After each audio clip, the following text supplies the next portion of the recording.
All the bragging your dad does will come true for you. What changes will life bring? Dad has set you up with 300 wealthy women online, and under the pretense of changing numbers, he got them to add you as a friend. At this moment, you stare in disbelief at your dad's exaggerated self-introduction and the constant stream of friend requests. Besides being handsome, you can't think of any other qualities you have, and just as you're about to reject all the friend requests and steer clear of the wealthy women, a strange voice suddenly echoes in your mind. Ding! Dad's bragging system successfully linked. Host, father. Any boast he makes will come true once you acknowledge it. Nice! Dad's impersonation in my online romance can actually be useful. You open the friend request log and decide to accept all the requests on WeChat. After accepting, a WeChat user named Blossoming Wealth sends 2 messages. Hey young man, I'm at your school gate. Where are you? You're completely bewildered. How did Blossoming Wealth end up at my school? Wait, how does he know which school I go to?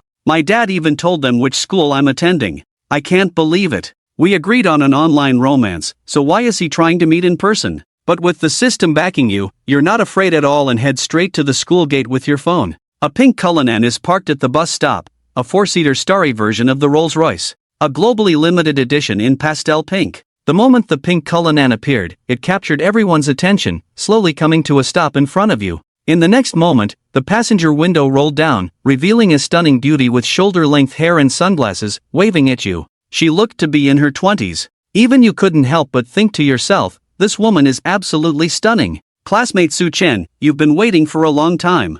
You were taken aback for a moment, just about to ask, who are you, sister? At that moment, the breathtaking beauty in the car waved her phone and said, I'm Huakai Fugue, nice to meet you. You were momentarily stunned. This was the Huakai Fugue from WeChat, completely different from what you had imagined. The beautiful sister driving the Conan was observing your expression, a hint of amusement flashing in her eyes. In the next moment, she deliberately raised her voice. In a very intimate tone, she said to you, Dear, why are you so late after school today? I'm so hungry, take me out to eat, okay? You were taken aback for a moment, but then you immediately understood. Let's go, you said, opening the passenger door and sitting inside. Laughter and chatter filled the car as she said, Dear, can you take me to eat spicy hot pot? Sure. Then I want to go to that roadside stall we often visit. You're so good to me, dear, as the pink Cullinan drove farther away. Everyone was frozen in place as if petrified. What's going on? This beautiful girl driving the Cullinan is Su Chen's girlfriend?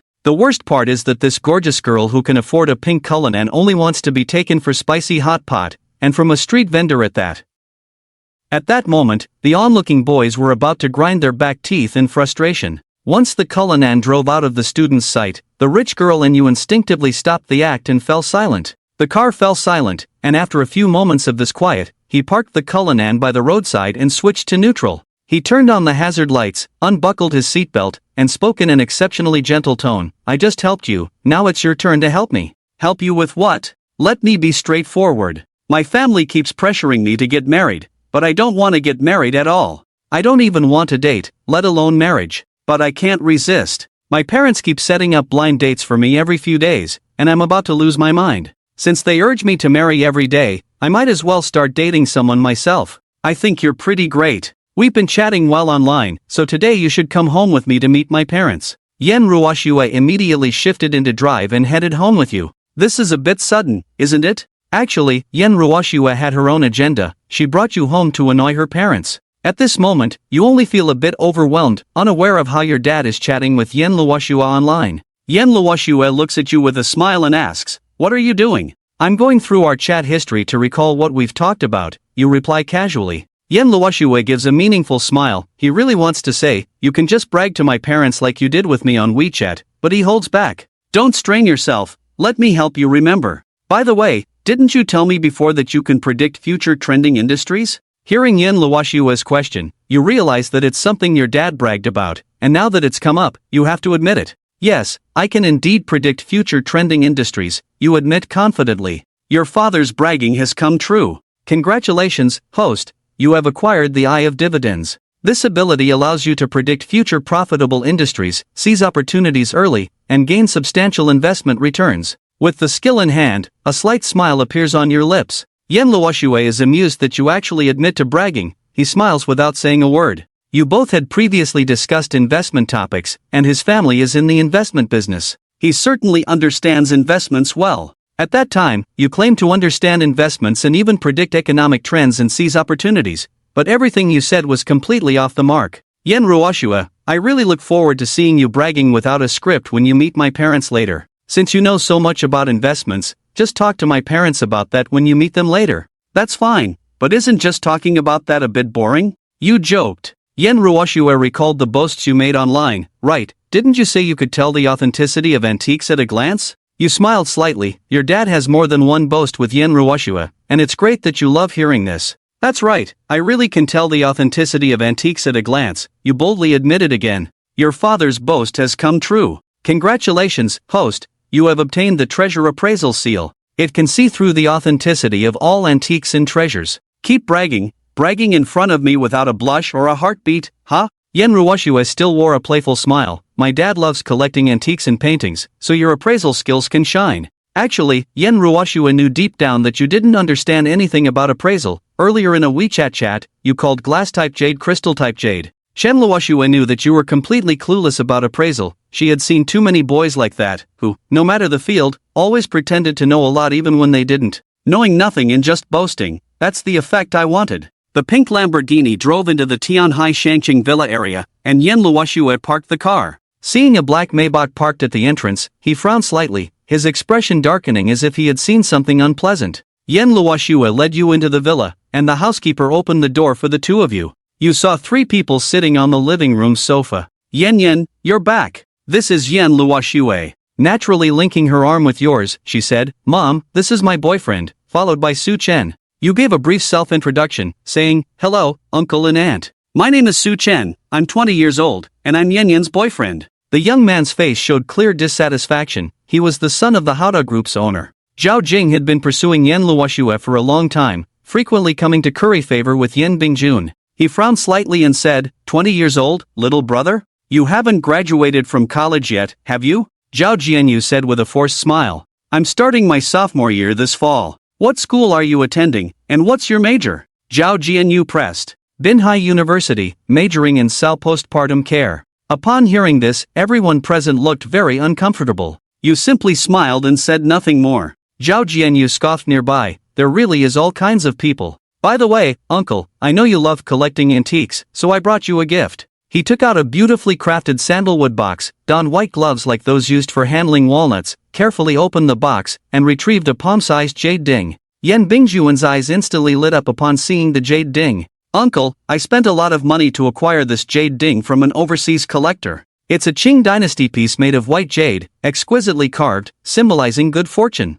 I got it for you as a small ornament. Zhao Jianyu smiled as he presented the jade ding to Yen Bingjun, then proudly looked at his friend, saying, You're in luck today, you get to witness the elegance of the Three Yang's prosperity jade ding. Come on, don't be shy. Get a closer look. You might not have another chance to see such a treasure. And since you've just acquired the ability to appraise treasures, you might as well test it out. I'll take advantage of Uncle's generosity to check out this rare gem. As you approach the jade ding to activate your appraisal ability, your eyes scanned the imperial ding in Yen Bingjuan's hands, and your brow gradually furrowed. You started to say something but trailed off. Seeing you hesitate, Zhao Jianyu pressed, What's wrong with this piece? It seems this piece isn't from the Qing dynasty, you said meaningfully. If it's not Qing dynasty, could it be even older? Then he really got a great deal. In fact, Zhao Jianyu bought this ding from the Panjiayuan market for 100,000 yuan. People around him said it was worth at least that much from the Qing dynasty and could easily be sold for 500,000. Now seeing that you seem knowledgeable, Zhao Jianyu doubts that this jade ding is just from the Qing dynasty. Which dynasty could it be from? Of course, it's modern. Modern my foot. Zhao Jianyu was so infuriated he almost started cursing. He was about to explode. Young man, you understand jade? This was the first thing Yen Bingjun said to you. He modestly replied that he had a little understanding. So how can you tell that this jade ding is a modern imitation? You took the jade from Yen Bingjuan's hands, rubbing your fingers over the surface patterns as you explained that a ding is a heavy vessel, usually made of bronze, and that jade dings are extremely precious and rare. This is because the carving techniques on jade dings are very complex. The jade carving techniques of the Qing dynasty mainly involved 4 methods: cutting, carving, rubbing, and polishing. However, the patterns on this ding do not reflect these 4 carving methods. The fine textures of the 3 sheep's horns show severe laser engraving marks, and the entire surface of the jade ding clearly shows signs of being artificially aged with fire. In summary, I preliminarily judge that this is a modern craft produced by computer engraving machines using quartz rock, and as for its collectible value, it has none. In Iwu, it wholesales for no more than 20 yuan. These words directly infuriated Zhao Jianyu, who retorted to watch his language. I spent hundreds of thousands to acquire this jade ding, and you tell me it's worth even less than 20.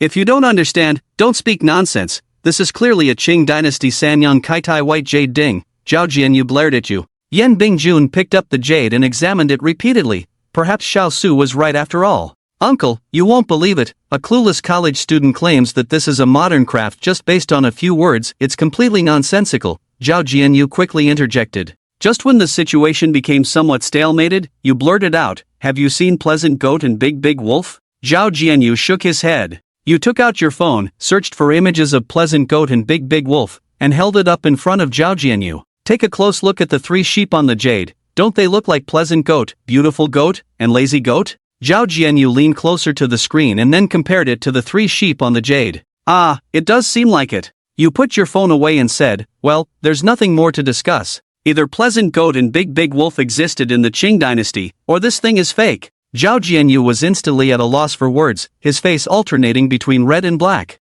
Watch more cartoons. If you had seen Pleasant Goat and Big Big Wolf, you wouldn't have been scammed out of hundreds of thousands, you said earnestly. Ha ha ha. Yan Luoshua couldn't help but laugh out loud. Telling Zhao Jianyu to watch more cartoons is just too on the nose. Zhang Shuhua and the nanny beside her. They were holding back their laughter so hard that it felt like they might injure themselves. Yan Bingjun calmly placed the jade back in the box and pushed it in front of Zhao Jianyu. Little Zhao, I appreciate your good intentions, but let's forget about this item. Zhao Jianyu is extremely embarrassed right now. He quickly puts away the embarrassing fake and tosses it back into his bag. Uncle, I'm sorry. I really didn't know this was a fake. It's okay, you can't be blamed for that. Who told you not to watch Pleasant Goat and Big Big Wolf? Yan Bingjun joked. When Zhao Jianyu heard Pleasant Goat, his face turned pale, but he couldn't refute it and could only awkwardly smile along. Xiao Su, since you have knowledge of antiques, take a good look at these items. Yan Bingjun led you to the adjacent study, which was filled with many collectibles. He casually picked one up and handed it to you. You played with it for a moment and said, this is a bell pendant from the late Ming dynasty, uncle. It fits perfectly in the study. Good eye. How about this one? This item is quite interesting. It's a hat cover with the Mei True Journey engraving on it. Impressive. You can even tell that. What about this piece? This is a mid-Qing dynasty thumb ring, similar to Guanzhou's style. You and Yan Dingjun were chatting enthusiastically in the study. Zhao Jianyu sat on the sofa holding the Pleasant Goat jade ding, feeling extremely embarrassed as the living room fell into a suffocating silence. Your appraisal skills left Yan Luoshua stunned. He didn't expect you to actually know what you were doing. It was nothing like the exaggerated claims you made on WeChat before. He knows nothing at all. Could it be that he was just bragging on WeChat to mess with me? A few minutes later, Yan Bingjun returned to the living room with you from the study, looking as if he had found a kindred spirit, his face beaming with joy. Usually, his family doesn't understand the antiques and collectibles Yan Bingjun collects,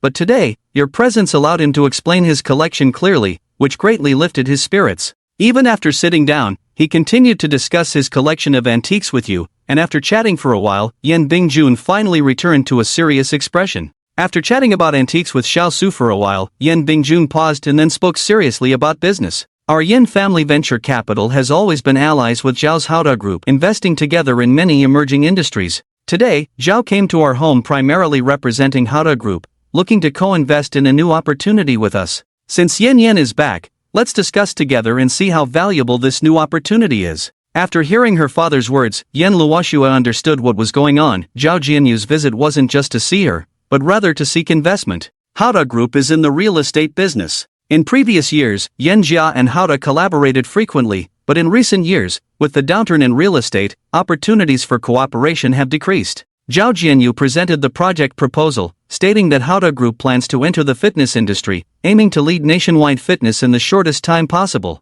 Our plan is to use the completed properties in the Ice Mountain area to set up an entire building dedicated to a fitness center, with our first round of funding targeted at 100 million. Considering the relationship with Uncle Yan, Hauda Group has deliberately reserved 50% of the shares as a benefit. Uncle, what do you think of our project? You couldn't help but speak up. Are you serious about building a fitness center in the Bin Mountain area? Zhao Jianyu's mouth twitched slightly. You've made me lose face in front of the Yen family. I was just thinking of a chance to make you look bad, and now you're throwing yourself into my trap, aren't you? I may not understand antiques, but you're just lucky. The field we're talking about now is real estate. Hauda made its fortune in real estate, and it's my expertise.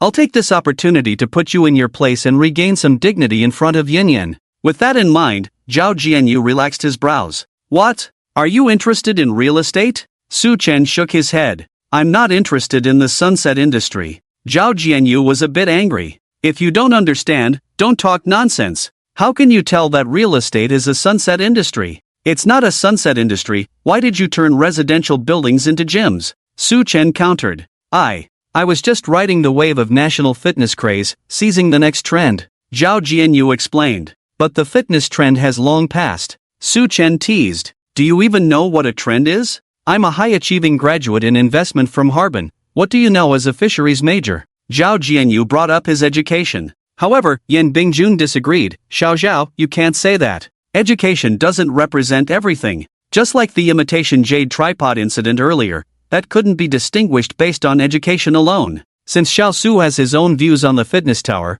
why not let him speak and have a fair discussion? Seeing Yan Bingjun's stance, Zhao Jianyu didn't say much. Yan Bingjun looked at Su Chen. Xiao Su, from what you just said, do you have doubts about the project in Binshan district, right? Su Chen nodded. Yes, Binshan district is too remote from the city center, 50 kilometers away. Now gyms are everywhere, and Hauda Group's project lists the same fitness equipment and gym as theirs. So, why would residents in the city drive 50 kilometers, a round trip of 100 kilometers, just to go to a slightly larger gym? Yan Bingjun nodded. That is indeed a problem. Binshan district is indeed too far from the city center. Zhao Jianyu looked confident. It's a fact that Binshan district is far from the city center, but the land is cheap. If the fitness tower project were in the city center, the investment cost would be at least 5 times higher. Moreover, our project is in Binshan district, so the customer base is not the residents of the city center, but the residents of Binshan district. Although Binshan district is remote, it has a population of 100,000.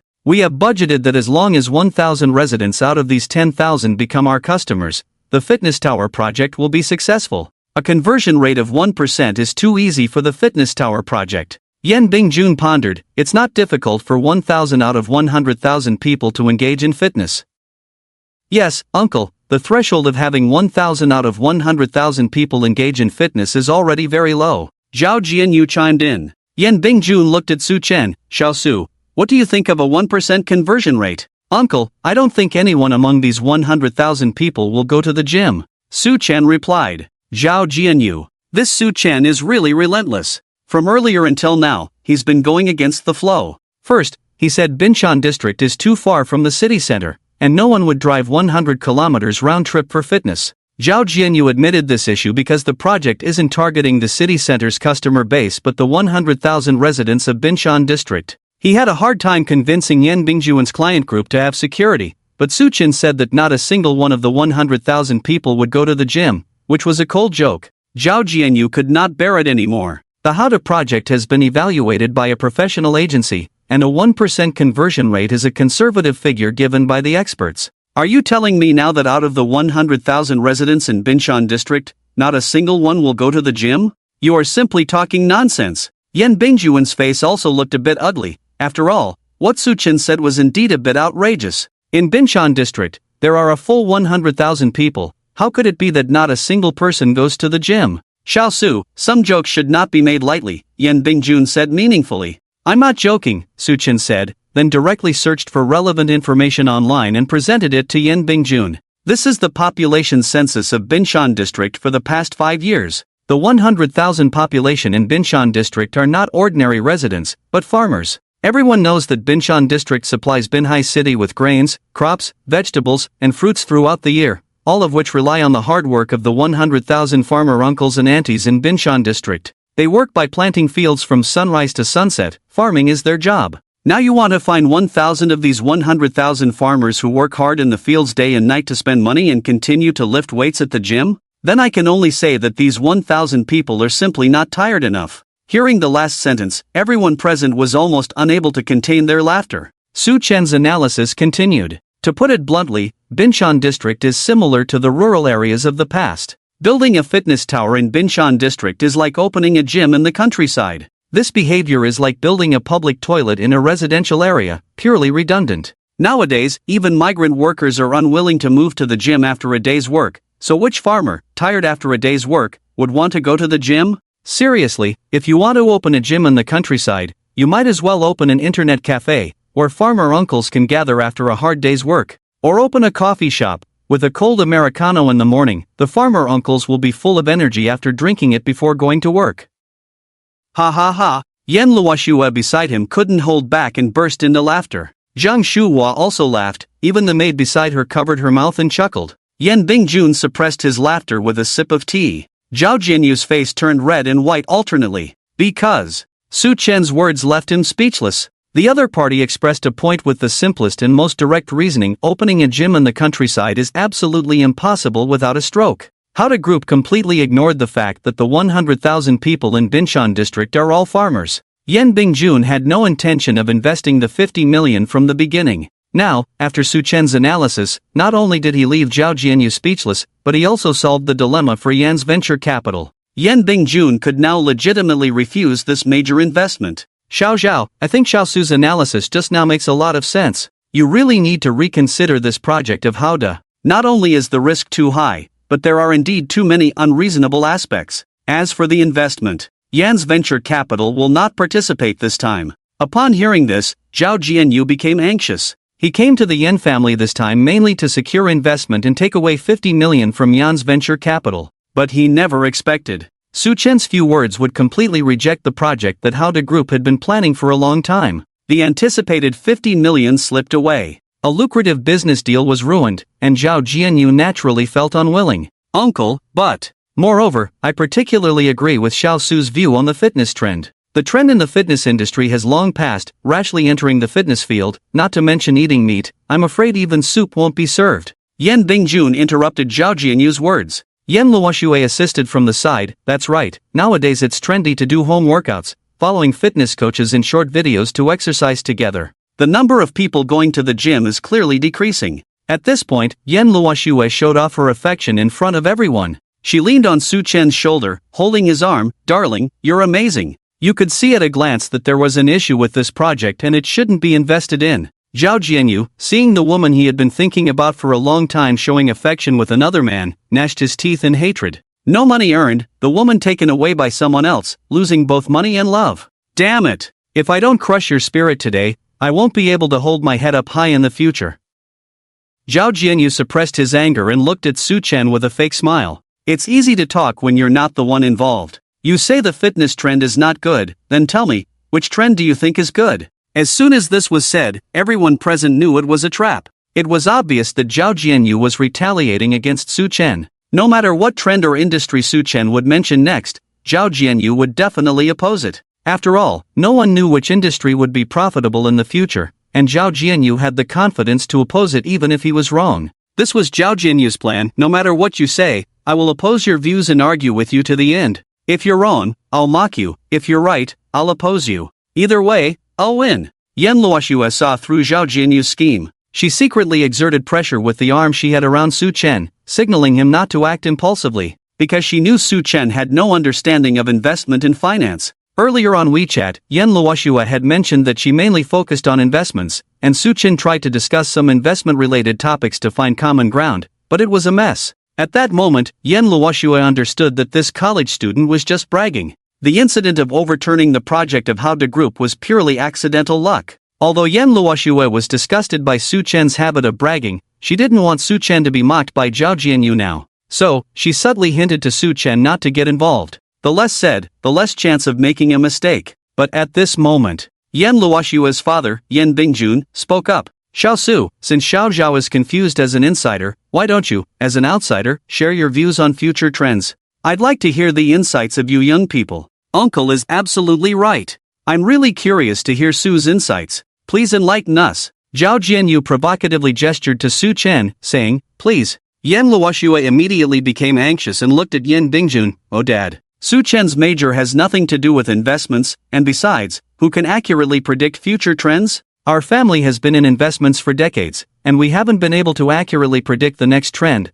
let alone a college student like Su Chen who hasn't even graduated. Seeing Yan Luoxue trying to help Su Chen, Zhao Jianyu persisted. When Su Lao just analyzed that our how-to project was not feasible, he sounded quite professional. I don't think he's ignorant about investments. I just want to hear Su Lao's views on the future economy, learn more, and avoid outdated projects like the gym. Yan Bingjun also nodded. Xiao Su, don't feel pressured. You were quite good at discussing antiques just now, and I'd like to see how you judge the next trend. Dad, don't make it difficult for Su Chen. If predicting the next trend were so easy, everyone would be investing. Yan Luoxue continued to help Su Chen, because she knew that if Su Chen couldn't resist speaking out and said something ignorant like he did in their WeChat conversation, Zhao Jianyu would definitely mock him harshly. She didn't want Zhao Jianyu's scheme to succeed, but Yan Bingjun seemed eager to get to know Su Chen better through this opportunity. Look at what you're saying. How am I making it difficult for Xiao Su? It's just a chat, you're overthinking it. Dad, but what? Yan Bingjun's face looked a little displeased, and Yan Luoxue dared not say anything more. She gripped Su Chen's arm tighter, silently signaling him not to get involved. Su Chen gently patted Yan Luoxue's hand that was holding his. It seemed like a reassurance. Then, Su Chen looked up at Yan Bingjun. Uncle is right, it's just a casual chat, but... Su Chen hesitated. I foresee many industries for making money in the future. I'm not sure which one Uncle would like to hear about. With these words, everyone was stunned. They thought Su Chen couldn't even catch on to a trend, but it turned out he was overwhelmed by the multitude of opportunities. Zhao Jianyu chuckled, eager for Su Chen to make some ridiculous remarks so he could mock him. Oh, it seems little Su has a deep understanding of future economic development? Then please, go ahead, we are all ears. Yan Bingjun smiled. Alright, let me briefly explain. Before coming to the Yan family, Su Chen had obtained the eye of dividends. Now, he could see the future lucrative industries that would bring huge returns. In fact, starting from this year, the trends for the next few years are already clear. I'll just mention a few major directions without going into specifics. After all, it's just a chat, not a business pitch. First, social anxiety economy. Young people nowadays are more averse to socializing and interacting with strangers, focusing more on private services. For example, creating unmanned self-service restaurants, hotels, and so on to cater to this trend. Second, the single economy. Currently, there are 230 million single individuals and 100 million living alone in our country, and these numbers are still rising. These people are busy with work, have no time for dating, so targeting them with a single-person exquisite meal service and single-culture entertainment services, such as offline companionship for play, medical visits, and gatherings, focusing on providing spiritual value and emotional release services. Based on the scale of Binhai City, daily turnover could reach around 50,000, with a gross profit margin of 40 to 60%. Third, stress relief economy. As Su Chen systematically analyzed the future economic trends, everyone in the living room fell silent. Even Zhao Jianyu, who was ready to play devil's advocate, was left speechless. Because he couldn't find any reason to refute Su Chen. His analysis was incisive and highly convincing. Yan Bingjun was also very surprised. Su Chen's forward-looking business vision was something even he, an experienced investor, didn't possess. At this moment, he not only looked at this young man who hadn't even graduated from college with new eyes but also developed a keen interest in the several proposals Su Chen had put forward. Little Su, about the single-person restaurant you just mentioned, do you have a specific monetization plan? Yan Bingjun asked. Yes, uncle, Su Chen replied. Based on the 40 to 60% gross profit you mentioned, how much budget do you need to make it happen? Yan Bingjun inquired. If it's based on the consumption capacity of Binhai City, a budget of 5 million would be sufficient, Su Chen said confidently. Suppose I invest 5 million in you now, how would you implement the specific details of the entire project? Yan Bingjun continued to ask. Well, Su Chen smiled meaningfully. The specific details involve business secrets, it's not convenient to discuss with outsiders. Outsiders? Yan Bingjun understood Su Chen's implication and gestured to the maid beside him. The maid tactfully left the living room. The living room now only had Yan Bingjun, Zheng Shuhua, Yan Luoxue, Su Chen, and Zhao Jianyu. Yet, Su Chen remained silent, calmly taking a sip of tea. Seeing Su Chen's reluctance to speak, Yan Bingjun shifted his gaze to Zhao Jianyu. Xiao, it's getting late. Do you have something else to attend to? Still in a daze, Zhao Jianyu, upon hearing Yan Bingjun's dismissal, quickly stood up. Ah, right, Uncle, auntie, I won't disturb you any longer, next time. Lao Shang, see the guest out. Yan Bingjun shouted impatiently from outside. Lao Zhan was the old housekeeper and driver who had been following Yin Bingjun for many years. Zhao Jianyu was interrupted halfway through his words, and Lao Zhang quickly walked in and escorted him out.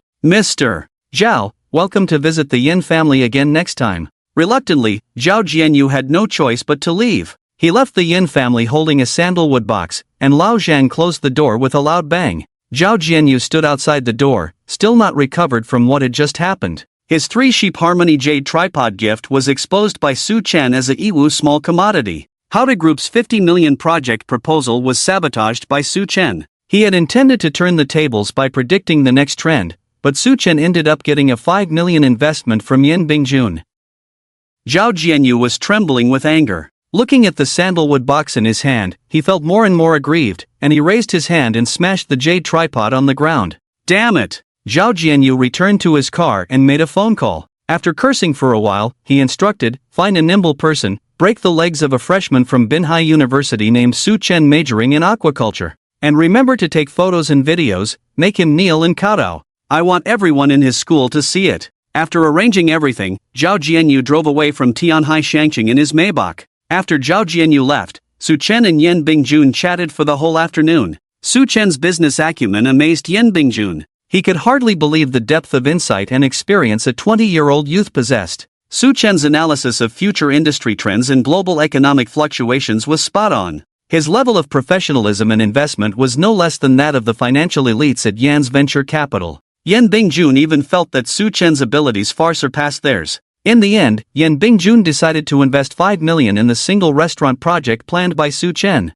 This was both to encourage his entrepreneurship and as a token of appreciation. Yin Bingjun expressed his high regard for Su Chen in this way. Zhang Shuhua shared the same thoughts as Yin Bingjun. In fact, the elderly couple had taken a liking to Su Chen at first sight, despite his educational background and conditions not being a perfect match. However, Su Chen's subsequent actions were impressive. Initially, the couple wondered if their daughter was just bringing home any man to fool them. But after several unexpected surprises from Su Chen, the couple dispelled their doubts. They firmly believed in their daughter's relationship with Su Chen. Zhang Shuhua even secretly praised her own good judgment in her daughter's choice of boyfriend. After discussing the investment matters, Yin Bingjun tried hard to keep Su Chen for dinner at home, but Su Chen slipped away, citing the need to attend evening self-study sessions. Prioritizing his studies, Yin Bingjun didn't insist further and had Yin Luoxue drive Su Chen back to school. Su Chen wasn't really thinking about evening self-study, he was thinking about living up to his father's boasting.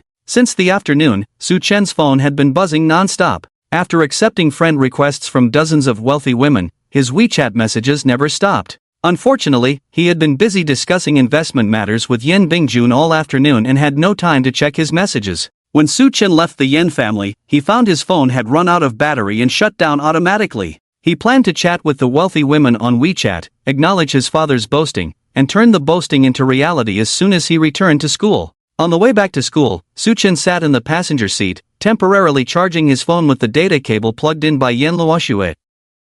Yin Luoxue held the steering wheel, her mind in turmoil. Her current mood was very complicated. Today, her original plan was to take Su Chen back to annoy her parents. However, she never expected that her parents would not only not be annoyed by Su Chen but would be extremely pleased with him. The handsome young man sitting beside her not only humiliated Zhao Jianyu, but also secured a 5 million angel investment from her father. Everything felt like a dream. Although the plot didn't go as she had planned, she achieved her goal. Her parents no longer pressured her to get married, and they wouldn't arrange blind dates with wealthy suitors for her anymore. This was because her parents now highly approved of Su Chen. Yin Luoxue stole a glance at the handsome young man beside her while driving. It had to be said that Su Chen's looks were indeed her type. Moreover, his personality was cheerful and humorous. So, you weren't just bragging to me, Yin Luoxue realized belatedly. What bragging? Su Chen asked. You know, what you told me, that you could instantly tell if an antique was real or fake, and predict which industries would make money in the future. I thought you were just boasting, but turns out you're really that amazing, Yin Luoxue couldn't help but praise. Su Chen chuckled. You mean what happened today? Yes, exactly, it's no fun to brag. Everything I told you on WeChat is true. Su Chen smiled. Well, I believe you now, all of it, Yin Luoxue expressed sincerely. You're a good person, why are you suddenly praising me? Su Chen teased. No, that's not what I meant. I just wanted to say, thank you for today. Yin Luoxue looked grateful. I should be thanking you. Su Chen replied meaningfully. Why should I thank you? Yan Luoxue asked in confusion. Thank you for giving me the chance to trick your dad, tricking him out of 5 million. Su Chen joked. Yan Luoxue shrugged. It's nothing, my dad saved some money, otherwise I would have had to pay for it myself. Yan Luoxue gestured with her fingers as if holding a small amount of money. Wait, so you were planning to pay me 5 million to pretend to be your boyfriend? Su Chen pretended to be surprised. Not really, I was planning to pay you a little over 10,000, but now my dad is investing 5 million in you, so you'll have to pretend to be my boyfriend for the next year. Yan Luoxue laughed.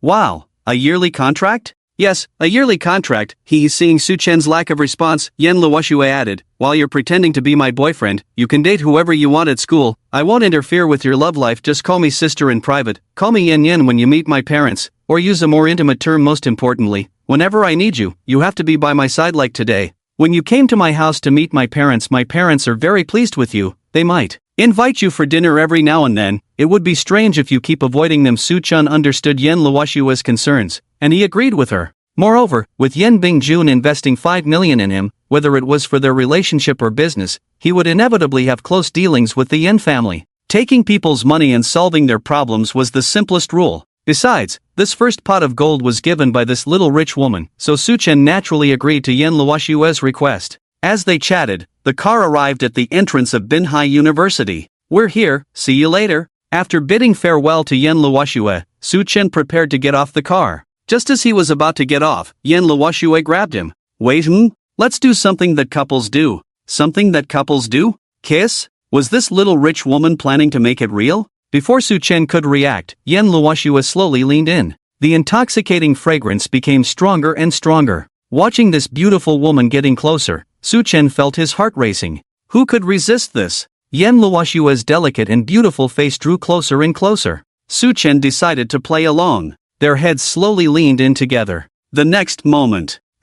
Click. Yan Luoxue held up her phone and took a very sweet selfie with Su Chen. It was like those couple selfies where they leaned against each other. Okay, Yan Luoxue returned to her seat, opened WeChat, and started editing the caption. Su Chen was speechless for a moment. So, this girl wanted to take a photo for her social circle. What kind of test was she putting him through? Soon, Yan Luoxue posted an intimate photo of the two on her social circle with the caption, "Introducing my Mr. Su to my parents, looking forward to a lifetime together. Please guide us in the future." After all this, Su Chen opened the car door, ready to leave. At this time, it was the peak period for students returning to campus at night. The pink Lamborghini stood out in the night. Passing students all eyed this top luxury car. Su Chen got out of the car, waved goodbye to Yan Luoxue, and the pink Lamborghini slowly drove away. Just then, Zhang Yang happened to pass by, running excitedly towards Su Chen. Old Su! Old Su! Before Su Chen could see him, he recognized Zhang Yang by his loud voice.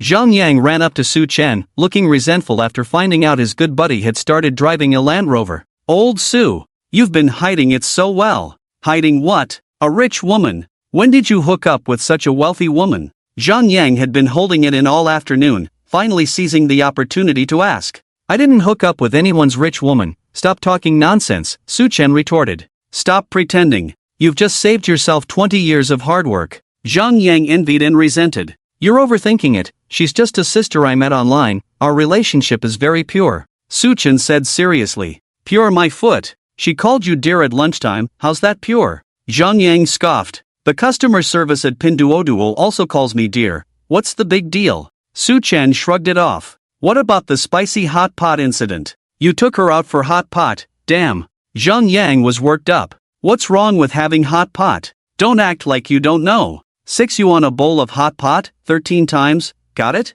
Get lost, you see dirt in everything. As they chatted, they walked towards the school. Zhang Yang never believed that nothing had happened between Su Chen and Yan Luoxue, always pestering him about it. Annoyed by Zhang Yang's nagging, Su Chen mentioned his plans to start a business, secure some investments, with Yan Luoxue's father being one of the investors, which was why she had come to pick him up at school. Hearing that Su Chen had secured a 5 million investment for his startup, Zhang Yang found it even more unbelievable than Su Chen hooking up with a rich woman. Since Su Chen refused to admit any relationship with Yan Luoxue, Zhang Yang shifted the conversation to foreign exchange students. Old Su, you're really something. Riding in a rich woman's car and showering with foreign exchange students, have you ever thought about how us single guys feel? Zhang Yang teased. When the hell did I shower with a foreign exchange student? Su Chen chuckled. Stop pretending. I saw your chat history, don't deny it. Come on, take a look for yourself. Su Chen had just turned on his phone and showed Zhang Yang his chat records with Camille. After reading it, Zhang Yang felt embarrassed. Damn, turns out nothing happened between you two, my bad. As they chatted and walked into the boys' dormitory, they didn't notice two girls following them discreetly from behind. These two girls were Yao Jing Jing's followers, Zhang Tong and Wu Nannan. After Su Chen got out of the Lamborghini, Zhang Tong and Wu Nannan happened to return from dinner. Later, when Zhang Yang appeared, they followed behind to eavesdrop on their conversation. Although they only caught bits of the conversation, they noted down all the important information. So, Su Chen and that rich beauty who drives the Lamborghini are just siblings. The foreign exchange student he showered with is just an online friend. In other words, Su Chen is still single. After returning to the dormitory, Zhang Tong and Wu Nannan shared all this information with Yao Jing Jing. Since returning from lunch, Yao Jing Jing had been in a bad mood. She didn't know what was wrong with her. Perhaps being publicly embarrassed by Su Chen had made her feel ashamed of her own wishful thinking. After listening to what Zhang Tong and Wu Nannan said, her mood suddenly improved. Su Chen, isn't he with that woman who drives a luxury car? And the international student girl is just an online friend? Of course, a woman who can afford to drive that kind of car wouldn't be with him. And what international student girl? She must only chat with him online. Jingjing, I think Su Chen is trying to make you change your mind about him in this way, Zhang Tong said. Yes.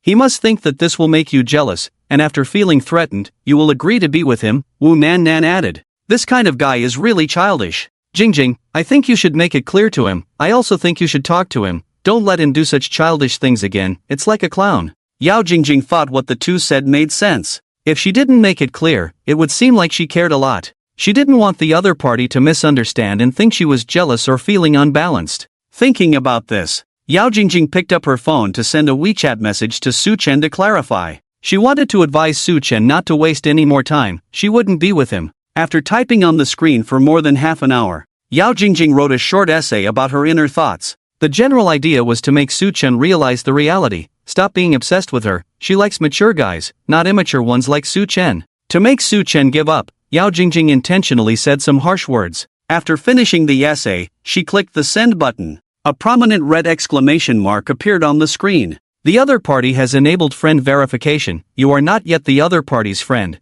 Please send a friend verification request first. Yao Jingjing frowned. He deleted me? Seeing Yao Jingjing staring at the screen in a daze, Zhang Tong and Wu Nannan asked eagerly. Jingjing, did you send it? How did Su Chen respond? I bet he's definitely chickening out. He's probably frantically typing to apologize to Jingjing now. Tisk, what's the use of apologizing? It's too late. If he didn't act cocky, at least Jingjing would have shown him some respect. Let me tell you, Jingjing, you must not be soft-hearted. No matter how he begs, don't forgive him. This kind of guy is just being cheap. Right. You have to scold this kind of guy. If you can't do it, we'll do it for you. Before Yao Jingjing could react, the two leaned in to give advice. But they saw the screen on Yao Jingjing's phone showing that Su Chen had blocked her. Zhang Tong and Wu Nannan fell silent. This is awkward. Not only did he not apologize or anything, he turned around and blocked Yao, the campus beauty. If there weren't people around, Yao Jingjing would have stomped her foot in anger. But she had to maintain her image as the campus beauty.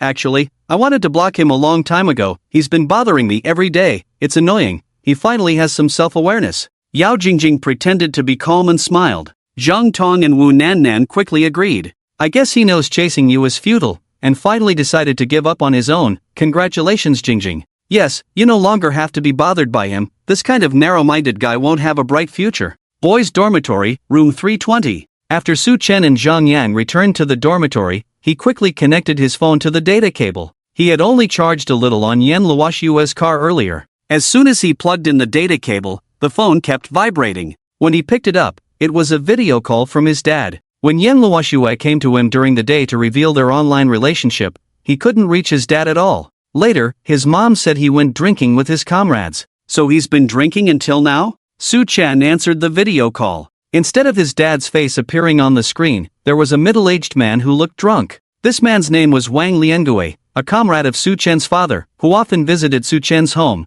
and the two families had a very good relationship. Good evening, Uncle Wang. Su Chen greeted the camera. Hello, little Su. Wang Liangui had a bit of a lisp, clearly indicating he had been drinking. Uncle Wang, where's my dad? Why are you alone? Su Chen asked. Why, your dad is right here. Wang Liangui shifted the camera. Su Chen's father was next to him, swaying with glazed eyes, supporting his head with his hand. Oh my, Uncle Wang, go easy on my dad. I'm a lightweight, he's a heavyweight. We both get tipsy from just one bottle of beer, Su Chen joked. Ha, your dad was just boasting to me earlier, saying your alcohol tolerance is better than his, that he can't get drunk no matter how much he drinks. Su Chen intended to brush off Wang Liangui, but upon hearing his father boasting to someone else, even though he wasn't sure if it was true, he had to admit it. My dad wasn't boasting, it's true. I really can't get drunk no matter how much I drink, Su Chen laughed. Ding! Your father's boasting has come true. Congratulations, host,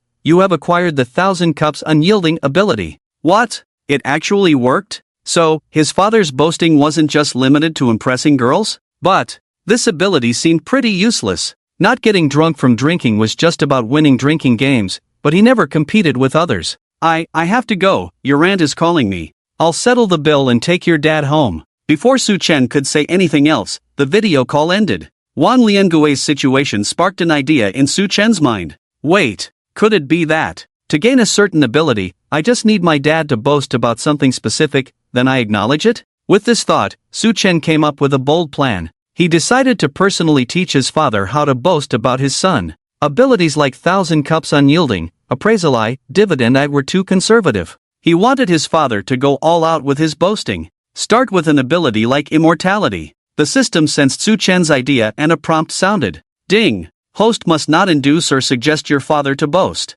Only when your father boasts voluntarily from the heart will it be effective. If the host uses any means to passively make your father boast or hints to others to repeat your father's boasting, your father will explode on the spot with you. There is only one father, please cherish him, host. Well, it seemed that plan wouldn't work. It had to be his father boasting to others voluntarily, then acknowledging it passively. Teaching his father to boast wouldn't work. So, he had to start with the boasts his father had already made. He had wasted some time at Yan Luoshua's house today, now he had to deal with the unread messages from the rich ladies. His phone had turned off due to low battery in the afternoon, resulting in hundreds of unread messages on WeChat. Each message represented a boast his father had made. Su Chen eagerly checked the unread messages. It didn't go as smoothly as he had imagined. He thought these rich ladies would be like the international student girls in Yan Luoshua, confirming his father's boasts right away. For example, is your French really at level C2? Can you really tell if an antique is authentic at a glance? But most of the messages from the rich ladies were just casual chats,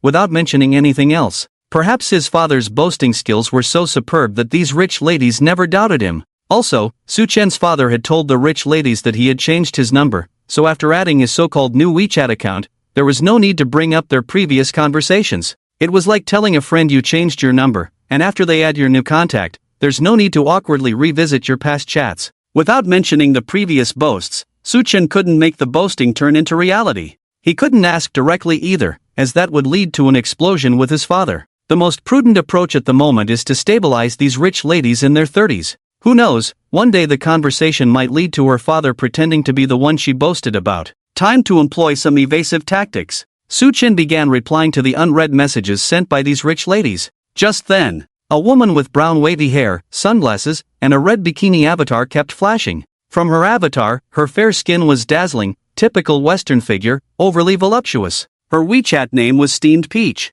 Su Chen opened her chat box, and was greeted by a selfie showing a pair of slender, meaty legs, very enticing. These legs were placed on a bed, indicating a hotel background in the photo. Following were 3 text messages. Steamed Peach, I've booked the room, it's at the Hilton near your school, room 1302. Steamed Peach, I've taken the medicine, and I have the medical report. Steamed Peach, hurry up, my useless turtle is already lying on the ground waiting to drink. These 3 sentences made Su Chen's CPU smoke. What kind of words were these? The amount of information was overwhelming. After adding Steamed Peach, she didn't say anything and just threw these at him. The previous chat records were with his father. Su Chen had no idea what his father had discussed with this woman to have the room ready. What was the situation with the medicine and medical report? And what did the last sentence about the useless turtle lying on the ground waiting to drink mean? Did this woman have a pet turtle? What was it going to drink? Water? It made sense for a turtle to drink water since they live in it. But he had never seen a turtle lying on its back on the ground drinking water. Unless it was raining and water was falling from above for it to drink while lying down. But Wouldn't it choke like that? What kind of behavior was this? Soon, Su Chen quickly realized that the woman was not talking about a real turtle. Su Chen wanted to ask his father about this steamed peach, but his father had already passed out, leaving him to figure it out on his own. To avoid alerting the woman, Su Chen decided to bluff. "I can't go out tonight, let's do it another day," he messaged. The woman immediately became anxious. "Steamed peach, I've already taken the medicine, and you're telling me this? That's imported medicine and expensive. Steamed peach, you promised me any time, and now that I've booked the room, you say another day. Are you even human?" Su Chen quickly seized the opportunity to fish for information. "Su Chen, when did I say we could meet any time? Steamed peach, chat record, steamed peach, come on, take a good look. See if you said it or not." She sent a long chat record. It was the conversation between his father and her. After reading their conversation, Su Chen was at a loss. How should I put it? His father and this woman were talking about completely different things, yet miraculously ended up on the same wavelength. Firstly, the woman was looking for a master in making cream puffs. Su Chen's father didn't catch her implication. He thought she meant the cream puffs sold in dessert shops and that she was looking for a boyfriend who could make cream puffs. To find common ground, Su Chen's father claimed to be excellent at making cream puffs. The woman hinted again that the cream puffs she wanted couldn't be like the ones on the market, they had to be full and not skimp on ingredients. Su Chen's father immediately boasted, saying his cream puffs would definitely not be like those in regular shops that skimped on cream, he would pack them full of cream, emphasizing quantity. Then, the woman mentioned that the reason she had this requirement was that her pet turtle at home loved eating cream puffs, and she was purely trying to satisfy the turtle. Su Chen's father was puzzled at the time. He had also raised turtles before and knew that turtles ate small fish, shrimp, and insects. But a turtle that loved eating cream puffs? That was a first for him. It just showed that this woman's family background was quite extraordinary.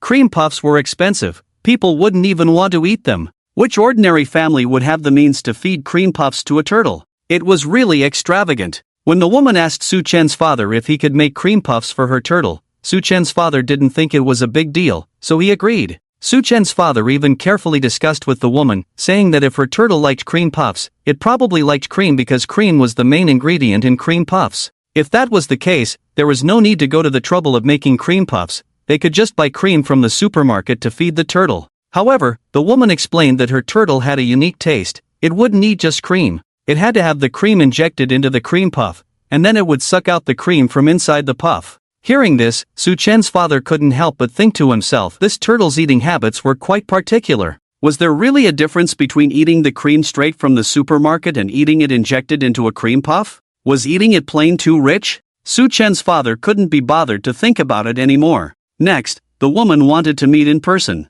But she had a condition, the meeting had to include her turtle, and she had to make cream puffs on the spot to feed the turtle. Of course, Su Chen's father agreed. He thought the woman must have a deep bond with her pet turtle, so she always had to bring it along. In order to help his son find a girlfriend as soon as possible, he told the woman that they could meet at any time. And then, today was the showdown between father and son. Su Chen's father sent a group message to the women he had been talking to for the past few months, telling them he had changed his number and asking them to add his new one. This new number was Su Chen's. And then, the events that were happening now unfolded. After understanding everything that had happened, Su Chen's worldview was shattered. The world was truly full of wonders. There were people with such peculiar preferences? Su Chen would definitely not agree to the woman's request. Although the woman had a great figure and even brought a health report, the thought of someone waiting to eat freshly made cream puffs made Su Chen shudder. This combination had to be blocked. It was too disgusting. Su Chen was about to block steamed honey peaches,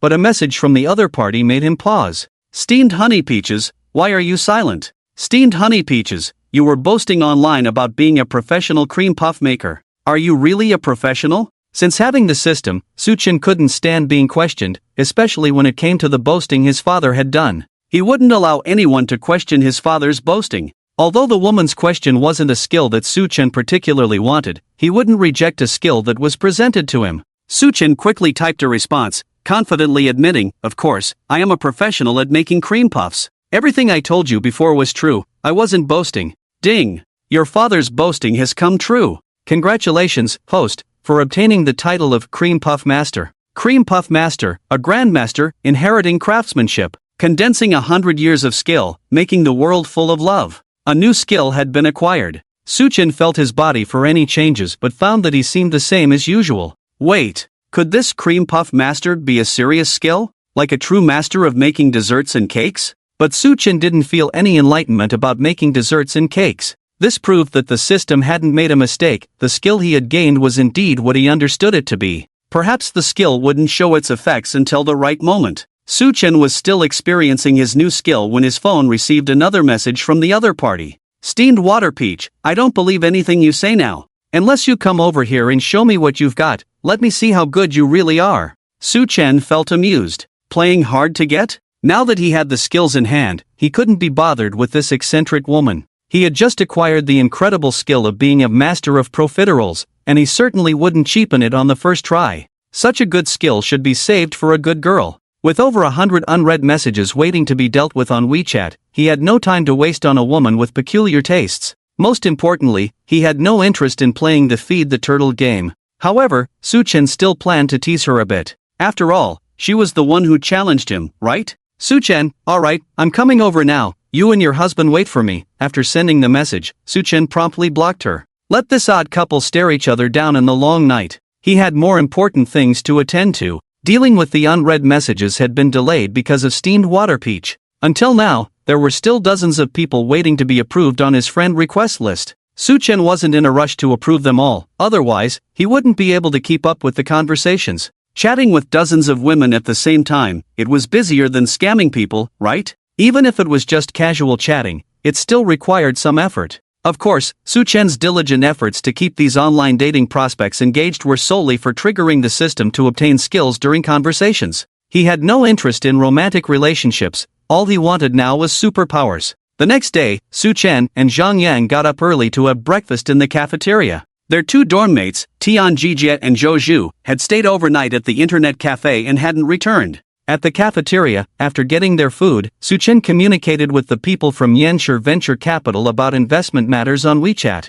Early this morning, someone from Yanshi Venture Capital had contacted Su Chen. In fact, a project worth 5 million was just a small matter for a big company like Yanshi Venture Capital. However, this project was personally instructed by Chairman Yan Bingjun yesterday, so the company's relevant personnel dared not neglect it. Moreover, there were rumors that the initiator of this project was Yan Luoshui's boyfriend. That was Yan Luoshui, the apple of the Yan family's eye, the young lady of the family, and the future successor of the Yanshi group. In other words, this project was essentially the boyfriend of the future chairman of Yanshi Venture Capital, so everyone in the company took it very seriously. Therefore, the person in charge of liaising with the project on behalf of Yanshi Venture Capital added Su Chen on WeChat early in the morning. The person's attitude was very humble and sincere, which made Su Chen feel somewhat uncomfortable. Next, Su Chen's task was to draft a project proposal, and then Yanshi Venture Capital would proceed with the follow-up process. After breakfast, Su Chen and Zhang Yang chatted as they walked outside. At that moment, they bumped into Yao Jing Jing, who had just entered the cafeteria. Yao Jing Jing had a physical education class in the morning, so she was wearing a gray sports suit. The tight sports suit accentuated her slender figure, making her particularly eye-catching. It had to be said that Yao Jing Jing had an outstanding figure. She was the thunder god of Binhai University. This was also why Yao Jing Jing was pursued by male students throughout the school. Who could resist a school flower with high looks and thunderous skills? Su Chen subconsciously glanced at Yao Jing Jing's chest. It wasn't intentional, it was simply because they were standing face to face. Yao Jing Jing, who had been pursued by this guy for years and then blocked by him, was angry and embarrassed to find him staring at her chest just now. What made her even angrier was that Su Chen didn't say a word to her, they just passed by each other. Zhang Tong and Wu Nannan, who were with Yao Jing Jing, also witnessed this scene and started to gossip. TCH, what's with the cold act? Does he really think being aloof will make Jing Jing regret? Guys these days are like this, can't catch you so they pretend to be strangers, deceiving themselves to ease the embarrassment. Jing Jing, don't talk to him first, don't let him think his aloof act works. Exactly. There are so many people chasing after you, who does he think he is? Don't pay any attention to him. Two sisters in the dormitory were instigating Yao Jing Jing. She was already angry at Su Chen for ignoring her messages, and now he was staring at her chest. Yao Jing Jing was furious. She muttered to herself, if I pay attention to him again, I'm a dog. Su Chen and Zhang Yang returned to the classroom. The other two roommates, Tian Jijie and Zhou Zhu, were napping on their desks. During self-study time, since the teacher hadn't arrived, everyone was chatting casually. Just then, their class teacher, Xia Yanqing, walked into the classroom. The room instantly fell silent. Zhao Yanqing gestured for Su Chen to come out. Su Chen, please step outside, he said. Oh, okay. Su Chen got up and left the classroom. Once outside in the corridor, he noticed two policemen standing with Zhao Yanqing. Su Chen wondered what was going on. Why were the policemen at the school? Hello, you must be Su Chen, right? One of the policemen asked. Yes, that's me, Su Chen replied. There's a case that requires your assistance at the police station. A case? Yes, don't worry, it won't take up too much of your time. We just want to ask you some questions. Seeing that the policemen weren't saying more, Su Chen understood that he would have to go to the police station to discuss the details. Cooperating with the police is a citizen's duty, so Su Chen didn't ask any more questions. It was a good opportunity to skip a day of classes, which made him quite happy. Okay, no problem, Su Chen agreed to the policeman's request. The two policemen escorted Su Chen out of the school and into a police car parked outside. It was Su Chen's first time riding in a police car, and it felt kind of cool. Of course, it's only cool if you're not in trouble with the law, otherwise, it's not cool at all. On the way, the police car arrived at the Jishan District Police Station in Binhai City. After getting out of the car, the two policemen took Su Chen into the interrogation room. Once inside, Su Chen sensed that something was amiss. If they just wanted to ask him some questions, there was no need to be in an interrogation room. Su Chen had dealt with policemen before, whether in this life or the previous one. Sometimes, policemen would call to verify information or stop him on the street to check his ID. If friends were invited to the police station for a chat, they would sit in the reception room or a meeting room. But an interrogation room, usually, it was for important witnesses or suspects. As Su Chen pondered the situation, the door to the interrogation room opened, and two plainclothes officers, a man and a woman, entered. Su Chen noticed the badges on their chests with their police numbers, names, and department. Lu Manchi, Criminal Investigation Brigade, Binhai City. Lu Chao, Criminal Investigation Brigade, Binhai City. Su Chen furrowed his brow. What was going on? How did he get involved in a criminal case? Once the two detectives entered the room, the law enforcement recorder in the middle of the interrogation room was turned on, and the questioning began. The male detective named Lu Chao spoke first. Young man, don't be nervous. Just tell us the truth when we ask you questions. Su Chen nodded. No problem, I will tell the truth. The female detective, Lu Manchi, held up a photo in front of Su Chen. Do you know this woman? Su Chen glanced at the woman in the photo. A face full of artificial enhancements. Double eyelids, plump lips, a sculpted nose, and filled cheeks. She looked like a doll. I don't know her, Su Chen decisively shook his head. You better look carefully, Lu Manchi said sternly. Su Chen pretended to look again, then shook his head more firmly. I really don't know her, never seen her before. Bang! Lu Manchi slammed the table. Still lying. I didn't lie, Su Chen looked innocent. So you're saying you don't know this woman? You were chatting with her on WeChat last night, and now you're denying it? LV Manchi frowned. Last night? Su Chen had chatted with dozens of women on WeChat last night. Many of them didn't even have photos. Considering the current situation, the woman in the photo was likely one of those dozens of women. So, this woman must have some criminal record or be wanted by the police, and he had contact with her last night, which is why he was invited for questioning now. But who is this woman exactly? Lu Chao took out a phone wrapped in a transparent bag. Young man, what is your relationship with the woman named Steamed Peach on WeChat? Su Chen suddenly realized. The woman in the photo was her. Indeed, all the profile pictures on WeChat were fake. The plastic surgery had completely altered her appearance, making her look like a different person. Who could tell that she was Steamed Peach? Su Chen hurriedly explained, I don't know her at all. Don't know her? Would someone you don't know book a hotel room to meet you? LV Manchi stared at Su Chen. Things are not as you think, but I really don't know her. I don't even know what she looks like. Su Chen said awkwardly. Looking at the chat records alone, it might indeed give the impression that Su Chen and this woman were arranging a hookup. But the actual situation was a bit more complicated. LV Manchi continued sternly, Su Chen, I must remind you solemnly that unaltered and unmodified WeChat chat records with objective truthfulness can be used as evidence in the eyes of the law. If your chat records with Steamed Peach are genuine and unaltered, then you are involved in a serious criminal case. Every word you say from now on must be truthful, or you will bear serious legal consequences. Unable to hold back, Su Chen asked, what crime did she commit to warrant such severity? LV Manchi replied, she was murdered. Su Chen fell silent. LV Manchi continued, to be precise, she and her boyfriend were murdered together. Su Chen remained silent. LV Manchi added, you were her last contact before her death, and your last chat was about meeting at a hotel, which is why we brought you in today. Su Chen was dumbfounded. The plastic surgery freak who wanted him to make cream puffs last night is dead? Well, this situation was indeed hard to explain. The plastic surgery freak had pressured him last night, so Su Chen had thought about ditching her and had sent a message saying, "Okay, I'm coming, you and your husband wait for me." Little did he know that this message would be the plastic surgery freak's last communication before her death. Su Chen now understood why he was brought in for questioning.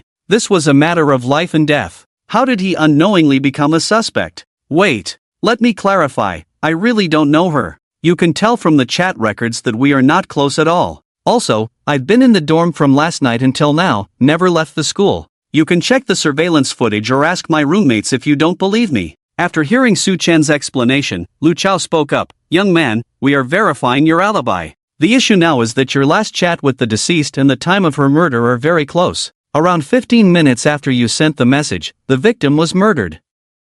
It takes about 15 minutes to walk from your school to the Hilton Hotel." Lu Chao didn't say more, but his implication was clear. LV Manchi took over. Through investigation, we found that the victim had a habit of clearing her chat records every day. You were the last contact in her phone. The current focus of the case is that after adding you as a friend, the victim directly told you the hotel room number and hinted at engaging in an inappropriate relationship with you. If you don't know the deceased, how could the deceased randomly add you as a friend and then talk to you about such explicit content? We checked the screenshots the deceased sent in the chat records, proving that you have another WeChat account. The chat records before the deceased suggested a meeting are all in another WeChat account. Your other account is not in the deceased's contact list. Why did you switch to another WeChat account to chat with the other person after the deceased proposed a meeting? Clearly, your other WeChat account likely holds the key to the reason behind the deceased's murder. Hearing LV Manchi's analysis, Su Chen couldn't help but feel a mix of amusement and frustration.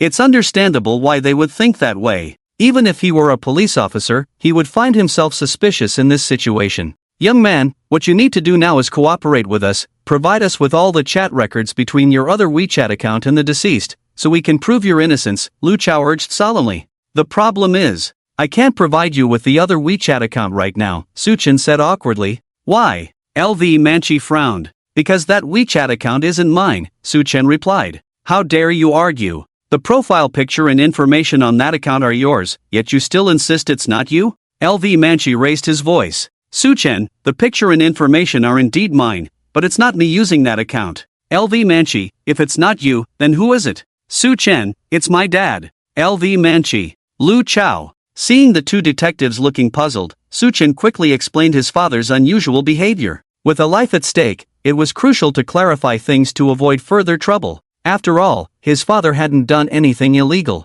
There's no law against a father pretending to be his son in an online relationship, right? Su Chen recounted the whole incident in detail. After listening to Su Chen's explanation, LV Manchi and Lu Chao fell silent. It's a bit chaotic right now, let me sort this out first. LV Manchi supported her forehead with one hand and started sketching a relationship diagram on a notebook with the other. So, you're saying your father used his WeChat account with your photo to pretend to be you and engage in online dating. Then, after chatting for a while, he would tell the other person to switch to your WeChat account. The deceased last night was one of these online dating prospects, and before last night, you had no connection with the deceased. The chat records in the screenshots are not yours, but your father's. When your father was chatting with the deceased, he didn't understand the suggestive words, which led to a misunderstanding where the deceased thought you had a special ability to fulfill their particular desires. When LV Manchi mentioned special ability, she blushed slightly. Over the years, she had handled many cases, but this level of obsession with quantity was a first for her.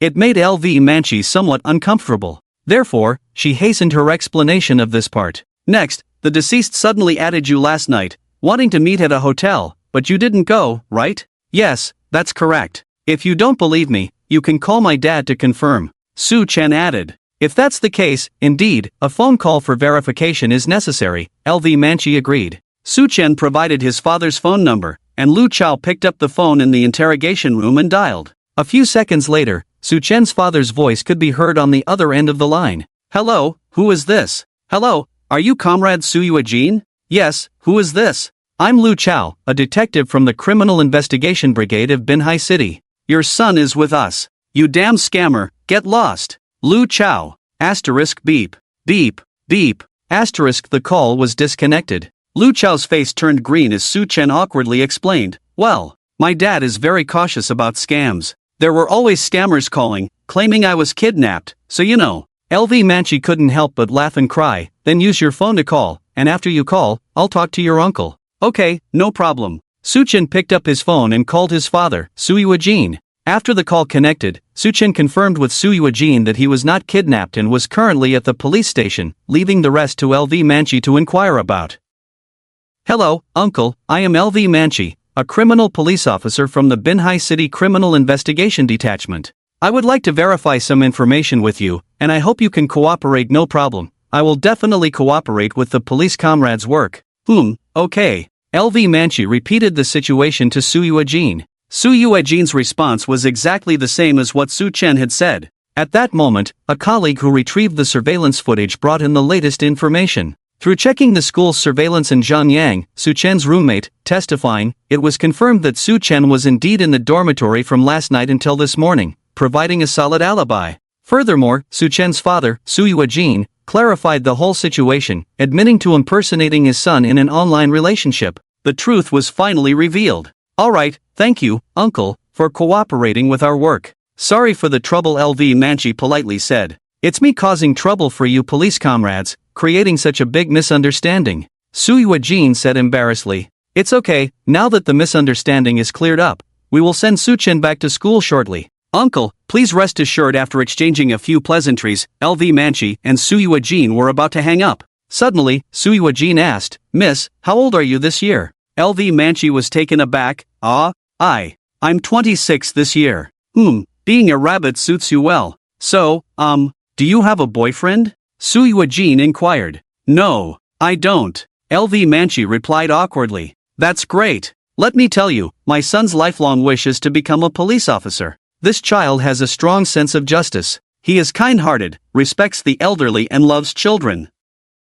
My son is kind-hearted, often helping old ladies cross the road. Oh no, assisting old ladies cross the road. Oh, I see, that's nice. LV Manchi was somewhat amused and helpless. Su Chen, hearing his father's rambling, knew that his father was still a bit drunk, having had a few drinks last night. What's more, as Su Jing continued, he started boasting to LV Manchi. Miss, although my son is not studying at the police academy, he is exceptionally good at solving cases. Whether it's theft, murder, arson. Any case, my son can solve it. If there's any case you can't crack, any clues you can't figure out, just talk to my son, he will definitely help you solve it. Su Jing's boasting became more and more exaggerated, making Su Chen sound even more impressive than Conan. LV Manchi could only awkwardly respond a few times before finally hanging up the phone. She just thought that Su Jing was trying to help his son make more friends and didn't pay much attention to his words earlier. Lu Chao joked on the side, this old man is quite humorous, daring to boast about anything just to find a partner for his son.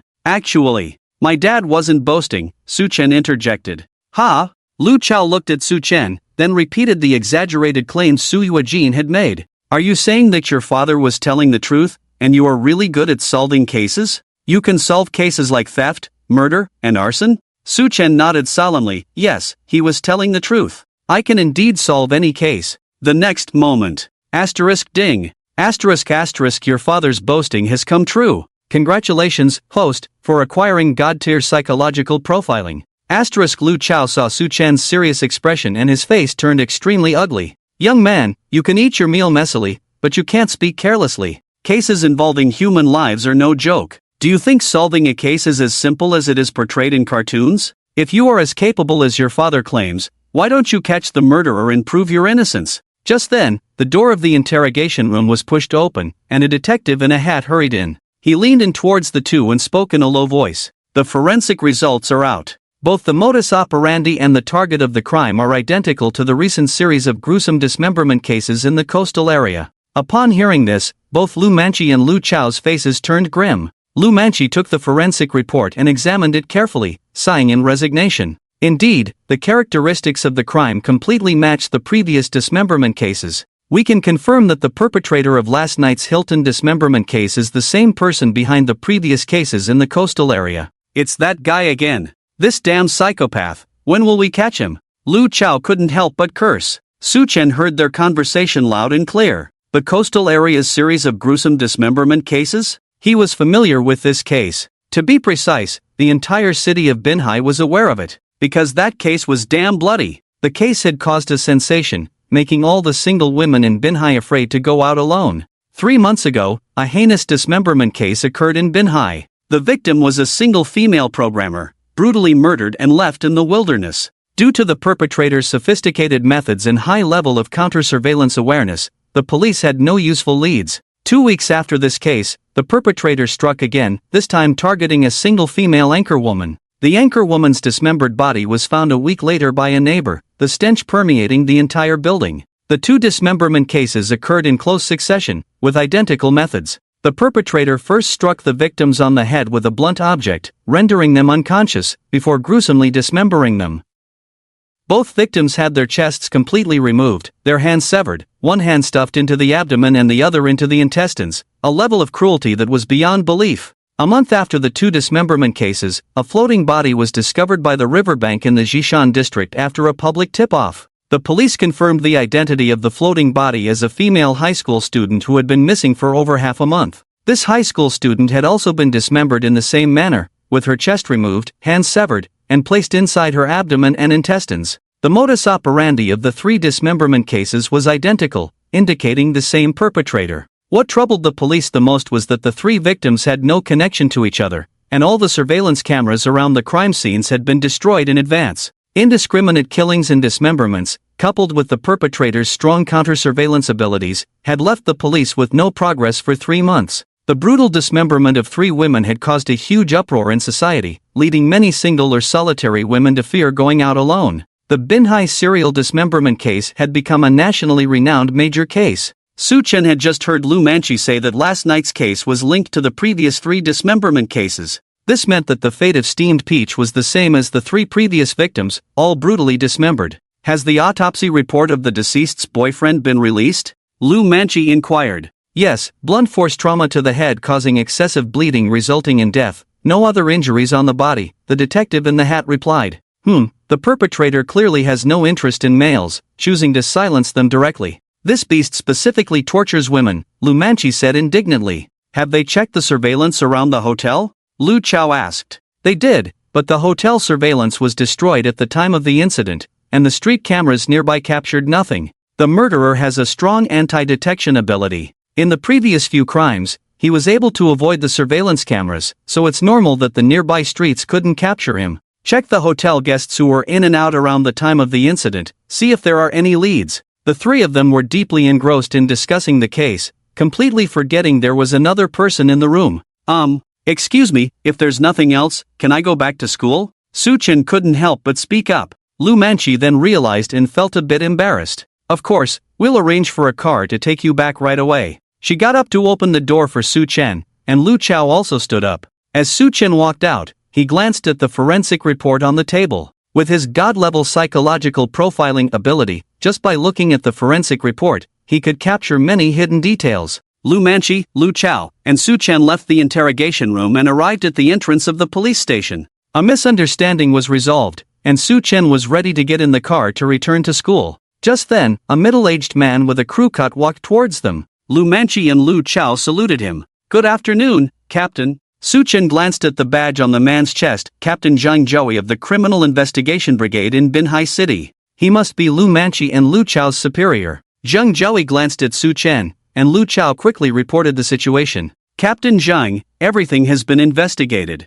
This young man has no connection with the victim. Both Manchi and I have completed the records. Zhang Zhou nodded. Alright, then quickly send this young man back to school, don't delay his studies. Sure thing, Captain Zhang. By the way, this is the criminal sketch just drawn by the forensic artist. The perpetrator is male, aged between 25 and 35, around 190 centimeters tall, weighing about 90 kilograms, muscular and strong. Lu, pass this information to our departments, let them be on the lookout. After handing over the sketch, Zhang Zhou said, Great. With the sketch drawn by the artist, we will soon bring the perpetrator to justice. Lu Manchi examined the sketch repeatedly and said, the physical characteristics indeed match the perpetrator's profile. We should make multiple copies of this sketch and alert the residents in the vicinity. Exactly. Especially the residents near the Hilton Hotel. Lu Chao agreed. Lu Chao's words reminded Lu Manchi. She saw Su Chen about to get into the car and quickly called out to him. Su Chen, please wait a moment.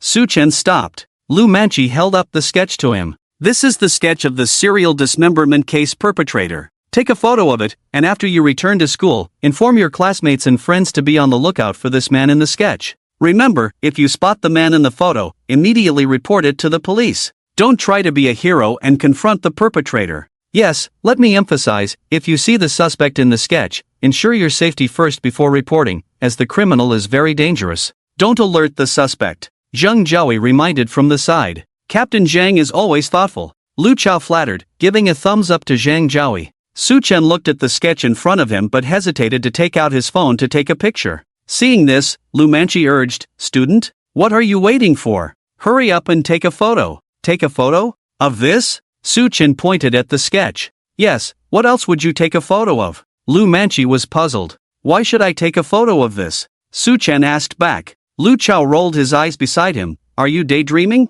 Didn't you hear what we just said? The man in the sketch is the perpetrator of the dismemberment case. Why aren't you? He is not the perpetrator. Su Chen interrupted Lu Chao's words. Everyone was stunned. Lu Chao was not angry when he was refuted. Instead, he found it somewhat amusing. You say he's not the killer? So, have you ever seen what a killer looks like?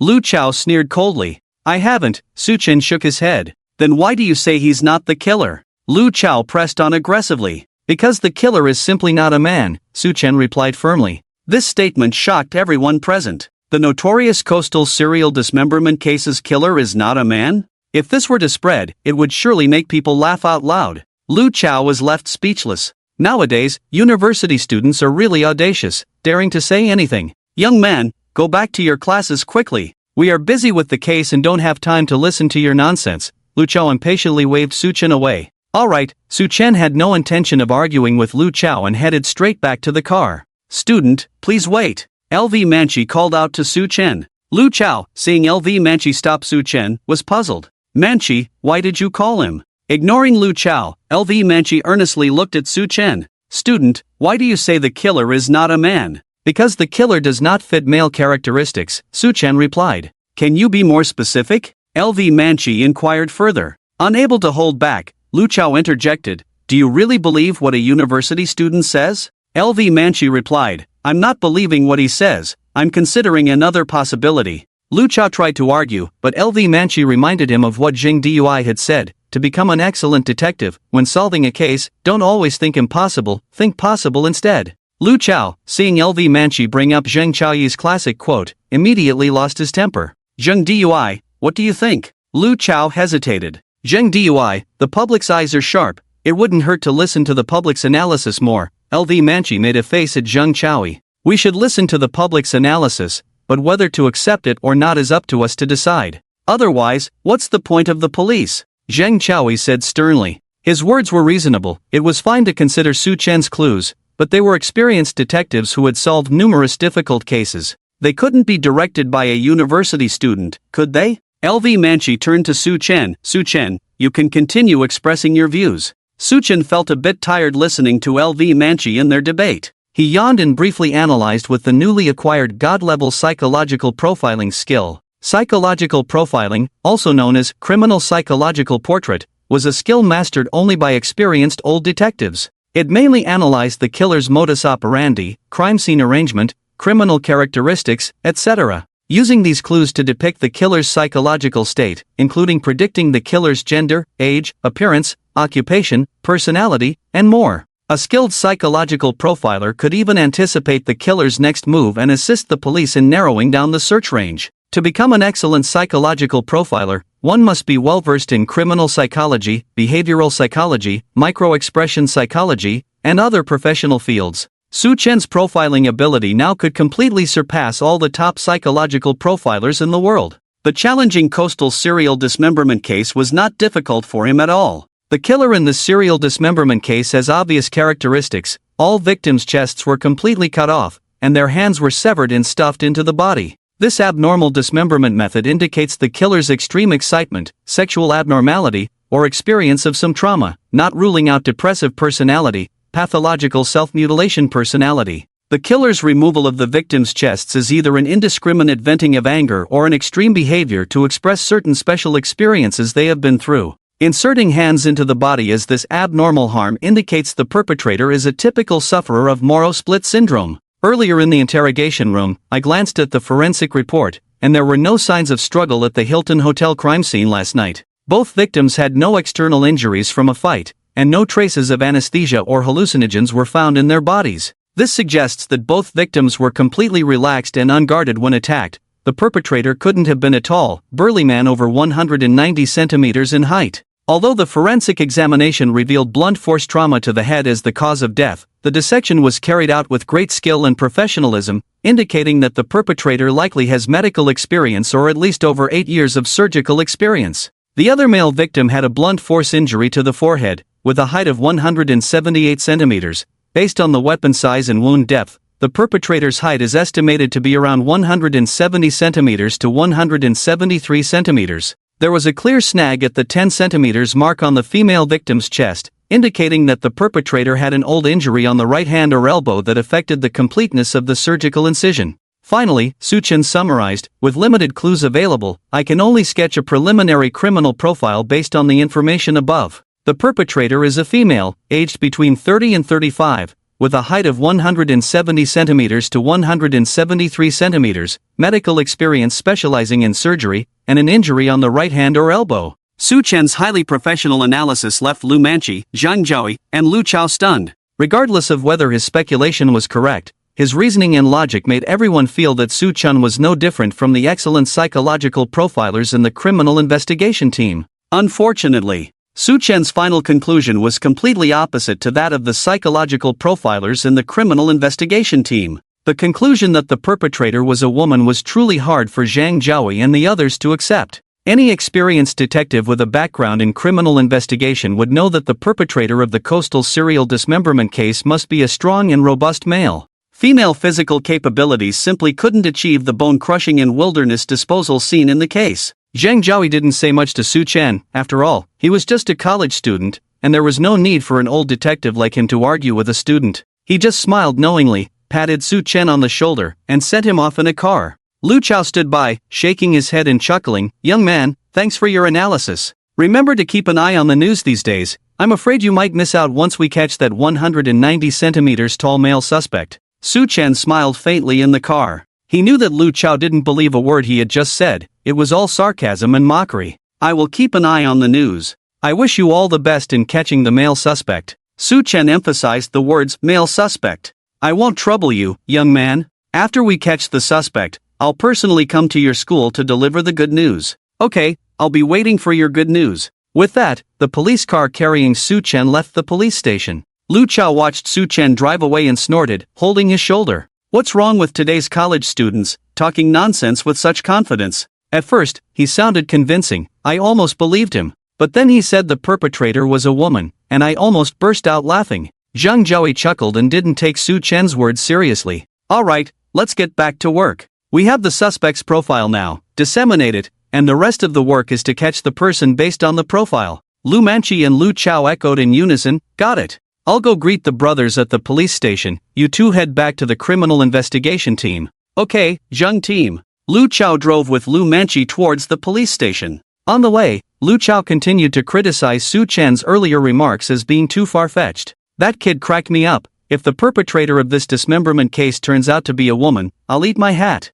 Lu Manchi remained silent, looking absent-minded. Lu Chao complained for a while without anyone paying attention to him, then he glanced at his co-pilot, LV Manchi. "Manchi, what are you thinking about?" "I'm thinking that we shouldn't limit our thinking in solving the case. We really need to consider all possibilities. But the current case is special. We do need the professional analysis from the elite criminal investigators in the bureau." Lu Chao said irritably, "Are you saying you believe that kid's nonsense?"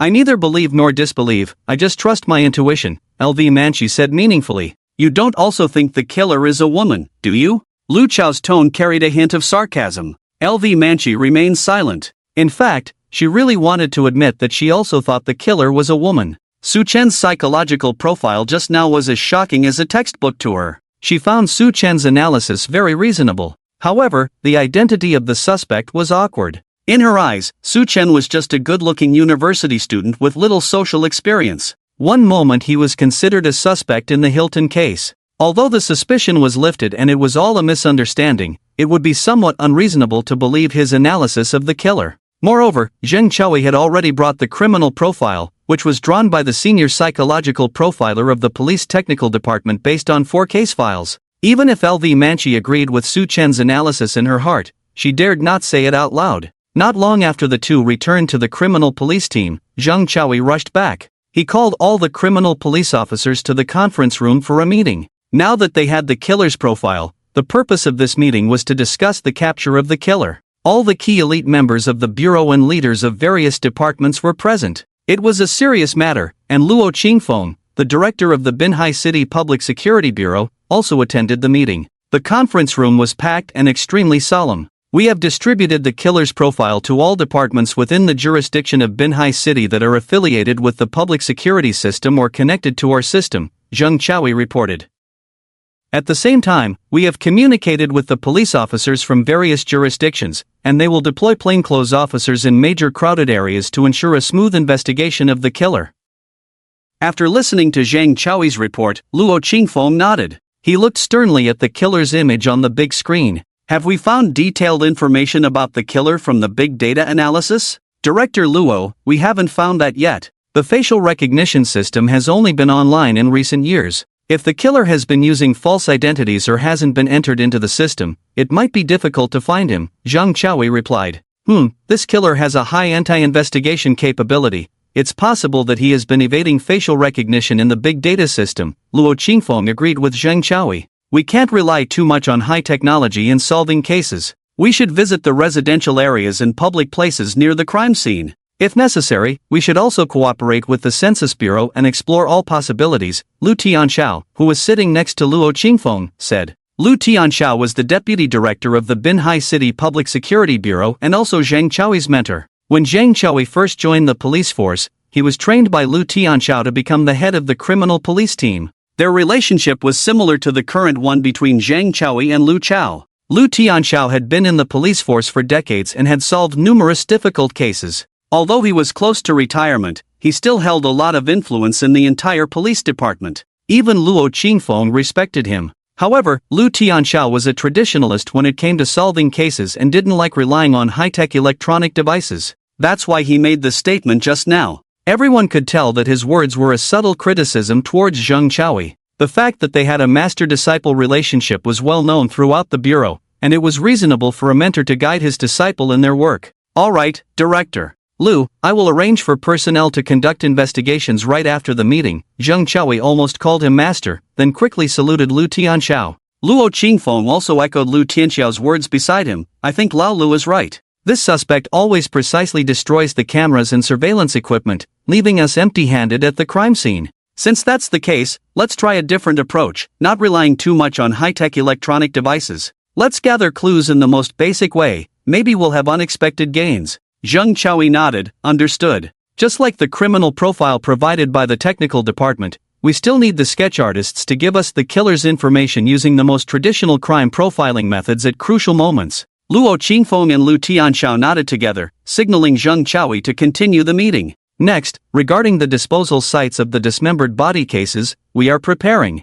Bang! The door of the meeting room was pushed open, and a very young male officer rushed in. Everyone turned to look at the door. The leaders of each department looked at this impulsive young male officer, curious about whose subordinate he was. Zheng Choui's face darkened. This was his intern, Xiao Li. Zheng Choui had assigned him to monitor the scene, and if there were any discoveries at the crime scene, he was to report immediately.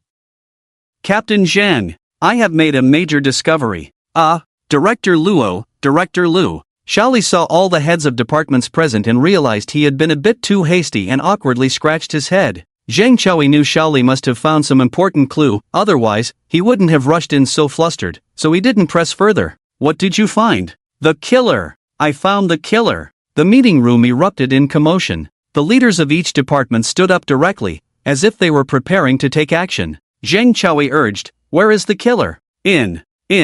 I found you. Xiao Li raised his phone. Young man, are you saying, you took a photo of the killer? Lu Tianxiao asked beside him. Yes, Director Lu. A dashcam near the crime scene captured the killer. Show us quickly. Lu Tianxiao urged. Zhang Choui quickly projected the photo from Xiaoli's phone onto the big screen. He operated the phone to open the picture Xiaoli had sent. The picture showed a screenshot from the dashcam. When everyone saw the figure of the killer in the screenshot, they were all stunned. Lu Tianxiao couldn't contain his shock and exclaimed, "How can the killer be a woman?" On the big screen was the back view of a woman. She was of medium build, wearing a black dress, with her hair pinned up, and her face not clearly visible. Comparing her height with the surrounding vehicles, it was evident that she was at least 170 centimeters tall. Since it was a photo taken by the dashcam at night, the image was somewhat blurry, but it was unmistakably a woman. Seeing this situation, it wasn't just Lu Tianxiao. Luo Qingfeng, as well as all the officers present, showed expressions of disbelief. "Are you sure you're not mistaken?" Zhang Choui couldn't help but ask Xiaoli. "Absolutely not mistaken," Xiaoli said firmly, taking out a stack of documents. "Captain Zhang, this is the latest investigation result from the forensic team. They found hair in the victim's body that doesn't belong to the victim. This hair is likely left by the killer when mistakenly inserting the victim's hands into the victim's body. Through forensic analysis, this hair not belonging to the victim is from an adult female. Based on this hair, the forensic team estimated that the person is approximately between 30 to 35 years old. And now, here's the key point," Xiaoli said excitedly. "If we assume the killer is female, I checked the parking lots near the hotel. After the victim was killed, indeed, a suspicious woman left the hotel through the staff entrance. Unfortunately, her face wasn't captured." Lu Tianxiao stood up directly and went to Xiaoli's side to carefully examine the forensic identification results. He seemed unable to accept the conclusion that the killer was a woman, but when he checked the identification results and the photos taken, his expression became very complex.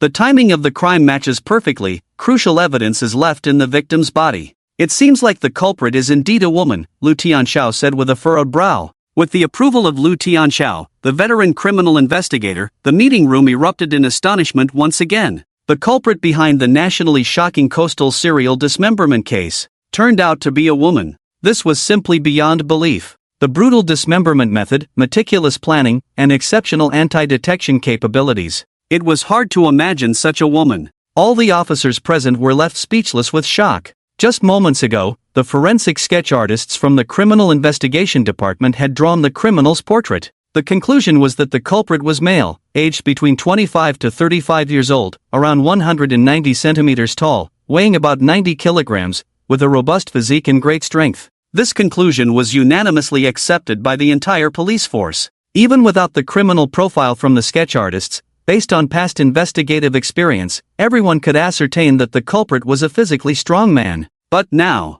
the latest evidence brought by Xiaoli had dazzled everyone, especially Zhang Choui. Earlier that morning at the police station entrance, Su Chen had mentioned that the culprit was a woman. At that time, Zhang Choui thought it was just a student talking nonsense and didn't take it seriously. But now, upon learning that the culprit was indeed female, Zhang Choui's mind was buzzing. Su Chen's voice kept echoing in his ears. The culprit is female, aged between 30 to 35 years old, height between 170 centimeters to 173 centimeters, with medical experience, skilled in surgical procedures, and has an injury on the right hand or elbow. Thinking about this, he played the video from the dashcam. After repeatedly watching the footage of this woman leaving the parking lot, he was shocked to see that her right arm looked very unnatural, as if injured. It perfectly matched Su Chen's psychological profile. This made Zhang Choui even more bewildered. Just from the Hilton murder case last night, Su Chen not only deduced that the culprit was female, but also accurately guessed the culprit's profession and physical condition.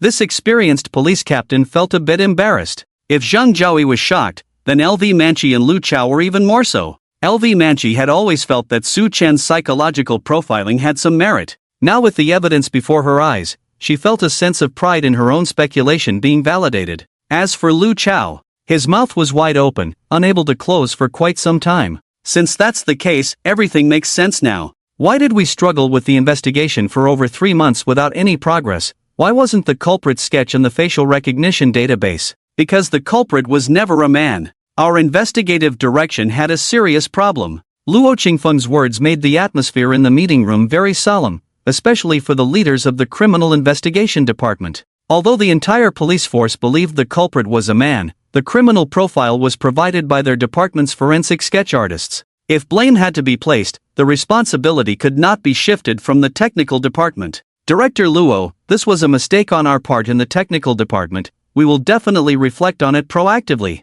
the technical department leader said with a sheepish expression. Psychological profiling is meant for deducing and anticipating the culprit's situation. Your core work was not at fault, it's just that all of us were misled, Luo Qingfeng remarked reasonably. Yes, now is not the time for reflection. Since the culprit is confirmed to be a woman, we must immediately overturn our previous thinking and devise a new investigative plan. Lu Tianxiao agreed. Luo Qingfeng nodded. Old Lu is right. Given the situation that the culprit is female, feel free to speak up if anyone has any ideas. Before he finished speaking, Zhang Zhaoi raised his hand. Director Luo, I have something to report. Xiao Zhang, go ahead. All eyes in the room turned to Zhang Zhaoi. Zhang Zhaoi's expression was extremely complicated, as if he was struggling with how to proceed with his words. Chief Luo, in fact, before today's meeting started, someone had already reported to me about the deduction that the killer is a woman. He accurately deduced the gender, age, height, and physical features of the killer. But this is too far from the situation we deduced, so I didn't take it seriously.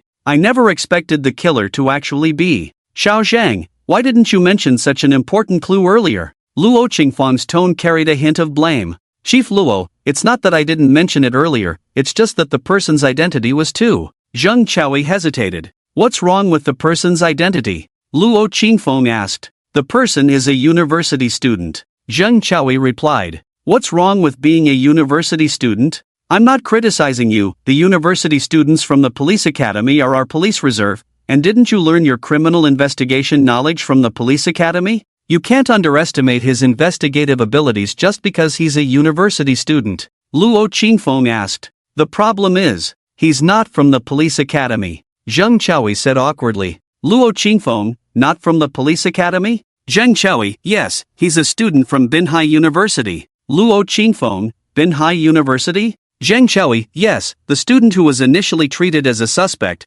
taken back to the police station for questioning.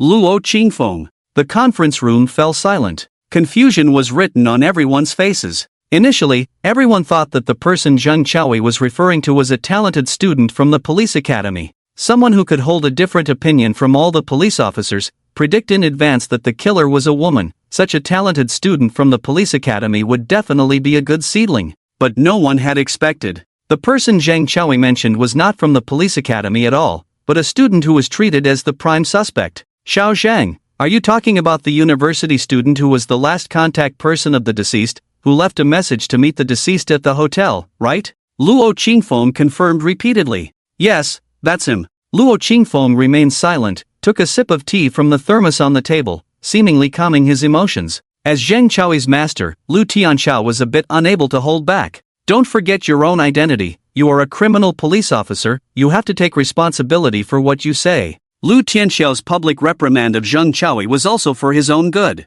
The core elite members of the bureau were present today. Everyone knew about Su Chen being the prime suspect. There had been intimate interactions between the deceased and Su Chen, and their last chat record indicated Su Chen was going to meet the deceased. Fortunately, the truth came to light, and Su Chen's suspicion was cleared after the investigation. However, most people present were still unaware of the truth. Now, with Zhang Chaoi's words, it seemed like he was being led by the suspect. As a criminal police officer, should you listen to a suspect's analysis of who the killer is? Is that reasonable? Is that acceptable? Zhang Chaoi looked at the complex expressions on everyone's faces, feeling immense pressure himself. In fact, he could have completely kept quiet about Su Chen's case. After all, only Lu Manqi and Lu Chao knew about today's events, and the other party was just an ordinary university student. But Su Chen's exceptional talent in psychological profiling was truly remarkable. Zhang Chaoi felt that if he didn't speak up, he might miss a very important clue. Everyone, let me clarify first, through our interviews and evidence collection,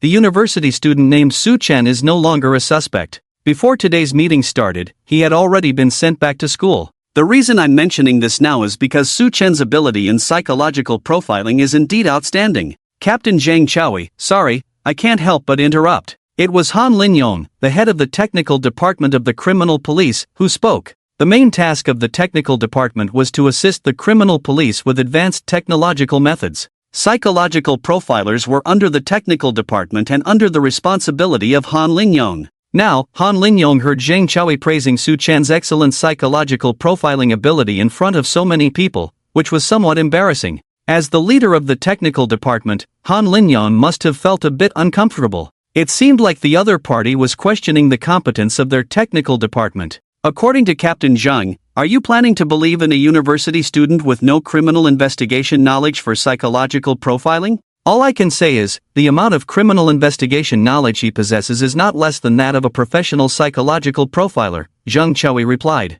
Upon hearing this, Han Linyong became even angrier. You keep saying that this university student's criminal investigation knowledge is not less than that of my psychological profilers just because he deduced that the culprit is a woman? In fact, anyone could say such a thing, either the culprit is male or female, right? This university student saw the culprit's sketch as male, but he insisted on going against the flow and saying the culprit is female, and it turned out to be true, the culprit is indeed female. All I can say is, he got lucky and guessed right, but that doesn't mean his psychological profiling skills are exceptional because of this. The most difficult part of psychological profiling is the process, not the conclusion. This is a principle that I believe everyone here understands best. Upon hearing Han Lingyong's words, Zheng Chaoui wanted to express that he was not just listening to a conclusion, but Su Chen's process of psychological profiling amazed him. However, he couldn't provide evidence. He couldn't just ask Su Chen to come to the police station and repeat what he said before, right? Just then, Lu Manchi took off the law enforcement recorder from her chest.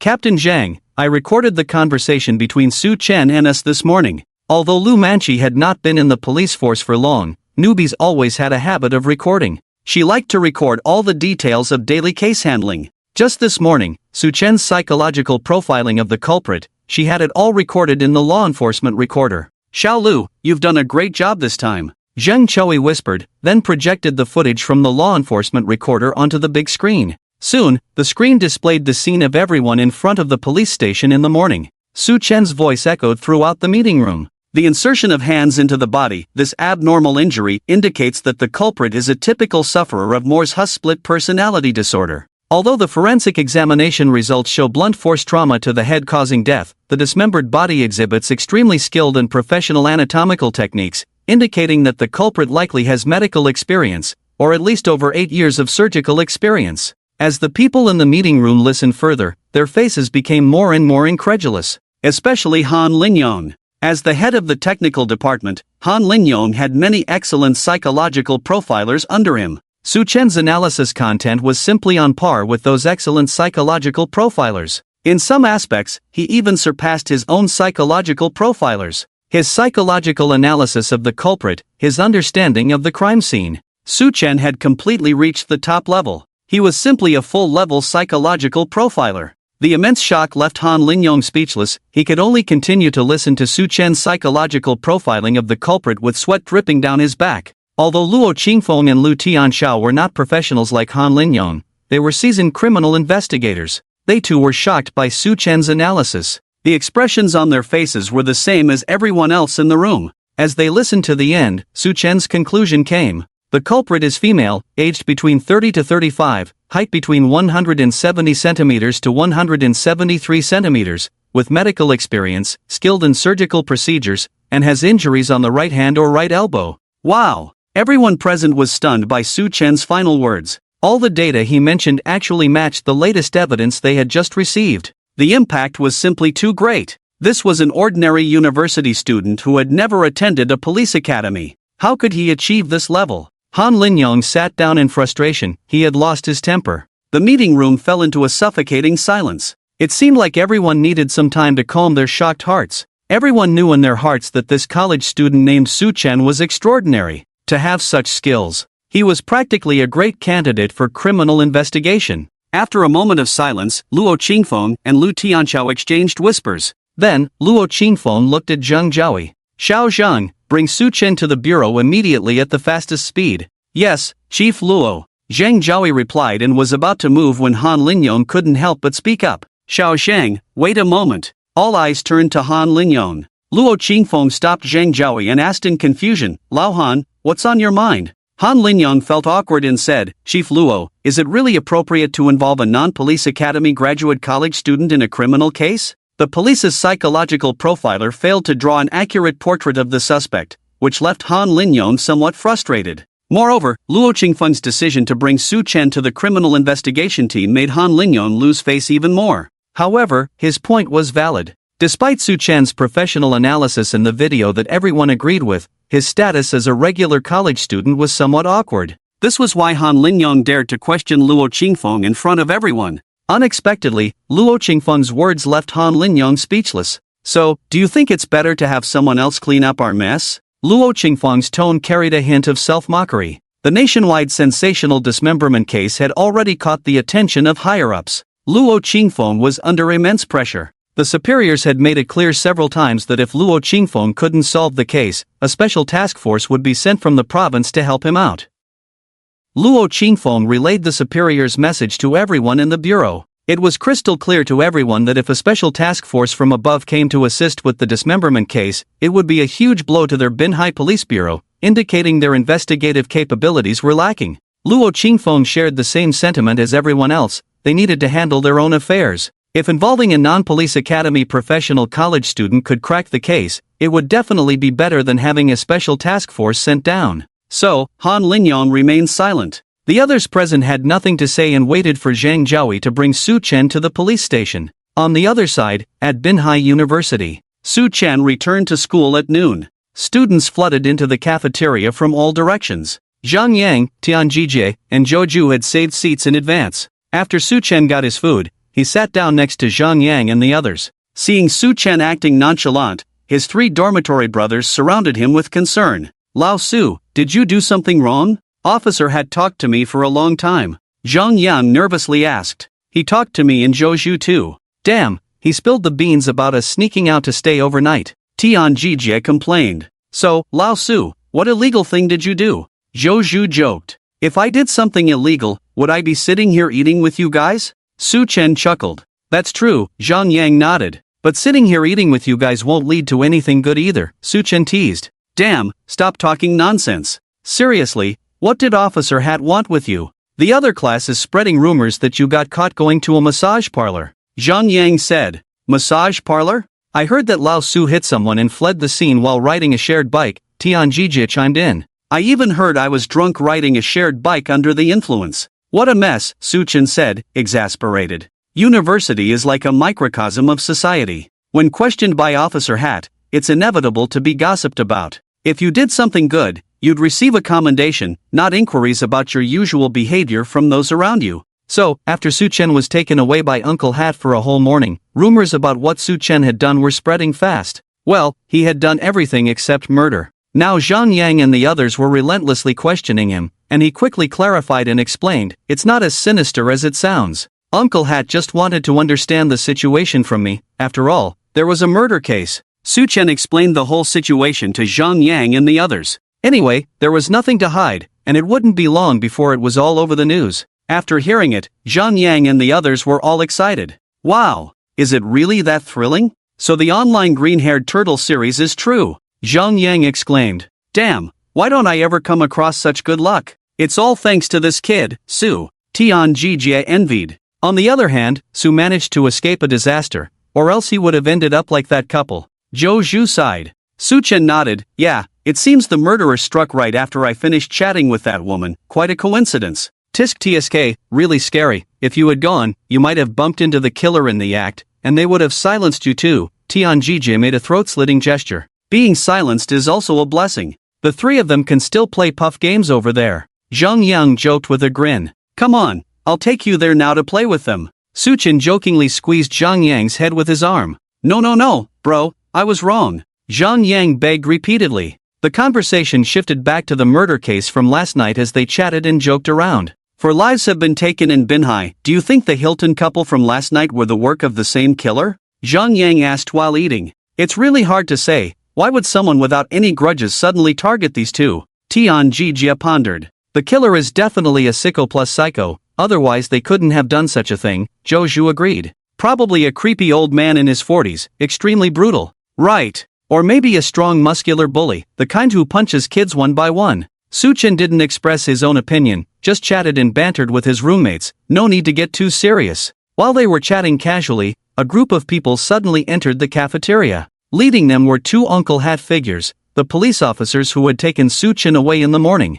They immediately attracted everyone's attention upon entering. They headed straight towards Su Chen. Since Su Chen had his back to the door, he couldn't see what was happening behind him. Zhang Yang was the first to notice Uncle Hat figures walking towards them. Damn! Cops! Oh no, Uncle Hat figures are here again. Upon hearing this, Su Chen turned to take a look. Zhang Chaoyi and the others had already arrived in front of Su Chen. Su Chen, we meet again, Lu Manchi smiled. Su Chen turned around and saw the detectives he had talked to in the morning. Lu Chao was among them. Remembering the bet they had made in the morning, Su Chen smiled and looked at Lu Chao. Officer Lu? Have you already caught the killer? In the morning, after Su Chen used his god-level psychological profiling to describe the killer's characteristics, Lu Chao didn't believe the killer was a woman. Before Su Chen got on the car, Lu Chao sarcastically told him that they would come to tell him in person once they caught the male suspect. Now, hearing Su Chen's question, Lu Chao looked embarrassed. Well. Lu Chao stuttered, not knowing how to respond.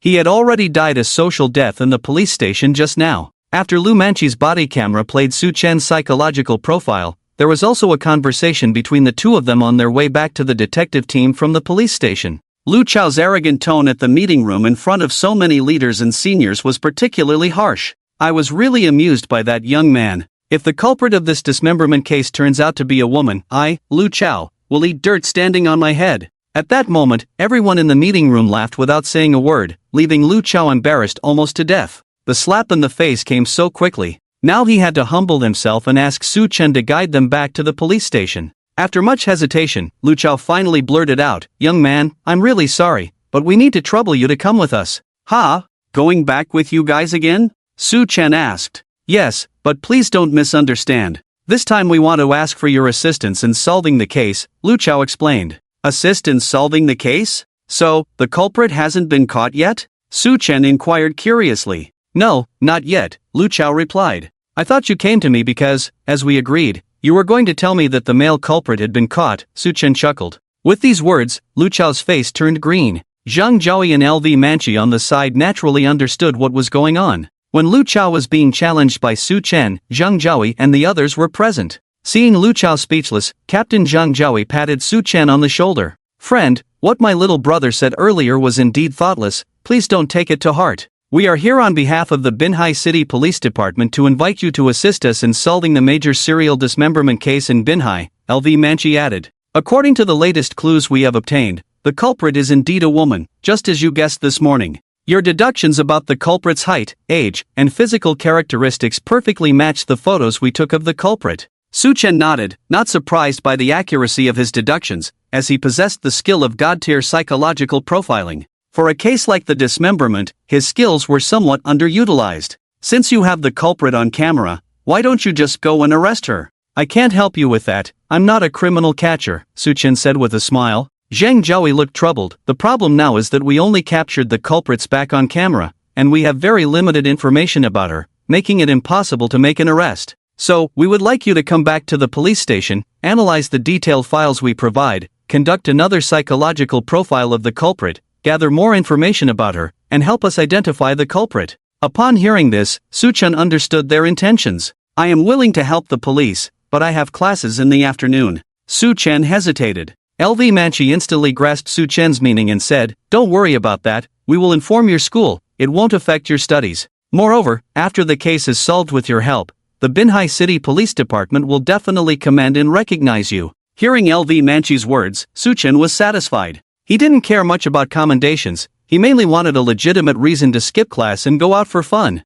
"Alright, it's settled then." With that, Su Chen followed Zhang Jiaoyi and the others out of the cafeteria. After Su Chen left, Zhang Yang, Tian Jie, and Zhou Zhu were all petrified. They remained frozen in their previous actions. Zhang Yang still had a noodle hanging from his mouth that he hadn't eaten. Tian Jie and Zhou Zhu were also standing there, dumbfounded. It was as if something shocking had just happened to them. Wait, what were they just talking about? The uncles in hats seemed to have come to ask old Su for help. That pretty hat lady with short hair said old Su figured out what the culprit looks like. They want old Su to do another psychological profile. What the heck is a psychological profile? Damn, I have no idea what a psychological profile is, let's quickly look it up online. Zhang Yang, Tian Jie, and Zhou Zhu searched online for psychological profiling. All three of them were shocked. Old Su can do this kind of thing? It's not. Isn't this skill something only Uncle Hat can do to solve cases? Zhang Yang blurted out incoherently. It seems like regular Uncle Hat wouldn't know this, it has to be the advanced version of Uncle Hat, Tianjie explained. So, was Lao Su invited to the police station to help Uncle Hat solve cases? Zhou Shu widened his eyes. Yes, that's what they said. Oh my god, my brain is about to shrink. Lao Su can actually solve cases. The three of them were now in a state of shock beyond words. It was like everyone usually fooling around together, and suddenly one day a group of big shots appeared and saluted your roommate saying, "The organization needs you to step up." How would you feel? It would definitely blow your mind. Right now, Zhang Yang, Tianjie, and Zhou Zhu were feeling exactly like that. How could there be a Conan hidden among their good buddies in the dorm? Who could handle that? To have the police personally request this good buddy's assistance in solving cases. It was a bit of a blow to Zhang Yang, Tianjie, and Zhou Zhu. Normally, they would chat about what to have for lunch, where to hang out at night, and gossip about the campus bell.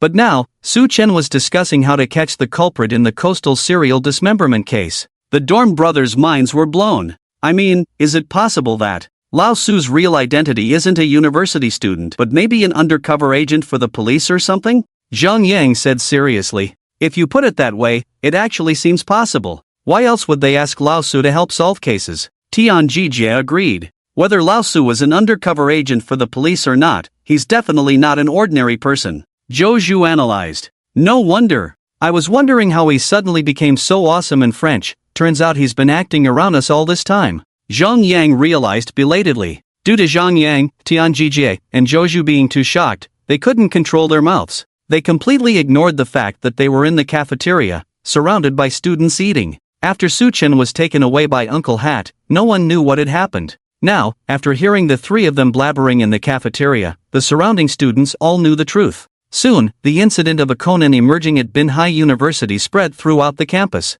In the girls' dormitory building, Yao Jing Jing's room. I never would have guessed that Su Chen was so amazing, being asked by Uncle Hat to help solve cases. Wow, that's incredible. Zhang Tong couldn't help but exclaim.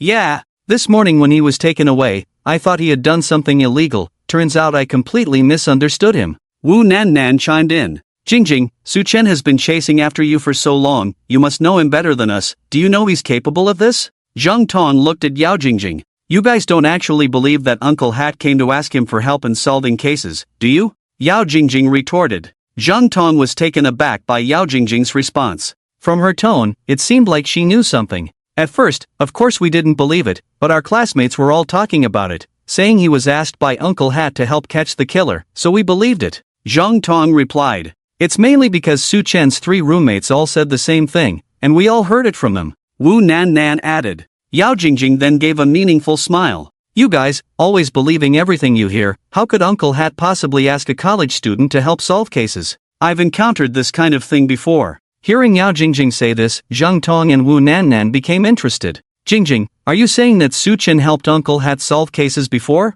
Oh no, Su Chen was taken away by Uncle Hat before? Zhang Tong asked. Yes, back in high school. Yao Jingjing nodded. Why though? Zhang Tong inquired further. Because of me. Yao Jingjing replied. Zhang Tong and Wu Nan looked puzzled, and Yao Jingjing sighed, recounting a past event from their high school days. Back then, Su Chen and Yao Jingjing attended the same high school. As a professional school beauty, Yao Jingjing was pursued by many boys in high school just like she is now. Su Chen was just one of them. At that time, Yao Jingjing was harassed by a troublemaker from outside the school. After Su Chen found out about it, he gave that troublemaker a good beating. A few days later, the troublemaker gathered a group of idle people from society to block Su Chen at the school gate after school. Seeing the other side looking for trouble, Su Chen, along with his classmates, got into a fierce fight with the troublemakers outside the school. The next day, Officer Hat came to the school to take Su Chen away to understand the situation, and Su Chen's classmates who were involved in the fight were also questioned by Officer Hat.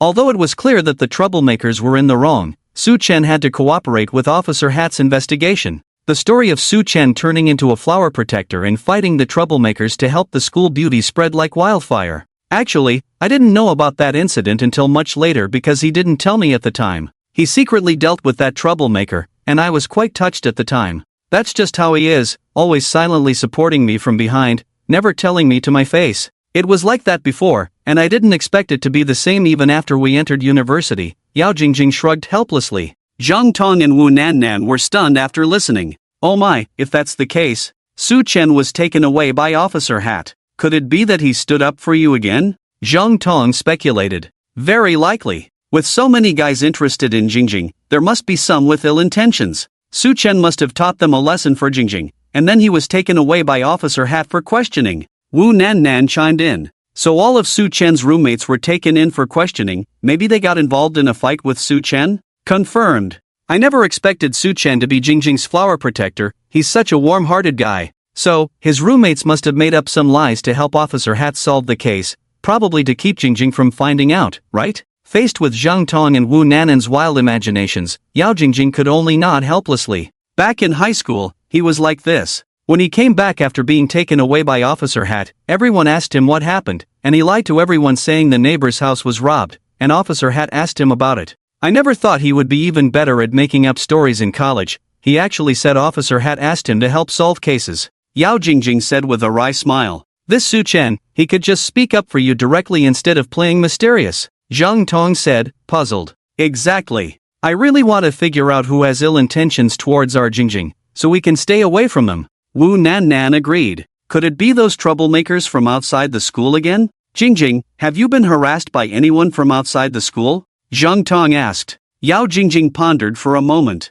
No, but last week when I was waiting for the bus at the bus stop, a boy from the neighboring school asked for my WeChat, but I didn't give it to him. Neighboring school? You mean the tourism college? Zhang Tong asked. Yes, Yao Jingjing nodded. That solves the case. Su Chen must have taught him a lesson for you. Zhang Tong said confidently. Not giving it to him was the right move. The tourism college is just a trashy technical school. The students there are all up to no good. I heard the boys there are into all sorts of vices, and don't even get me started on the girls. There are even cases of abortion in the dorms. Wu Nan sighed. Yao Jingjing sighed thoughtfully. It seems like he has acted without telling me again. So, everything makes sense now. Zhang Tong clapped his hands as if he had figured something out. Tong, what are you talking about? Wu Nan asked. If Su Chen is the type to silently protect the flower, it explains why he has been cold towards Jingjing lately and even blocked her. He must have been afraid that Jingjing would feel guilty after teaching that kid a lesson, and then implicated Jingjing, so he decided to cut ties with Jingjing altogether, silently bearing everything on his own. That's why he had his roommates fabricate the absurd rumor about Hat Uncle inviting him to solve the case, all to cover up the truth of standing up for Jingjing. He couldn't possibly say that he got into a fight with that guy from the Travel Academy for Jingjing's sake, or else Jingjing would have been taken away for questioning by Hat Uncle. I have to say, this Su Chen is really considerate. He silently shoulders everything, not only helping Jingjing deal with those unruly guys but also ensuring Jingjing doesn't face any trouble. TSK. After listening to Zhang Tong's analysis, Yao Jingjing suddenly felt enlightened. Tong, you're truly a genius. I wouldn't have thought of these things on my own. Yao Jingjing said joyfully. The doubts that had troubled her for days finally cleared up. Yao Jingjing had thought Su Chen had given up on her, but the truth was that Su Chen had become her silent protector. So it seems that Su Chen not only hasn't given up on Jingjing, but has become even more devoted. With such a caring guy, Jingjing, why don't you consider being with him? He. Wu Nan chimed in, assisting. Nan is right. If a guy is so caring towards me, I would definitely be with him. Zhang Tong echoed from the side. He's so handsome and responsible, willing to endure grievances himself rather than let the girl he likes worry. I'm starting to be moved too. Jingjing, aren't you considering being with him? Wu Nan pressed. A hint of conflict flashed across Yao Jingjing's delicate face. I admit he's been good to me, but I really don't have feelings for him. I've always seen him as a brother since we were young. So if he comes to confess to you after dealing with Hat Uncle, would you still reject him? Zhang Tong asked. Rejection is certain, but I will definitely talk to him nicely. After all, he stood up for me. My attitude will be better. Yao Jingjing said each word. Zhang Tong and Wu Nan nodded together. That's right, tit for tat. Just because he kept you in the dark while dealing with the guy from the Travel Academy, doesn't mean you have to agree to be with him, right? Exactly, love shouldn't involve moral coercion. I support Jingjing's decision. On the other side, Su Chen was brought to the coastal police station by Zhang Chaoyi and others. They had gone to the police station in the morning to get a simple understanding of the situation, but a few hours later, the location was upgraded. Zhang Chaoyi led Su Chen all the way to the conference room. Once inside the conference room, all eyes turned to this genius teenager. This university student who could deduce the characteristics of the culprit through psychological profiling based solely on the Hilton forensic report had piqued the curiosity of everyone present. Being scrutinized by dozens of criminal investigation elites made Su Chen feel somewhat uncomfortable. Luo Qingfeng stood up and shook hands with Su Chen. Zheng Chaoyi introduced both sides to each other. Su, this is our coastal police station chief, Luo Qingfeng, Chief Luo, and this is Deputy Chief Lu Tianchao, Deputy Lu. Han Lin Yon, the head of the technical department, also came over to introduce himself to Su Chen. After Su Chen exchanged greetings with everyone present, Zheng Chaoyi arranged for Su Chen to sit in on the meeting. Luo Qingfeng announced the start of the meeting. Let's not waste time and get straight to the point. After Luo Qingfeng finished speaking, all the files related to the coastal serial dismemberment case appeared on the big screen. According to regulations, criminal case files couldn't be shown to Su Chen alone. However, considering the urgency of the situation with the culprit still at large, Luo Qingfeng chose this method to bypass some issues. He decided to review all the files related to the dismemberment cases during the meeting so that Su Chen could grasp all the details of the cases. On the big screen, the slideshow slowly played out the detailed information of the 4 victims in the dismemberment case, including the time of the crime, the location of the crime, the location where the killer disposed of the bodies, and so on. Su Chen, with a serious expression, watched the big screen intently, holding his shoulders. Zheng Chaoyi deliberately slowed down the playback speed. Everyone present understood without saying a word. In fact, everyone in the meeting room was already familiar with all the files of the dismemberment case. This case had troubled the police station for over 3 months, and the department had held countless meetings. The ins and outs of the 4 dismemberment cases, all reports, all details, everyone had seen them countless times. It was clear to everyone that when Luo Qingfeng replayed the files, it was actually for this university student with exceptional investigative talent. Soon, Zheng Chaoyi played the complete file of the dismemberment case for Su Chen. After the big screen displayed the last page, all eyes in the room turned to Su Chen once again. Faced with the files that had been seen countless times, they had already obtained the clues they needed. Now, all their hopes were pinned on Su Chen. Everyone's hearts were in their throats because no one knew what answer Su Chen would give. Su Chen, what are your thoughts on the killer in the dismemberment case? Luo Qingfeng asked tentatively. The atmosphere in the meeting room became particularly tense. The person under the most pressure was actually Zheng Chaoyi. Su Chen's mind-blowing psychological profiling had left everyone present in awe. Everyone naturally agreed with Su Chen's previous deductions, or else they wouldn't have invited him here. But no one knew what conclusion Su Chen would draw after reviewing the complete files. If Su Chen gave an ambiguous answer, that would be embarrassing. It wasn't that Zheng Chaoyi didn't trust Su Chen, but this case had given headaches to the veteran detectives in the department for over 3 months. The difficulty was indeed too great. At this moment, all the veteran detectives in Binhai were waiting for Su Chen's answer. Su Chen shifted his gaze away from the big screen. He casually spoke up.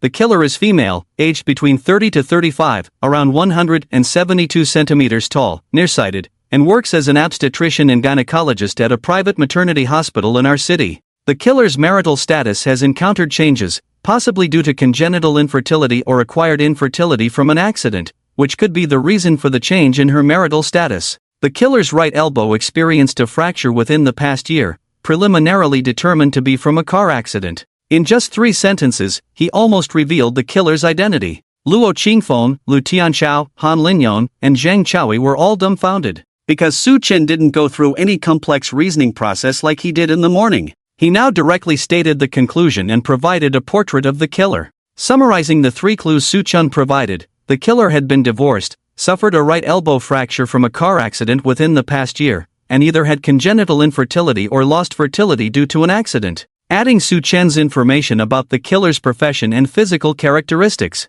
A female obstetrician and gynecologist at a private maternity hospital, 172 centimeters tall, in her 30s, nearsighted. In that instant, the killer's identity was locked down. There were 3 private maternity hospitals in Binhai, and with such distinct characteristics of the killer, finding her would be a matter of minutes. Zhang, immediately send someone to check and see if we can identify the suspect. Luo Qingfeng said. Yes, Chief Luo. Zheng Chaoyi left the meeting room. The killer's workplace was among the 3 maternity hospitals. The police used the system to screen eligible women and station personnel near the maternity hospitals, ready for deployment at any moment. Time passed by second. The meeting room was engulfed in an unprecedented suffocating atmosphere. After a while, Zheng Chaoyi rushed back to the meeting room. We found her. The killer has been found. Luo Qingfeng and Lu Tianchao immediately stood up. Zheng Chaoyi held a file, panting, and said, through screening and investigation, we have finally identified the culprit.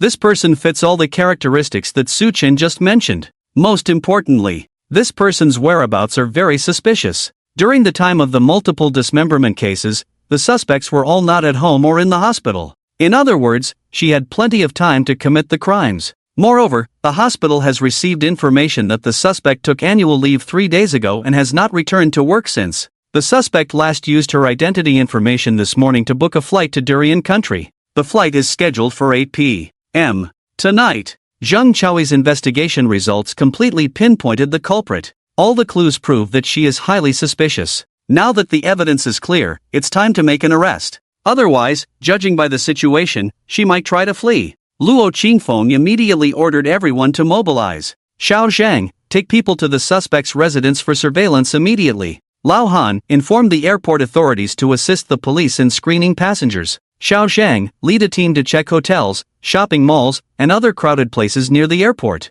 The rest of you, follow me. Before the words had even settled, dozens of people in the meeting room were already in action. In the blink of an eye, only Su Chen was left in the meeting room. Just as Luo Qingfeng led the team out, he suddenly remembered that their external support was still there. So he quickly returned to the meeting room and greeted Su Chen. "Young man, I'll arrange for someone to take you back to school later. After the culprit is interrogated, I will personally thank you on behalf of the police station." With that, Luo Qingfeng turned around and left in a hurry. Now that Su Chen had exposed the culprit, it was only natural to hand over the arrest to the police. After everyone dispersed, a duty officer drove Su Chen back to school. After all the commotion, it was already evening when Su Chen returned to school. After getting off the car, Su Chen checked his messages on his phone while walking towards the school. So much had happened these past 2 days. Plus, he had been with Uncle Mauzi all day today, so he had several unread messages on WeChat. Most of them were from those online dating prospects his dad had been chatting with on his behalf.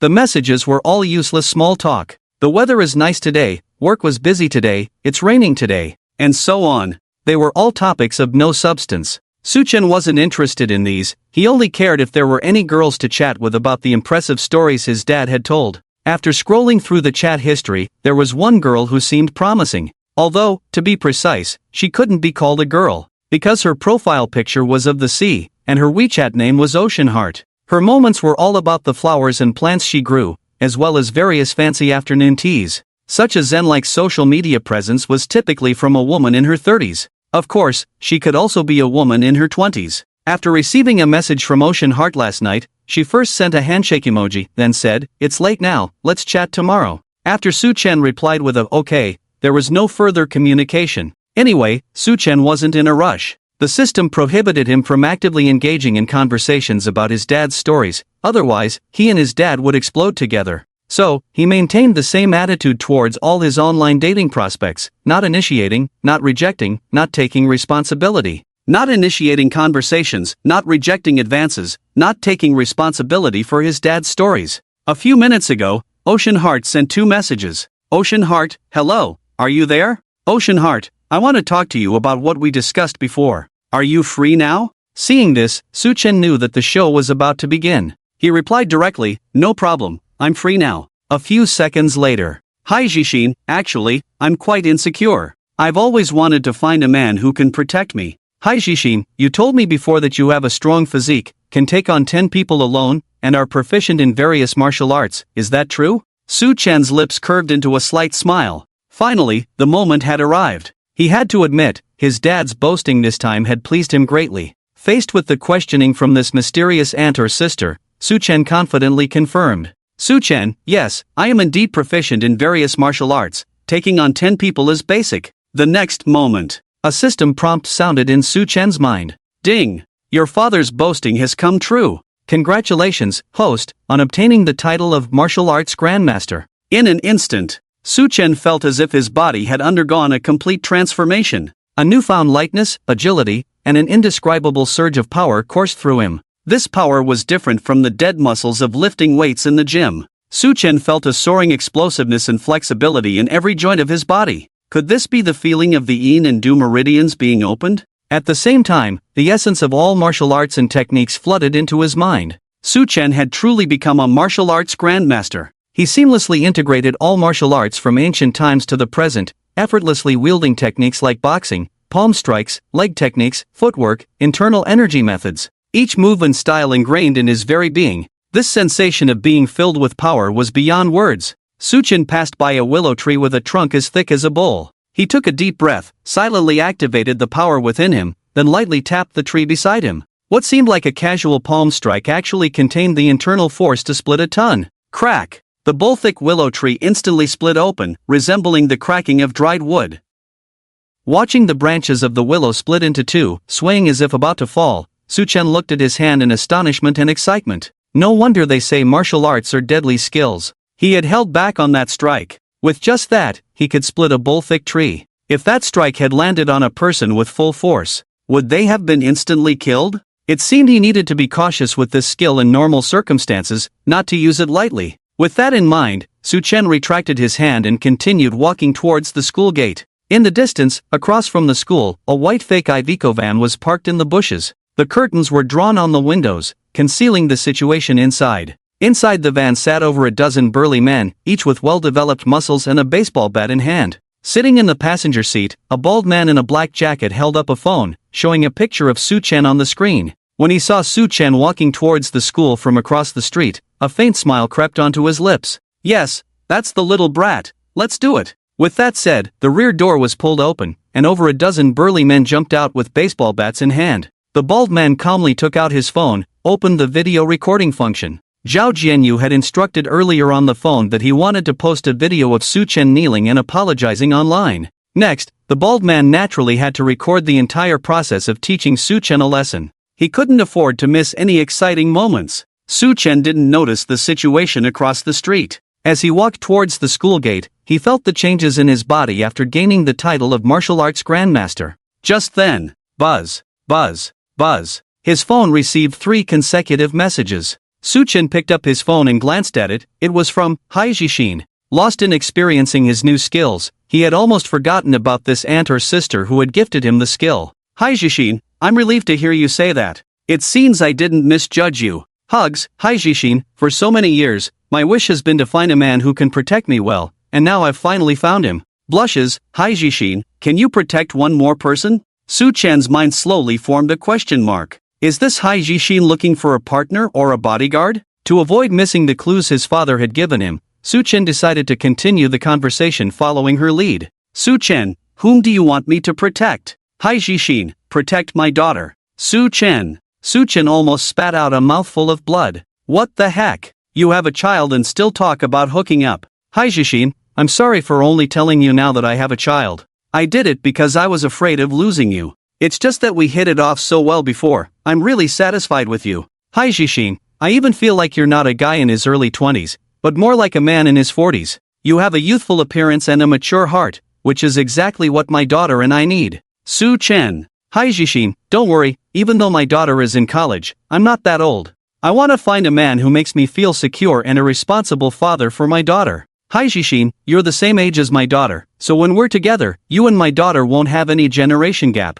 We won't be like other single-parent families, we 3 will definitely get along well. Su Chen. Hai Jixin, can you say something? I'm scared when you keep using ellipses. Cries, no generation gap. All getting along well. Your daughter is in college, forget it. Su Chen is not interested in older women with children in college. He directly clicks on the top right corner of Hai Jixin's profile, ready to block her. Before he could finish the action, a very annoying voice suddenly came from behind him. Hey, I'm talking to you, don't you dare walk away. Su Chen stopped in his tracks and turned around. Behind him, a bald man with a cigarette in his mouth was approaching him with a phone in hand. Behind the bald man were a group of burly men holding baseball bats. Su Chen was puzzled because he didn't know these people at all. Thinking he might have made a mistake, he looked around to see if there was anyone else. What the hell are you looking around for? We're looking for you. The bald man cursed. Me? Su Chen pointed at himself. The bald man exaggeratedly nodded with the cigarette in his mouth, his facial muscles trembling. You guys looking for me for something? Su Chen smiled. What? Can't you tell we're looking for you? The bald man smirked, and the burly men behind him burst into laughter. Of course, I can tell. Then why ask? I was wondering if you wanted to talk here or somewhere else. Su Chen said with a smile. You choose, it doesn't matter where, it'll be the same. The bald man sneered. Alright, let's go somewhere quieter. Su Chen pointed to a small grove in the distance. That's fine, won't disturb anyone there. Haha, sure. The bald man threw his cigarette butt on the ground and extinguished it. He put his hand on Su Chen's shoulder, pretending to be friendly, but actually to prevent Su Chen from running away. The burly men lazily followed, holding baseball bats. Everyone knew what Su Chen was thinking. He must have realized he couldn't escape and wanted to get beaten up in a less crowded place to save face. As the bald man led Su Chen across the street, Yao Jing Jing, Zheng Tong, and Wu Nan came out of the school. Yao Jing Jing saw Su Chen being taken away by a fierce-looking bald man, followed by over 10 burly men holding baseball bats. She immediately understood what was happening. This was a familiar plot. It must be Su Chen who stood up for her and taught a lesson to the guy from the neighboring tourism college who asked her for WeChat before. Now, that guy has gathered a group of people to retaliate against Su Chen. Oh no! He's in danger now. Zhang Tong and Wu Nan, of course, also saw the situation in the distance. Although these two usually lack in intelligence, seeing the scene before them, combined with what Yao Jingjing told them at noon about Su Chen standing up for her in high school, the two of them instantly realized what was happening. Just like Yao Jingjing did, the protector of the school flower was in trouble. Oh no! Should we do something? Zhang Tong panicked. Call the police. Hurry, call the police. Yao Jingjing urged. Wu Nan quickly dialed 110 on her phone, but Su Chen had already been taken by that large group of people into the distant grove, disappearing from the sight of the three. No, it's too late. Yao Jingjing, at a loss, thought for a few seconds, then suddenly came up with a win-win solution. Nan, you wait here for the security guards to arrive. Tong, you come with me. With that, Yao Jingjing pulled Zhang Tong and ran towards the grove in the distance. Seeing Yao Jingjing pulling her towards the grove, Zhang Tong was in a panic. Jingjing, wait, don't go, it's too dangerous. It's okay, trust me. Yao Jingjing pulled Zhang Tong under a pine tree, where they could see the situation in the grove. Tong, use my phone to livestream, broadcast everything that happens next, even if the phone is discovered or taken away, it doesn't matter. Zhang Tong immediately understood Yao Jingjing's intention. She wanted to gather evidence before the security guards arrived. Secretly filming was risky. If the phone was taken, everything would be lost. But live streaming was different. Even if the phone was taken, the recorded footage would already be live online. Yao Jingjing's social media account had over 50,000 followers. If they started the live stream now, many people would definitely join to watch, leaving evidence behind. Yao Jingjing quickly opened her social media app, started the live stream, and handed the phone to Zhang Tong. Then she turned to rush into the grove. Zhang Tong grabbed her. Wait, Jingjing, where are you going? I'm going to help Nan buy some time. Yao Jingjing said firmly. Don't go. It's too dangerous. Zhang Tong was full of fear. Yao Jingjing turned back, smiled calmly, and said, it's all because Su Chen got into trouble for standing up for me. In the end, everything is because of me. Before the security guards arrive, I must find a way to hold back these people. Anyway, they won't harm me, so don't worry. With that, Yao Jingjing walked confidently towards the crowd in the distance. In fact, Yao Jingjing had her own plan. Yesterday, her clownish behavior at the school gate had made her lose face completely. Now the whole school knew that Su Chen was dating a rich and beautiful girl, who was even more attractive than her. Plus, Su Chen had blacklisted her, which was a big blow. Yao Jingjing thought her lackeys had abandoned her. But today, when Su Chen was taken away by the security guards, she understood that Su Chen had secretly become her protector. This showed that Su Chen still cared about her. Yao Jingjing was overjoyed. She wanted all the students to know that Su Chen was still loyal to her. So she came up with the idea of live streaming. Next, she would use the live stream to let everyone know what Su Chen had done for her, while also establishing herself as a brave school flower, killing two birds with one stone. She wasn't worried at all about the group of troublemakers in front of her. After Yao Jingjing left, Zhang Tong secretly hid behind a big tree and started live streaming with her phone. The top right corner of the phone screen showed that there were 135 people in the livestream room. The number of viewers was still increasing. Most of Yao Jingjing's social media followers were students at Binhai University. When they saw the school flower live streaming, they quickly clicked to join. As soon as she entered, Yao Jingjing walked towards a group of burly men, and the barrage was filled with voices of confusion. What's going on? Is the campus bell shooting a short drama? Obviously, it's either a short drama or a skit. Isn't the guy surrounded the Conan taken away by Hat Uncle? How come he's here too? Where did they find these actors?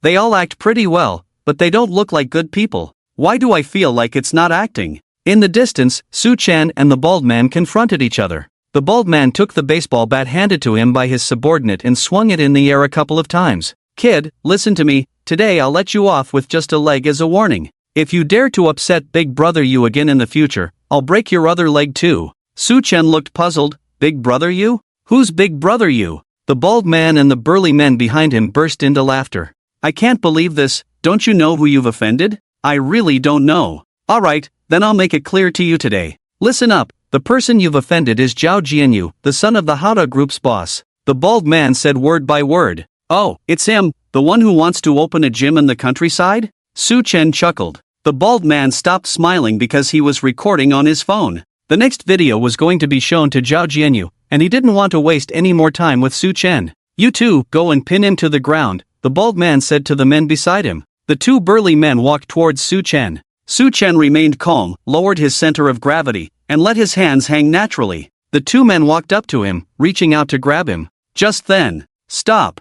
Don't hit him anymore. A woman's voice rang out. Everyone turned to look and saw a pretty girl with a ponytail, a well-proportioned figure, and wearing a blue dress walking over. Su Chen furrowed his brows. Yao Jing Jing? What is she doing jumping in now? The bald man was stunned by Yao Jing Jing's shout. He looked her up and down, then with a hint of playfulness in his eyes, he said, Little girl, are you lost? The other burly men whistled and shouted obscenities. This girl looks pretty good, and she's got some strength. Dance a little for us, girl. Aren't you hot in all those clothes? Ha ha. Yao Jingjing walked over with a stern face and stood directly in front of Su Chen. Everyone was baffled by Yao Jingjing's move. The bald man was a bit surprised. Hey, little girl, you're quite brave, huh? What's the matter? Do you want to take the blame for that kid behind you? The burly men behind him cheered excitedly. You better show me some respect. Don't think I don't know who sent you here. Yao Jingjing's tone was sharp. The bald man chuckled. What? Do you know our big brother you? Of course.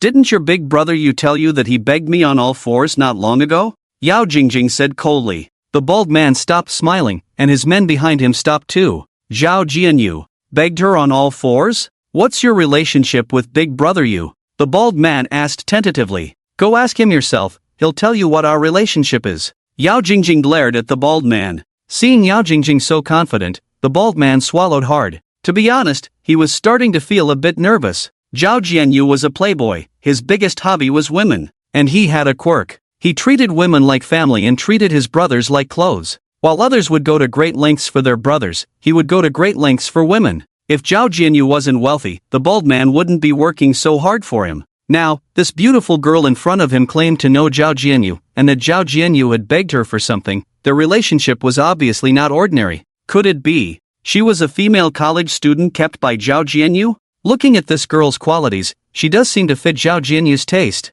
Zhao Jianyu likes this kind of bold girl. But isn't it too coincidental to meet a girl Zhao Jianyu likes at this moment? The bald guy planned to trick Yao Jingjing. Oh, so you're the sister-in-law. I'm on Nan under Yugu. Hasn't he mentioned me to you? Who's your sister-in-law? I haven't agreed to be with him, stop talking nonsense. Yao Jingjing said angrily. The bald guy felt a pang in his heart. Damn, this girl is really the type Zhao Jianyu goes for. Zhao Jianyu is even crazier about women he can't have. Luckily, he didn't do anything inappropriate to her again. Otherwise, that crazy dog Zhao Jianyu would have killed me, right? Oh, you and Yugu are bound to be together sooner or later, future sister-in-law, don't be angry, we are all on the same side. The bald guy said with a smile, trying to diffuse the situation. The burly men also put away their smiles. No one dared to flirt with Yao Jingjing again. Seeing the situation under control, Yao Jingjing felt secretly pleased. Indeed, these people were sent by the guy who asked for her WeChat before.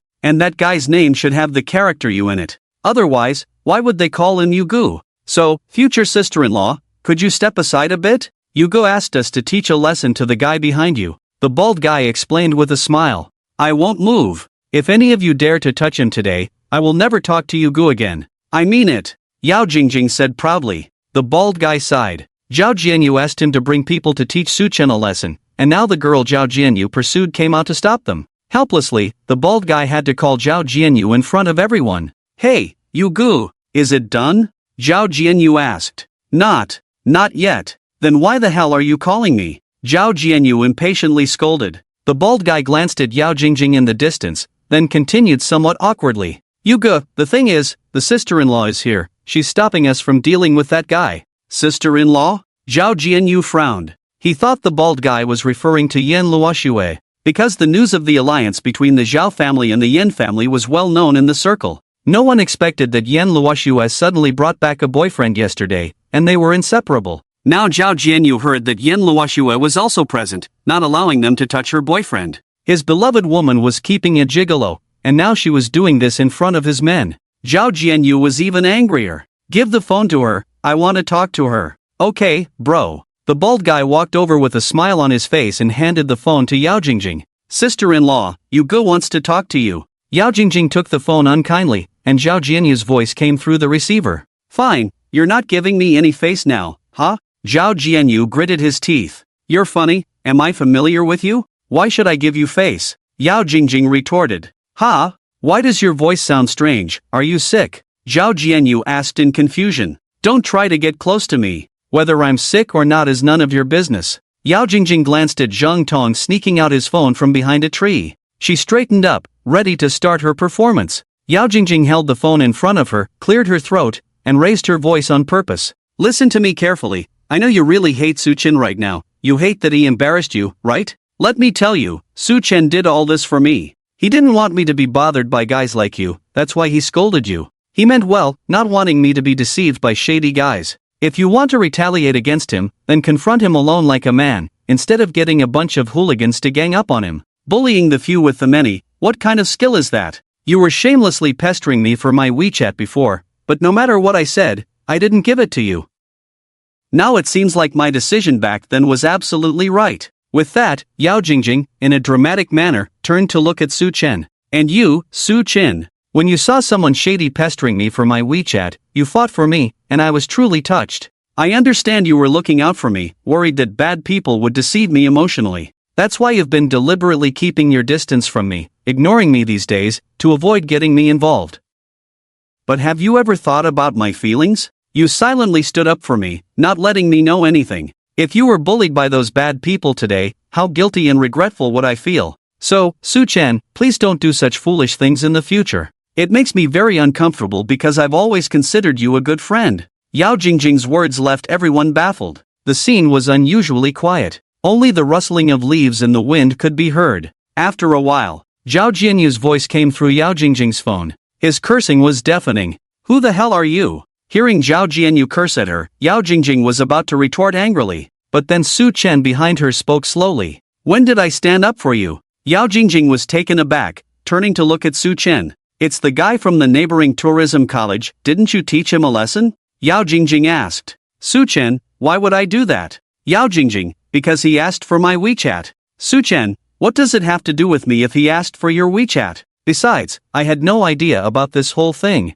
Yao Jingjing, huh? Didn't you offend those people because of me? Su Chen, it wasn't because of you. Yao Jingjing. The bald man beside them felt something was off. He stepped forward, snatched the phone, only to find that Zhao Jianyu had already hung up. As he was about to call back, Zhao Jianyu initiated a video call. After connecting the video call, Zhao Jianyu's face appeared on the screen. Zhao Jianyu was now red-faced, seething with anger. Come on, turn the camera towards her. The bald man quickly turned the camera towards Yao Jingjing. When Zhao Jianyu saw Yao Jingjing, his face turned green with anger. Who the hell is this woman? Sis-in-law. You stupid idiot, who the hell is this damn woman you're calling sis-in-law out of nowhere? You have so many women around you, I call them all sis-in-law. Sis your ass. I thought you were talking about Yen Luoxue. What kind of woman is this? Hearing Zhao Jianyu's furious outburst, Yao Jingjing instantly understood. She had misunderstood everything. Su Chen wasn't acting as a protector, and the cursing Uge on the phone wasn't the guy who wanted her WeChat. The conflicts between these thugs and Su Chen had nothing to do with her at all. Yao Jingjing was drenched in sweat. After learning the truth, she lost all her previous confidence in an instant. Looking at the fierce-looking men in front of her, she felt her legs go weak. After the bald man ended the video call, his mouth twitched twice. Damn it, you damn woman dare to play me. Being scolded by Zhao Jianyu in front of his subordinates, everything was blamed on Yao Jingjing. What was supposed to be a simple scolding of Su Chen turned into chaos with the appearance of a fake sister-in-law. This made the bald man look foolish. His anger instantly peaked, and he planned to vent all the frustration he had just endured on Su Chen. Of course, there's also Yao Jingjing. Actually, the bald man was just joking when he first teased Yao Jingjing. He found Yao Jing Jing beautiful with a great figure, so he teased her a bit, but now he had different thoughts. He was really angry now and planned to take it out on Yao Jing Jing. Break this kid's legs first, then hang this stinky woman up and run a train on her. Don't spare any use, the bald man added fiercely. The strong men beside him got excited upon hearing this. Yao Jing Jing didn't know how to react. She had never experienced such a situation. Seeing the strong men closing in, Yao Jing Jing couldn't stand it anymore. Her legs gave out and she fell to the ground. Help! Help! Yao Jing Jing didn't even have the strength to call for help.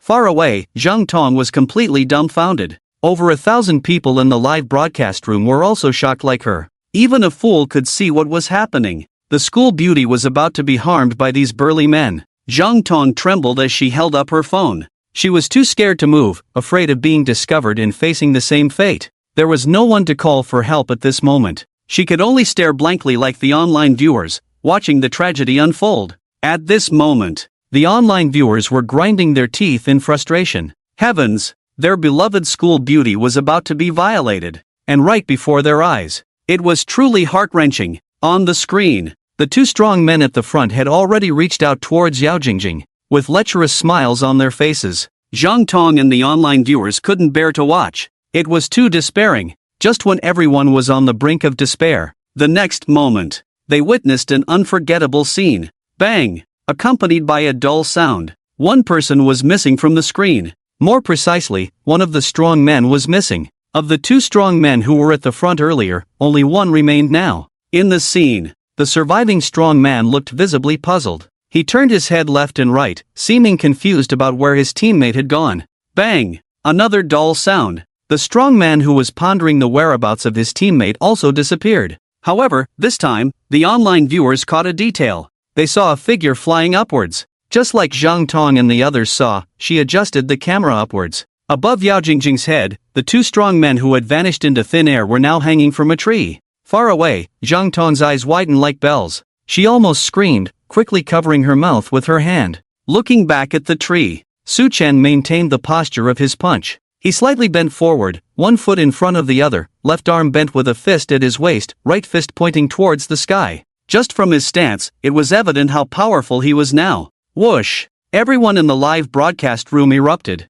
Su Chen just sent the two strong men flying. With two punches, they were blasted onto a tree with a bang? This was too terrifying. The online viewers were separated by screens after all. The people on site were all gasping in shock. The previously smiling strong men were now no longer smiling. This young man before them was simply terrifying. Yao Jing Jing, who was lying on the ground, was also shocked by Su Chen. She had closed her eyes in despair. But after two dull sounds, when she opened her eyes again, those two disgusting strong men were hanging from a tree. My goodness! Su Chen, he's so amazing! Yao Jing Jing had never known Su Chen was this strong. Could a human do such a thing? At this moment, Su Chen appeared godlike in her eyes. The bald man subconsciously swallowed his saliva. Having been in many tough situations over the years, he had seen it all. But today, this was something he had never seen before. Fighting and cutting people, he had seen a few tough guys, but he had never seen someone punch a person and send them flying onto a tree.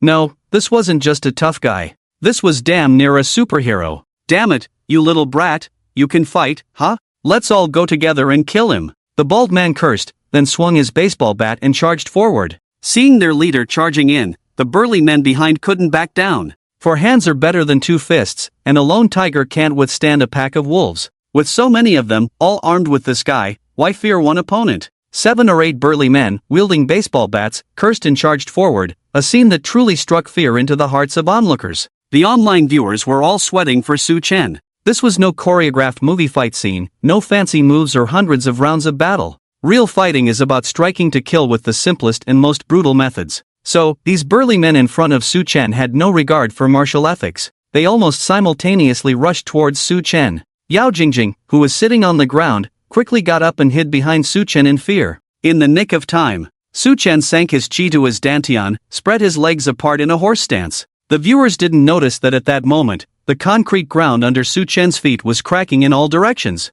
It was as if Su Chen's body weighed 1,000 pounds, and the ground beneath his feet could barely bear the weight. Meanwhile, the burly men led by the bald man had already reached Su Chen. Go to hell! The bald man swung his baseball bat, took a run up, leaped, and viciously smashed towards Su Chen's head. It was a deadly blow. Su Chen remained calm, casually raised his arm to block. Clang! The baseball bat seemed to hit a hard rock. The bald man's hand went numb from the impact. Ouch! He cried out in pain, and the baseball bat fell to the ground. At this moment, the baseball bats of the other burly men also struck Su Chen. Abdomen, knees, head, all vital areas. However, their fate was the same as the bald man's. The baseball bats hitting Su Chen felt like hitting a mountain. Clang! Clang! Clang! The burly men felt the pain, and they all couldn't help but let go.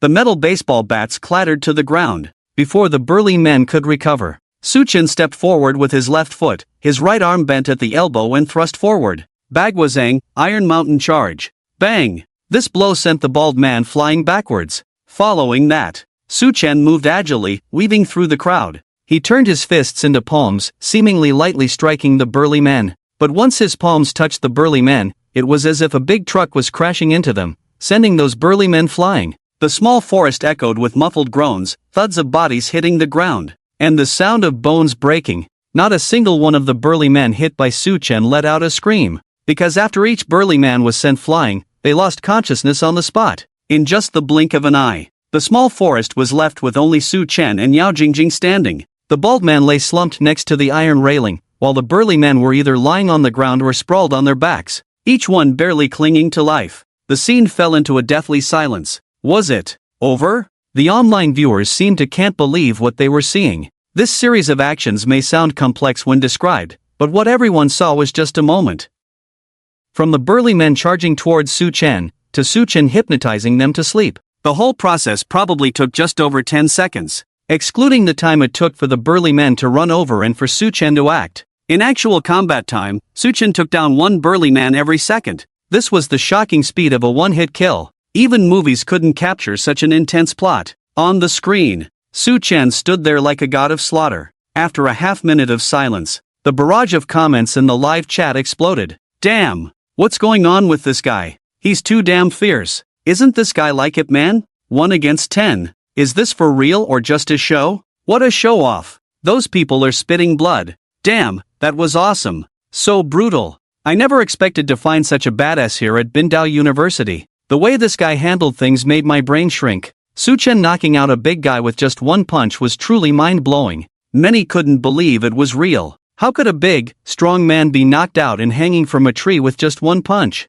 Many even doubted if it was special effects. Just when everyone was in chaos, a commotion was heard in the distance. Wu Nannan came running with 3 uncles wearing hats. As the uncles appeared on the scene, all the doubters in the live broadcast fell silent. The uncles were stunned by the scene before them. 5 big men lay twisted on the ground. And 10 meters away, leaning against a fence, was a bald man. The uncles were startled when they looked up suddenly. Goodness! How come there are 2 hanging on the tree as well? What's going on? The lead uncle asked. Uncles, let me explain. Zheng Tong recounted the events. After hearing the eyewitness accounts, the uncles suddenly understood. Those who knew had just been in a fight, while those who didn't thought it was a scene from a car accident. Especially the 2 big men hanging from the tree. It was easy to misunderstand. The uncles noticed Zheng Tong was live streaming on his phone. Please cooperate with us and stop recording. Oh, okay, I'll stop now. The screen in the live broadcast room shook. The viewers only heard the voice of the uncle. Shaoli, call an ambulance to take the injured to the hospital. Also, contact the fire department to help get those 2 people down from the tree. The broadcast ended there. The viewers who witnessed it all couldn't calm their hearts for a long time. The amount of information was overwhelming. First, the school beauty Yao Jing Jing barged into the fight scene, causing chaos and confusion, almost turning herself into a big man. Then Su Chen transformed into Master Yi, taking on 10 opponents, knocking out a big man with one punch. If it weren't for seeing it with their own eyes, many couldn't believe what was happening right in front of them. Among the viewers watching the live stream, many recorded the screen. Unable to contain their excitement, they quickly shared the live stream recording with their friends and family. Soon, this live broadcast video spread rapidly online. To assist with the police investigation, Su Chen, Yao Jingjing, Zheng Tong, and Wu Nannan were taken to the police station. The school leaders of Bindao University rushed over upon hearing the news. With the video on Zheng Tong's phone as evidence, the case became much simpler. As they unraveled the details, Yao Jingjing realized how absurd her actions had been. And with the bald man and his group having criminal records, Su Chen's actions were deemed self-defense, so he bore no legal responsibility. After all the commotion, they left the police station late in the evening. The school leaders escorted Su Chen and the others to the school gate before heading home. Su Chen, Yao Jing Jing, Zheng Tong, and Wu Nannan walked towards the dormitory. From afternoon to evening, Yao Jing Jing and her two followers felt utterly embarrassed. They had nothing to do with the whole incident. After leaving the police station, Su Chen didn't say a word to Yao Jing Jing and her friends. Even now, he walked ahead quickly, as if eager to leave them behind. Reflecting on the events of the past 2 days, Yao Jing Jing couldn't hold back any longer and called out to Su Chen. Su Chen! Wait a minute! Su Chen stopped and glanced back, his face showing impatience. What's up? Yao Jing Jing didn't care about Su Chen's expression. She said to Zhang Tong and Wu Nannan beside her, "You two go back first, I want to talk to Su Chen alone for a while." "Okay, we'll head back then, Jing Jing." Zhang Tong and Wu Nannan jogged off. Yao Jing Jing walked briskly up to Su Chen. She looked up at the boy who had pursued her for many years. At this moment, she suddenly felt that Su Chen was so unfamiliar. "Can I talk to you?" "Yes, but you'd better hurry, I need to get back to the dorm." Su Chen glanced at his phone. "Why are you in such a hurry to get back to the dorm?" Yao Jing Jing asked curiously. "Can't I go to the bathroom? Do I have to report back to you after going?" Su Chen was speechless. Yao Jing Jing was taken aback. The old Su Chen used to tell her everything, even going to the bathroom and taking a shower. As long as he could chat with her, any excuse would do. But now, Yao Jing Jing's expression dimmed. "Su Chen, you weren't like this before. How was I before?"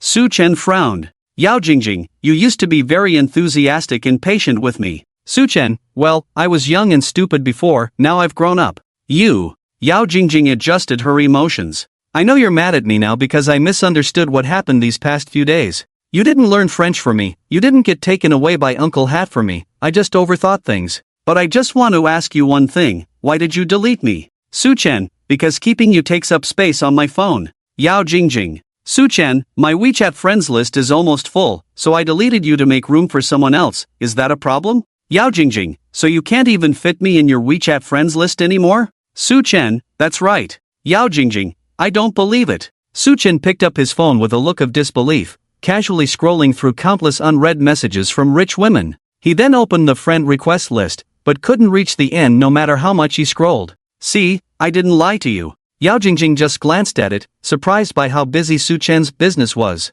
"Why are you chatting with so many women?" Yao Jing Jing asked, biting her lip. "Why can't I chat with so many women?" Su Chen retorted. Because when you were pursuing me before, you said you would only chat with me, that you would only like me. Can we not bring up the past? Men in the past had multiple wives and concubines, is it interesting to talk about this?" Su Chen retorted at Yao Jing Jing. Yao Jing Jing, "Fine, you win." "Su Chen, let me ask you one thing, when you were pursuing me before, was there not a single word of truth?" Su Chen, "Not exactly." Yao Jing Jing, "Which one?" Su Chen, "I really like girls." Yao Jing Jing. Seeing that Su Chen completely disregarded her, Yao Jing Jing couldn't hold back anymore. "Su Chen, can't you be like this?" Su Chen was annoyed by Yao Jing Jing's nagging attitude. "What do you want me to do? Do you want me to kneel down with flowers and ask you to be with me? Or do you want me to announce over the school's loudspeaker that I will only marry you?" Yao Jing Jing, "That's not what I meant." Su Chen, "I don't care what you mean, since you insist on being a killjoy, let's lay it all out today so we don't have any misunderstandings in the future. I admit, I was foolish to pester you every day before, but that was in the past, now I wish we had never met. Stop overanalyzing my actions, imagining that everything I do is related to you. Like what happened today, you had to make a scene, do a live broadcast, and even call the police. Yao Jing Jing, you're in college now, can you stop doing weird things? If you don't understand, let me be blunt, please don't be delusional, don't think every guy in the world likes you. You've taken geography, you must know that the earth will still rotate without someone, right? I know there are many people chasing after you, but I'm no longer one of them. So, let's not waste each other's time. From now on, unless the other person joins Waterdrop crowdfunding, let's not bother with each other, okay? Yao Jing Jing widened her eyes. Her exquisitely beautiful face was filled with disbelief. She thought she had just misheard. The boy in front of her, who had pursued her for many years, actually said such heartless words to her. This made Yao Jing Jing momentarily unable to accept it. Especially Su Chen's final words, "From now on, unless the other person joins Waterdrop crowdfunding, let's not bother with each other." You're too hurtful in your words. Yao Jing Jing's voice trembled with tears. I find you quite hypocritical. These are all things you said to me before. Now that I say them back to you, it's hurtful? Su Chen chuckled. But I'm a girl, Yao Jing Jing said with a sense of grievance. Su Chen rolled his eyes, too lazy to argue with her. He was now a martial arts master, not a boxing master. Anyway, he had already conveyed his meaning. It didn't matter what the other person thought. Yao Jingjing saw Su Chen remain silent and turned to leave. She hurriedly ran in front of Su Chen to stop him. Su Chen, do you really dislike me this much? How could a boy dislike a girl? It's the girls who dislike the boys, right? Girls are the best, boys are all idiots, Su Chen said with a touch of sarcasm. Yao Jingjing completely missed Su Chen's underlying meaning. Biting her lip, she said, I don't want to lose you as a good friend. I want our relationship to go back to how it used to be. Bro, I don't want to go back to how it used to be. Su Chen couldn't help but break his facade. Why don't you want to go back? We were so good together back then. Yao Jingjing was puzzled. Good my foot. Su Chen barely held back from swearing. He suddenly felt he might have been too harsh on Yao Jingjing. Perhaps Yao Jingjing's way of thinking was different from normal people. She might not understand straightforward language. So, Su Chen decided to make things clear in the most direct way possible. You want to go back to how it used to be, right?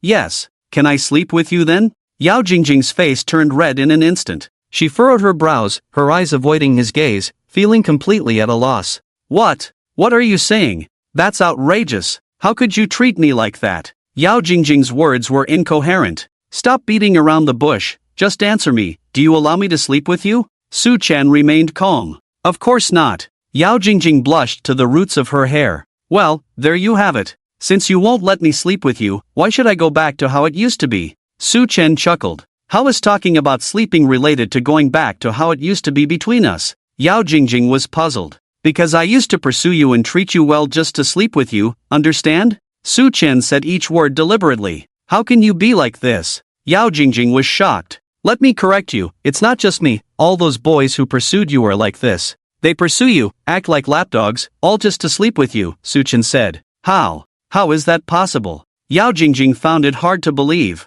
Why is it impossible? Why else would those boys pursuing you do it? Pursuing you and being nice to you for no reason, is it to be your best friend? Come on, we're all adults, in relationships, is there such a thing as just talking without sleeping? Maybe there are really guys in the world who just talk without sleeping, but unfortunately, I'm not that kind of guy. Instead of that, I'd rather just sleep without talking. That's why I don't want to go back to how it used to be. Since you won't let me sleep with you, why should I waste my time? Faced with Su Chen's unrelenting and shocking words, Yao Jingjing's composure shattered. It took her a while to regain her senses. Su Chen, I never expected you to be this kind of person. Sorry to disappoint you, I'm actually worse than you think. I just held back a bit earlier. Now you understand what kind of person I am. I believe you wouldn't want me to treat you the same as before.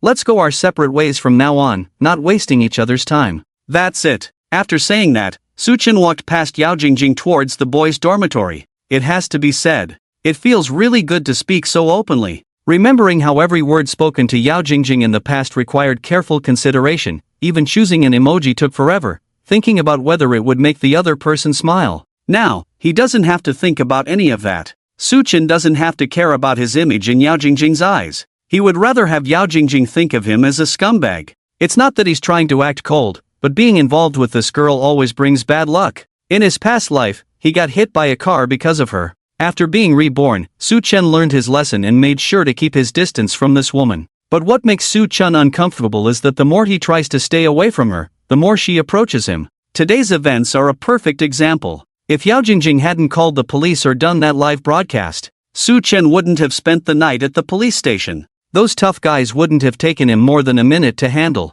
Then he could have comfortably returned to the dorm to play games with Zhang Yang, or go to the school gate for street food, or chat with the rich ladies on WeChat and maybe learn a new skill. Anything is better than being at the police station. It's all Yao Jingjing's fault for being so meddlesome. Speaking of which, if Yao Jingjing had just been genuinely concerned about Su Chen's safety when she called the police, he wouldn't have said anything. But Yao Jingjing clearly had her own agenda. First, call the police, then do a live broadcast, and finally write a heartfelt essay. It's a bit disgusting. That's why Su Chen had to make things clear with her today. He really wants Yao Jingjing to stay away from him and not get involved. Watching Su Chen walk away, Yao Jingjing murmured, Su Chen, he's not the Su Chen I used to know anymore. We won't have anything to do with each other in the future. So, everything he did for me before was just to do that kind of thing. Yao Jingjing walked back in a daze. She couldn't accept the reality before her. She was confused. Just then, her phone in her pocket vibrated. Absent-mindedly, Yao Jingjing took out her phone and glanced at it. A person with a C as their profile picture, named C of Understanding, messaged her. C of Understanding, baby, why haven't you replied to mom's message? Yao Jingjing had been at the police station from afternoon till evening, so she hadn't had the chance to reply to any messages. To avoid worrying her mom, Yao Jingjing naturally wouldn't tell the truth. Yao Jingjing, Mom, I went shopping with my roommate, just saw the message, C of Understanding. Oh, that's good. Yao Jingjing, hug, C of Understanding. Baby, do you have time now? C of Understanding, Mom has something very important to discuss with you. Yao Jingjing, I have time. Normally, Yao Jingjing would have asked her mom what she wanted to discuss or cracked a joke. The mother and daughter usually had lively conversations, but Yao Jingjing couldn't muster up the enthusiasm now. She only replied that she had time, without asking anything else. The recent events had left her feeling very low. In essence, Yao Jingjing had lived too long in the halo of being the campus beauty, unable to handle even the slightest setback. Now, Su Chen had confronted her directly, giving her a good lesson. It was normal for her to feel upset now. After sending the message, Yao Jingjing saw that her mom was still typing on the other end, as if writing a lengthy essay. Yao Jingjing didn't rush her. She continued walking towards the dormitory. When she reached the building of the girls' dormitory, a message from her mother finally came through. Hi Xixin, darling, this is something mom should discuss with you face to face, but mom really can't say it in person, so she chose to tell you in writing. Hi Xixin, mom has been thinking about this for a long time and has struggled with it for a long time. I'm sorry to tell you now, I hope you don't blame mom. Hi Xixin, the two of us have been relying on each other for 20 years. Now that you have grown up, gone to college, and your life is on the right track, mom doesn't need to worry about you anymore. Hi Xixin, darling, one day you will get married, one day you will leave mom's side. Mom doesn't want to burden you, doesn't want you to worry about mom. Hi Xixin, so mom plans to find you a stepfather, mainly so that after you get married, your stepfather and I can support each other in our old age, without burdening you to take care of me.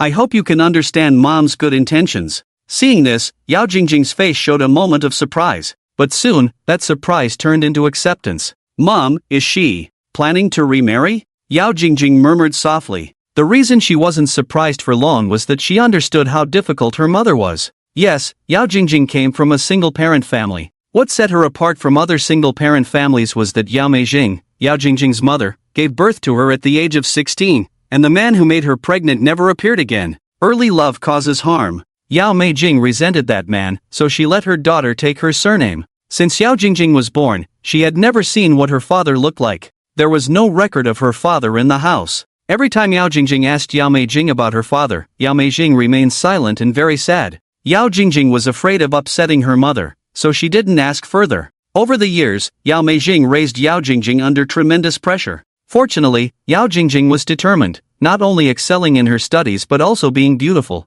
This trait was inherited from Yao Meijing. Yao Meijing was also a beauty, otherwise, she wouldn't have such a beautiful daughter. The two of them standing together didn't look like mother and daughter at all, but more like sisters. Yao Meijing loved her daughter very much, always feeling that she owed her daughter too much and couldn't give her daughter the fatherly love like other children. Yao Jingjing never complained about this because she understood how hard her mother had it. The mother and daughter sympathized with each other and lived like this for 20 years. That's why when Yao Jingjing learned that her mother had found a stepfather for her, she felt relieved. Although the daughter was considerate, the mother was still young, she couldn't be alone forever. Yao Meijing saw that Yao Jingjing didn't reply for a while. She thought her daughter had some thoughts, so she sent another message. Hi Xixin, darling, don't feel pressured, mom will follow your opinion in everything. If you disagree, mom won't consider finding another half. Seeing this message, Yao Jingjing felt a pang of sadness. From childhood to adulthood, her mother always discussed everything with her. If she didn't like something, her mother never did it.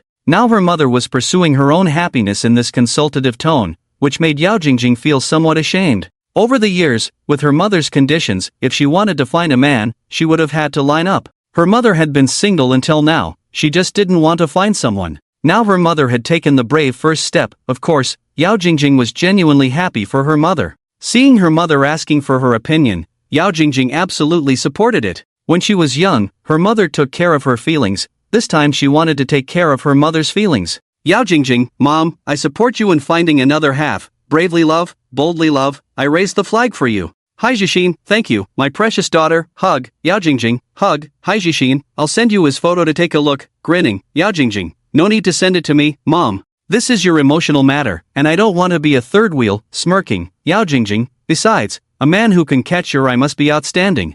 I trust your judgment in choosing a man since Yao Jing Jing chose to unconditionally support her mom. She didn't want to put too much pressure on her. The fact that her mom could say find a dad for her again was enough to prove that this man was trustworthy. Moreover, looking at a photo was meaningless. Regardless of the man's appearance, Yao Jing Jing wouldn't express any dissatisfaction. It would be her mom and the man living together in the future. As long as her mom was happy, that was all that mattered. She would meet the stepdad sooner or later, and Yao Jing Jing had no curiosity about his appearance. Hai Jishin, seeing you support mom's decision like this, mom feels relieved, but mom and him met through online dating. I hope you don't have any bias against online dating. Yao Jing Jing chuckled. She didn't expect her mom to be so up-to-date, engaging in online dating. She quickly typed words to comfort her mom. Yao Jing Jing, online dating is great. It shows that my stepdad is very up-to-date. Besides, online dating makes it easier to find a soulmate, rather than just being together based on looks. I think online dating is perfectly fine. Hai Jishin,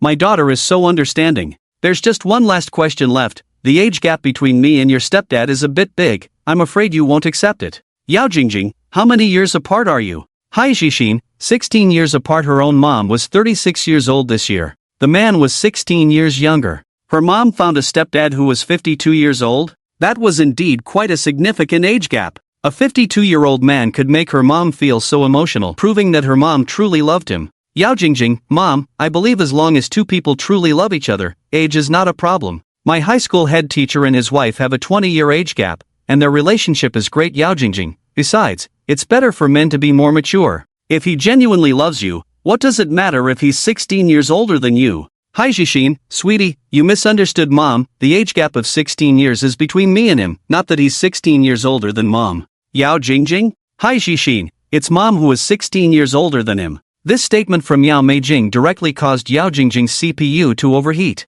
Today's events had already made her brain react a bit slow. Now her mom presented her with such a mind-boggling math problem. It was practically asking for her life. Mom found a man who is 16 years younger than her. 36 minus 16. 20 years old? Yao Jing Jing almost thought she had calculated it wrong. She reread the message her mom sent, confirming she hadn't misread the numbers. So, Mom really found a 20-year-old man to be her partner? Yao Jing Jing didn't know what to say. Compared to her mom finding a 20-year-old stepdad for her, she thought finding a 52-year-old stepdad would be more reasonable. He was only 20 years old, the same age as herself. What a joke! Leaving aside whether this 20-year-old stepdad was reliable or not, or how far he and her mom could go in the future. What would she call him after meeting this young stepdad? They were both 20-year-olds, should she call him dad? Calling him uncle would be even more inappropriate, right? Especially when the three of them went out together in the future. Wouldn't that scene look a bit strange? While Yao Jing Jing was in a state of confusion, Yao Meijing sent several more messages. Hai Jishin, maybe you can't accept this fact all at once. Mom understands how you feel. Actually, the relationship between him and me is not as you imagine. Hai Jishin, don't be fooled by his young age of just over 20, his way of speaking is very mature. Talking to him always gives me the feeling of chatting with a middle-aged man in his 40s. Despite his youthful appearance, he has a mature and stable heart.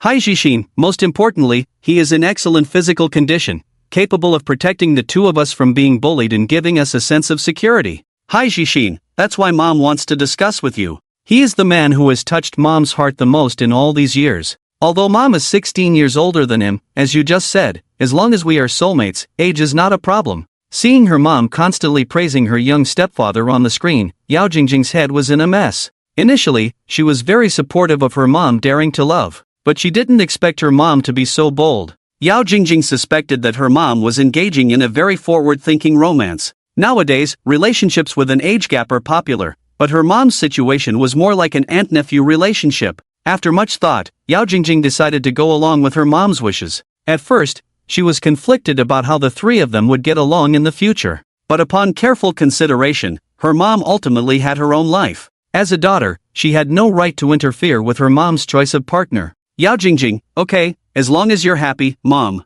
Covers face and cries. Hai Jishin, darling, does that mean you support me being with him? Yao Jing Jing, I support you. As long as mom is happy, his age doesn't matter to me. I support you, Mom Hai Jishin, you're truly my sweet and obedient daughter. Mom loves you. Yao Jing Jing, I love you too. I'm a bit tired from shopping today, so I want to rest early. Mom, you should sleep early too, Hai Jishin, okay. Hugs after chatting with her mom, Yao Jing Jing sighed listlessly. What a day it had been. The guy she had pursued for many years was now avoiding her, and her single mom of 20 years was about to remarry a 20-year-old man. Yao Jingjing just wanted to lie down and sleep well, not wanting to think about anything else. On the other side, at the male dormitory building of Binhai University, room 320, Su Chen had just entered the room, and Zhang Yang, Tian Jijie, and Zhou Zhu surrounded him. The three of them looked more excited looking at Su Chen than watching a movie. Su Chen felt uncomfortable under their gaze. What's gotten into you guys? Zhang Yang came over and carefully examined Su Chen's arm. Old Su, I never expected you to be a martial arts enthusiast. Tian Jijie and Zhou Zhu also came over, pinching Su Chen's biceps. Damn, these arms are all muscle. No wonder you can punch someone away. Old Su, when did you get so strong? Teach us. Yeah, you can't be the only strong one, we're too weak. Su Chen knew these three must have seen that video. He wasn't surprised at all. Probably almost all the students in the school had seen it. Do you guys imagine me to be that strong? Su Chen pretended to be mysterious. Yes. Do you want to know how I did it? Yes. Then let's play the zither. Get lost. While joking with them, Su Chen went to freshen up. Zhang Yang and the others followed him like shadows. Hoduanjia's 20 years of skill can't even knock someone off a tree. Are you a master coming down from the mountain? Good at solving cases in martial arts, Old Su, tell us the truth. Do you have a special identity? Special forces? Return of the Dragon King? That's how the male leads in novels are often set up. Watching the three of them persistently following him, Su Chen casually made up a reason to appease them. Alright, I'll come clean. I've actually been practicing martial arts since I was a child. You better not be lying. This excuse might work on old Tian and Zhu, but it's not convincing for me. Zhang Yang snorted. What's up? Are you saying your IQ is higher than theirs? Su Chen teased. IQ is just one aspect. The point is, we grew up together since we were kids. How come I didn't know you know martial arts? Zhang Yang questioned. There are many things you don't know about me. What's the big deal about knowing martial arts for me? Su Chen rolled his eyes at him. Damn! You pretending like this caught me off guard. Zhang Yang, Tian Jijie, and Zhou Zhu chatted for a while, but Su Chen didn't say much to them. The three of them didn't want to spoil the fun. Anyway, men have big hearts, so they continued discussing how amazing and sensational Su Chen's video was. Having a man in the dormitory, it was normal for Zhang Yang, Tian Jijie, and Zhou Zhu, as roommates, to be excited. It was like when a particularly amazing person appeared in school. Years later, when talking about it, the other person would always boast proudly, "You're talking about him? He's my brother. We shared a bunk bed in college." After finishing his evening routine, Su Chen returned to his bunk bed. While listening to Zhang Yang and the others bragging, he took out his phone to check messages. Today, he had been in and out of the police station 3 times, from morning till night, and the messages from those rich ladies still hadn't been answered. At that moment, Su Chen noticed that Hai Jishin had sent many messages. In the afternoon, he had intended to delete this weird person, but before he could do so, Zhao Jianyu's thugs arrived. Then he had to go to the police station to make a statement and didn't have a chance to delete Hai Jishin. Now that he was finally free, he opened the chat box. Unexpectedly, just a few minutes ago, Hai Jishin had sent him messages. Hai Jishin, I have good news to tell you. My daughter agreed for us to be together. Hai Jishin, there's nothing stopping us now. I want to invite you out for a meeting. Shy, Su Chen was speechless. Your daughter agreed for us to be together. But I haven't agreed yet. This daughter is also a weird one, not even objecting when her mom finds a 20-year-old guy to be her dad. But then again, today was really thanks to this Hai Jishin. If she hadn't timely brought up the bragging of his dad, allowing Su Chen to promptly gain the title of martial arts master, today's situation would have been quite difficult. That's also why Su Chen didn't immediately delete this old woman, considering she provided a skill. Su Chen planned to end things nicely, telling her directly to give up and not make this old woman wait in vain. He quickly typed on the screen, "Actually, we're not suitable, let's just." Before he could finish editing the message to send, the other party sent several more messages. Hi Jishin, we've known each other for so long, you've only seen my photos. You don't even know what I look like, right? Hi Jishin, I'll send you a few recent photos of me. Shy, Hi Jishin, pictures. Su Chen opened the photos and was somewhat shocked. This woman was quite nice. Big watery eyes, oval face, long and thick braided brown hair that looked easy to hold, and her fair skin, without a single wrinkle, clearly someone who took good care of herself. One of the photos showed her standing by the sea in a tight blue dress. The dress outlined her curvy figure perfectly. It's safe to say, she was a beautiful woman with a great figure and elegance. Her daughter is already in college? Who the hell would believe that? Calculating based on the daughter just starting her freshman year, the other party was at least 40 years old. Many late marriages and late parenthood cases could even be 50 years old. But looking at the photos, this woman didn't look 40. She clearly wasn't even 30. Unless these photos were from the internet, or they were fake. Recalling the previous incident of steamed peach with fake photos, Su Chen quickly concluded that this was another scammer. The thing he hated most in his life was photo editing tricks, especially those girls who have altered their faces or bodies. They've changed so much that even their own mothers wouldn't recognize them, insisting that it's still themselves, living for the likes on social media all day long. It's just ridiculous. And now this Hazixin is even more despicable, claiming that her daughter is in college, but then sending a set of such provocative photos saying it's her. Truly shameless. Su Chen planned to expose the other party's lies and sent a video directly. Let the liars show their true colors. He thought the other party would choose to hang up or not answer, claiming it's inconvenient to video chat. But unexpectedly, after sending the video, the other party answered immediately. On the screen, that fair and beautiful woman appeared, exactly like in the photos. Only now she was wearing a red silk camisole, revealing her snow-white neck and slender jade arms, completely barefaced. Beneath the makeup, her skin was even whiter, flawless, and radiant. As she lay on her side, the cleavage between her snow-white breasts was deep. Why did you suddenly send me a video? Yao Jingjing's deep and seductive voice rang out. Her voice instantly silenced the dorm room. Zhang Yang and the others were in the middle of boasting, but upon hearing this enchanting voice, they all froze. Su Chen realized he hadn't put on his headphones and quickly ended the video call. The next moment, Zhang Yang, Tian Jie, and Zhou Zhu jumped up to Su Chen's bunk like three monkeys. Damn! The bed is about to collapse. Su Chen cursed. Zhang Yang and the others didn't care at all, pushing to see Su Chen's phone. Su Chen locked the screen. Come on, Su, don't be like this. We want to see the girl. Her voice is so alluring. Is she the fairy sister from Kaikuli Nan? Su, quickly let us hear that noise from earlier. We've got the tissues ready. Zhang Yang and the others stuck to Su Chen like glue, but Su Chen kicked them off. Get lost, I want to sleep. After driving away his nosy roommates, Su Chen reopened his phone. The other party asked why he suddenly ended the video call, and Su Chen replied that it was too noisy on his end, maybe another time. Unexpectedly, the other party guessed Su Chen's thoughts. Hazixin, you must think the photos are fake, so you wanted to video chat to see me, right?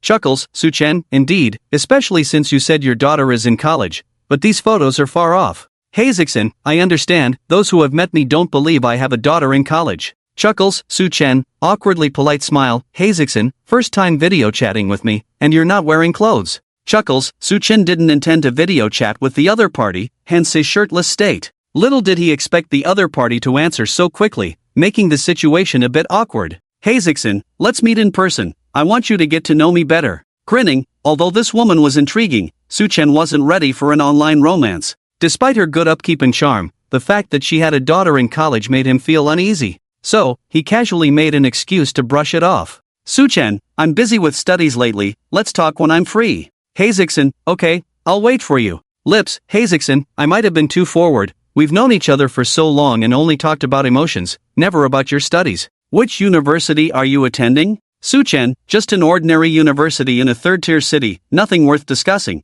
Talking about school just brings me down. Hazixin, I understand. My daughter is the same way, gets annoyed when school is mentioned. Let's not talk about school, let's discuss something that makes us both happy. Mischievous smile, every time she mentioned her daughter, Su Chen felt a sense of discord. If the video call hadn't caught him off guard, he would have deleted this Hazixin long ago. And from what she said, it seemed like her dad had pretended to be him and chatted with this woman for a long time. Maybe chatting could unexpectedly lead to some gains, like acquiring a new skill. Su Chen planned to keep this sea heart for a while and see. The next day, the sun rose as usual. The morning news attracted strong attention from various sectors of society. The sensational coastal serial dismemberment case that shocked the nation. The culprit was arrested by the police last night. The culprit, Zhang Jieru, female, 32 years old, a surgeon at the Binhai Shi Maternal and Child Health Hospital. The specific details of the case are still under review. The Binhai police specially thanked a student from Binhai University for providing crucial information.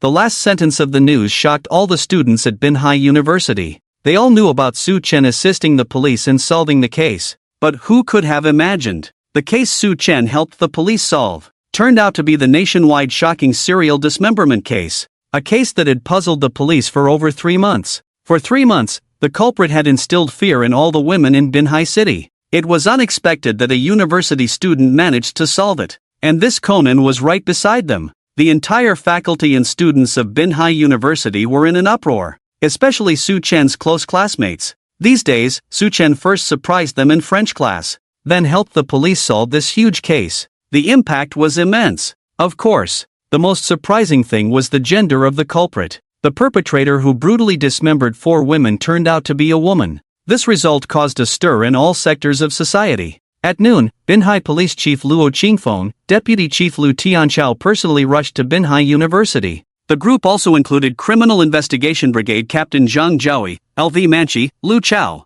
as well as the families of the victims of the dismemberment cases. Everyone gathered at Binhai University to express their gratitude to Su Chen in person. The president of Binhai University and the school leaders had been waiting at the school gate early on. Su Chen had just finished breakfast in the cafeteria when the class teacher Zhao Yanqing called him to the principal's office. President Ma Longwei briefly explained the situation to Su Chen, who was then escorted by everyone to the school gate for a forced business. A red carpet had been laid at the entrance of Binhai University. Traffic control was in place, and the media had not been informed to publicize the event extensively. Firstly, the whole propaganda department of Binhai University and the police department's propaganda officers were taking photos and recording videos on site. First, Luo Qingfeng, on behalf of the entire Binhai police department, commended and thanked Su Chen. Then the families of the victims expressed their gratitude to Su Chen and the police. If it weren't for Su Chen, the culprit would not have been caught so quickly. The emotions of the victims' families were somewhat out of control, kneeling and bowing, creating a poignant atmosphere on the scene.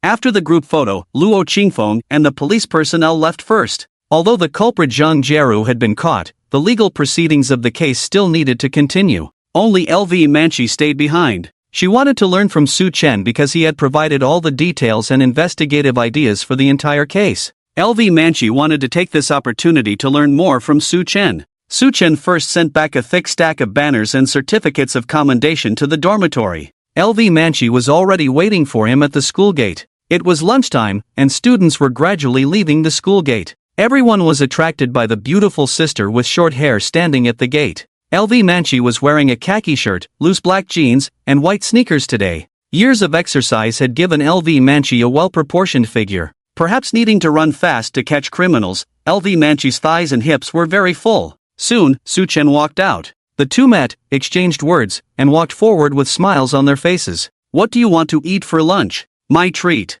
"Then I won't be polite. My living expenses exceeded this month." "Don't be polite. What good places to eat are around here? There are so many delicious places near our school." The students who went out for lunch had no idea about Lu Manchi's identity, because when Luo Qingfeng took a photo with the police officers and Su Chen, everyone was in class. So, Su Chen and Lu Manchi walked on the road, attracting a lot of attention. "Wow, isn't that the guy from the aquaculture department? How come he's with a different girl again?" "Yeah, what happened to the beautiful girl from Kulinan before? This short-haired girl is really pretty. She has a good figure, looks like she works out often. Damn, so envious. This guy only goes for pretty girls." Yao Jing Jing also saw Su Chen and Lu Manchi walking together. She just sneered and continued walking forward. After Su Chen said those hurtful words to her yesterday, she had given up completely. Since they agreed to go their separate ways, whoever Su Chen was with had nothing to do with her. Yao Jingjing didn't want to show that she cared about Su Chen.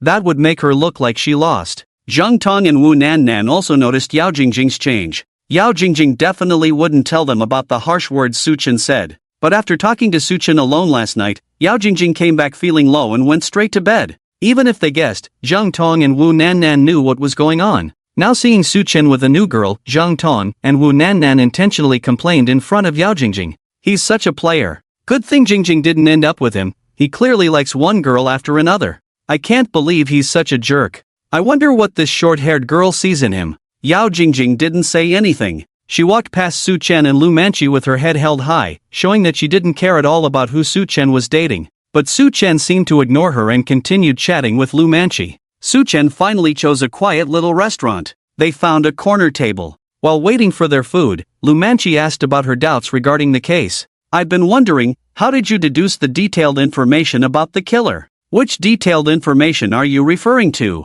Su Chen asked. "All of it, like age, gender, occupation. I'm curious how you did it." Lu Manchi leaned on her hands, looking expectant. "It's not that complicated. The killer's modus operandi revealed everything." "Modus operandi?" "Yes, multiple homicides, dismembering the victims and cutting off their chests after death. The chest symbolizes nurturing new life for women. The killer dismembered the victims' hands, inserted them into the abdomen and intestines, representing the killer's intense personal emotions. In essence, the killer is punishing the 4 victims in an extreme way." Lu Manchi, punishing the victims? Why would the killer do that? Su Chen, because what the victims possessed is exactly what the killer lacked. Lu Manchi, are you saying the killer envied the 4 victims? Su Chen, more or less. Besides envy, the killer was driven by anger. Lu Manchi, but the killer didn't know the 4 victims at all. Why would she envy strangers? Su Chen, it depends on what the killer envied. This statement left Lu Manchi puzzled.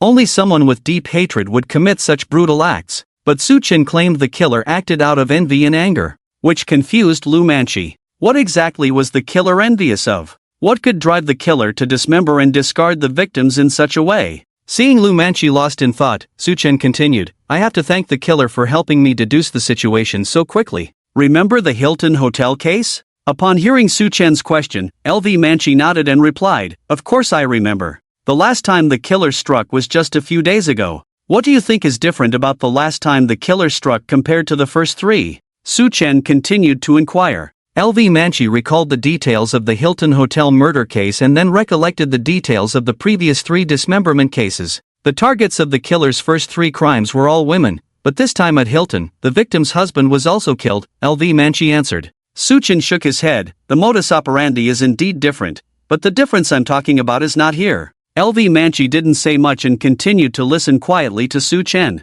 If you carefully review the cases, you'll find that there are hardly any useful clues in the first 3 dismemberment cases. This indicates that the killer planned and rehearsed for a long time, knew the disposal locations like the back of their hand, and every detail was very cautious. Now, looking back at the Hilton case, not only did the killer leave a fatal silhouette, but also left their own hair inside the victim. This is different from her previous 3 crimes because there were too many flaws in the Hilton dismemberment case. Clearly, the Hilton dismemberment killer didn't have time to prepare or plan. It was a spur-of-the-moment decision to commit the crime. The question is, why did the killer suddenly lose control, risking exposure of their identity to commit the crime? The answer is simple. The first possibility is that the eccentric couple at Hilton knew the killer's identity, so the killer had to silence them. The second possibility is that the eccentric couple at Hilton touched a nerve with the killer, causing them to lose control and commit the crime. The police didn't know the killer's identity for 3 months, and it's certain that the eccentric couple didn't know either, so the first possibility is almost zero.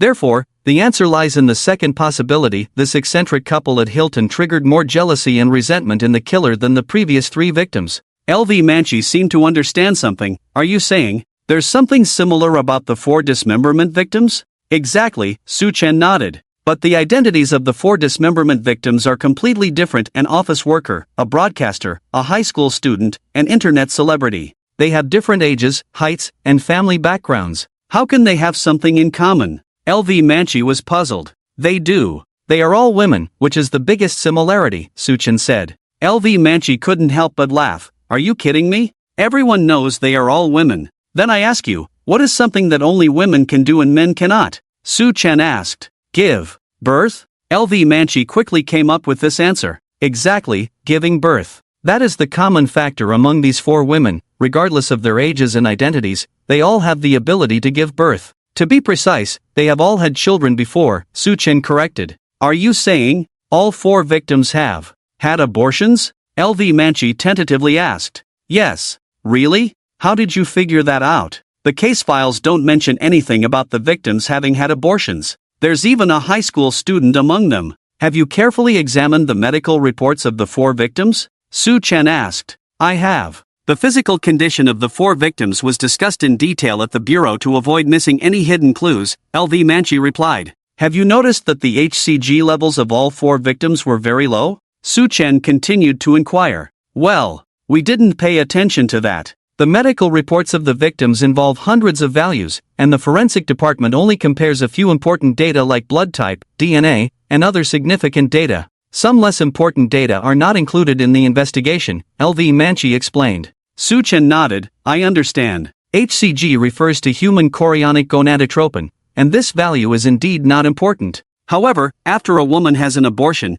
HCG levels will plummet rapidly. Even half a year after the abortion, HCG levels still cannot return to normal. The HCG levels of the 4 deceased were tens of times lower than normal, indicating that all 4 had abortions within at least the past 6 months. Hearing this, LV Manchi finally understood. I get it. The killer had a car accident, lost her marriage, and her ability to conceive. The heavy blow led her to develop a desire for revenge against women. The killer also worked in obstetrics and gynecology, using her job to come into contact with many women seeking abortions. These women were her targets. Their promiscuous behavior provoked the killer. The killer wanted to vent her hatred through this extreme method, so the modus operandi revolved around the reproductive system. That's right, the truth is just that simple, isn't it? Su Chen smiled. It's not that simple. It only seems simple because of your analysis. If I had to figure it out on my own, I probably wouldn't have for a lifetime. LV Manchi sighed. Continuing, as if remembering something, LV Manchi asked,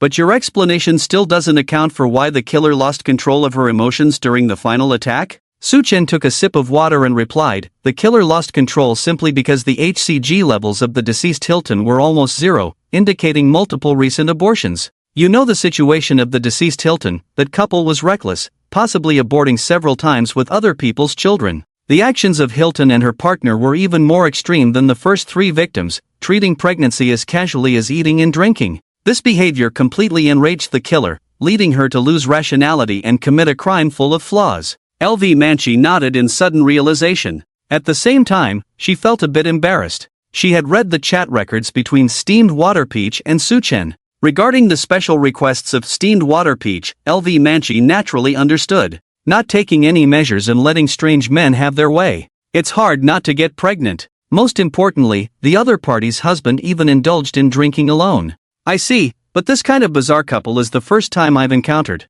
LV Manchi muttered awkwardly. Ha? The first time? Isn't this kind of thing quite common? Su Chen said calmly. Quite common. Where have you seen it before? LV Manchi asked in confusion. I saw it on a website. Su Chen replied nonchalantly. Oh, what kind of website? Tell me more. LV Manchi squinted. It's the Ocean Community. Ocean Community? Why haven't I heard of it? What's the website address? Show me. Sure, but some things. Su Chen stopped halfway through his sentence. He suddenly realized something. Damn, that was close. Almost said something I shouldn't have. The person sitting across from me is Hat's sister. If I hadn't stopped myself just now, spilled the beans, I would have been taken to the police station for ideological education. Can't just say I have a friend in the hat department or something like that.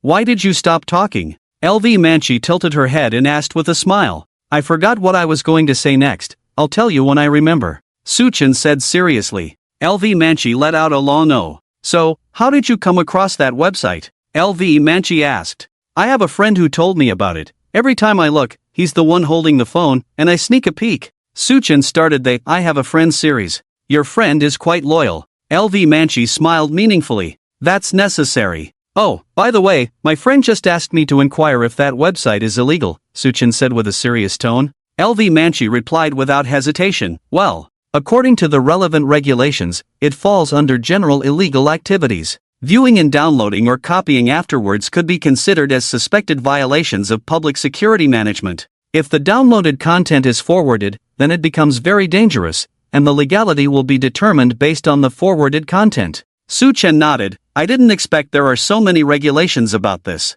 I'll let my friend know to stop browsing aimlessly. LV Manchi smiled briefly and said nothing more. At that moment, the dishes were served one after another, and Su Chen pretended to focus on eating to change the subject. The two of them chatted about the case for a while. In fact, LV Manchi knew all about the motives of the murderer through interrogations. She discussed these matters with Su Chen mainly to learn about his approach to solving cases. I never thought that your psychological profiling skills were self-taught from reading books. It seems like I should read more too, LV Manchi sighed. Reading is just one aspect. I'm mainly interested in solving cases through movies and animations. Watching them a lot helps, Su Chen casually replied. My best friend from the police academy also said the same. Although those mystery movies or animations are fictional, watching them can still provide some insights, LV Manchi said, looking at Su Chen. In the future, if you find any good mystery movies, remember to recommend them to me so I can learn, she added. No problem. Su Chen readily agreed. Can I consult you when I encounter difficult cases in the future?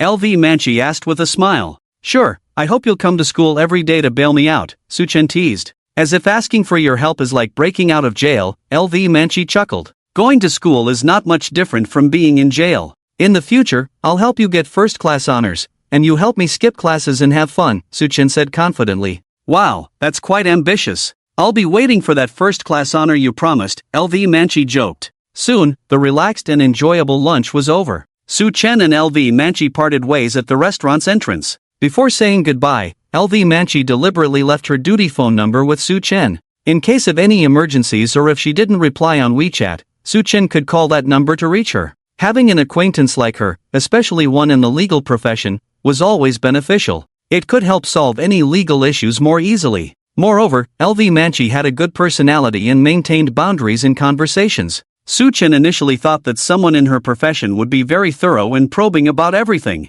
However, after lunch, he didn't get that impression at all. Most of the topics LV Manchi discussed with Su Chen were related to cases. As they were about to part ways, LV Manchi reminded Su Chen with a smile, "Oh, don't forget to tell your friend to stop visiting those strange websites in the future." That's a must. I'll definitely pass on the message, Su Chen replied awkwardly. In the following days, Su Chen finally enjoyed some peace. The aftermath of his assistance in solving the dismemberment case at Binhai University lingered. This led to people from neighboring classes coming over during lectures and exclaiming at Su Chen, "Bro, you're the one who helped the police solve the dismemberment case, right?" It was fine at first, but as more people asked, Su Chen started feeling awkward every time. It seemed as if he was the one behind the dismemberment case. In recognition of Su Chen's assistance in solving a major criminal case, Binhai University held a commendation ceremony, filled with all kinds of positive energy. Even the class teacher, Zhao Yanqing, basked in Su Chen's glory. He now walked with an air of importance.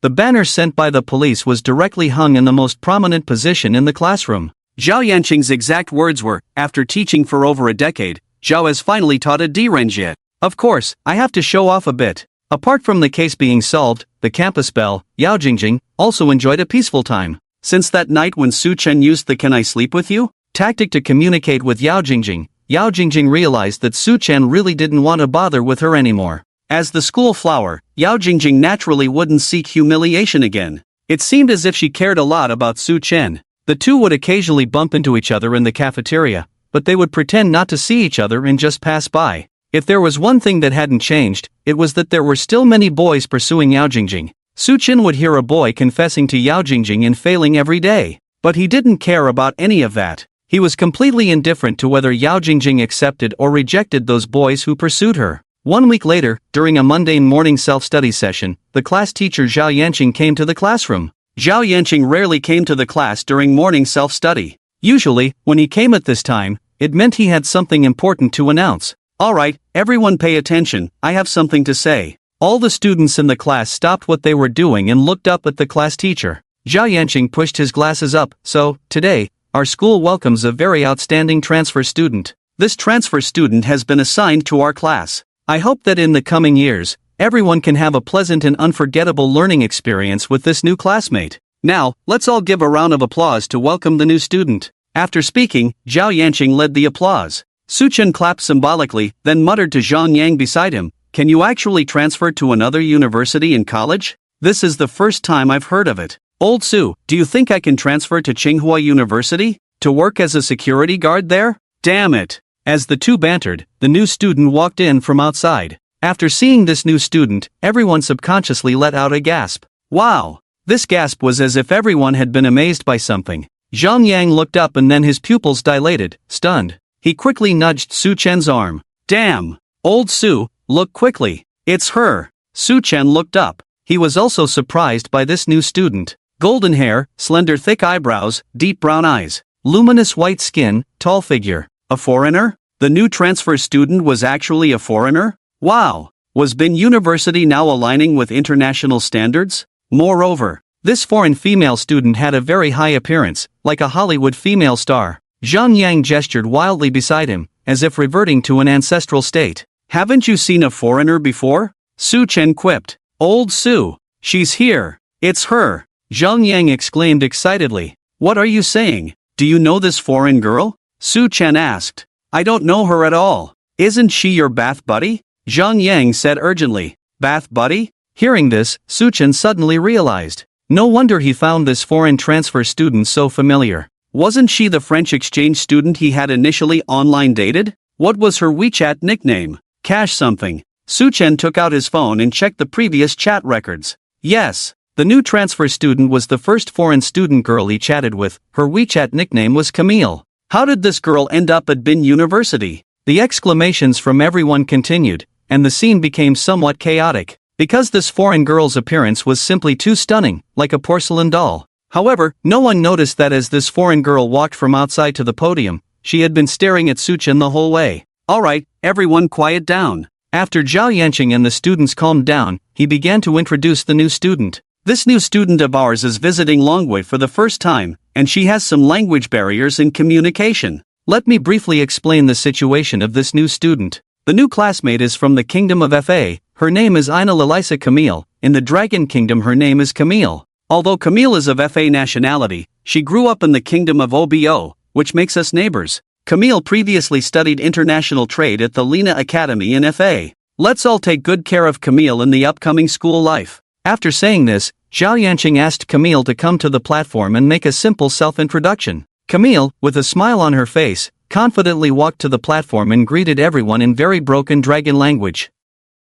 Hello, I am Camille, nice to meet you all. Su Chen couldn't help but chuckle. Why does this foreign girl speak with a Shandong accent? After Camille finished her greetings, the students below all applauded and welcomed her. Next, let's arrange a seat for Camille. After Zhao Yanqing said this, all the male students in the class sat up straight. Each one had a look that said, please let me sit next to her. Being able to sit next to such an outstanding foreign girl, that would be so enjoyable, before they could even imagine it. Su Chen, from now on, you will sit with Camille, Zhao Yanqing said without hesitation. Su Chen was taken aback for a moment, then nodded, okay, teacher. Teacher, what about me? Zhang Yang pointed to his nose. Zhao Yanqing replied, just find a seat anywhere, it doesn't matter where you sit. Zhang Yang, a foreign girl and Su Chen sharing a seat. This made all the male students in the class envious and jealous. This guy is getting all the luck. Why him? Since they couldn't have her, they didn't want other guys to benefit. Teacher, please let Camille sit alone quietly, she seems like she doesn't need a seatmate.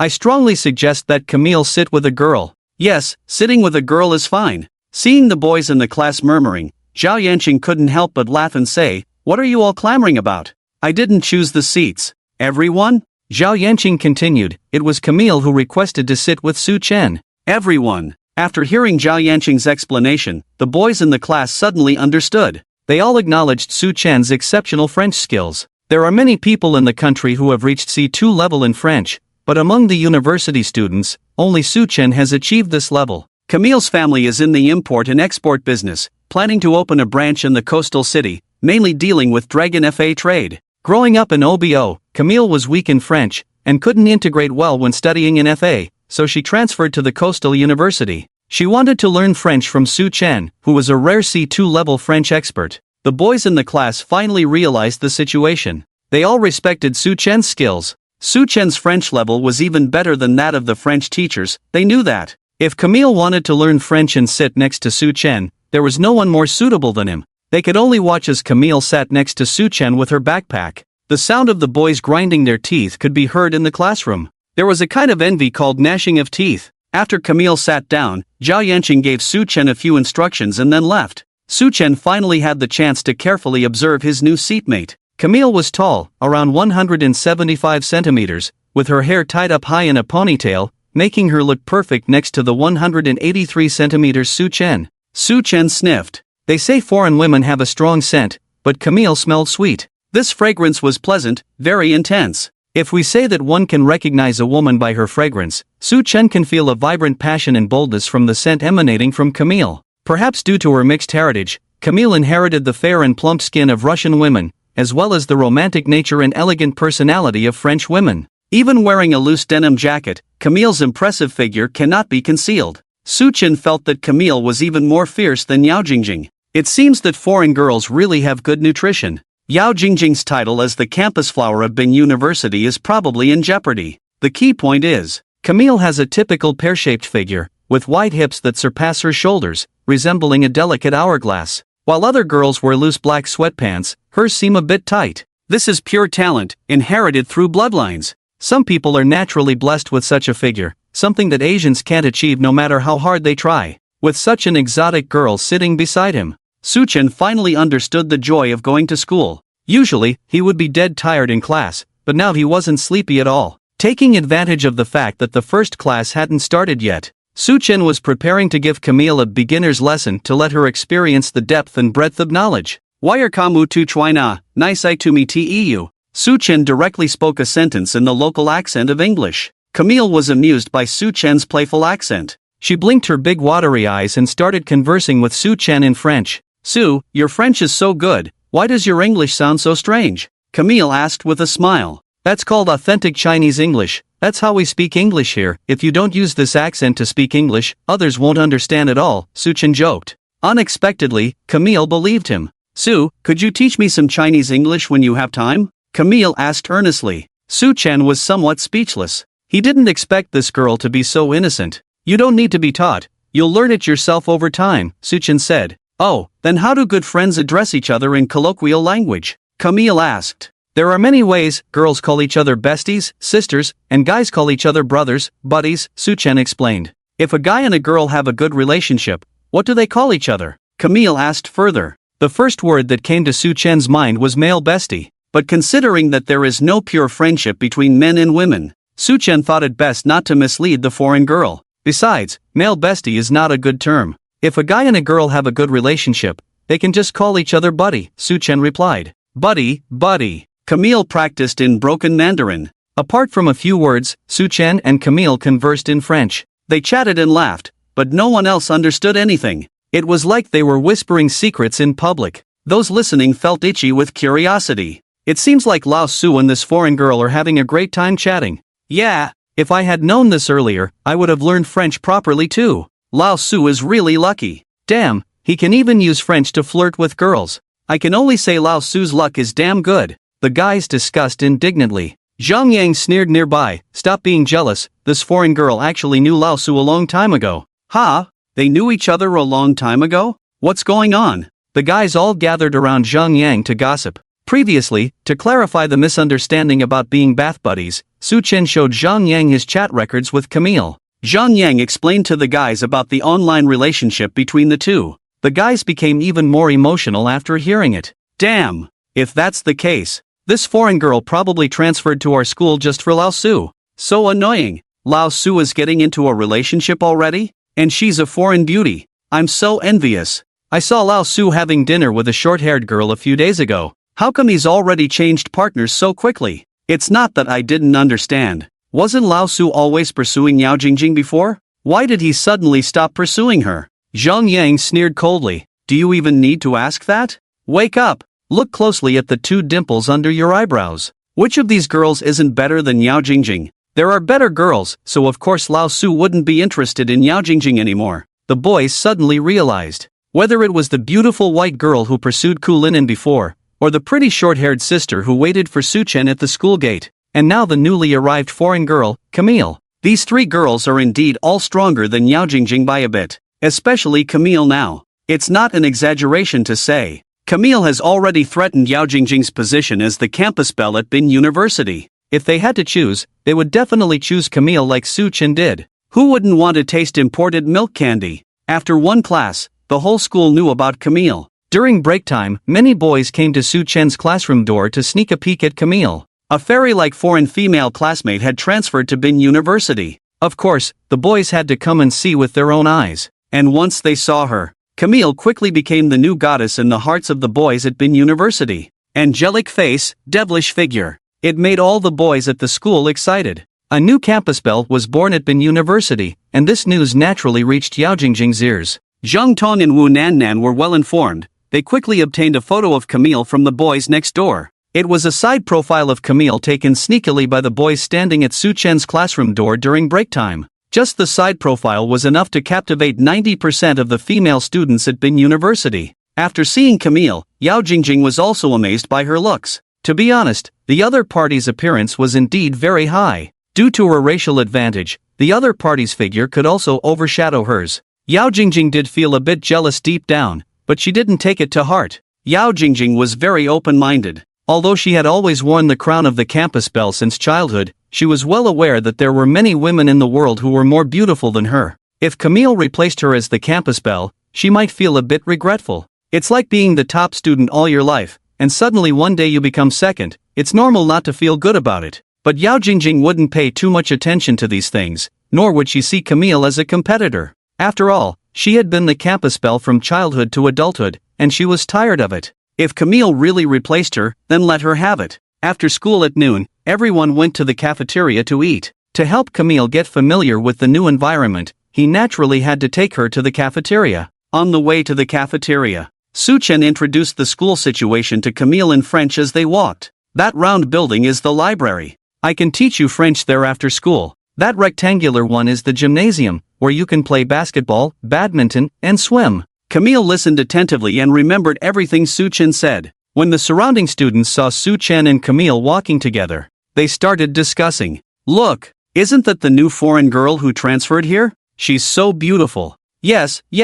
So fair and tall, those long legs are amazing. Her figure is unmatched. Compared to her, other girls look like elementary students. She's the real college student. Isn't the guy next to her the Conan who helps the police solve cases? What's his relationship with the foreign girl? At this moment, Zhang Yang, Tian Jijie, and Zhou Zhu came over. Hello, I'm Zhang Yang, a good buddy of Lao Su. Zhang Yang introduced himself with a smile. When Camille heard the word buddy, she showed a knowing expression and repeated, buddy. I know, buddy. I'm also a good buddy of Lao Su. Tian Jijie chimed in. Yes, we're all buddies. Zhou Zhu laughed. Camille, we're all buddies. Zhou Zhu. Su Chen gave Zhou Zhu a glare. Can you stop babbling nonsense? Camille, babble. Su Chen. Zhang Yang and Tian Jijie quickly pulled Zhou Zhu away. If the three of them continued to be third wheels, they might ruin their chances with the foreign girls. Once it was just him and Camille, Su Chen explained the meaning of saying a few words, being civilized, you, me, him, and the meaning of babbling nonsense. After learning that these were all vulgar words, Camille blushed. Although foreign girls were open-minded, she felt embarrassed having those words associated with her. Luckily, Camille had a good personality, and she quickly regained her composure. Su Chen and her chatted and laughed as they arrived at the cafeteria entrance. Coincidentally, Yao Jing Jing, Zhang Ton, Wu Nan, and their group bumped into them. The two different styles of school flower girls stood face to face. It was an epic moment. Yao Jing Jing looked at Camille, somewhat surprised by her beauty. She was even more beautiful in person than in photos. Especially, her figure was amazing. To have a school flower like Yao Jing Jing acknowledge her figure, it was evident how outstanding Camille was. Moreover, Camille was 175 centimeters tall, 5 centimeters taller than Yao Jing Jing. Yao Jing Jing felt the pressure from Camille. Besides being stunning, Camille didn't have much impact on Yao Jing Jing. But when Yao Jing Jing saw Su Chen standing next to Camille, her expression turned ugly. Su Chen, why is he with her? Wasn't this foreign girl just transferred this morning? Are they going to have a meal together? Camille was unaware of the relationship between Yao Jing Jing and Su Chen. Seeing Yao Jing Jing, she was also slightly surprised by this oriental beauty. The two school flowers shared a mutual understanding. Camille couldn't help but give Yao Jing Jing a thumbs up. Beautiful. Yao Jing Jing was still in a daze. Suddenly being praised by Camille, she quickly replied in English with a smile, thank you.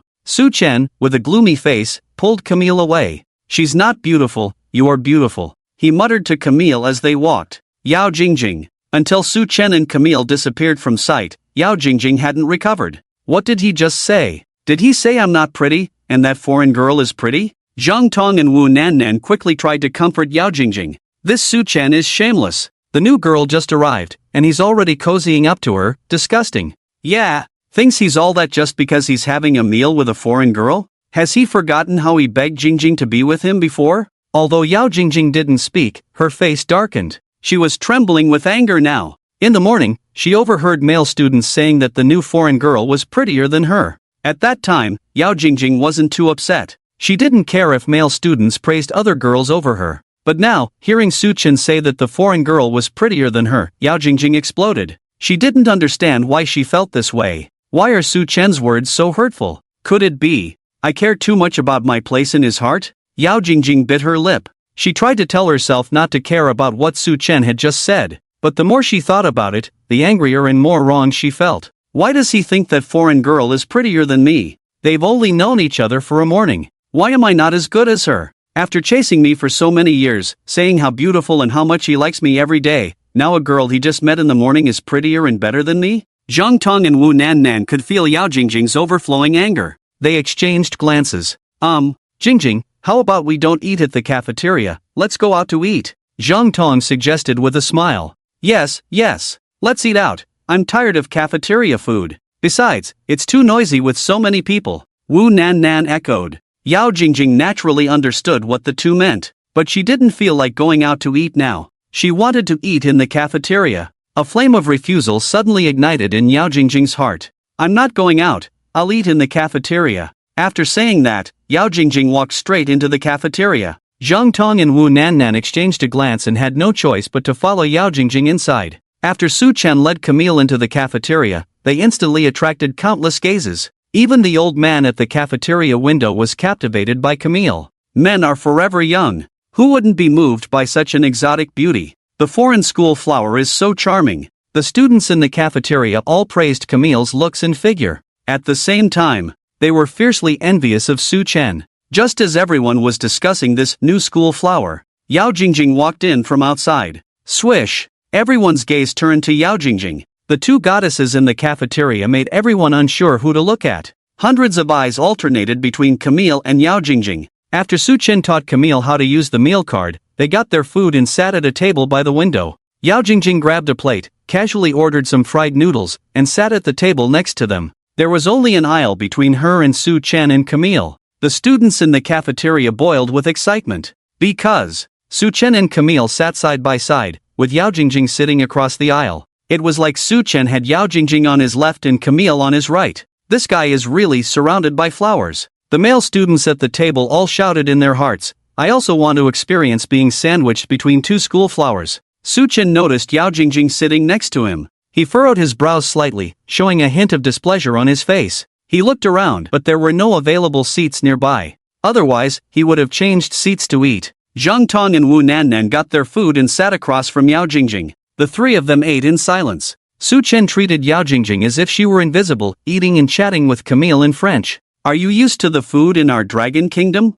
Yes. I especially like dumplings. And Peking duck. Great, have you tried Peking duck before? Hearing the two chatting in French, Yao Jing Jing became even more annoyed. At the same time, she realized something. Zhang Tong and Wu Nan had heard from Zhang Yang before that Su Chen was learning French to communicate with a foreign student. Combined with the current situation, Su Chen was actually learning French for her. Yao Jing Jing finally understood why Su Chen was so cold to her. Because Su Chen had taken a liking to this foreign girl. Zhang Tong and Wu Nan also understood what was going on. They didn't dare say a word now, afraid of provoking Yao Jing Jing. Just then, Wang Jiliang walked over to Yao Jing Jing with a bottle of peach-flavored pulse. Wang Jiliang was the class monitor of Su Chen's class and also Yao Jing Jing's admirer. He had been openly pursuing Yao Jing Jing for a long time, but she had always refused. This guy was also peculiar, always confessing his feelings in the cafeteria, always giving Yao Jing Jing peach-flavored pulse, and always being rejected by her.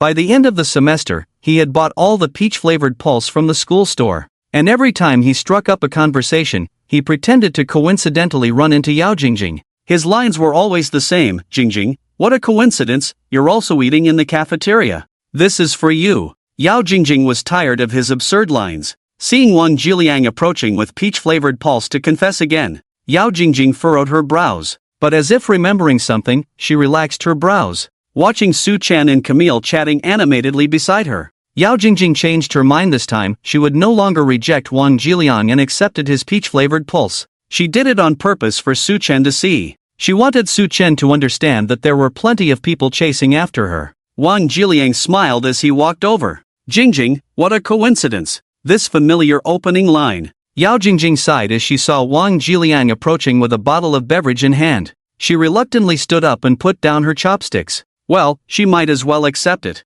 Hopefully, he wouldn't get the wrong idea. Yao Jingjing reached out with a look of disdain to take the beverage, but Wang Jilian turned and handed it to Camille instead. Camille, what a coincidence, you're also eating at the cafeteria. This is for you, Yao Jingjing. The atmosphere instantly became awkward. Everyone was left dumbfounded, especially Yao Jingjing. She never expected that Wang Jilian's beverage was not meant for her. He actually switched recipients. What made it even more awkward was the way Wang Jiliang handed the beverage to Yao Jingjing made her posture look awkward. Yao Jingjing now stood in place, her right arm slightly raised as if she was about to shake hands with someone. Put. Su Chen couldn't help but burst into laughter. This laughter instantly made Yao Jingjing feel utterly embarrassed. But she couldn't say anything and could only sit down with a forced smile. Zhang Tong and Wu Nannan were not pleased with Wang Jilian's ridiculous behavior. It takes a special kind of brain malfunction to pull off such a move.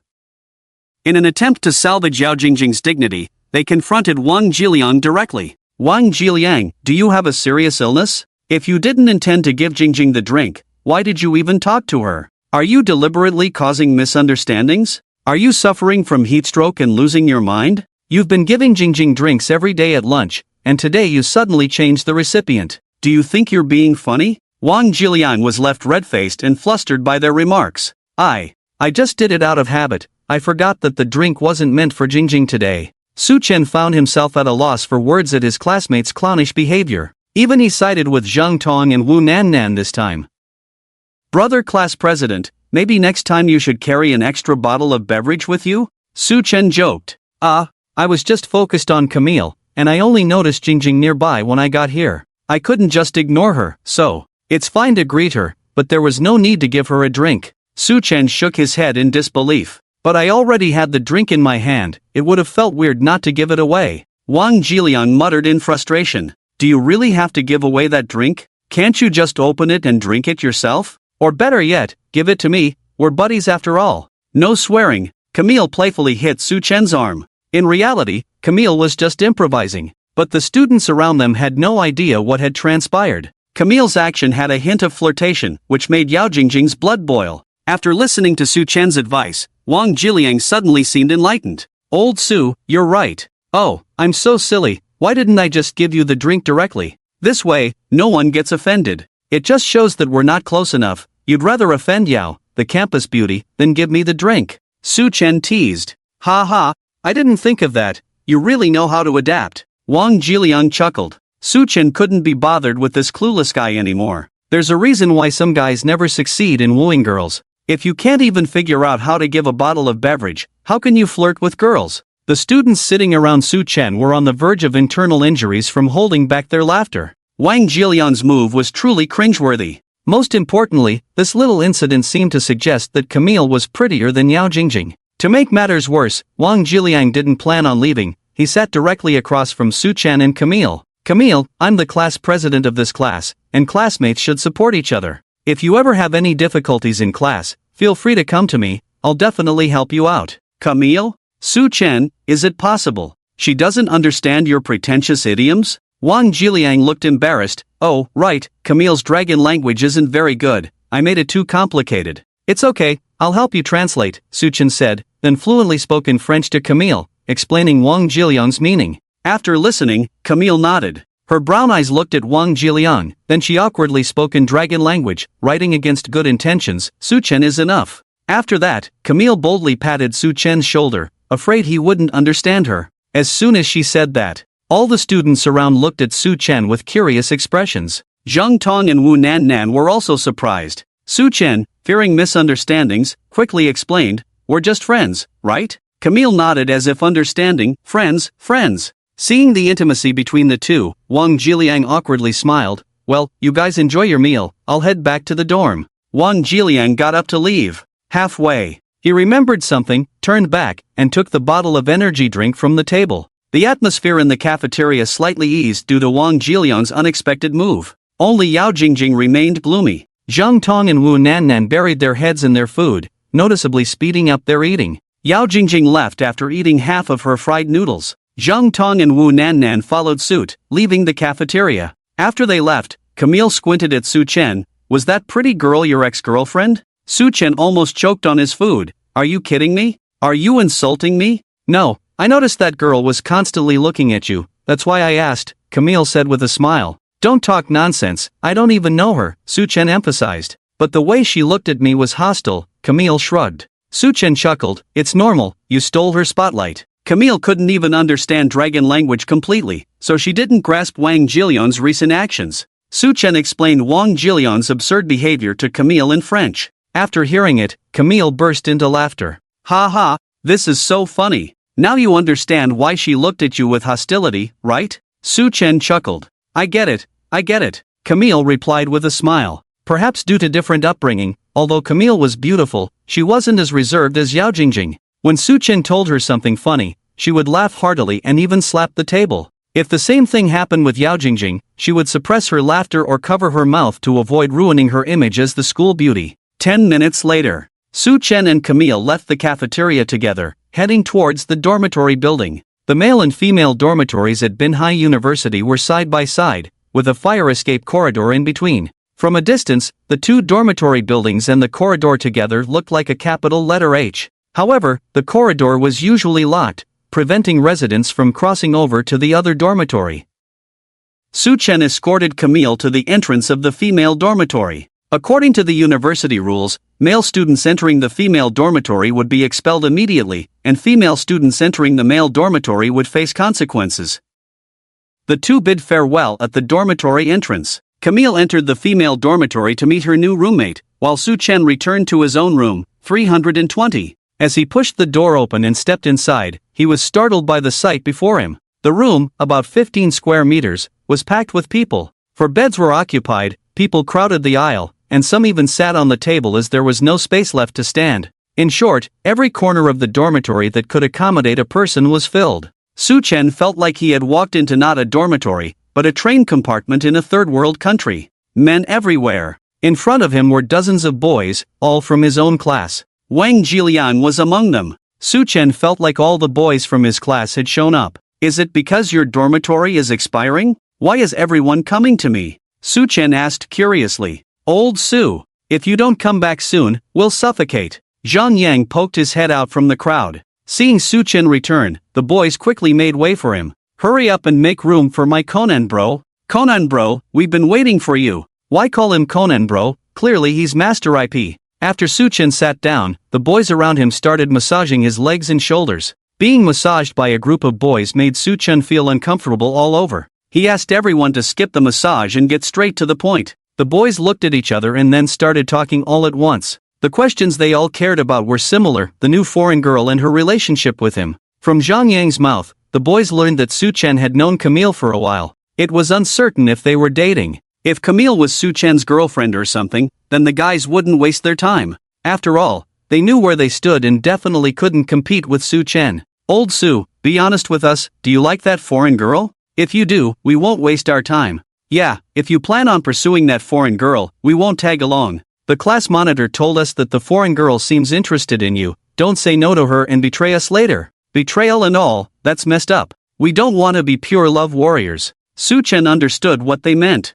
Wang Jiliang must have come back after being frustrated at noon to tell everyone about his miserable experience. Now all the boys in the class were waiting for his answer, whether he liked Camille or not. Su Chen shrugged. I have zero interest in dating, I just want to make money. The boys in the class breathed a sigh of relief upon hearing this. They weren't sure if Su Chen really wanted to make money, but they were certain he had no interest in dating. Because Su Chen used to be just like them, a lapdog for Yao Jing Jing. But after the school year started, he seemed like a different person, completely ignoring Yao Jing Jing. First, he excelled in French class, then he had some unclear relationship with a beautiful girl from the Coulinen family. Recently, he even assisted the police in solving a series of dismemberment cases. Everyone felt that Su Chen was becoming more and more mysterious. So, upon hearing that Su Chen had no interest in dating, all the former lapdogs of Yao Jing Jing shifted their focus and were ready to become Camille's lapdogs. Su Chen thought everyone would disperse after he spoke, but they all remained in place, staring at him without moving.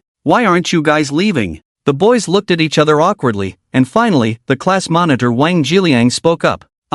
Su Chen, we can't communicate with Camille because of the language barrier. Only you can communicate with her smoothly. Can you teach us French? Even if it's just the basics? Of course, no problem, Su Chen readily agreed. The boys cheered excitedly. That's great. Old Su is really considerate. Su Chen added, it's 2,000 yuan per person per hour. The crowd fell silent. Su Chen continued, I'm a professional French C2 level player. 2,000 yuan per hour is already a discounted rate, so think about it carefully. I vouch for it. Old Su's C2 level is top-notch. You better seize the opportunity. There won't be another chance like this. Zhang Yang chimed in. The other boys in the class collectively rolled their eyes. They knew that even if Su Chen was willing to teach them, they weren't cut out for it. They'd rather learn a few words from the foreign teacher in French class. The boys in the class gradually dispersed, and the dorm finally quieted down. Zhang Yang, Tian Jijie, and Zhou jumped down from the upper bunk. These bootlickers really have no shame, thinking they can actually charm foreign beauties, Zhang Yang sneered.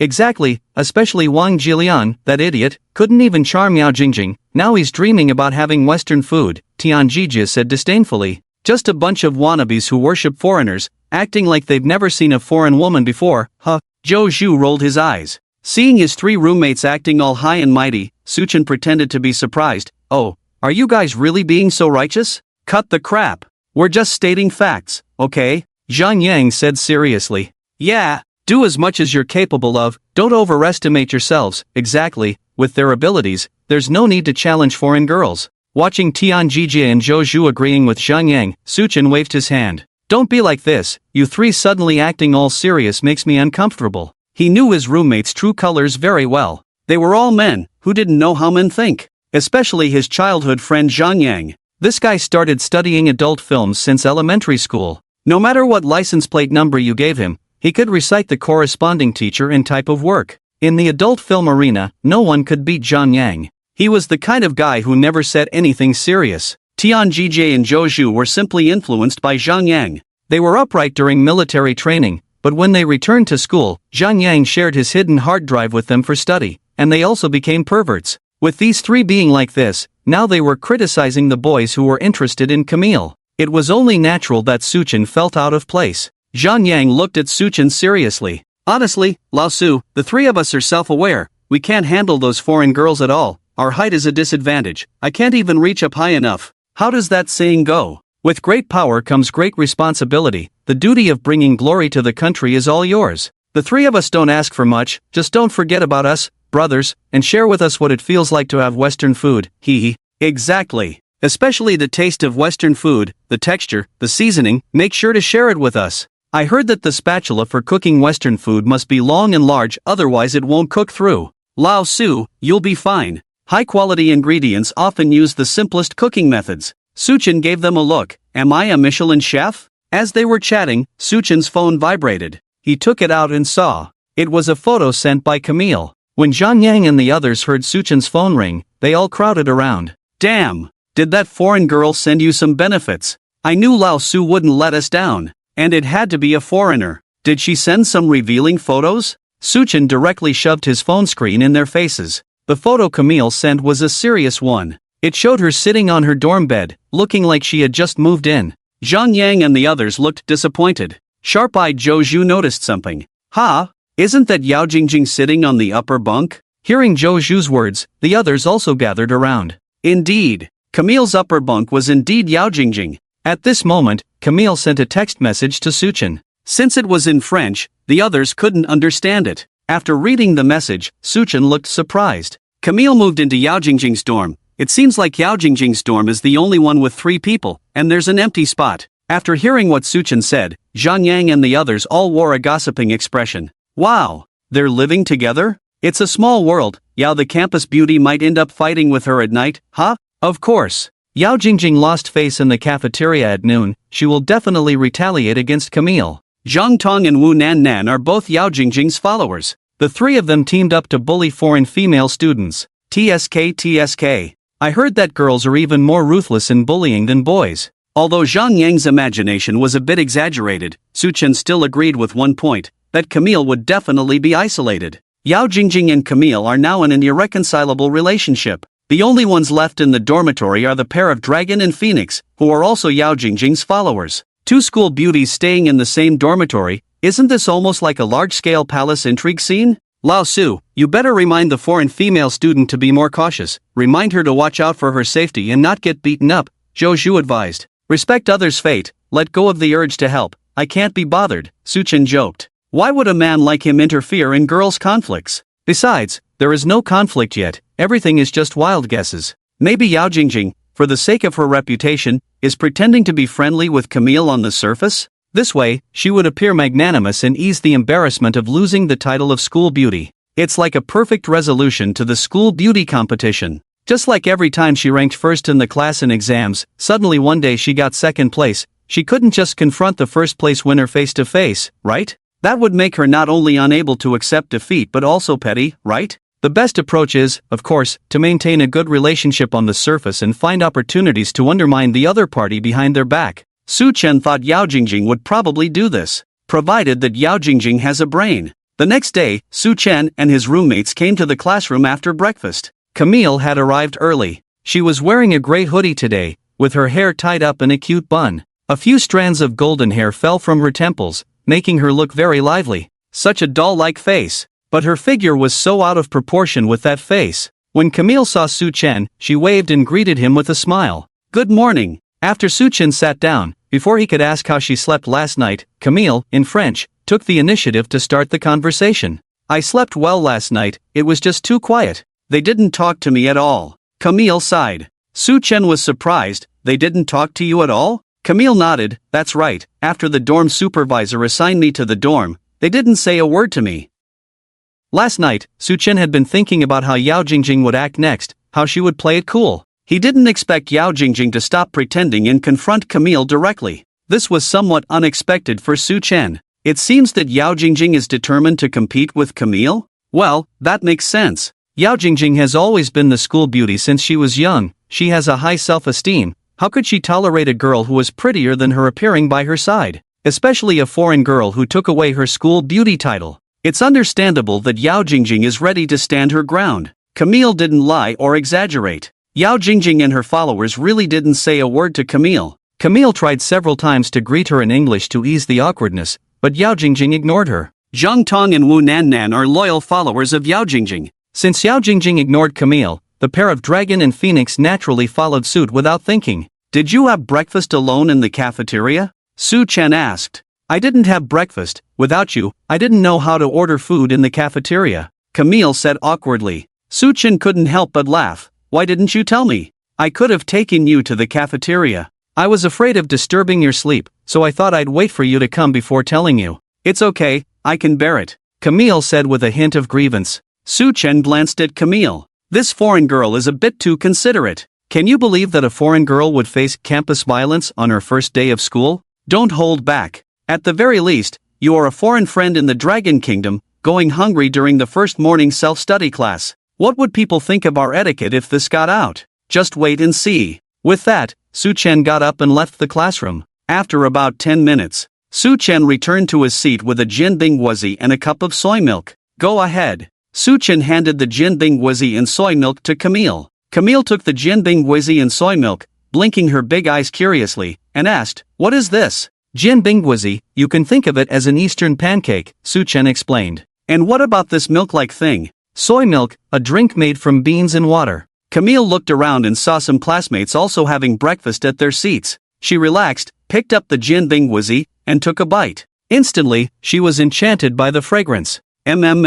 Camille's face showed a look of ecstasy and satisfaction. It's so delicious. This is the most delicious breakfast I've ever had. She took a sip of soy milk and widened her brown eyes in amazement. This Eastern milk is so tasty. It's amazing. Watching Camille praise the jinbing wuzi and soy milk, Su Chen thought that this foreign girl seemed like she hadn't eaten anything good before. Just a jinbing wuzi and a cup of soy milk had her hooked. It had to be said. Camille looked pretty when she ate. This foreign girl was openly enjoying the jinbing wuzi, not caring about her image at all. The crispy crumbs from the jinbing wuzi fell from her mouth, but they were intercepted by her good figure and didn't fall onto the table. It seemed that having a good figure had its benefits, as food wouldn't drop onto the table. After Camille finished her breakfast, she looked contentedly at Su Chen. Just as Su Chen was about to ask her how it tasted, Camille smiled and leaned in to kiss his cheek. This scene was witnessed by all the students in the class. Everyone had been secretly watching Camille eat. The foreign girl trying the Dragon Kingdom special breakfast made everyone curious about Camille's reaction.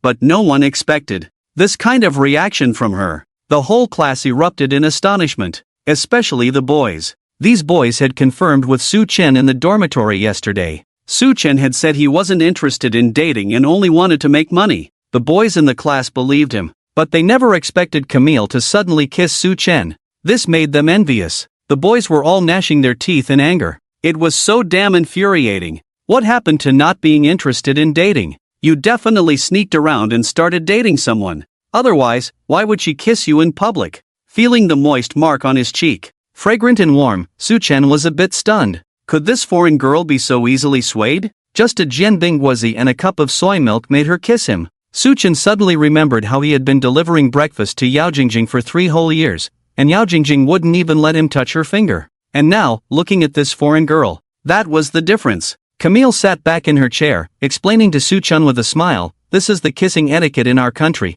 only done between family members. I don't have family in the Dragon Kingdom. Your breakfast reminded me of my mom, so you are my family in the Dragon Kingdom." Su Chen suddenly realized this cheek-kissing gesture was a form of etiquette between family members. Camille explained that in their culture, to express gratitude to parents and other family members, they would kiss each other's cheeks. Elders would kiss the forehead of the younger generation. Camille had been isolated by Yao Jing Jing and the others since arriving in the Dragon Kingdom, and she was hungry early in the morning. Su Chen offering her breakfast made her feel the warmth of home, so Camille used the kissing etiquette to express her gratitude to Su Chen. It also showed Su Chen's place in her heart. "Apart from my parents, grandparents, I have never kissed any other boy," Camille added with a smile. After understanding the ins and outs, Su Chen explained to her in French, "Kissing as a gesture may not be a big deal in your country, but people in our country are more conservative in their thinking. Only people with very close relationships, like couples or spouses, can kiss each other in public.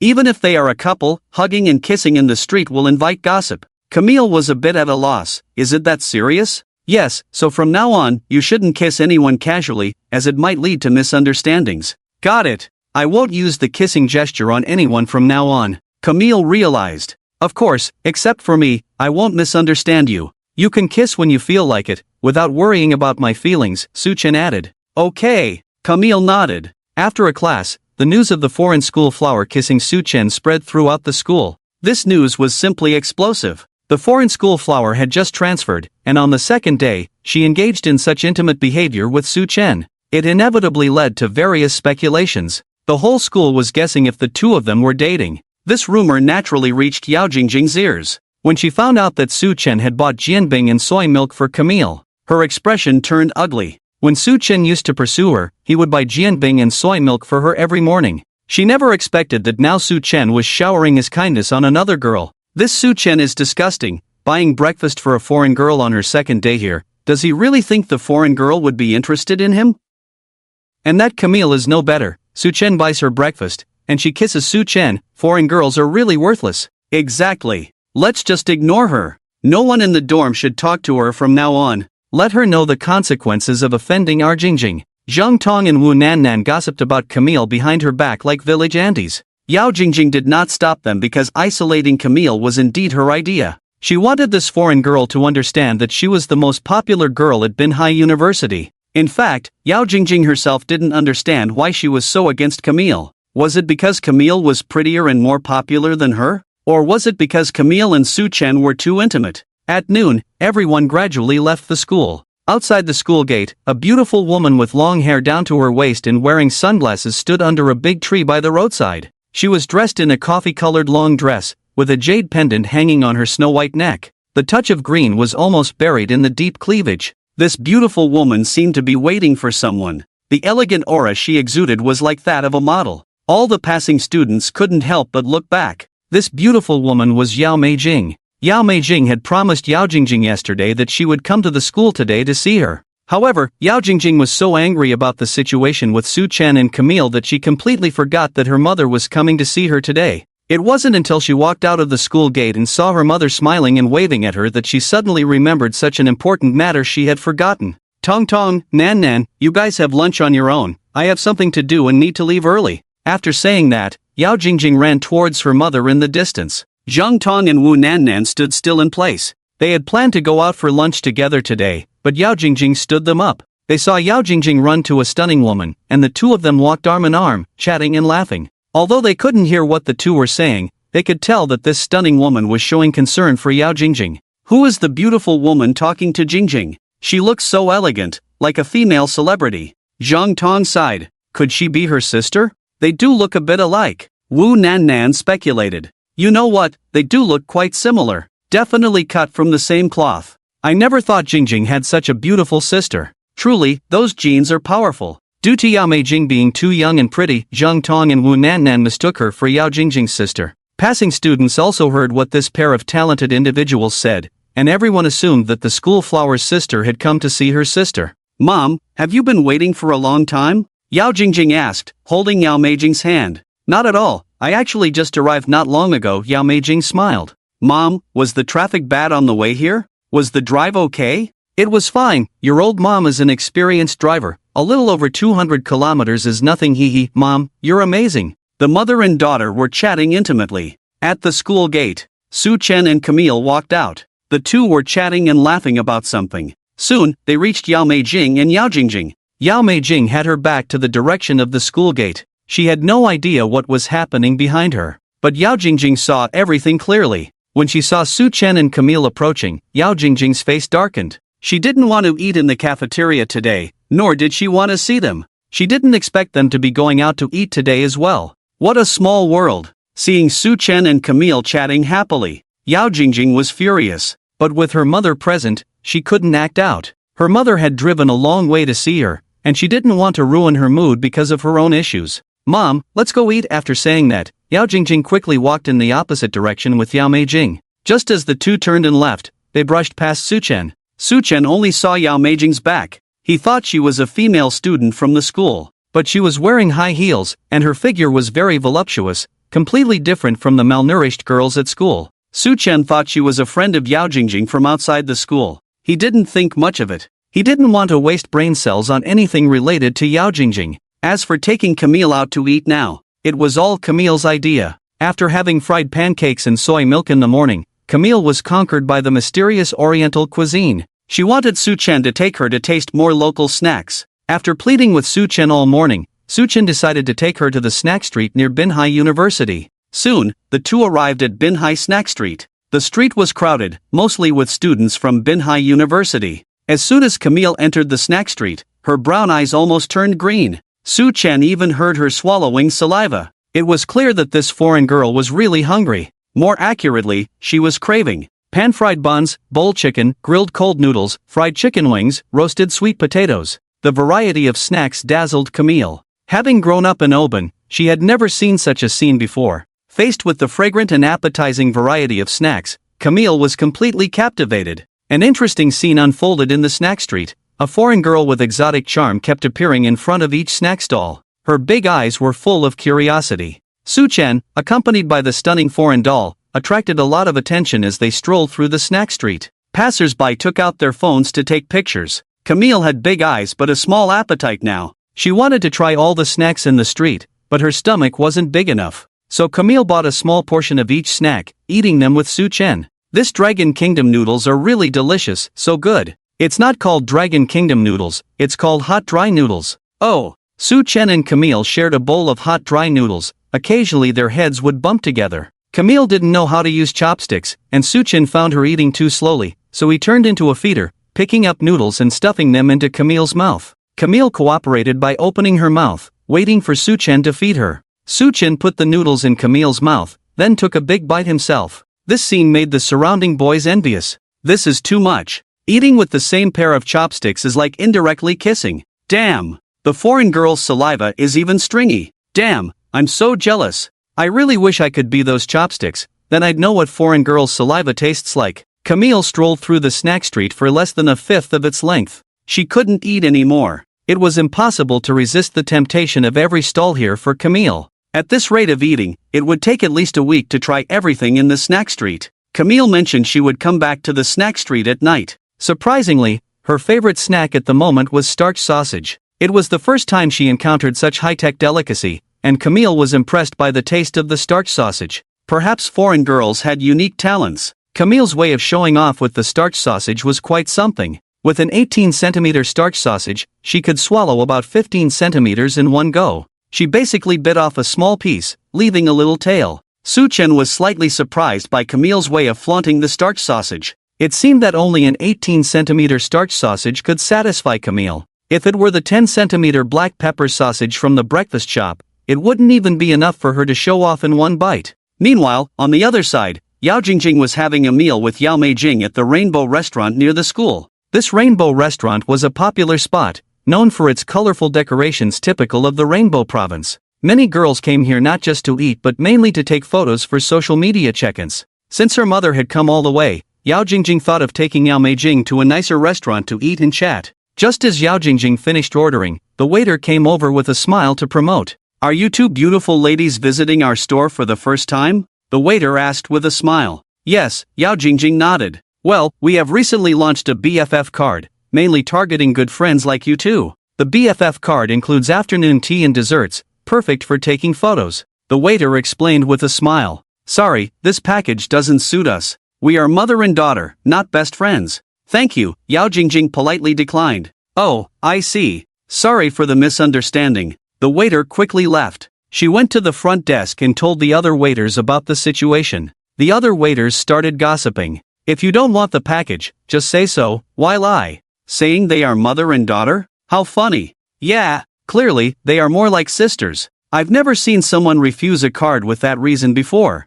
Being pretty doesn't make you special. I've seen plenty of these so-called best friends. Despite their good relationship now, one day they'll fight over a man." Exactly. These two beautiful women together are the typical plastic best friends. If they both like the same man, I bet they'd end up fighting. I read the news the other day, two best friends got pregnant by the same man at the same time, so bizarre. Yao Jing Jing and Yao Jing didn't care about the misunderstanding caused by the waiter. They had seen too much of this kind of thing. They were often mistaken for sisters when they went out together. They continued eating and chatting. They talked about Yao Jing Jing's school life, whether she was tired from studying, feeling stressed, and so on. Of course, Yao Jing Jing only shared the good news and kept the worries to herself. The recent events with Camille had been bothering her these days. Plus, Su Chen's avoidance and their strained relationship added to her frustration. But she didn't want to burden Yao Jing with these unpleasant matters. So, she tried her best to show that everything was fine and not let her mother worry. As they chatted, the topic shifted to Yao Jing.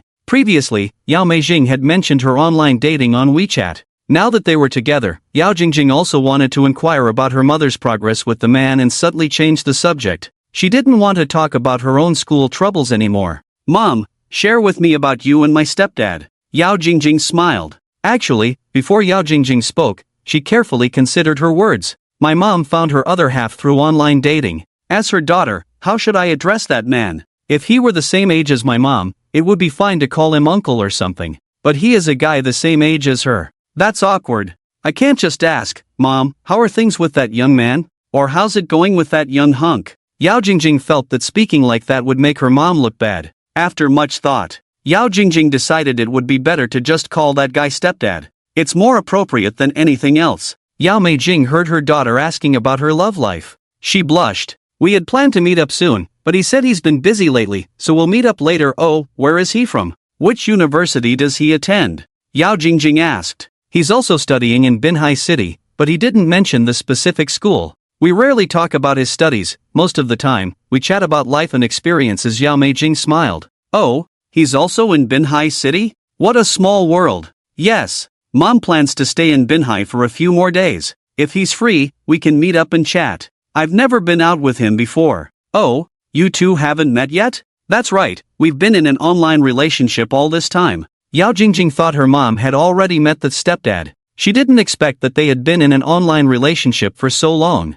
"Mom, although I support your online relationship, you should still be cautious. Many people use the internet to deceive and scam others for money." Yao Jing Jing reminded her. "Don't worry, I was initially hesitant to video chat with him, but a few days ago, he took the initiative to video call me. Maybe he thought I was trying to deceive him with fake photos." Yao Jing couldn't help but laugh. "Oh, that's good then, as long as you can confirm it's really him in the video." Yao Jing Jing felt relieved. "Yes, it's definitely him, and he looks even more handsome in the video than in photos," Yao Jing said with a dreamy look. Yao Jing Jing saw her mom like this for the first time. From childhood to adulthood, Yao Jing had always been independent and solitary, portraying herself as a strong independent woman. She had heard that many men wanted to pursue her mom, but she had always rejected them outright. In her impression, Yao Jing was very averse to men. Upon reflection, Yao Jing Jing felt sorry for her mother. 20 years had passed from the age of 16 to now without a man in her life. It must have been very painful for her mother. This was the main reason why Yao Jing Jing supported Yao Jing's online relationship. If her mother, who was so outstanding, wanted to date a 20-year-old guy, what was wrong with that? There were many women out there dating younger men, they all knew how attractive and youthful they were. Her mother had upheld her virtue for 20 years, so she had every right to pursue her happiness.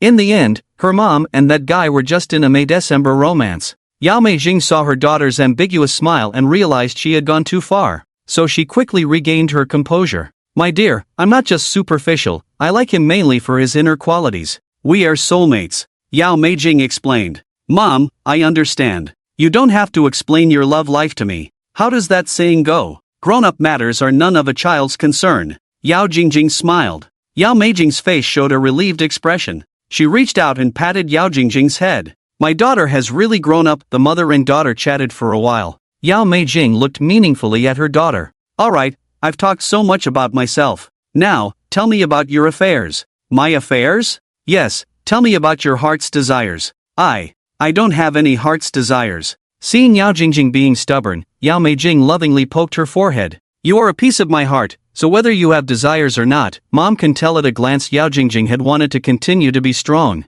but she knew she couldn't hide anything from her mother. Helpless, Yao Jingjing had to tell her mother about Camille. After listening, Yao Jing suddenly realized, I see, this foreign classmate must be very beautiful. Yes, she is indeed very beautiful, with a better figure than mine. But she is a foreigner, with a racial advantage, Yao Jingjing said indignantly. Yao Jing, intrigued, said, from childhood to now, my daughter has never been jealous of other girls. She doesn't seem like someone who would be bothered by such things. Yao Jingjing fell silent for a few seconds upon hearing this. Well, I'm not really jealous of her, I just find the boys at school very annoying. Ever since that foreign girl transferred, all the boys have been fawning over her like crazy, showing off their foreign flattery. Yao Jingjing rambled on. Oh? It seems there's a boy among them who has upset my daughter. Yao Jing saw through everything. Yao Jingjing's thoughts were pinpointed by her mother, and she felt embarrassed. It's not just because of him, anyway, it's just annoying. They never care about others' feelings, and I'm starting to dislike him more and more. Yao Jingjing spoke incoherently. Yao Jing let out a long "oh." She instantly understood what was going on. Clearly, Yao Jingjing was not upset because the foreign classmate was prettier or more popular than her. She was upset because the boy she liked was fawning over the foreign classmate. Although Yao Jing had little experience in love, she understood her daughter very well. From childhood to now, Yao Jing had never talked to Yao Jingjing about relationships between boys and girls. She didn't know how to approach the topic. After all, Yao Jingjing grew up in a fatherless home, with a mother only 16 years older than her. The unique family situation made Yao Jingjing very resistant to boys from a young age. Now that Yao Jingjing was an adult, Yao Jing felt it was time to guide her daughter to bravely interact with boys. Darling, if you're upset because of a boy, then talk to him about your troubles. Say what you want to say the most repressed thing, and you'll feel much better. Troubles are like water in a tightly closed bottle. If you don't open it, the troubles will always be there. If you open it, the troubles will evaporate like water.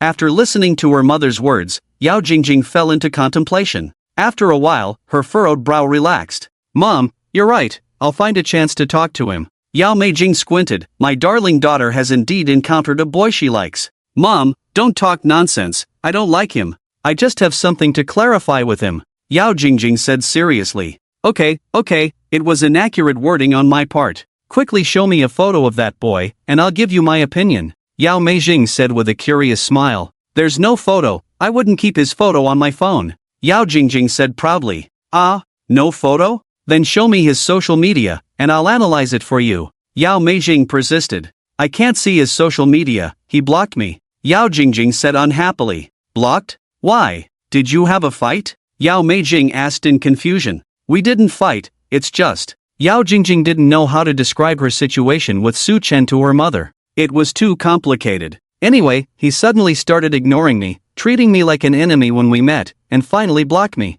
Yao Jingjing explained in a jumble. Yao Jing pondered, everything happens for a reason, you two wouldn't have conflicts for no reason, there must be a cause, right? The reason? Yao Jingjing remembered the last words Su Chen said to her, since you won't let me sleep with you, why should I go back to how things were? Perhaps that was the reason Su Chen blocked her. Yao Jing Jing definitely couldn't talk to her mom about this kind of thing, but she didn't want to explain either, so she changed the subject. Oh, I don't know why, anyway, that's not important. Alright, Mom, didn't you want to show me what my stepdad looks like? Show me. Yao Meijing smirked, I won't show you. Yao Jing Jing? Yao Meijing, when you show Mom the photo of that boy you had a conflict with, then Mom will show you the photo of your stepdad. Mom, you can't do this. Hee hee, exchanging photos is fair, right? Mom, you've learned bad habits. It must be that stepdad of mine who taught you, right? Don't badmouth your stepdad whom you've never met. He's a good person. I'm really curious what kind of man can make my mom so infatuated. Be good, you'll meet him soon. After lunch, Su Chen took Camille back to school. As soon as they entered the classroom, they heard the boys in the class discussing something. Zhang Yang saw Su Chen return and hurried over. Old Su, did you see Yao Jingjing's sister at noon? Yao Jingjing's sister? Yes, she's super stunning. Her figure is amazing. The boys around also echoed the sentiment. They marveled at how amazing Yao Jingjing's sister was. Su Chen was puzzled. Does Yao Jingjing have a sister? I should be asking you that. Weren't you close with Yao Jingjing before? Zhang Yang asked. Why don't I remember her having a sister? Su Chen muttered to himself. During those years of pursuing Yao Jingjing, Su Chen had never heard of her having a sister. To be precise, Su Chen had never even met Yao Jingjing's parents. When they were in the same high school, it was always Yao Jingjing's grandmother who came to school for parent-teacher meetings. Moreover, Yao Jingjing excelled in both academics and conduct, always being seen as a good student by the teachers, so she was never summoned by her parents. Also, high school strictly prohibited early relationships, so when Su Chen pursued Yao Jingjing back then, he always avoided her family. He didn't even know what Yao Jingjing's mother looked like, let alone her sister. Now, hearing Zhang Yang's question, Su Chen recalled passing by Yao Jingjing at noon and indeed saw her leaving with a woman. But he only saw her back then. Could it be that woman was Yao Jingjing's sister? Hearing that Su Chen had no idea about Yao Jingjing's sister, Zhang Yang couldn't help but say, let me tell you, old Su, Yao Jingjing's sister is as nice as her. Her figure is like a model's. Tian Jijie and Zhou also chimed in. Yes, she's like a mature version of Yao Jingjing.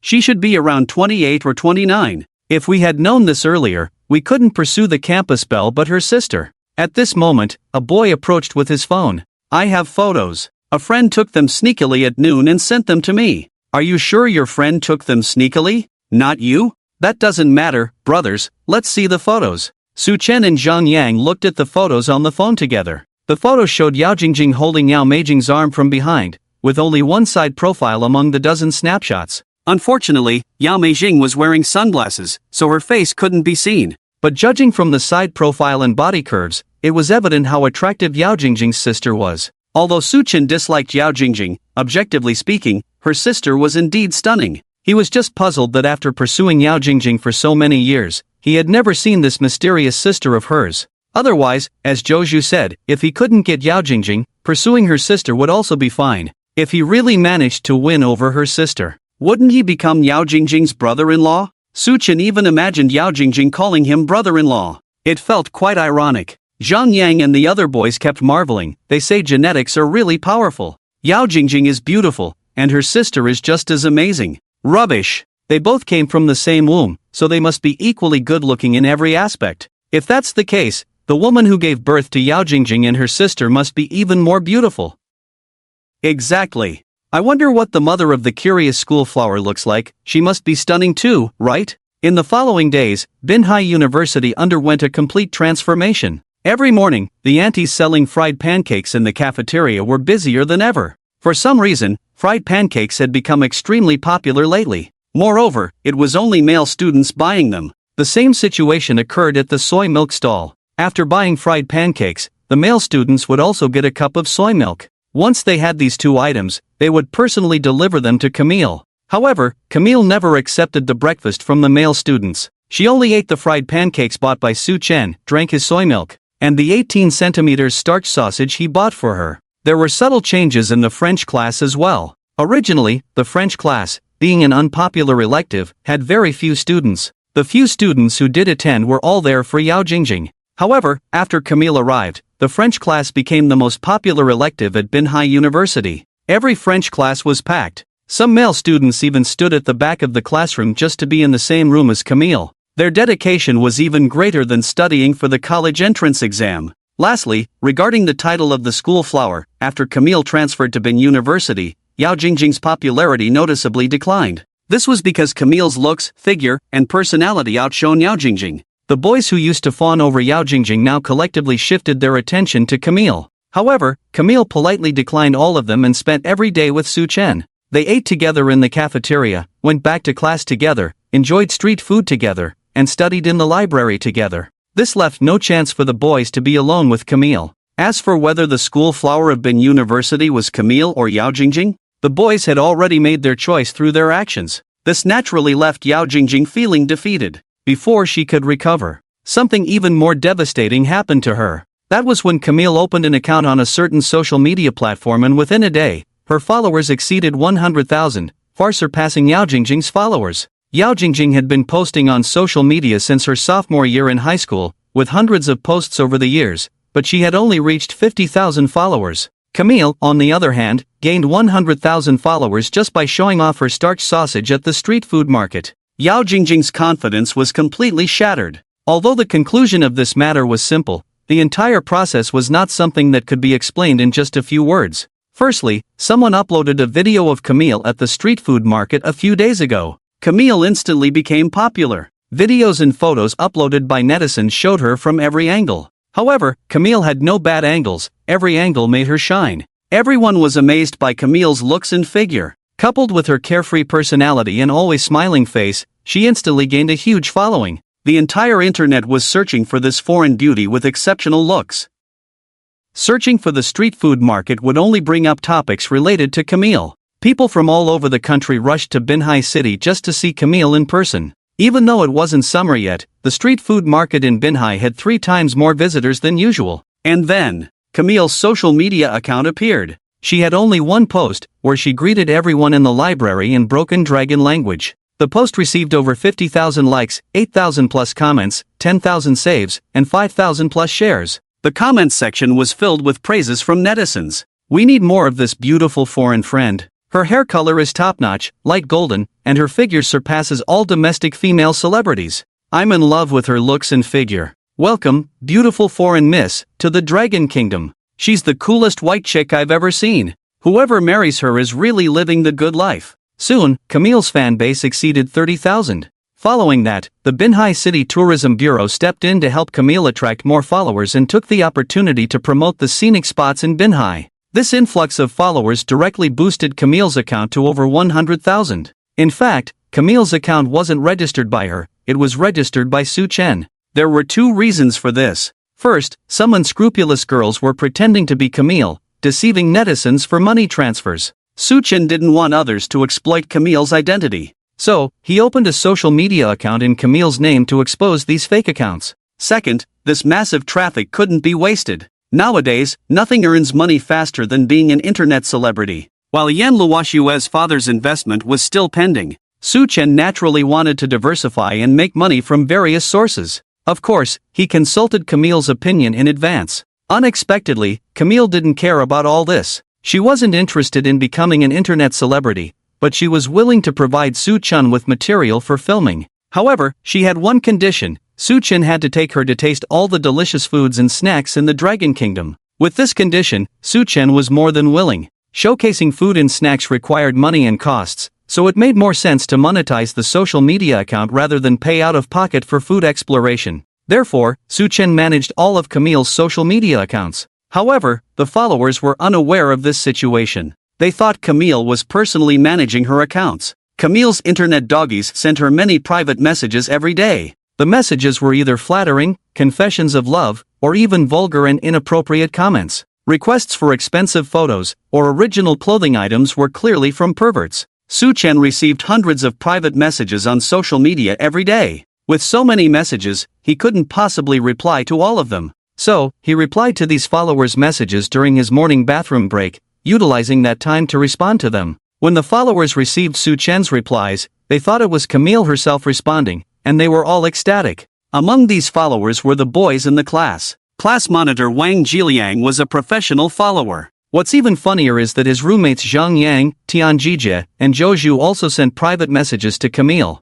These 3 had previously mocked Wang Jiliang in front of Su Chen, pretending to have overcome their obsession with Camille. However, they were even more submissive followers than the other boys in the class. Su Chen didn't want to hurt their pride, so he didn't expose their true intentions. He replied to each of their messages using Camille's account, sending them all a smiling emoji. The three roommates replied instantly. Zhang Yang, thank you, Camille, for replying with a smile. I hope you have a great day every day. Tian Jijie, your smile can make me happy all day long. The temperature difference in Binhai is significant in the summer. Remember to drink hot water. Zhou, it's my greatest honor to make you happy. Remember to bring an umbrella tomorrow when it rains. Looking forward to more communication in the future. The three continued to reply nonstop, almost like writing short essays. They were already ecstatic just from receiving a smiling emoji in response. Su Chen suddenly understood Yao Jingjing's joy. No wonder Yao Jingjing used to reply with just one word and drive them crazy.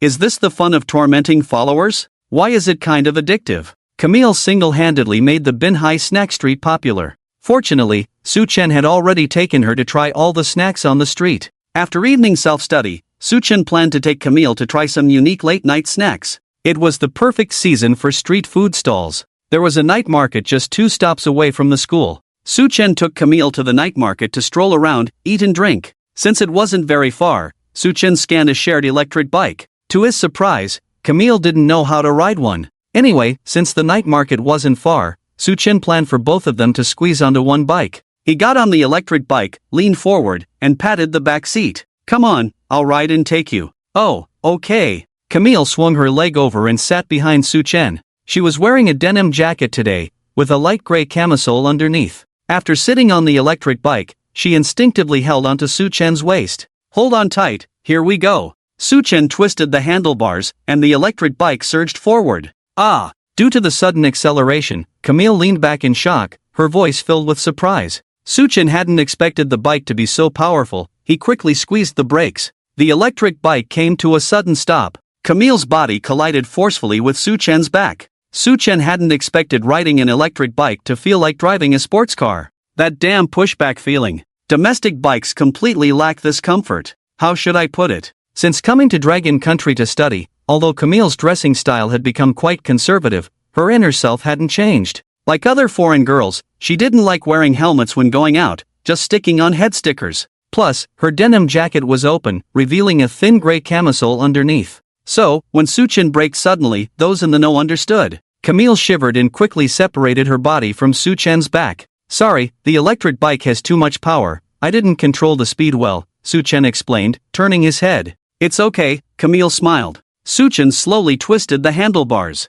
This time, the electric bike didn't surge forward suddenly but moved steadily ahead. However, just a few meters down the road, they encountered a speed bump. Duong, the electric bike, jolted in place. Su Chen held onto the handlebars, but Camille hadn't gripped tightly, and she was bounced up by the jolt. Oh! Camille instinctively hugged Su Chen's waist, pressing against his back again. Then she quickly separated and sat upright. Everything was understood without words. Su Chen enjoyed the benefits of the speed bump. Unfortunately, after riding smoothly for over 200 meters, they didn't encounter another speed bump. Su Chen cursed silently in his mind. Couldn't they have more speed bumps? Continuing to ride for 2 more minutes, they came across a steep downhill ahead. On the left was the road, and on the right was the sidewalk. Due to the steep slope, the sidewalk had been turned into a long series of steps. The steps weren't very high, but there were a lot of them, at least over 100 steps. Su Chen should have taken the road on the left. But suddenly, he turned the bike to the right and entered the sidewalk. Oh no! Wrong way. Hold on tight, it's going to be very bumpy, Su Chen warned. Upon hearing this, Camille instinctively moved closer to Su Chen, but she didn't press against him. There was about a centimeter of space between her chest and Su Chen's back. However, the next moment, the electric bike was riding on the densely packed steps. The wheels hitting the steps were even more bumpy than the speed bump. The densely packed steps were like a series of speed bumps. Dong dong dong. The electric bike shook rapidly, as if it was about to fall apart. Camille quickly hugged Su Chen's waist, pressing her whole body tightly against his back, afraid of being thrown off. Both of them were jolted up and down, their teeth clattering, making trembling sounds. Finally reaching flat ground, Camille was about to relax and let go of Su Chen to catch her breath. But Su Chen turned the bike to the right again, entering another section of the sidewalk with steps. Oh no! I took the wrong way again. Hold on tight. Su Chen in front was very comfortable. Camille in the back was suffering. 9:30 p.m. Binhai University's female dormitory, room 203. Yao Jing Jing finished washing up and put on her pajamas, applying a face mask while lying on the top bunk. Zhang Tong and Wu Nannan were on their own beds, scrolling through their phones. So annoying, every time I check Moments, I see that video of Camille. Why does Moments keep recommending her? Maybe because we're from the same school, so it defaults to people we know. Just mark it as not interested. I've done that, but it doesn't work. I still get her account pushed to me every day. Did she pay for promotion? Very likely. How else could she gain so many followers so quickly? Just a few days and she already has 100,000 fans, while Jingjing. Ahem. Wu Nannan signaled to Zhang Tong. Zhang Tong realized he misspoke and quickly changed the subject. Well, the followers on Moments are fake, you can buy them with money. The followers on Little Sweet Potatoes account are the real deal. Exactly. Little Sweet Potatoes followers are genuine, while Moments just gives out virtual users. Just then, Camille pushed open the door and walked in. Zhang Tong and Wu Nannan stopped talking when they saw Camille enter. Camille didn't care about their behavior. She had long been accustomed to the passive aggression from her 3 roommates. She didn't mind it anyway. Yao Jing Jing on the top bunk stole a glance at Camille. She noticed Camille's pained expression when she took off her jacket, as if she was uncomfortable somewhere. Camille tossed her jacket aside, wearing only a thin gray camisole that starkly contrasted with her fair skin, making it stand out. Yao Jing Jing then saw a large red patch on Camille's fair neck, extending towards her chest, covered by the camisole. Yao Jing Jing didn't think much of it, assuming Camille was scratching an itch. Camille lay on the bed for a while, looking exhausted as if something had drained her. After a while, she took out her phone and sent a voice message in French. Zhang Tong and Wu Nannan couldn't understand what Camille was saying, but Yao Jing Jing could. Although her French wasn't perfect, being the class representative helped her grasp simple conversations. Camille had just said, "It's all your fault today, my chest still hurts a lot." Yao Jing Jing furrowed her brows. She discreetly peeked at Camille's phone screen. Yes, she was chatting with Su Chen. Camille's voice continued, "I held on tight, but it was no use, the speed was too fast. You're just teasing me because I can't ride properly. Once I learn, I won't be behind next time, I want to be in front." Yao Jing Jing's eyes widened in shock. Her face mask almost fell off due to her astonishment. What? What was she saying? What did she and Su Chen just do? Why was her chest hurting? What was all this talk about being in front or behind? Just then, Camille got up from the bed. "I won't tell you now, I'll go take a shower. I've been sweating all over you the whole time." Yao Jing Jing. After sending the message, Camille casually threw her phone on the bed and took out her toiletry kit from under the bed, humming a tune as she walked into the bathroom. A few seconds later, the sound of running water filled the bathroom. Yao Jing Jing on the top bunk was in distress. She ripped off the face mask and threw it angrily into the trash. Clutching the bedsheets tightly, biting her lip, her expression constantly changing, as if something unacceptable had happened. What happened between Su Chen and her? Could they have done that kind of thing? Yao Jing Jing's mind was in turmoil. She glanced down at Camille's phone, which was still unlocked. The screen displayed her conversation with Su Chen. Yao Jing Jing knew it was wrong to invade someone's privacy, but she couldn't resist her curiosity. So, she pretended to climb down from the top bunk to search for something and sneak a peek at Camille's phone screen. At that moment, the bathroom door suddenly opened. Camille quickly walked out from inside. Yao Jing Jing was in the middle of grabbing the upper bunk ladder. She hurriedly continued climbing down and put on her slippers. Camille didn't find anything strange about Yao Jing Jing. She walked around in a towel to her bed, found her toothpaste and toothbrush. It turned out she had forgotten her dental supplies. When Camille turned back to the bathroom, she noticed that Yao Jing Jing's phone on the bed was unlocked, so she reached out and pressed the lock button. After doing all this, Camille returned to the bathroom to continue showering. Yao Jing Jing felt a bit frustrated. She almost saw the chat history between the two. There was no way. She had to climb back up to the upper bunk again. Back on her bed, Yao Jing Jing felt like she had knocked over a bottle of mixed flavors in her mind. Although she didn't know what had happened between Su Chen and Camille, she could tell from their simple conversation just now that something must have happened. Yao Jing Jing frowned, feeling extremely annoyed. An hour passed. Camille finished showering and came out of the bathroom.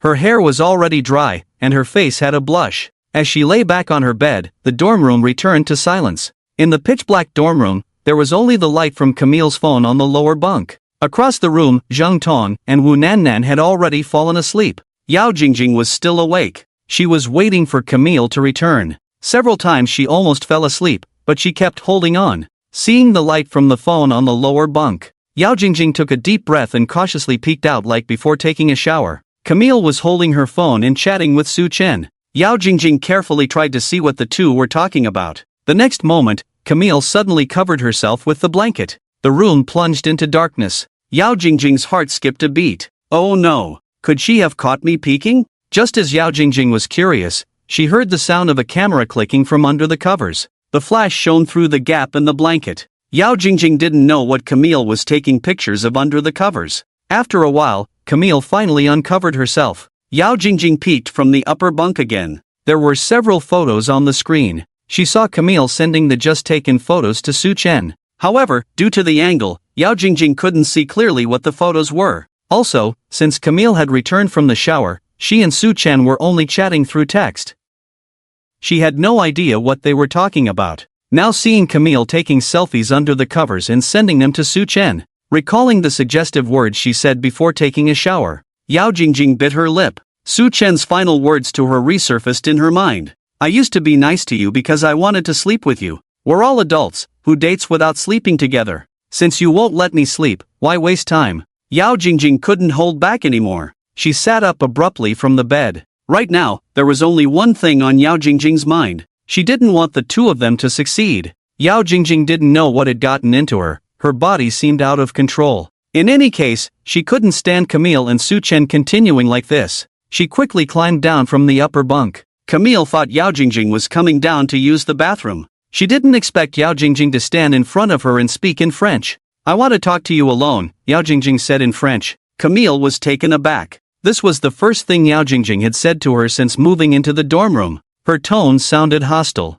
What's more, Camille didn't expect Yao Jingjing to speak French. Talk? Now? Camille asked. Yes, just the two of us, let's go outside and talk. Yao Jingjing pointed to the corridor. Okay, Camille didn't think much of it. She put down her phone, put on a coat, and got off the bed. Yao Jingjing, in her pajamas, quietly opened the door and walked ahead. Camille followed her out of the dorm room. The structure of the girls' dormitory was the same as the boys', with dorm rooms on both sides of a corridor. It was late at night, and everyone was asleep. Talking in the corridor would disturb others. Yao Jingjing took Camille up to the third floor. As mentioned before, there is a fire escape connecting the male and female dormitory buildings at Binhai University. It is usually locked. From a distance, it looks like there is a bridge between the two dormitory buildings, resembling the uppercase letter H. This bridge is located on the third floor. There are no student dormitories on the other side of the fire escape, and Yao Jingjing decided to talk to Camille there. The corridor was pitch black.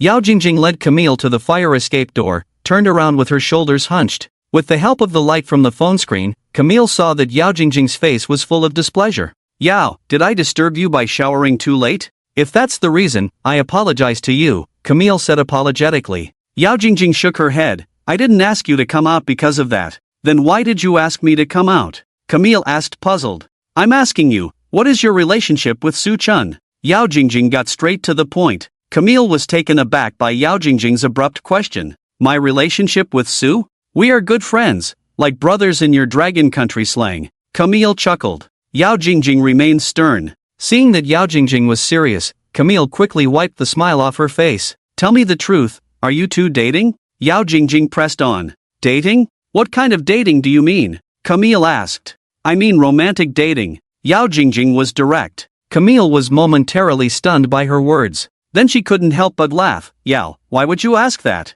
Do Su and I look like we're dating? Exactly, you two look like you're dating. That's why I'm asking you, what is your relationship? Yao Jingjing said each word deliberately. From the beginning until now, Yao Jingjing had maintained a questioning tone, a bit forceful in French. Yao Jingjing's unfriendliness made Camille defensive. Yao, why does it matter to you? You. This response left Yao Jingjing unsure of what to say. She didn't expect Camille to be so tough. Tension filled the air between them. After a few seconds of standoff, Camille shrugged her shoulders, her tone slightly softened. After all, this was the first time Yao Jingjing had spoken to her, and as a foreigner, she didn't want things to get too tense. Yao, Su, and I are not dating, Camille said calmly. Really? Do you like him then? Yao Jingjing asked. Camille was speechless. Yao, I don't know why you're asking me this. Do you like Su? Don't be ridiculous, how could I like that kind of guy? Yao Jingjing scoffed. That kind of guy? What do you mean? Camille was puzzled. Seeing Camille's confused expression,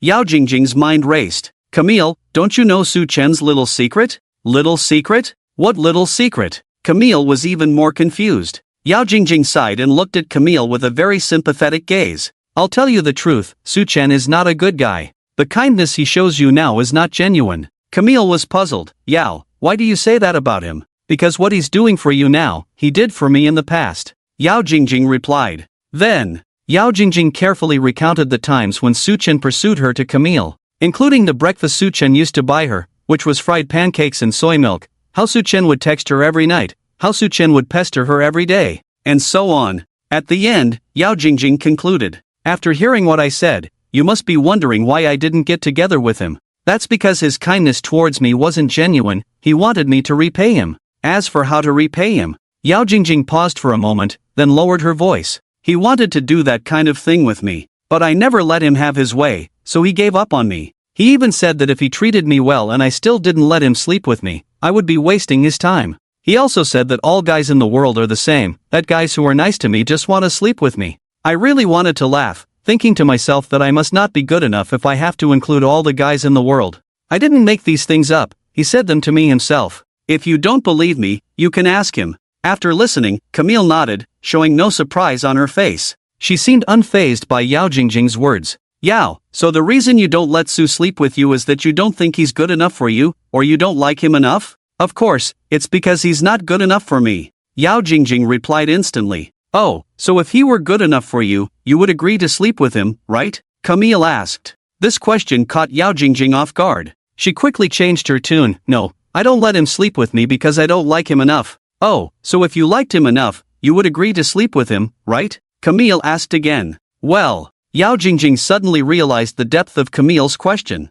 After some thought, she reluctantly nodded. Yes, if I liked him enough. Of course, I would do that with him. So, you don't like Su, right? Camille asked. Right. Yao Jingjing nodded vigorously. Since you don't like him, why did you tell me all this? Camille asked, puzzled. I told you all this so you would know his true colors. I don't want you to be deceived by him. Yao Jingjing looked earnest and sincere. Yao, actually I don't care about what you said. Camille smiled with narrowed eyes. Yao Jingjing. Camille, if I happen to like Su in the future, I would be willing to do that with him. It's perfectly normal in my view. Su did nothing wrong, and neither did you. It just means you two are not suitable for each other. You find it annoying to have Su around you all the time, but I would love to have Su by my side every day because I am happy when I'm with him and I agree with what Su said. I think he's right. Those guys pursuing you obviously just want to sleep with you. What else could it be? Do you really believe there are guys out there who simply like you? So, you can say Su is not good enough for you. Or you can say you don't like Su enough, but you can't say he's not a good guy just because he told you the truth. On the contrary,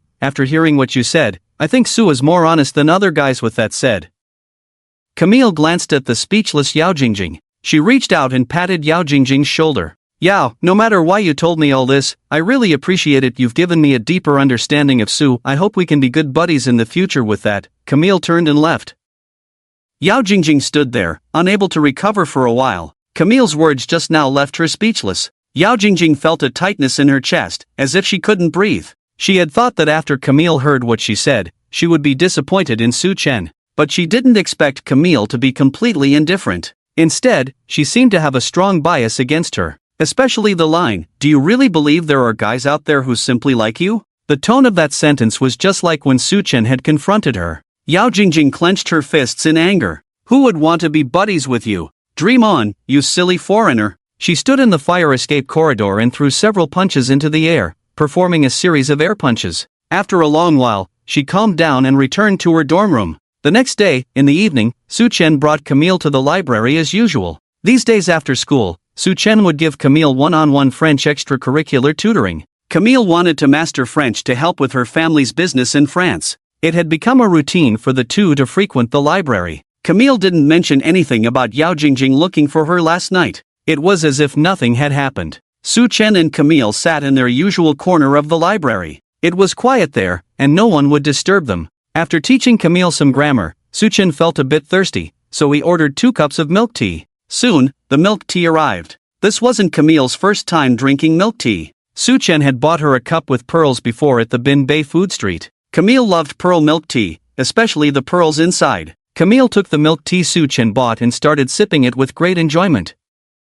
After Su Chen took a few sips, the straw got clogged with pearls. That's when he realized the shop had given them the wrong straws. Damn, this is a straw for coffee, not for milk tea. How are you supposed to suck up the pearls with this? The thick straw of pearl milk tea was just right for sucking up the pearls smoothly, unlike the thin coffee straws. Su Chen complained while placing the milk tea on his thigh, preparing to call the shop. But then he realized something. Wait, both his and Camille's straws were the same. Why wasn't she complaining about the straw being too thin? Thinking about this, Su Chen turned his head to look. What he saw next nearly made his eyes pop out. Camille was sucking the milk tea through the straw as if nothing was wrong.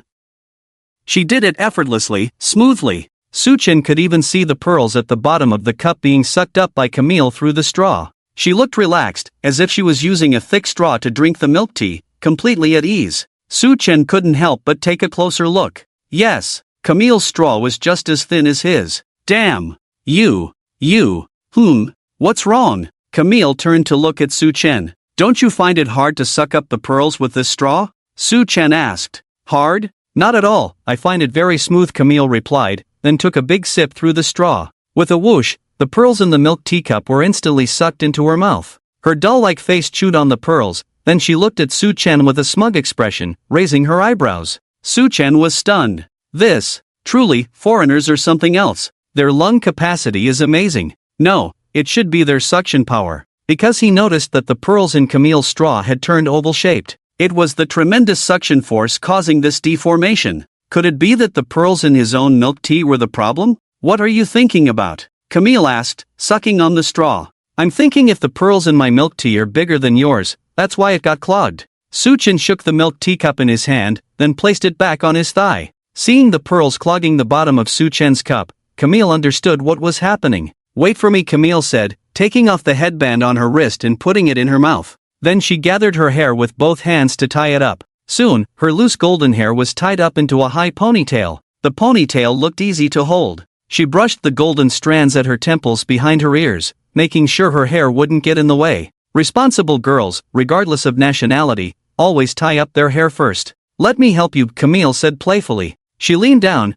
bringing her head closer to the milk teacup on Su Chen's thigh. Then she opened her mouth and held the bubble tea straw in place. She took a deep breath and sucked hard. Whoosh! The blocked pearls were instantly sucked into her mouth. Su Chen's straw was clear. The bubble tea in the cup was significantly reduced. Awesome! Su Chen couldn't help but exclaim. He was truly impressed by Camille's suction power. Camille chewed on the pearls, laughing as she sat up straight. I stole a big sip of the pearls in your cup of bubble tea. Don't blame me, I definitely won't blame you. Consider it a tip for helping you with the straw, Su Chen chuckled. He put the straw in his mouth, still warm from Camille's touch. But as soon as he took a sip, the pearls blocked the straw again. Completely stuck, unable to suck anything. Su Chen looked frustrated as he placed the bubble tea back on his lap. Camille burst into laughter at Su Chen's expression. Looks like you owe me another tip. Indeed, this bubble tea is just not meant for me. Then let me help you again. Su Chen leaned back, making space for Camille to operate. Camille leaned down sensibly, bringing her head closer again to help Su Chen with the straw. Su Chen lowered his head, watching Camille's hands on the chair, burying her head in front of his legs. From this angle, he could only see the back of Camille's head. The sunset's glow illuminated her profile. Her golden hair, usually shining beautifully in the sunlight, looked even more radiant. However, this time, Camille couldn't get the pearls up no matter how hard she tried. Su Chen could see the pearls stuck in the straw, unmoving and completely blocked. See, I told you it's not my fault. There's something wrong with the pearls in my cup, Su Chen laughed. Camille released the straw from her mouth and sat up, looking determined. I can't generate enough force like this. Lean back a bit more, or maybe let's just forget about it. No need to struggle. No way. I must get it up. Seeing Camille struggling with the straw, Su Chen reluctantly moved back a bit. Camille squatted directly in front of him. She took a deep breath and held the straw again. Surprisingly, Camille had better leverage in that position. The pearls that were tightly stuck in the straw began to loosen slightly under her suction. But the pearls still wouldn't come up. Su Chen watched as Camille exerted herself, and he started cheering her on. Just then, Yao Jing Jing walked by holding a book. She had already passed by but quickly turned back. From Yao Jing Jing's perspective, she could only see Su Chen's back. He was sitting in a library chair, seemingly talking to someone. Yao Jing Jing's gaze shifted down. She saw someone squatting in front of Su Chen. Since Su Chen completely blocked the person squatting, Yao Jing Jing couldn't see who it was. But she recognized Camille by the shoes she was wearing. What was Camille doing squatting on the ground? Yao Jing Jing couldn't help but approach slowly. As she got closer, she heard Su Chen encouraging Camille. The more she listened, the more suspicious the conversation sounded to her. She furrowed her brows deeper. Come on. Almost there. Put in more effort. Yes, that's it. Push harder. Faster. Use more strength. Yes, just like that. Oh my god, it's coming out soon. It's almost there. Su Chen watched as the pearls in the straw gradually loosened. He kept cheering Camille on. Finally, after Camille's extraordinary suction power, the blocked straw was finally clear. But due to Camille's excessive force, she choked on the pearls that came up. Cough, cough. She instinctively moved away, and the pearls in the straw sprayed all over her face. Su Chen quickly took out a tissue to wipe her face. Are you okay? I'm fine, just choked a bit. Camille's eyes were red from choking, but she still had a smile on her face, looking pitiful. She wiped the corners of her mouth with a tissue as she stood up. I need to wash my face, or the milk tea will dry up and cause trouble. Wait for me, alright? Do you want me to accompany you? No need, just wait for me, okay? Camille covered her mouth with a tissue and walked towards the bathroom. She bumped into Yao Jing Jing head-on. Camille was taken aback. She smiled friendly at Yao Jing Jing, then hurried to the restroom. Yao Jing Jing saw Camille with red eyes, covering her mouth with a tissue, and then remembered the encouraging words from Su Chen earlier. She was dumbfounded. Su Chen felt like there was something alive staring at him from behind. He turned around and saw Yao Jing Jing with eyes wide open, face filled with shock, as if she had seen a ghost. Ha! What is the former school flower doing here? Before Su Chen could speak, Yao Jing Jing suddenly angrily scolded him with a teary voice. Su Chen! You are too much. This is the library. What are you making her do for you? After the confrontation with Yao Jing Jing on the playground last time, they hadn't spoken a word to each other. Su Chen finally had some peace, but not long after. Now Yao Jing Jing appeared sneakily behind him, and she started scolding him right away. This left Su Chen puzzled. What are you talking about? Su Chen frowned. Yao Jing Jing, I saw her. I can't even say it. It's too disgusting. Su Chen? Yao Jing Jing, anyway, you are just a big rogue. Su Chen. The surrounding students heard Yao Jing Jing's tearful rant, and they all listened intently. Su Chen looked at Yao Jing Jing, who was more resentful than a vengeful ghost. He was now both angry and amused. Yao Jing Jing, what nonsense are you spouting here? Su Chen changed his words before swearing. Who are you calling nonsense? Doing such things in the library, and you still have the nerve? Yao Jing Jing bit her lip in anger. Come on, you must explain clearly today. What exactly were we doing? Su Chen tapped the table with his finger. Fine. You dare me. You think I won't say it? Yao Jing Jing's voice trembled. At this moment, Camille returned from washing her face. She saw Yao Jing Jing glaring at Su Chen like a little shrew. So she stood between them and curiously asked, Su, what's going on with you two? Nothing. She suddenly went crazy and started biting people. Su Chen replied. You're the crazy one. Saying I'm biting people? She was the one. Biting people just now. Yao Jing Jing pointed at Camille in embarrassment and anger. Me? Biting people? Camille pointed at herself in confusion. Yao Jing Jing, yes.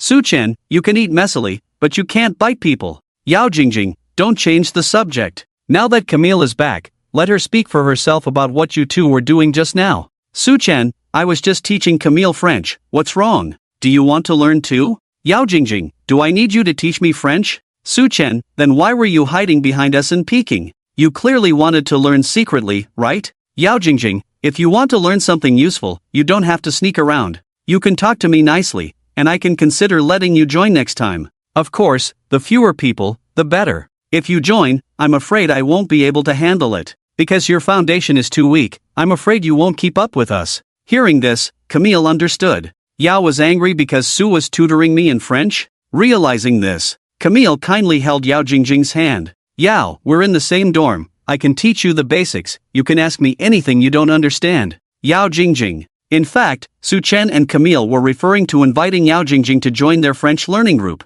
However, Yao Jing Jing completely misunderstood their intentions from start to finish. Both parties were talking past each other. Yao Jing Jing forcefully shook off Camille's hand. You two are enough. I didn't expect you to be so disgusting. Su, you letting Camille do that kind of thing for you is one thing, but why are you making me disgusted with it? What do you take me, Yao Jing Jing, for? Hearing this, Su Chen furrowed his brows. Wait a minute, what did I ask Camille to do for me? Camille on the side suddenly realized. So Yao got angry because Su's milk tea straw was blocked, and I helped him suck out the blocked pearls? Yao, are you upset because I just squatted down to help Su suck? Enough! I don't want to hear this. Yao Jing Jing covered her ears. Camille confirmed her thoughts. Last night, Yao Jing Jing talked to her privately, saying a bunch of things. Camille actually understood that Yao Jing Jing was jealous of the intimacy between her and Su Chen. Just now, she helped Su Chen suck out the pearls from the straw, a scene that Yao Jing Jing must have witnessed. Camille thought Yao Jing Jing was jealous of them sharing a milk tea straw. Yao, don't misunderstand, I didn't intend to drink it, I only helped Su because it was blocked. I'm not listening. I'm not listening. Yao Jing Jing covered her ears and shook her head like a rattledrum. Su Chen, upon hearing Camille's explanation and seeing Yao Jing Jing's defensive expression, he suddenly realized. Is she upset because Camille drank my milk tea? What's wrong with her? Camille drank my milk tea, what's it to her? Yao, I actually didn't drink much, Su still has a lot left, if you don't mind, you can have the rest. After speaking, Camille turned to pick up the milk tea Su Chen had placed on the ground. Unexpectedly, that sentence hit Yao Jing Jing like a stab to the chest. The rest? All for me? Yao Jing Jing exploded in an instant. Get out! Yao Jing Jing angrily shouted. Then, with a sobbing voice, she ran out of the library. Camille had just picked up the milk tea from the ground when Yao Jing Jing disappeared. She stood there holding Su Chen's half cup of milk tea in her hand, stunned. Su Chen also wore a puzzled expression. The students around, who were watching the drama, were also puzzled. They didn't understand why Yao Jing Jing was so hysterical towards Su Chen and Camille. Su Chen took a sip of the milk tea in Camille's hand. I'm just drinking milk tea in the library, does it have anything to do with her? Is the library her family's property? She's seriously messed up, Su Chen muttered to himself. Yao Jing Jing stumbled back to the dormitory from the library. She choked up all the way. The image of Camille squatting on the ground was haunting her mind. Coupled with what Su Chen and Camille had just said, Yao Jing Jing felt utterly humiliated. In fact, after chatting with Camille last night, she suspected that Camille and Su Chen must have had some intimate contact, but she didn't expect their relationship to have developed to this extent. They were actually in the library. What made her most devastated was that Su Chen even wanted her to join in. Camille not only agreed but also offered to teach her some basics, so she could integrate better with them. Yao Jing Jing felt like Su Chen regarded her as a very undesirable girl. Back in the dormitory, Yao Jing Jing cried in anger. Her current mood was complex. Disappointment, anger, shame, unwillingness. Yao Jing Jing was in an emotional breakdown. Zheng Tong and Wu Nannan stood by. The two watched Yao Jing Jing cry and pound the pillow as if her life depended on it. Jing Jing, what's wrong with you? Who bullied you? What happened exactly? Jing Jing, did something happen at home? The two followers kept asking with concern. Yao Jing Jing was already feeling aggrieved and had no outlet for her emotions. So, choking back tears, she recounted the library incident to Zheng Tong and Wu Nannan in detail. Zheng Tong and Wu Nannan were left dumbfounded after hearing everything. Source text, Ah? Are you saying that Camille and Su Chen were in the library? Zheng Tong didn't continue the rest of the sentence. The dorm room fell into silence. Yao Jing Jing's words contained too much information. Zheng Tong and Wu Nannan needed time to digest it. After a while, the two of them started to vent. This is too much. How can they do that kind of thing in the library? Su Chen and Camille have gone crazy, right? Exactly. The library is a place for everyone to study, and they treat it like a hotel? They say foreigners are open-minded, but I didn't expect them to be this shameless. It's just outrageous. The key point is that Su Chen actually let Jing Jing join them? I feel like throwing up. What does he take Jing Jing for? The two comforted Yao Jing Jing for a while. Zheng Tong gave Wu Nannan a signal, and the two of them found an excuse to leave the dorm room. Jing Jing, don't be sad. Nannan and I are going to the supermarket to buy fruits, and we'll be back soon. They walked out of the dorm room and arrived downstairs. Zheng Tong couldn't help but curse under his breath. This Su Chen is disgusting, isn't he? Wu Nannan echoed, my values are shattered. Camille looks so innocent, how could she do such a thing? Innocent-looking girls often play wild, especially foreign girls. Foreign girls in class often like to do that kind of thing under the desk for boys. Zheng Tong said irritably. Tong Tong, how do you know all this? Wu Nannan asked curiously.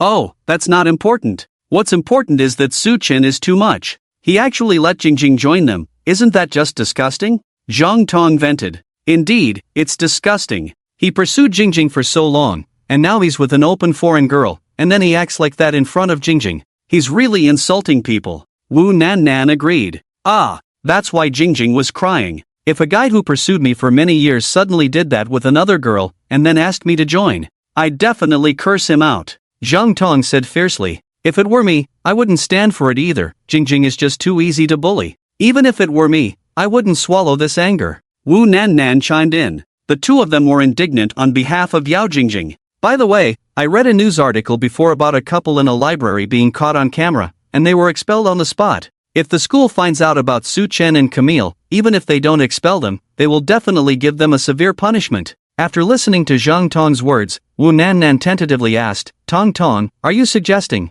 we tell the school about this? Yes. Zhang Tong nodded. Tong Tong, it has to be you. This way, we can avenge Jingjing. Wu Nannan praised. The two agreed and headed straight to the principal's office. Binhai University, principal's office. After listening to the report from Zhang Tong and Wu Nannan, Principal Ma Longhui's brows furrowed deeply. Did you two witness it with your own eyes? We did. Zhang Tong and Wu Nannan dared not lie to the principal because they indeed did not witness it firsthand. Everything was described to them by Yao Jing Jing. Now, Ma Longhui questioned them, and they had to confess the truth. After hearing it, Ma Longhui's brows furrowed even deeper. It was witnessed by student Yao Jing Jing? Yes. Alright, you two, immediately bring student Yao Jing Jing here. Yes, principal. Zhang Tong and Wu Nannan quickly called Yao Jing Jing. A few minutes later, Yao Jing Jing, with red eyes, arrived at the principal's office. Yao Jing Jing didn't know that Zhang Tong and Wu Nannan had told the principal about this behind her back.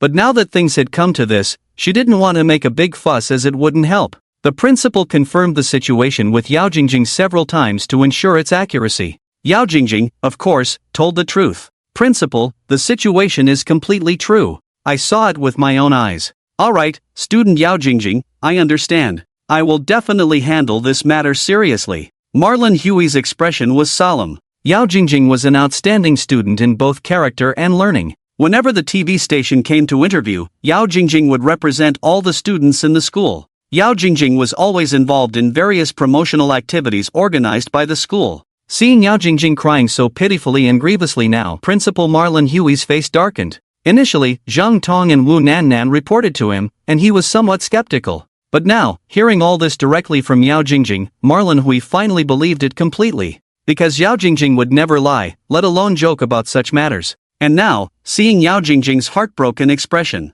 Marlon Huey's blood pressure rose in anger. He could hardly believe that Su Chen could do such a thing. Not long ago, Su Chen had just brought honor to the school. The police station and the victim's family had sent several banners and certificates to the school. The school had planned to award Su Chen the title of Model Student of the Year this year. But unexpectedly, Su Chen's private life was so improper. He actually made the newly arrived foreign female student in the library, and then invited Yao Jing Jing to join. Marlon Hui felt a sense of frustration. If this matter got out, Binhai University would be completely infamous. He immediately called Su Chen's class teacher, Zhao Yanqing. Then, he took Yao Jing Jing, Zhang Tong, and Wu Nannan straight to the library. At the same time, he informed the library control room to immediately retrieve all the surveillance footage from today. When Marlon Hui arrived at the library with Zhang Tong and Wu Nannan, Zhao Yanqing, the school's youth league teacher, and the discipline inspection teacher all arrived one after another. After all, this was a big deal related to the school's atmosphere. As the principal led so many people into the library, the students began to gossip. What's going on? Why did the principal bring a group of teachers to the library? It must be for inspection, right? I heard that someone reported to the principal that people were dating in the library. What's wrong with dating in the library? Many couples from our school come to the library to hang out after school. It's not just hanging out. It seems that one couple's behavior was too intimate, and the principal was worried about the bad influence, so he came to check the surveillance. Why is the school flower also here? Why does she look like she's been crying, her eyes all red? The students chattered, and Marlon Hui had already arrived at the control room with the teachers. Su Chen was teaching Camille French when he heard the library teacher say that the principal was looking for him and Camille, so he had to follow the library teacher to the control room with Camille. As soon as he entered the control room, Su Chen was stunned by the scene before him. Principal Marlon Hui, class teacher Zhao Yanqing, youth league teacher, student union leader, discipline inspection teacher. All the teachers and school leaders were there. Beside the teachers stood Yao Jing Jing, Zhang Tong, and Wu Nannan. Zhao Yanqing walked over, looking distressed, and said, Su Chen, how could you do such a thing? What did I do?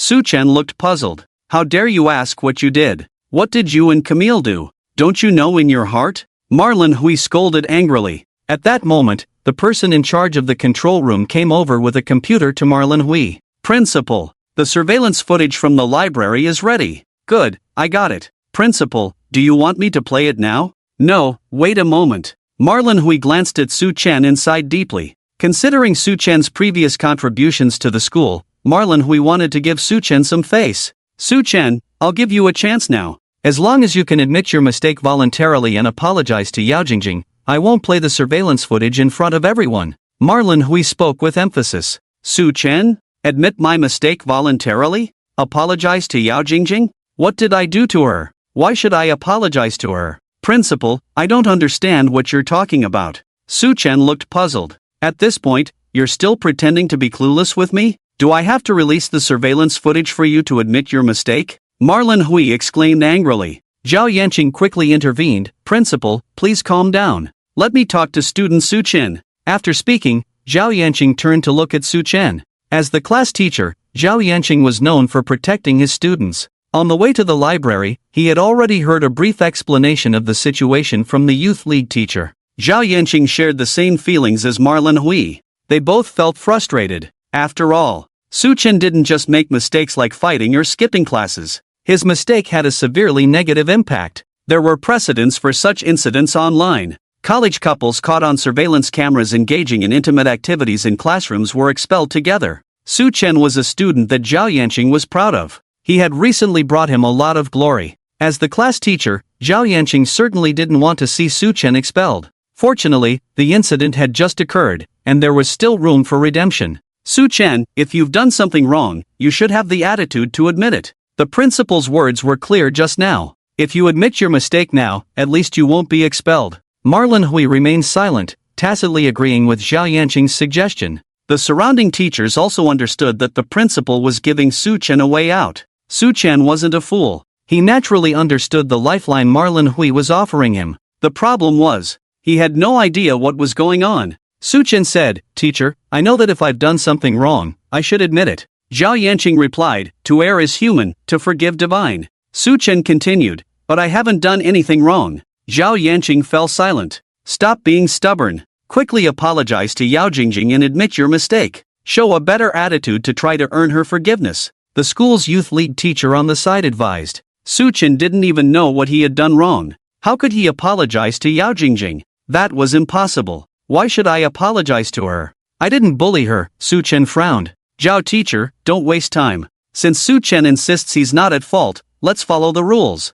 Whether he should be expelled or not, we'll decide together after watching the surveillance video. Marlon Hui said sternly. When they mentioned expelling Su Chen, Yao Jing Jing panicked. In fact, she never intended to escalate the situation. It was all Zhang Tong and Wu Nanan's idea. They went to the principal to report. As a result, the principal called her to the office. She couldn't lie at the time, so she had to tell the truth. Seeing the situation develop like this, Yao Jing Jing was extremely anxious. She didn't want Su Chen to be expelled. Watching Su Chen stand tall and refuse to admit his mistake, she couldn't help but speak up. Su Chen, as long as you apologize to me, I promise to forget what happened before, and I won't bring it up again in the future. Look how understanding Yao Jing Jing is. Su Chen, hurry up, apologize and admit your mistake to her, listen to the teacher. Zhao Yanqing echoed. Zhang Tong and Wu Nannan also chimed in. Jingjing is so forgiving. If it were me in the same situation, not only would I not forgive Su Chen, I would definitely call the police.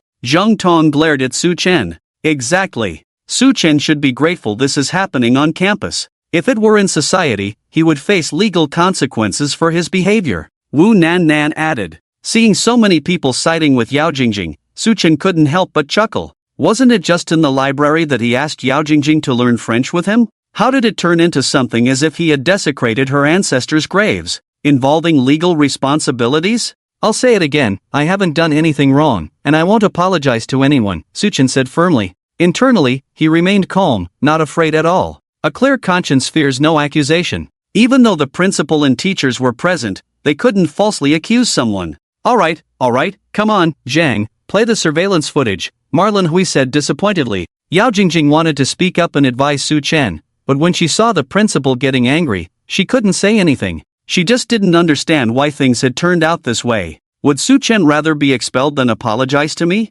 Does he really dislike me that much? Soon, the library's footage appeared on the office's big screen. The camera angle was high, directly facing Su Chen and Camille. The monitor clearly captured their voices. After a while, Su Chen returned with 2 cups of milk tea. They chatted about grammar while sipping their drinks. Suddenly, the straw in Su Chen's milk teacup got blocked by pearls. Camille bent down to suck the pearls out of the straw. Su Chen took a few sips, and the straw got blocked again. Camille helped clear the straw for Su Chen once more. However, this time it was more stubbornly blocked, so Camille asked Su Chen to sit up straight while she knelt on the floor. At that moment, Yao Jing Jing appeared on the screen. The following scene showed Camille washing her face in the restroom, Yao Jing Jing losing her temper with Su Chen, Camille's return, Yao Jing Jing continuing to lose her temper, and finally, Yao Jing Jing running out of the library in tears. Then Su Chen and Camille were called in. The footage ended there. The principal, the homeroom teacher, the school council teacher, all frowned.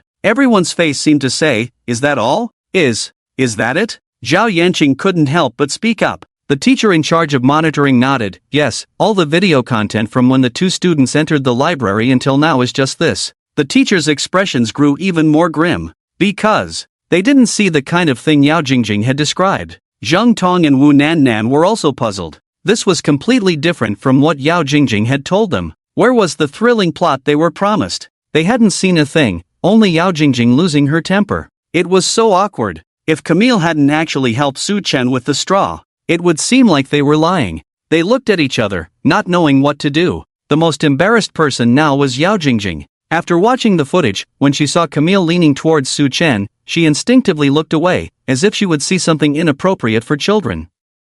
But the next moment, she was dumbfounded. The footage clearly showed Camille drinking the milk tea placed on Su Chen's thigh. Combined with the sound in the video, she understood that Camille was helping Su Chen unclog the pearls in the straw. It was completely different from what she had thought, but from her perspective at that time, it was easy to misunderstand. Who would have thought that it was all a misunderstanding caused by a blocked straw in the milk tea? What should she do now? Yao Jingjing's mind went blank. At that moment, Malongui looked at Yao Jingjing with a very unpleasant expression. Yao Jingjing, what is going on here? Principal, Yao Jingjing didn't know what to say. She had dragged the principal and the teachers here to confront Su Chen, only to find out that it was all a misunderstanding, and the content of the misunderstanding was too embarrassing. Using Malangui's questioning as an opportunity, Su Chen asked the homeroom teacher Zhao Yanqing about the situation. After learning the truth, Su Chen burst out laughing. So that's it, I thought drinking milk tea in the library was a crime.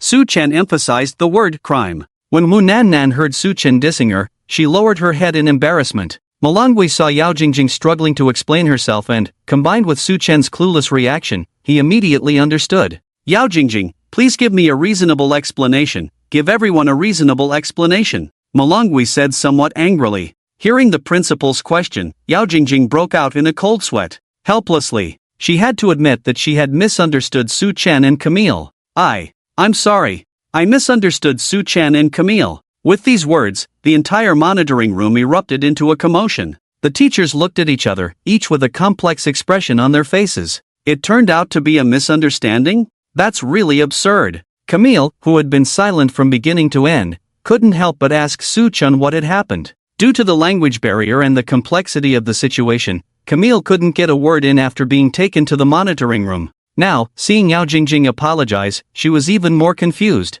Su Chen didn't care much and directly told Camille about the misunderstanding between Yao Jingjing and him. When Camille heard that Yao Jingjing mistakenly thought she was kneeling down to do something for Su Chen, she blushed and covered her mouth. Malongui saw Yao Jingjing admitting her mistake. He sighed and didn't know what to say. How can you speak without clarifying things first? Malongui looked at Yao Jingjing with a blaming expression. I'm sorry. It's all my fault. Yao Jingjing didn't even dare to lift her head. Apologizing to me won't help. You better apologize to your classmate Su Chen. Malongui scolded Yao Jingjing. Yao Jingjing nodded and went to apologize to Su Chen and Camille. Su Chen, I'm sorry. I misunderstood you. I apologize to you, Yao Jingjing said with a shy look. I don't need your apology, Su Chen said expressionlessly. Everyone's faces turned a bit unpleasant at his words. Zhang Tong muttered on the side, Jingjing has apologized to you, isn't that enough? Do I have to accept her apology just because she apologized? Is this an apology or moral coercion? Su Chen retorted. You. Zhang Tong was left speechless. Zhao Yanqing knew his student had been wronged, so he naturally had to stand up for Su Chen. But he couldn't be too outspoken in front of so many teachers. Otherwise, wouldn't it be embarrassing for the principal? After all, the principal was leading the situation today. Su Chen, now that things are clear, if you still have any issues with Yao Jing Jing, you can communicate privately. Zhao Yanqing signaled to Su Chen. Su Chen understood Zhao Yanqing's intention. He calmly spoke up, "Teacher, when I said I didn't need Yao Jing Jing's apology, it's not because I hold grudges or am petty. A kind female classmate kindly helped me with the milk tea straw, but was misunderstood by someone with a dirty mind as doing something else." "Who are you calling dirty-minded?" Yao Jing Jing interjected anxiously. "The guilty are always the most sensitive," Su Chen replied. Hey, Su Chen, your words are a bit too much," the student council leader intervened. "Am I being too much? Let me ask you, if today it was you instead of Yao Jing Jing, would you think of such things?" Su Chen countered. "Ah, of course not," the student council leader replied. Su Chen looked at Malongui. "Principal, what about you? Are you kidding me? How could I think of such things?" Malongui retorted. "Zhao teacher, what about you?" "I definitely wouldn't either." "Principal Ma, what about you?" "Absolutely not." Su Chen asked around, and everyone said they wouldn't think of such things. Since everyone says they wouldn't, it can only mean that Yao Jingjing has a problem with her thoughts, so it's reasonable for me to call her dirty-minded. The teachers fell silent. This matter was too embarrassing, and they couldn't help Yao Jingjing clear her name, as it would dirty their own. Su Chen looked around at everyone and continued, "Principal, teachers, the issue of gender conflict in society is very serious. Yao Jingjing spreading rumors today, regardless of her reasons, the nature of this matter is very bad. Let me emphasize, I don't care anyway. I, as a man with a thick skin, don't want to lower myself to the level of someone like Yao Jingjing, who can imagine strange things even while drinking milk tea. So, I can let this matter go. But this matter doesn't just involve me. That's why I don't need Yao Jingjing's apology. If she really wants to apologize to me, she might as well apologize properly to Camille. Originally, Camille was isolated by Yao Jingjing, Zhang Tong, and Wu Nannan. Now that this incident has occurred, if it spreads, everyone will definitely think that Yao Jingjing deliberately slandered Camille. So, I think the person Yao Jingjing should apologize to is not me, but Camille." Everyone was stunned after hearing this. Yao Jingjing isolating Camille in a small group? If that's the case, then Yao Jingjing reporting to the principal about this matter becomes very intriguing. "Yao Jingjing, is what Su Chen just said true?" Mao Longhui asked. Yao Jingjing was about to bite her lip. She lowered her head, clenched her fists, and trembled uncontrollably. She hadn't expected Su Chen to stand up for Camille and indirectly implicate her. I didn't mean to cause trouble for Camille." Yao Jingjing shook her head repeatedly. "So, you admit that your thoughts are impure?" Su Chen retorted. "My thoughts are not impure at all," Yao Jingjing replied anxiously. "If your thoughts are not impure, then do you admit that spreading rumors was to cause trouble for Camille?" Su Chen questioned again. Yao Jingjing was at a loss for words. She realized that Su Chen had trapped her. There were only two possibilities now. First, she had a problem with her thoughts and had mistaken Camille's actions for something else. Second, her thoughts were clear, but her character was flawed, deliberately spreading rumors to tarnish Camille's reputation. Seeing Yao Jingjing speechless, Wulong Fengchu spoke up beside her. "No, that's not true. We didn't isolate Camille, it was just a language barrier." Zhang Tong interrupted Yao Jingjing. Yes, it was just a language barrier. It was difficult for us to communicate with her." Wu Nannan chimed in. Ma Longhui looked at Yao Jingjing's silent demeanor, then glanced at the nervous Zhang Tong and Wu Nannan. He understood everything in his heart. They had indeed admitted to isolating Camille. "Regardless of your reasons, let me make this clear to you now. Camille is a foreign friend, and our country prides itself on being a civilized nation of etiquette. Is bullying part of the etiquette of a civilized nation? Is this how your teachers usually teach you to behave?" Zhang Tong and Wu Nannan both hung their heads in silence. They understood better than anyone that Su Chen had cleverly brought up the issue of them isolating Camille through the library incident. They were seething with anger but couldn't refute it. They could only blame themselves for isolating Camille in the first place. If they didn't admit it, it would be like admitting that Yao Jingjing was a predator. They couldn't just throw Yao Jingjing under the bus, could they? Ma Longhui looked at Yao Jingjing. "Yao Jingjing, in this situation, you should indeed apologize to Camille." The other teachers echoed Ma Longhui's words. "The principal is right. How can students engage in such divisive behavior? Yes, living under the same roof, why create such conflicts? Our Binhai University has a good academic atmosphere, we must eradicate the evil of campus bullying. This matter is not just about Yao Jing Jing needing to apologize, Zheng Tong and Wu Nannan should also apologize with her. The teachers in the monitoring room criticized and educated Yao Jing Jing, Zheng Tong, and Wu Nannan. Helpless, Yao Jing Jing had to walk up to Camille, bow her head, and apologize. Camille, I'm sorry. It's all my fault. I will reflect on myself and get along with you better in the future. It's okay, I don't blame you. Camille generously accepted Yao Jing Jing's apology. Zheng Tong and Wu Nannan approached Camille. Sorry, Camille, we know we were wrong. We won't create any small groups again. I apologize to you, Camille, what we did before was wrong. I hope you can forgive us. Camille kept using broken dragon language to express her forgiveness to them. Seeing the three girls, Yao Jing Jing, reconciling with Camille and shaking hands, the teachers all showed relieved expressions. Malangui walked over to Su Chen and patted his shoulder. Xiao Su, I misunderstood you today. Please don't blame me. I was so angry because I have high hopes for you. I hope you can understand my good intentions. Principal, I completely understand. Besides, it's not your fault at all. You were thinking of all of us. Oh, Xiao Su, you were so understanding. If only other students were as reasonable as you. Su Chen and the principal engaged in some mutual praise. The farce came to a temporary end here. The misunderstanding in the library was resolved, and Yao Jing Jing's attempt to isolate Camille was also settled. Two birds with one stone. With the strict criticism and ideological education from the principal and teachers today, Yao Jing Jing, Zhang Tong, and Wu Nannan might not dare to isolate Camille again. Even if they were unwilling, they had to pretend to be friendly with Camille on the surface. Everyone came out of the monitoring room. Principal Malangui left with the teachers first. Only Su Chen and the others remained on the scene. The atmosphere was tense. Let's go to the cafeteria and grab something to eat, Su Chen said to Camille. Okay. Camille was about to follow Su Chen when she glanced at Yao Jing Jing. Yao, do you want to come too? Stop asking her to come. Her thoughts are unhealthy and easily twisted. If you invite her to eat, who knows what she might misunderstand, Su Chen joked. Yao Jing Jing was feeling guilty. Hearing Su Chen's sarcastic remarks made her feel even worse. I admit I was wrong before. Can't we just move on from this? Yao Jing Jing said with a hint of grievance. Wow, you think we can just move on like that? Weren't you almost expelled? Su Chen retorted. I'm sorry, I was wrong, but you weren't expelled in the end, were you? Yao Jing Jing said weakly. Damn it. Su Chen almost cursed. If it weren't for the surveillance in the library, who knows how things would have turned out today. Yao Jing Jing was quite the actress. With her tears and snot, along with Zheng Tong and Wu Nannan blindly taking sides. If there were no surveillance, the teachers might have thought he really let Camille smoke in the library and even invited Yao Jing Jing to join.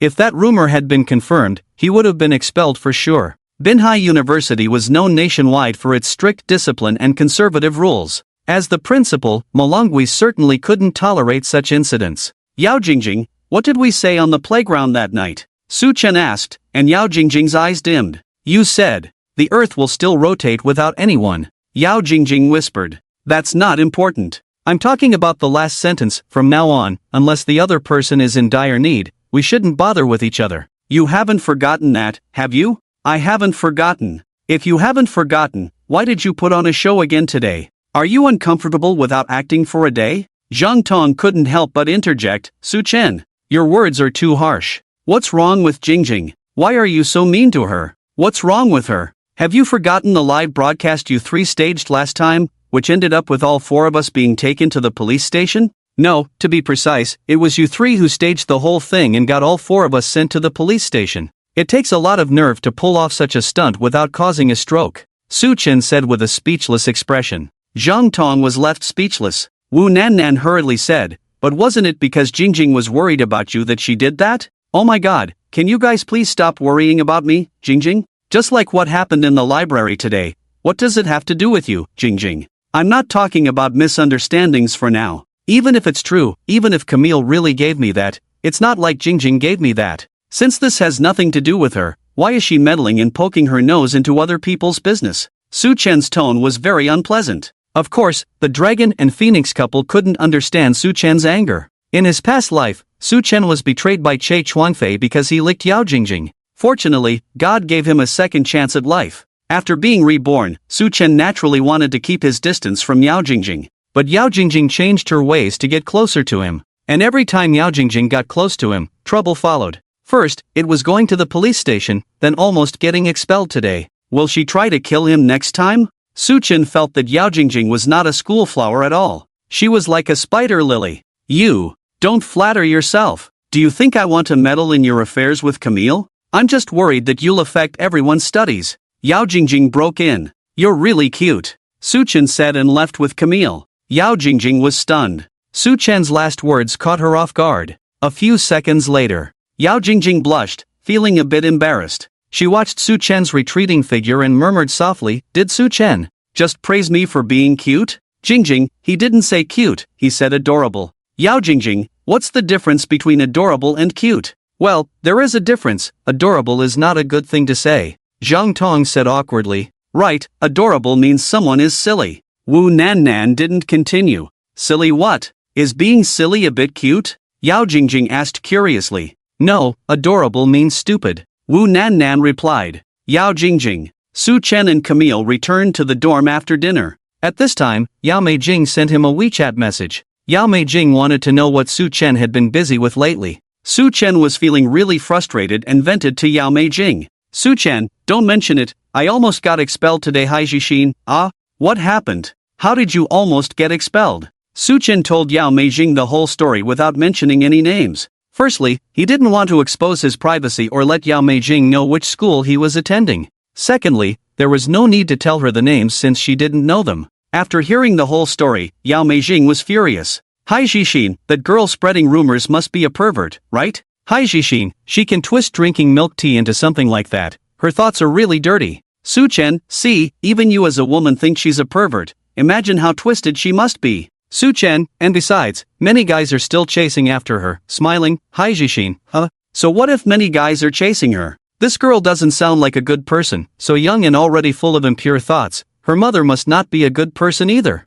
Hai Jishin, as the saying goes, like mother, like daughter. If she's so open-minded, her mother must be a loose woman too. Disdain. Su Chen, makes sense. A mother is a daughter's best teacher. If the daughter is so twisted, the mother can't be any better. Hai Jishin, yeah. Maybe her mother is even more twisted than her. Grinning. Su Chen, emoji, panda head with a sly smile. The two of them talked for a long time about the perverted female classmate topic. Yao Meijing's righteous words made Su Chen feel much better. This was the difference between talking to a woman and talking to a girl. Chatting with a mature woman like Hai Jishin, Su Chen felt relaxed and didn't have to be so careful with his words. Unlike chatting with Yao Jing Jing, where the conversation didn't flow smoothly. As they chatted, the atmosphere became somewhat awkward. Yao Meijing suddenly picked up the pace. Hai Jishin, how many girls have you charmed? Teasing. The sudden question almost threw Su Chen off balance. The charm of words is truly profound. This character has a top and bottom structure, and if read separately, it is actually a complex action. Su Chen and Yao Meijing learned practical knowledge again. Wonderful, so wonderful. Everyone is an adult, not to mention the other party is a motherly aunt. He didn't feel embarrassed about it. Since the other party accelerated, he also had to switch to S mode to keep up.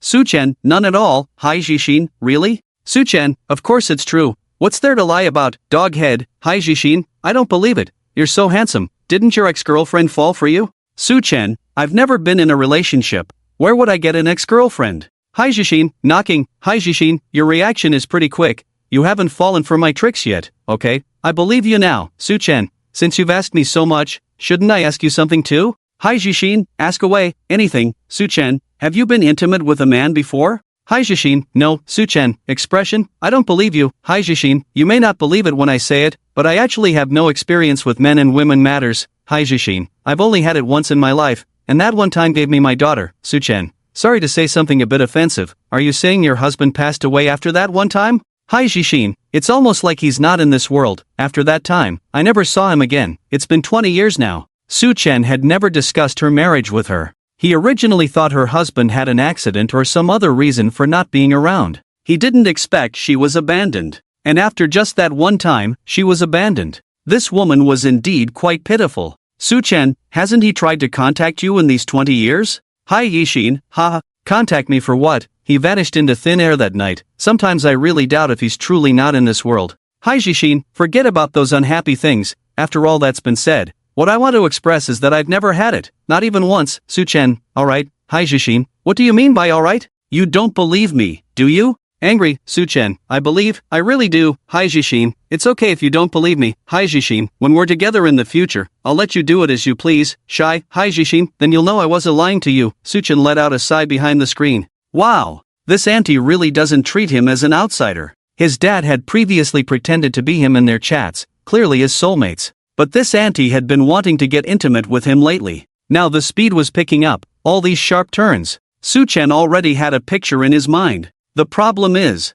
if this Hai Jishin really makes a move on him in the future, he wouldn't be able to judge anything, because experienced drivers are good at pretending to be novices, acting like they can't drive. Su Chen wanted to end the topic, but thinking about not disappointing his dad's good intentions and the chance to gain superpowers, he reluctantly continued to flirt with Hai Jishin. Don't get it wrong, he had no other intentions. He was chatting with her solely for a good cause. In the following days, Su Chen and Camille had fewer chances to go to the cafeteria, because Yao Jing Jing, Zheng Tong, and Wu Nannan were always hanging out with Camille on campus. This surprised Su Chen a bit. He thought Yao Jing Jing and the others would continue to isolate Camille after returning to the dorm. It was just talk in front of the principal and teachers that day. He didn't expect them to actually change for the better. That's good too. Su Chen didn't want Camille to cling to him every day. Camille and Yao Jing Jing lived in the same dorm room, so it wasn't a big deal if Camille stuck to him every day. Uninformed students saw the first-generation campus belle and the second-generation campus belle laughing and chatting together every day.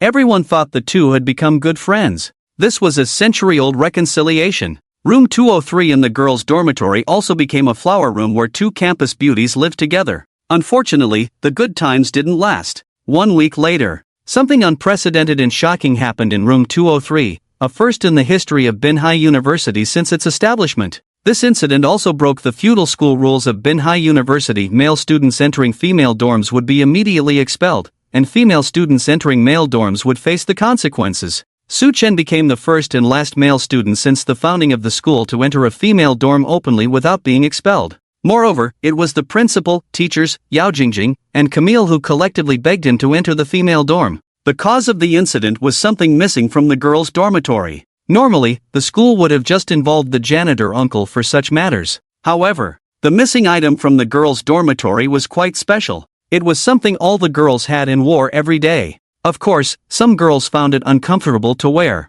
That something was underwear. Yao Jingjing was the first to report the situation to the dorm auntie. She found out that her underwear, which she had hung on the balcony, was missing. She thought it might have blown downstairs by the wind. After searching for a while, she couldn't find it. Yao Jingjing told the other 3 girls in the dorm about her missing underwear. As a result, Camille also found out that her underwear was missing. They initially thought it was a coincidence, but soon girls from the neighboring dormitory also reported missing underwear. Yao Jingjing felt something was amiss and quickly informed the dorm auntie. The dorm auntie reported the situation to the school leaders. When Principal Ma Longhui learned about the incident, he immediately sent a female teacher from the school committee to investigate. The investigation revealed that a total of 53 female students from the girls' dormitory had lost their underwear. These students were from different years, spread across the entire floor of the girls' dormitory. Some lost only 1 piece, while others lost 3 or 4. The ones who lost the most were Yao Jingjing and Camille.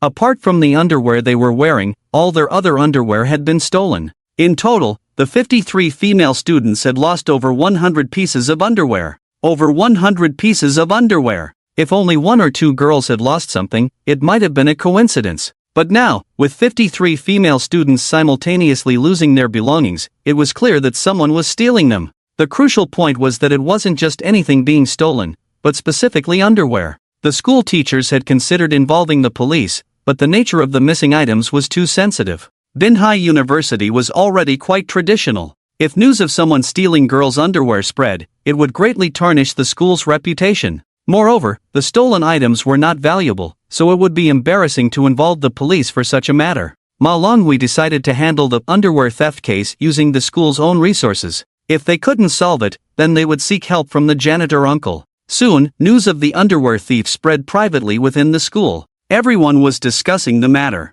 Bro, have you heard? Over 50 girls' underwear was stolen from the girls' dormitory. What a nerve! I heard that over 100 pieces were stolen in total. I wonder who the hell did it. Can they even use so many? Such a pervert. But this thief has some taste. I heard even the underwear of the 2 campus beauties was stolen. Not a single piece left. This thief deserves to die. Enjoying all of them himself, right? If I find out which dorm he's from, I'll make him kneel down and beg to give me one. Meanwhile, Ma Longhui and the school teachers began to solve the case. Everyone speculated that the underwear thief was a male student. Ma Longhui first checked the surveillance around the girls' dormitory. He suspected that a boy had climbed in through the first-floor window of the girls' dormitory and then carried out the theft. After checking all the surveillance footage, nothing was found. The girls' dormitory building had a total of 6 floors. Each floor's corridor had a camera monitoring all the students entering and leaving that floor. The school also checked the surveillance on each of the 6 floors. The result was the same as before, no discoveries. Now the school could confirm that absolutely no boy had set foot in the girls' dormitory building. Ma Longhui and the other school leaders were at a loss. They had no idea who the panty thief was. In desperation, they sought out Su Chen. Previously, Su Chen had assisted the police in solving a nationally sensational dismemberment case. For this, the coastal police station had mobilized to the school to present Su Chen with banners and various commendations. Ma Longhui and the others knew of Su Chen's expertise in reasoning and solving cases. Now, a highly abnormal panty thief had emerged in the school. Naturally, Ma Longhui and the teachers pinned their hopes on Su Chen. If Su Chen could easily identify a murderer who had troubled the police for months, wouldn't catching a thief be a piece of cake? So, Ma Longhui explained the situation to Su Chen. Su Chen was actually reluctant to get involved. He wasn't interested in the girls losing their panties. But when he heard that Camille's panties had all been stolen, considering world peace, maintaining diplomatic relations, and other responsibilities, Su Chen reluctantly agreed to Ma Longhui's request.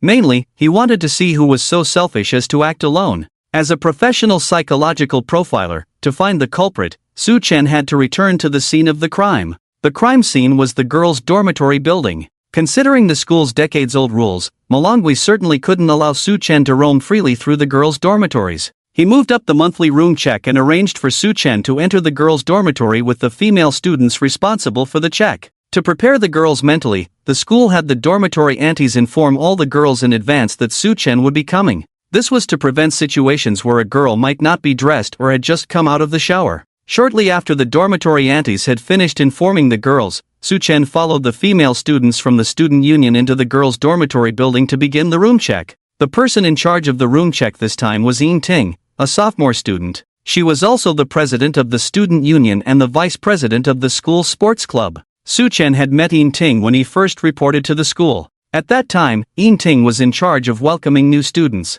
Since the male students responsible for taking the freshmen to their dormitories were busy with other tasks, Yin Ting had to personally escort Su Chen to his dormitory. At that time, Su Chen was alone in the dormitory, as Zhang Yang, Tian Jijie, and Zhou Ju had not moved in yet. Su Chen and Yin Ting had a brief conversation in the dormitory, but they didn't get to know each other deeply. Little did they expect that they would meet again today because of the room check. When Su Chen arrived at the girls' dormitory building, he immediately recognized Yin Ting in the distance. Yin Ting was a cool beauty. She had a princess-cut hairstyle, a melon seed face, and a hint of elegance between her eyebrows, giving her a very cool and chic vibe. Yin Ting was a sports enthusiast with excellent physical fitness, standing at 170 centimeters tall with a pair of long legs that were very eye-catching. Overall, Yin Ting gave off the feeling of a female emperor from a pirate story stepping into reality. Yin Ting's specialty was sprinting. She held the record for the 100 meters among the female students at the Coastal University. Perhaps due to her sprint training, Yin Ting had a particularly large buttocks. Fortunately, she was tall and had a well-proportioned figure, making her a renowned sprinting goddess at the school. Despite Yin Ting's good looks and figure, her personality was not as gentle and appealing to boys as Yao Jing Jing's. She was a girl from northeast China, straightforward, unpretentious, a bit of a funny girl. The attributes of being funny and being a school flower or goddess were completely different extremes. Adding to that, Yin Ting had a unique voice that alternated between a southern elegance and a northern rustic charm. So, even though her looks are second only to Yao Jing Jing, there aren't many guys pursuing her. Seeing Su Chen approaching, Yin Ting waved at him with a smile. "Hey there, Junior, long time no see." "Long time no see, Senior." Yin Ting rubbed her chin thoughtfully. "It's been almost a year, right? I remember the last time we met. I was the one who took you to the boys' dorm." "Yeah, I didn't expect the second time we met, you would take me to the girls' dorm," Su Chen said. "Ha ha, were you nervous the first time you entered the girls' dorm?" Yin Ting asked with narrowed eyes. "Shouldn't it be the girls who were nervous when I entered the girls' dorm?" Su Chen joked. "Why would they be nervous? You were there to help catch a thief, only the thief should be nervous." Yin Ting raised her voice intentionally, as if she was asserting her dominance over the thief. Su Chen was known as the Conan of Binhai University. Ying Ting had heard about how he assisted the police in solving a murder case. When the school leaders asked her to help Su Chen catch the thief by conducting room checks, she naturally agreed. She was curious about this Conan Jr. and wanted to see his skills. Ying Ting leaned in close to Su Chen with a serious expression. "Junior, you must catch this rascal and avenge me. This damn pervert stole 8 of my panties." Ying Ting made a gun gesture with her hand. 8? I heard most girls only lost 1. Why did you lose so many, senior? Su Chen asked in confusion. I want to know why too. I'll make sure to ask the damn pervert when we catch him. Ying Ting clenched her fist. Senior, since you lost so many panties, maybe we should start with your dorm first. No rush, no rush. Mine is nothing compared to Yao Jing Jing and that foreign girl from freshman year who lost even more. More than you? Wow, that's a bit extreme. It's totally extreme. Here, take this list. It shows the number of panties lost in each dorm and the names of the specific students. Alright, let me take a look. Su Chen took the list from Ying Ting and followed her into the girls' dormitory building. Although Ying Ting was the newly appointed president of the student union, this wasn't her first time conducting room checks. When she was a freshman, she had assisted the previous president in conducting room checks. With her fiery northeastern girl spirit, everyone cooperated well during room checks. No one dared to offend this fierce and beautiful sprinter. Climbing up from the first floor to the second floor with over 20 steps, Ying Ting took 3 big strides and swiftly ascended. If Chao Ji had these 7 steps back then, he would have left the city early. This might also be why there weren't many guys pursuing Ying Ting. Damn, they couldn't keep up at all. Junior, any ideas? Which room should we start with? Ying Ting asked. Let's start with room 203, they lost the most panties in that dorm. Su Chen replied. Alright. Ying Ting led a few girls from the student union, with Su Chen in the middle, and they arrived at room 203 in a grand manner. Ying Ting knocked on the door, then led Su Chen inside. Inside the dorm room, Yao Jing Jing, Camille, Wu Nan Nan, and Zhang Tong were all sitting on their respective beds. They knew Su Chen was coming, so they had tidied up the dorm room in advance, especially their personal belongings and intimate clothing. As soon as Su Chen entered, he smelled a fragrance scent in the room. It wasn't perfume, but a faint milky fragrance mixed with the scent of certain flowers. He was very familiar with this scent. It was Camille's scent. They were deskmates, and Su Chen could smell this fragrance from her every day. The foreign girl's body odor was strong, overpowering the scents of the other 3. When Camille saw Su Chen, she smiled and shifted to the side. Su, come, have a seat. I won't sit, I just need to understand the situation briefly and then I have to go. Oh. A hint of disappointment flashed in Camille's big eyes. Su Chen glanced at the list Ying Ting had compiled. Dorm 203, only Yao Jingjing and Camille lost their underwear, while Zhang Tong and Wu Nannan didn't, right? Su Chen asked. Yes, Tong and I still have our underwear, none of them are missing, Zhang Tong awkwardly replied. Alright, who was the first to notice the missing underwear? Su Chen continued. It was me. Yao Jingjing from the upper bunk raised her hand. Since the library incident, Yao Jingjing and Su Chen hadn't spoken a word to each other. She never expected that the next time she would talk to Su Chen would be because her underwear went missing. Even though the room was filled with girls except for Su Chen, she still felt extremely embarrassed. You noticed? What time did you notice? Su Chen asked, looking up. I noticed around noon. Yao Jingjing replied. Su Chen, specific time? Yao Jingjing, around 12 o'clock, right after noon classes, I returned to the dorm, planning to have lunch, but found that the underwear I hung on the balcony was gone. Su Chen, who else was in the dorm at that time? Yao Jingjing, just me. Su Chen, why did you come back to the dorm alone instead of going to the cafeteria first after classes? Yao Jingjing's face turned red with embarrassment. I came back to change my underwear before having lunch, so I returned alone. You need to change underwear just to eat? Su Chen raised an eyebrow. Yao Jingjing, oh no, that's not what I meant. It's because we had PE class in the morning. Su Chen, what's wrong with PE class? Yao Jingjing, well, after PE class, I wanted to change into a clean pair before eating. I was feeling uncomfortable from sweating. Su Chen, where were you sweating? Yao Jingjing, Su Chen, sorry for being nosy, what I meant was did you change? Yao Jingjing shook her head. No, just when I was about to change, I found that the underwear on the balcony was missing. So, I went to the closet to look for another clean pair, but there wasn't any underwear in the closet. Just then, Tong Tong, Nan Nan, and Camille came back. I asked them if they saw my underwear, and they said they didn't. That's when Camille realized all her underwear was missing too. I felt something was wrong, so I quickly told the dorm auntie about the situation. And then I heard that girls in the neighboring dorm also lost their underwear.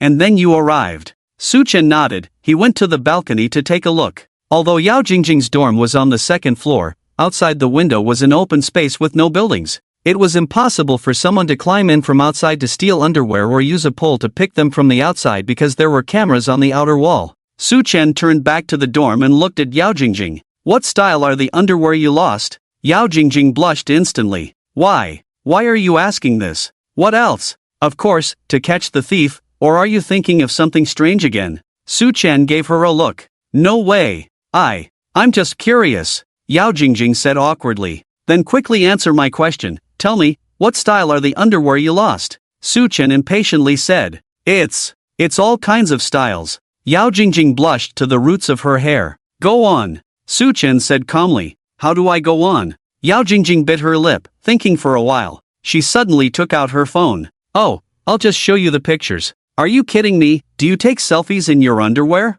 What are you talking about? I mean the photos of the underwear I ordered online. Oh, I see. Yao Jing Jing's underwear were all bought online. She pulled out the order details to show Su Chen. After glancing at the underwear photos on Yao Jing Jing's phone screen, Su Chen couldn't help but comment. Are you sure these are the underwear you usually wear? Yes, what's wrong? So childish, only elementary school students wear this kind of underwear. Ting couldn't hold back and burst into laughter. Ha ha ha. The other girls also struggled to contain their laughter but quickly regained their composure. Yao Jing Jing's underwear style was very simple, all of them were the usual plain cotton triangle type. However, the patterns were all fancy cartoon designs. From Peppa Pig, Patrick Star, Unicorn, to Hello Kitty. All these cartoon patterns had one thing in common, they were all pink. There were also a few pairs with floral borders. So, Su Chen couldn't help but mock Yao Jing Jing for being childish. He remembered when he was in elementary school, lifting girls' skirts, and back then, the girls wore this kind of style. If Yao Jing Jing hadn't shown the order, who would have thought that a soon-to-be sophomore in college would wear such pink and tender underwear? Yao Jing Jing saw Su Chen mocking her childish underwear and angrily snatched back her phone. Su Chen didn't say anything more, he turned to Camille. Camille, it's your turn. Okay. Camille sat up straight, looking cooperative. Su Chen followed the same process as before. After a brief understanding of the situation, he asked Camille the same question as Yao Jing Jing about the style of her underwear. Camille had not been in Longwood for long, all her clothes were brought from her own country with her luggage. The underwear was also the same, all imported. So, she didn't have online orders like Yao Jing Jing. Su Chen didn't intend to ask further. Without order information, he couldn't analyze anything just by description. Su Chen was not someone who flaunted, he didn't study girls' underwear. Just as he was about to move on to the next question, Camille suddenly took out her phone. Su, I have a few selfies wearing underwear from before, and that underwear is one of the missing ones, do you want to see? Well, I do need to take a look. Su Chen had a face that could withstand any test. Camille opened her phone, searched for a moment, and then held the phone up to Su Chen. Su Chen took a glance. The background of the photo was the 203 dormitory. Camille seemed to have just taken a shower, her hair was still wet. However, she was wearing a top. She had her back to the camera, striking a pose to show off her back. Foreigners emphasize environmental protection and energy saving, so the underwear was very economical in fabric. From the photo, it was clear that Camille was wearing a purple bikini-style underwear, with very little fabric. This also showcased her great figure. Camille just wanted to document her recent body shape, because the dormitory didn't have a mirror big enough to capture her entirely. So she just took a selfie. Su, most of the underwear I lost are of this style, Camille added beside him. Okay, got it. Su Chen nodded. As he turned his head, he almost bumped into Ting. Ting was so engrossed in the phone, looking more serious than Su Chen. The other girls from the student union were also focused. Hey, I've been sprinting since I was a kid, my butt doesn't look as good as hers, it's true that foreigners are different. After Ting sighed, she admiringly gave Camille a thumbs up. Camille glanced at Ting's butt. She also gave Ting a thumbs up, then awkwardly spoke in broken Longwa language. Your figure is great, no, I'm far behind you, your name is Camille, right? Yes, no wonder you're so curvy, is Kim Kardashian your relative? Camille burst into laughter at Ting's words.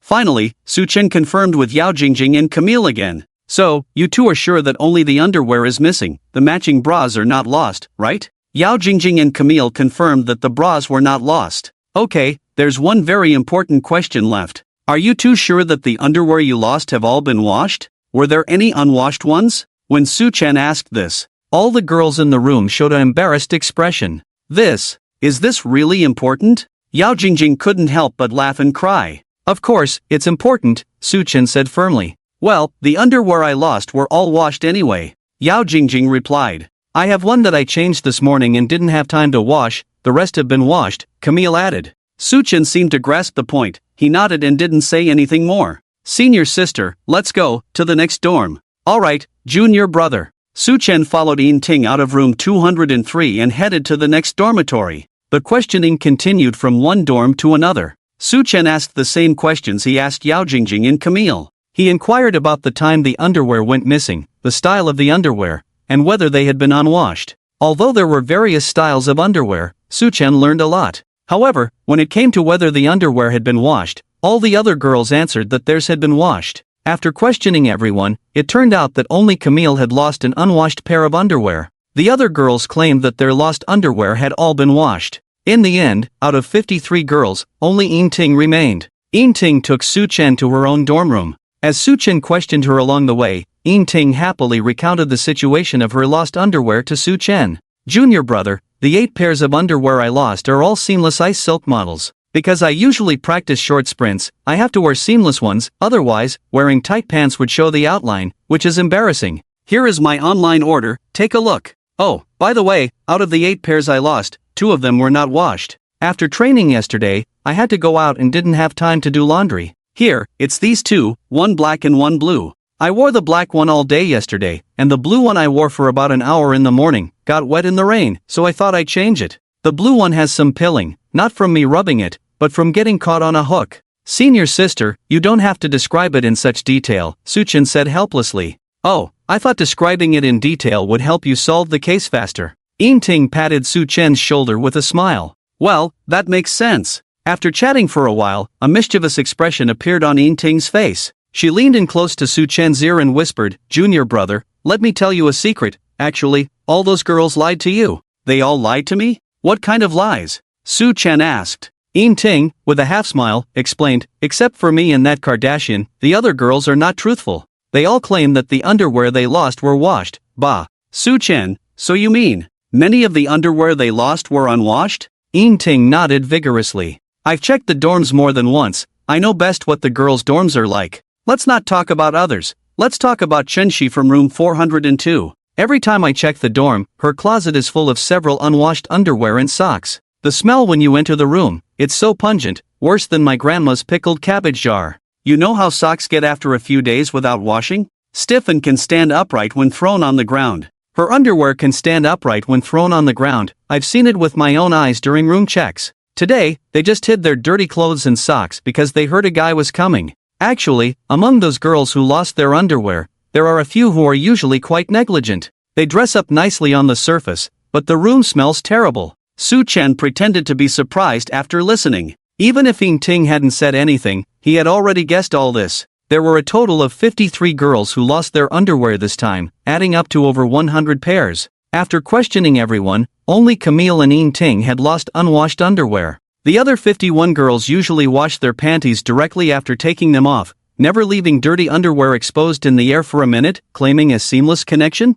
Who the hell would believe that? It must be that the girls are thin-skinned and unwilling to admit it. Su Chen had heard before that some dorm rooms in the girls' dormitory were dirtier than the boys' dorm, but he never had the chance to verify it. As soon as he buried himself in the girls' dormitory gate today, he felt something was wrong. Every time he returned to the boys' dorm, he could always smell a strong foot odor. Today, coming to the girls' dorm, he thought he wouldn't smell anything unpleasant. But as soon as he entered the first floor, goodness! It was even more pungent than the foot odor in the boys' dorm. Fortunately, the dorm rooms of the more than 50 girls who lost their panties didn't have any smell. Senior sister, I already know who stole the panties, Su Chen said meaningfully. Oh my! Tell me who it is! Yin Ting exclaimed. Don't rush, first gather the girls who lost their panties on the first floor, Su Chen said. Alright. Soon, Yin Ting called all the girls who had lost their panties to the first floor of the dormitory building. The school's student union teacher was also there. Many girls from other dormitories also gathered around to watch. Everyone had heard that Su Chen already knew who the panty thief was, so they all came to watch Su Chen reveal the mystery. The girls chattered and discussed. This Su Chen is really amazing. Just by asking around, he found out who stole the panties. That's incredible. So the thief who steals panties is really in the girls' dorm? I thought it was some perverted guy. Why do I feel like girls stealing girls' panties is even more perverted than boys stealing girls' panties? I really want to know who the jerk is. I really don't want to live in the same dormitory with such a pervert. The school must expel her. Yes, she must be expelled. If she's not expelled, this matter will never end. The girls continued to discuss animatedly. The dormitory auntie held a megaphone and shouted, "All right, girls, quiet down. Next, let Su Chen tell us who the thief is." Su Chen walked in front of the girls. Dozens of girls surrounded him, making Su Chen feel like he had entered a kingdom of daughters. Su Chen didn't beat around the bush. He pointed at the girl standing in the front. The thief who stole the panties of 53 female classmates is her Yao Jing Jing.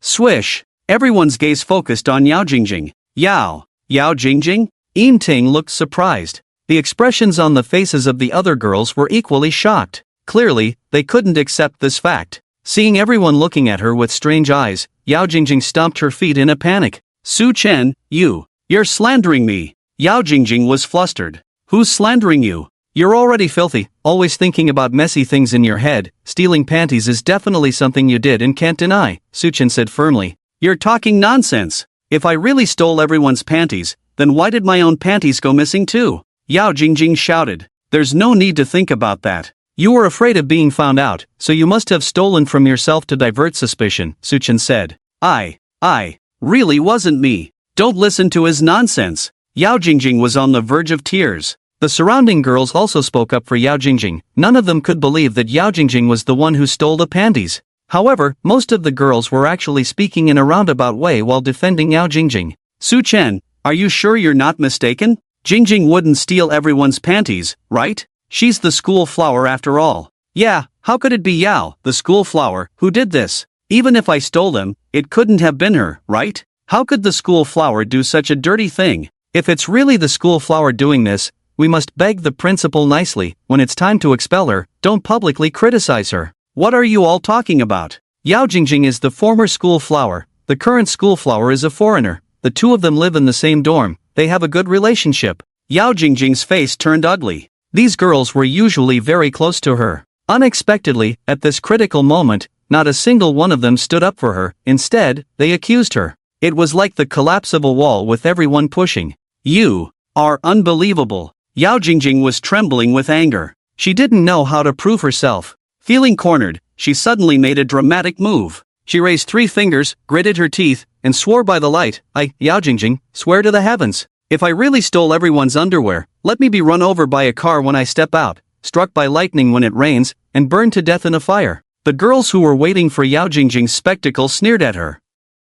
Ha, so what if you swear? Anyone can swear, it's ridiculous. Acting like we'll believe you just because you swore, how amusing. Even Su Chen said you're the thief. Do you think a vow will clear your name? The girls were all mocking Yao Jing Jing. Suddenly, Su Chen changed his tune. Sorry, I misspoke. Actually, Yao Jing Jing is not the one who stole the underwear. Everyone? Su Chen, are you out of your mind? How can you casually make such a mistake? Zhang Tong stood up for Yao Jing Jing. Su Chen calmly said, I didn't make a mistake. When I said earlier that Yao Jing Jing was the thief, it was to lure out the real thief. And it turns out, the real thief was exposed by my trick. Everyone was left dumbfounded. Su Chen pointed to someone beside him. Actually, the real thief who stole your underwear is her. Everyone followed Su Chen's finger and looked. The girls widened their eyes and gasped in disbelief.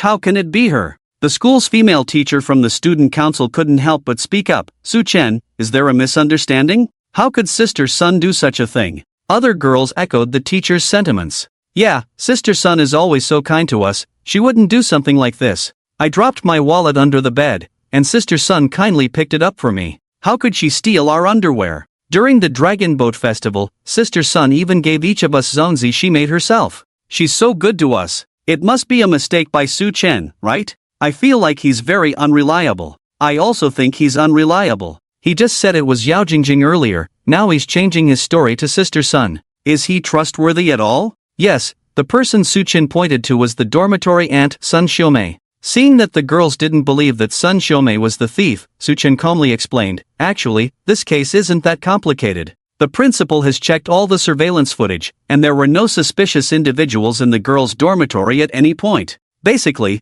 the thief must be someone from within the girls' dormitory. To steal the underwear of 53 female students in just one morning, some of which were even locked in cabinets. This person must be very familiar with the situation in each dormitory and must have a key. With over 100 pieces of underwear spread across dozens of rooms, the task was huge, and the time was very limited. It's just that the principal didn't want to bother the security guard. Otherwise, if we had called him and used fingerprint analysis, we would have definitely traced the actions of the dormitory aunt. Without high-tech methods, I could only pretend that Yao Jing Jing was the thief and trick the dormitory aunt. When the dormitory aunt heard me announce that Yao Jing Jing was the thief, the first expression on her face was relief, not disbelief like the others. From the beginning, I suspected the dormitory aunt, and with her reaction just now, I am even more certain that she is the thief. Hearing this, Sun Xiaomei shook her head in disbelief. Young man, I have no grudge against you, you can't just say things like that. Just because my expression looks unnatural, you accuse me of being a thief, isn't that a bit irresponsible?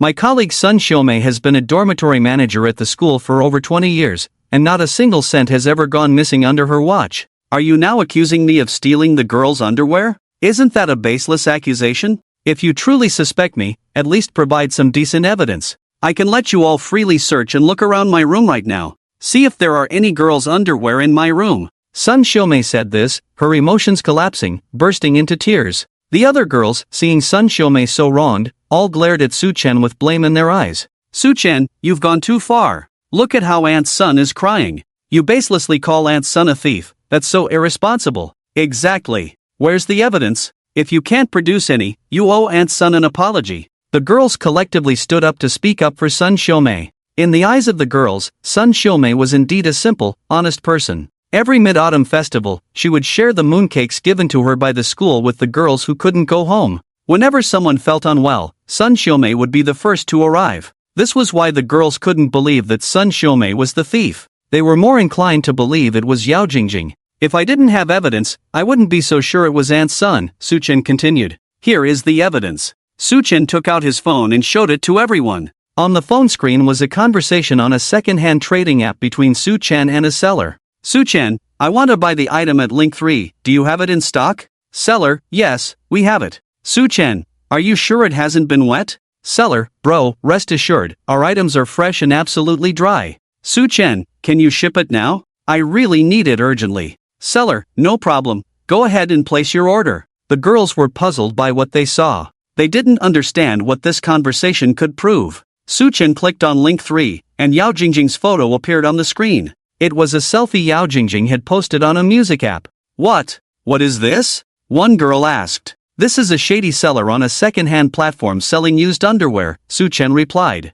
With this revelation, the girls all understood. Su Chen continued to explain. The 53 girls who lost their underwear range from freshmen to seniors. At first glance, it seems random, but that's not the case. The thief had already targeted these 53 girls, specifically aiming to steal their underwear. So, what makes these 53 girls special? Firstly, they have all posted their photos on various social platforms. Secondly, they are all good-looking with nice figures. This makes it easier for the perverts buying the underwear to fantasize. The shady seller turned these 53 girls into product links, with each link corresponding to a photo. This way, buyers know what the owner of the underwear looks like. To avoid detection by the official platform, this seller cunningly disguised the store information as second-hand photo trading, ostensibly selling photos but actually selling used underwear. When the seller guarantees freshness and no water contact, it means ensuring the underwear is unwashed and in its original state. How do I know all this? Because some time ago, there was news about second-hand platforms selling used underwear. It caused quite a stir, and many people knew about it. Later, these traffickers disappeared, clearly changing their trading methods. During room inspections today, I heard from a senior that most of the missing underwear had not been washed, which made me think it might be related to the used underwear sellers. So I used a certain fish secondhand platform and searched through image recognition. The photos I used were the ones Yao Jing Jing posted on a certain music platform. Big data instantly pushed matching merchants to me. When I clicked in, the photos of 52 other girls were also there. Just now, after pretending that Yao Jing Jing was the thief and using everyone's doubts about Yao Jing Jing, as well as the time when Yao Jing Jing swore, I said these things to the merchant. Seeing how urgently I needed what I wanted, the merchant naturally contacted the warehouse for immediate shipment. As for this warehouse, it was, of course, Aunt Sun. At first glance, this seemed like a case of underwear theft in a girl's dormitory that was not serious enough to report. But in reality, it was a case of gray market trading of second-hand underwear on the platform. After listening to Su Chen's analysis, all the girls present fell silent. The 53 links posted by the second-hand merchants on a certain fish platform represented the 53 girls who had lost their underwear. The girls never imagined that their lost underwear would be hung online as merchandise. Sun Xiaomei, who was wailing, also stopped making a scene. The chat records on Su Chen's phone were there. Now, all that needed to be done was to check Sun Xiaomei's phone and see if the illegal merchants had contacted her. Since a while ago, Sun Xiaomei's phone had been ringing non-stop. But Sun Xiaomei had rejected all the calls. "Aunt Sun, do you have anything else to say?" Su Chen asked Sun Xiaomei. Sun Xiaomei silently lowered her head. "No, you're right, I did it all." Hearing Sun Xiaomei admit it, all the girls present were shocked. The dormitory aunt who was always looking out for them had actually done such a thing? The school's female teacher from the youth league committee couldn't hold back anymore. "Sister Sun, you've been a long-time employee of our school, how could you do such a thing?" Sun Xiaomei looked ashamed. I'm sorry to the school, sorry to the girls." According to Sun Xiaomei's confession, the original flavor vendors on a certain fish second-hand platform were part of a huge criminal organization. They somehow obtained contact information for the housekeepers of major universities and then obtained photos and personal information of female college students through them. By paying Sun Xiaomei a large sum of money, they made her commit theft. The vendors offered to buy washed underwear for 100 yuan each and unwashed ones for 500 yuan each. Then they resold them to buyers at several times the price. Depending on the looks and body of the 53 girls, the prices of their original underwear varied. Currently, the highest priced among the 53 girls was Yin Ting, because she was an athlete with a great figure. According to market trends, the prices of athletes and dancers' original underwear were generally higher than others. Yin Ting's blue pilling underwear was sold for 3,000 yuan. The second highest was Camille. Being a foreigner, imported goods were also expensive. Then there was Yao Jing Jing. The rest of the girls were more or less the same, with prices not varying much. Sun Xiaomei felt that underwear was a very special thing, with actual value of only a few yuan. Based on her experience over the past 20 years, she knew the traditions of Binhai University, so she guessed that the school would not report the incident to the police, coupled with the tempting prices offered by the vendors. So she boldly stole over 100 pieces at once. But she never expected that things would not go as she had anticipated. Su Chen shattered her dream of getting rich by selling the girls' underwear. "I couldn't resist the temptation of money. I let everyone down. I'm sorry." Sun Xiaomei shed tears of regret. At this point, the girls' dormitory underwear theft was no longer just about losing things. It involved the infamous original flavor gray industry. Fortunately, Sun Xiaomei had not yet transferred the stolen underwear, so those underwear were still in her possession. Originally, the school had no intention of reporting this matter to the police. The school's intention was for Su Chen to find the thief who stole the underwear, give that person some ideological education, impose disciplinary action, and at most, expel them. However, the shocking truth behind this was beyond imagination. The female teacher from the school's youth league committee quickly called the principal and explained the whole situation. Soon, Uncle had arrived at the girls' dormitory and took Sun Xiaomei away for questioning. Before being taken away, Sun Xiaomei handed over the underwear of 53 female students. No wonder Sun Xiaomei allowed everyone to freely search her room. She didn't actually hide over 100 pairs of underwear in her room. She had hidden all those underwear on herself. In her pockets, between layers of clothes, Sun Xiaomei picked out over a dozen expensive underwear and wore them all on herself. That's why she walked strangely. It's odd to walk with over a dozen pairs of underwear on. During the process of counting the underwear, over 100 pairs were all gathered together. The 53 female students found their own underwear and took them back. In fact, after hearing Sun Xiaomei's explanation, none of them wanted their underwear back. It was just too uncomfortable, especially when Sun Xiaomei had some underwear hidden on herself. It made the girls feel physically unwell. But this was part of Uncle Hat's investigation process, so regardless of whether the girls wanted them back or not, they had to claim their lost items first. Watching the 53 girls search for their underwear in the pile, Su Chen finally believed what Yin Ting had said. Glancing around, most of the over 100 pairs of underwear had not been washed. Whether they were washed or not was easy to tell at a glance. Several pink cartoon series underwear caught Su Chen's attention. They all belonged to Yao Jing Jing. Yao Jing Jing had previously claimed that all her lost underwear had been washed. However, Su Chen saw 3 crumpled ones inside that were clearly unwashed. Yao Jing Jing seemed to notice Su Chen staring at those 3 pairs. She quickly grabbed them, stuffed them in her pocket, her face turning red. After Uncle Hat took Sun Xiumei away, the girls retrieved their underwear. The female teacher from the Youth League Committee thanked Su Chen. Su Chen, thank you so much for today. If it weren't for you, we would all have been kept in the dark. You're welcome, teacher. It was just a small effort. I'll head back now. Okay, take care. After bidding farewell to the teacher, Su Chen returned to the boys' dormitory. As he pushed open the door, a familiar scene unfolded. The dorm was packed with boys. Last time, a group of boys crowded into Su Chen's dorm because Camille had just transferred to their class. Now, these boys were gathered in his dorm again, undoubtedly to gossip about the underwear incident. Hey, Su, what's the deal? Who's the jerk stealing the underwear? It's not a jerk, it's Auntie's son. Su Chen revealed the true culprit behind the underwear theft to everyone but didn't mention why Sun Xiumei stole the underwear. He didn't feel like explaining that to a bunch of guys. After hearing this, the boys were all dumbfounded. Damn! So it was the dorm auntie stealing the underwear? Why would she do that? Wear them herself. Hey, I heard there's an old lady who specifically collects young girls' underwear to wear, like it can make her young again. You're making this up. Why don't you say the old lady wearing young girls' underwear can become a virgin again? The boys started a chaotic discussion. Zhang Yang leaned in towards Su Chen. Hey, Su, now that the person's caught, did they recover all the girls' underwear? Of course, they did. They must have found them all. Su Chen rolled his eyes at him. Damn! Did you not bring back a few for us, brothers? Zhang Yang asked excitedly. Yeah, you're the only male student who openly enters the girls' dorm since the founding of Bin University.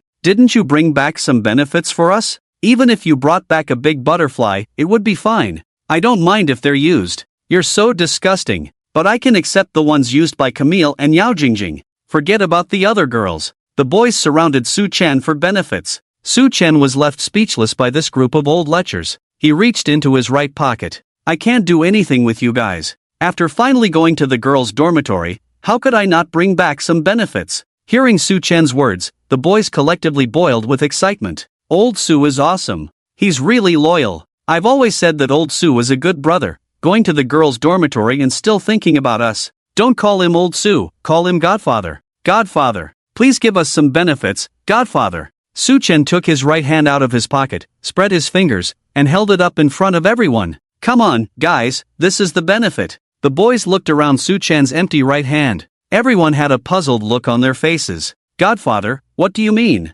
Why are we confused? You have nothing in your hand, bro. Old Su, when you talk about benefits, you don't mean your right hand, do you? Su Chen glanced at Zhang Yang. You really understand me, don't you? Yes, my right hand is the benefit. Everyone. What's with that expression? Are you looking down on my benefit? Su Chen frowned. Zhang Yang awkwardly raised his right hand. It's not that we're looking down, it's just that none of us lack a girlfriend. The other boys chimed in. Yeah, who doesn't have a right hand? I can do it with both hands. I have 2 girlfriends. Doesn't it feel weird using your left hand? I always feel awkward when I use my left hand. Has anyone tried using their feet? Seeing the boys disappointed, Su Chen said, you guys don't understand. Can my right hand be the same as yours? Let me put it this way, all the over 100 panties lost by the girls were found by my right hand. With this statement, all the boys became excited. Godfather, are you saying, your right hand has touched over 100 panties? Including Yao Jing Jing's and Camille's?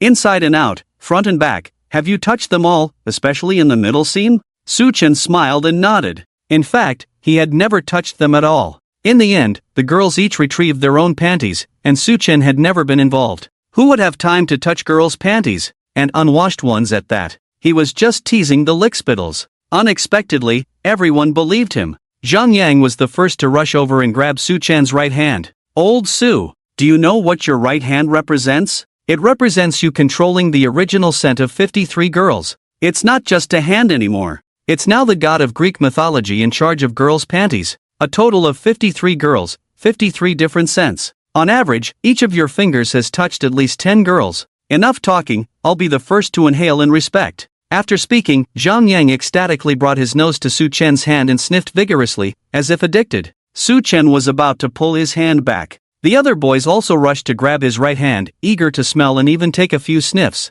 Let me have a sniff. Just one sniff. Don't fight, leave me the pinky. Smell the fingertip. Trust me, all the scent is on the fingertip. Is there a strawberry scent? Hee. The boys held on to Su Chen's hand. The scene was somewhat touching. Wait. Oh. Class monitor Wang Jiliang retched. Old Su, why does the smell on your hand feel wrong? Wang Jiliang pinched his neck as if poisoned. The other boys had the same reaction as Wang Jiliang.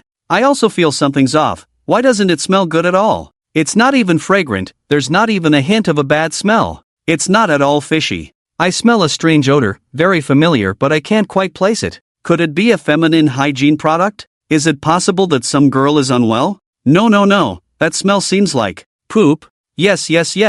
I also smell poop. What the heck? Did some girl poop herself? Su Chen, it was me. Everyone? Su Chen, I might have had a thin piece of toilet paper that tore while wiping after pooping. Everyone, I'm out of here. Su Chen, you guys insisted on smelling it. I didn't say anything. The aftermath of Sun Xiumei stealing the girls' underwear was too much to handle. This led to the girls being too scared to leave their personal clothing lying around. After Sun Xiumei was taken away at noon, even until the lights were out at night, the girls were still feeling uneasy. In room 203, Yao Jing Jing, Camille, Zhang Tong, and Wu Nannan were lying in the dark chatting. Although Zhang Tong and Wu Nannan hadn't lost their underwear, they were still immersed in shock over the original scent industry chain. What kind of people are those who spend money on unwashed underwear worn by girls? Zhang Tong spoke up in the darkness. Perverts, obviously. Who in their right mind would buy underwear worn by girls? I bet they are all greasy old men. Wu Nannan analyzed. I just can't understand. What do they do with the underwear after buying it? They definitely do disgusting things with it. I once read a news story about a man who specifically stole his female neighbor's underwear to wear on his head and sniff. Ew. Stop, I'm getting goosebumps. Zhang Tong glanced in Camille's direction. Nini, have you ever encountered something like this abroad? Since the library incident, Yao Jing Jing and the others dared not leave Camille alone. The three of them even gave Camille a nickname, Mimi. The atmosphere in room 203 had eased slightly. Whether it was due to the principal's criticism or a genuine change of heart, they would chat with Camille for several days, even if it was just small talk. Although they couldn't communicate verbally, Camille used an online translation app, so daily conversations were not hindered. Plus, Yao Jingjing knew a bit of French, so she chatted more with Camille. When Camille heard Zhang Tong asking if she had encountered such things before, she replied, I encountered it in middle school. A neighbor stole my mom's swimsuit and socks and got caught. Well, it seems like perversion knows no borders. Zhang Tong said awkwardly.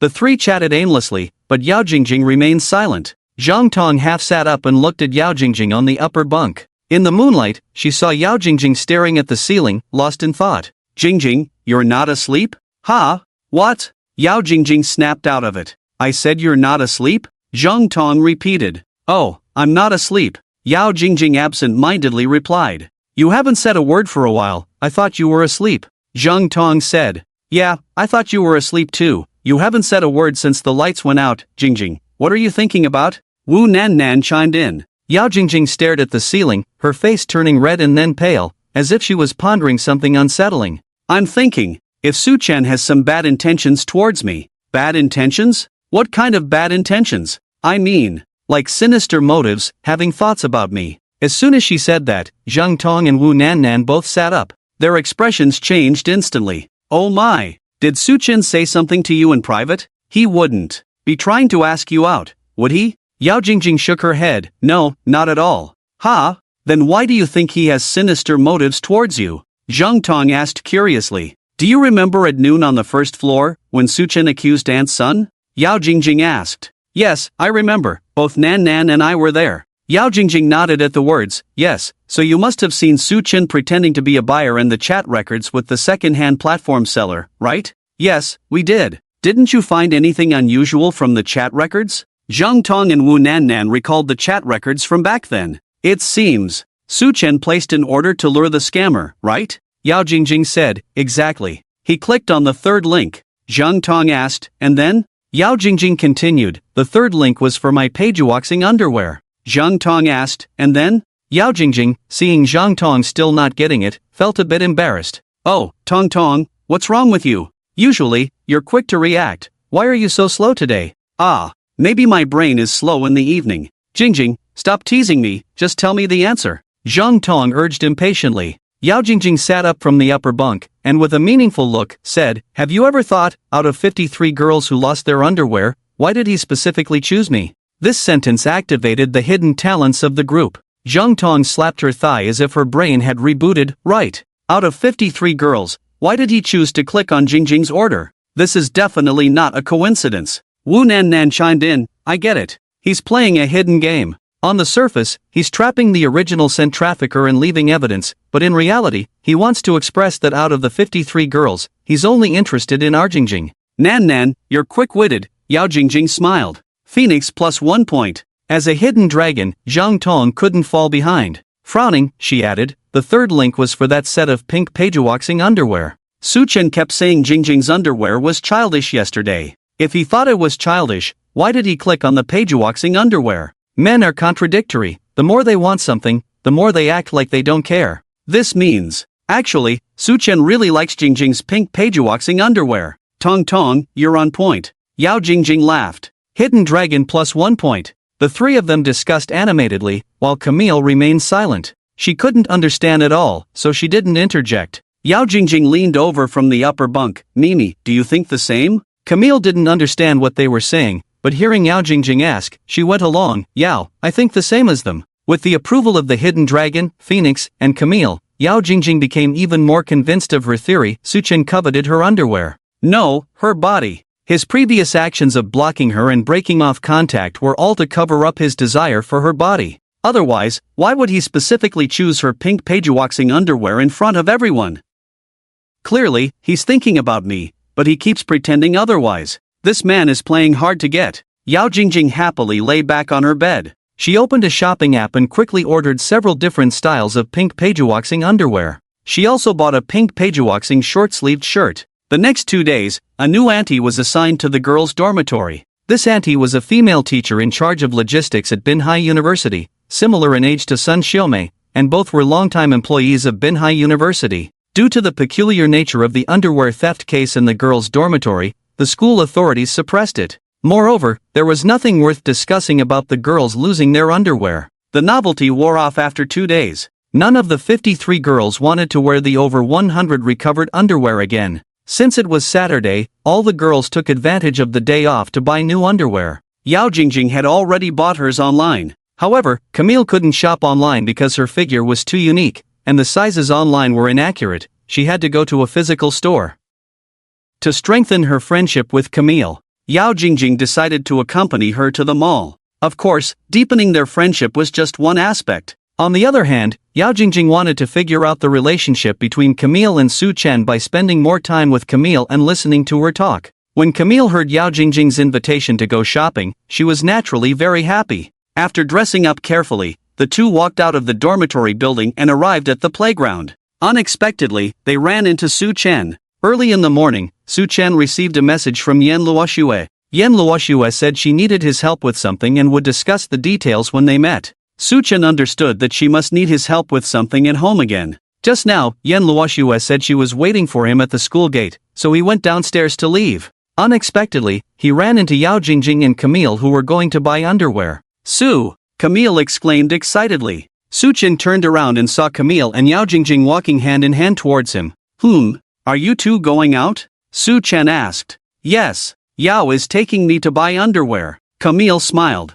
"I bought mine online already. Got several different styles this time, all with the pattern of Patrick Star." Yao Jingjing smirked intentionally. Su Chen glanced at Yao Jingjing with a caring look, not saying anything. Yao Jingjing frowned for a moment, then quickly relaxed. This guy is pretending not to care again. But deep down, he must be happy, right?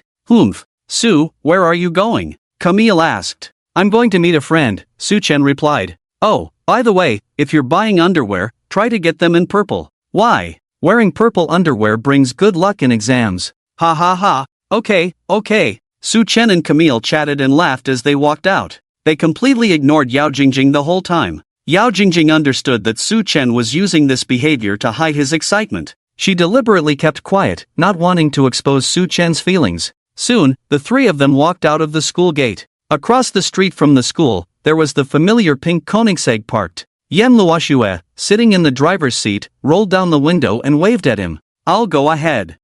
Bye. Su Chen and Camille said their goodbyes and headed towards the Koenigsegg across the street. After Su Chen had walked away, Camille looked at Yen Luoxue in the driver's seat. A complex expression appeared on the doll-like face. Yao, what's the relationship between Su and that beautiful woman? You mean her? She's a sister Su Chen met online. Yao Jing Jing replied. Initially, Yao Jing Jing also misunderstood the relationship between Su Chen and Yen Luoxue. At that time, Zhang Yang was spreading rumors everywhere, saying that Su Chen was being kept by a rich white woman who drove a Koenigsegg. There was also talk of a foreign exchange student as a bath buddy, which referred to Camille. Later, Zhang Tong and Wu Nannan overheard a conversation between Su Chen and Zhang Yang. It was then that Yao Jingjing learned that the rich white woman who drove the Koenigsegg and Su Chen were just siblings. The bath buddy was just an ordinary online friend. Yao Jingjing recounted what Wulong Fengchu had told her to Camille. After listening, Camille nodded in realization. Oh, so they're siblings.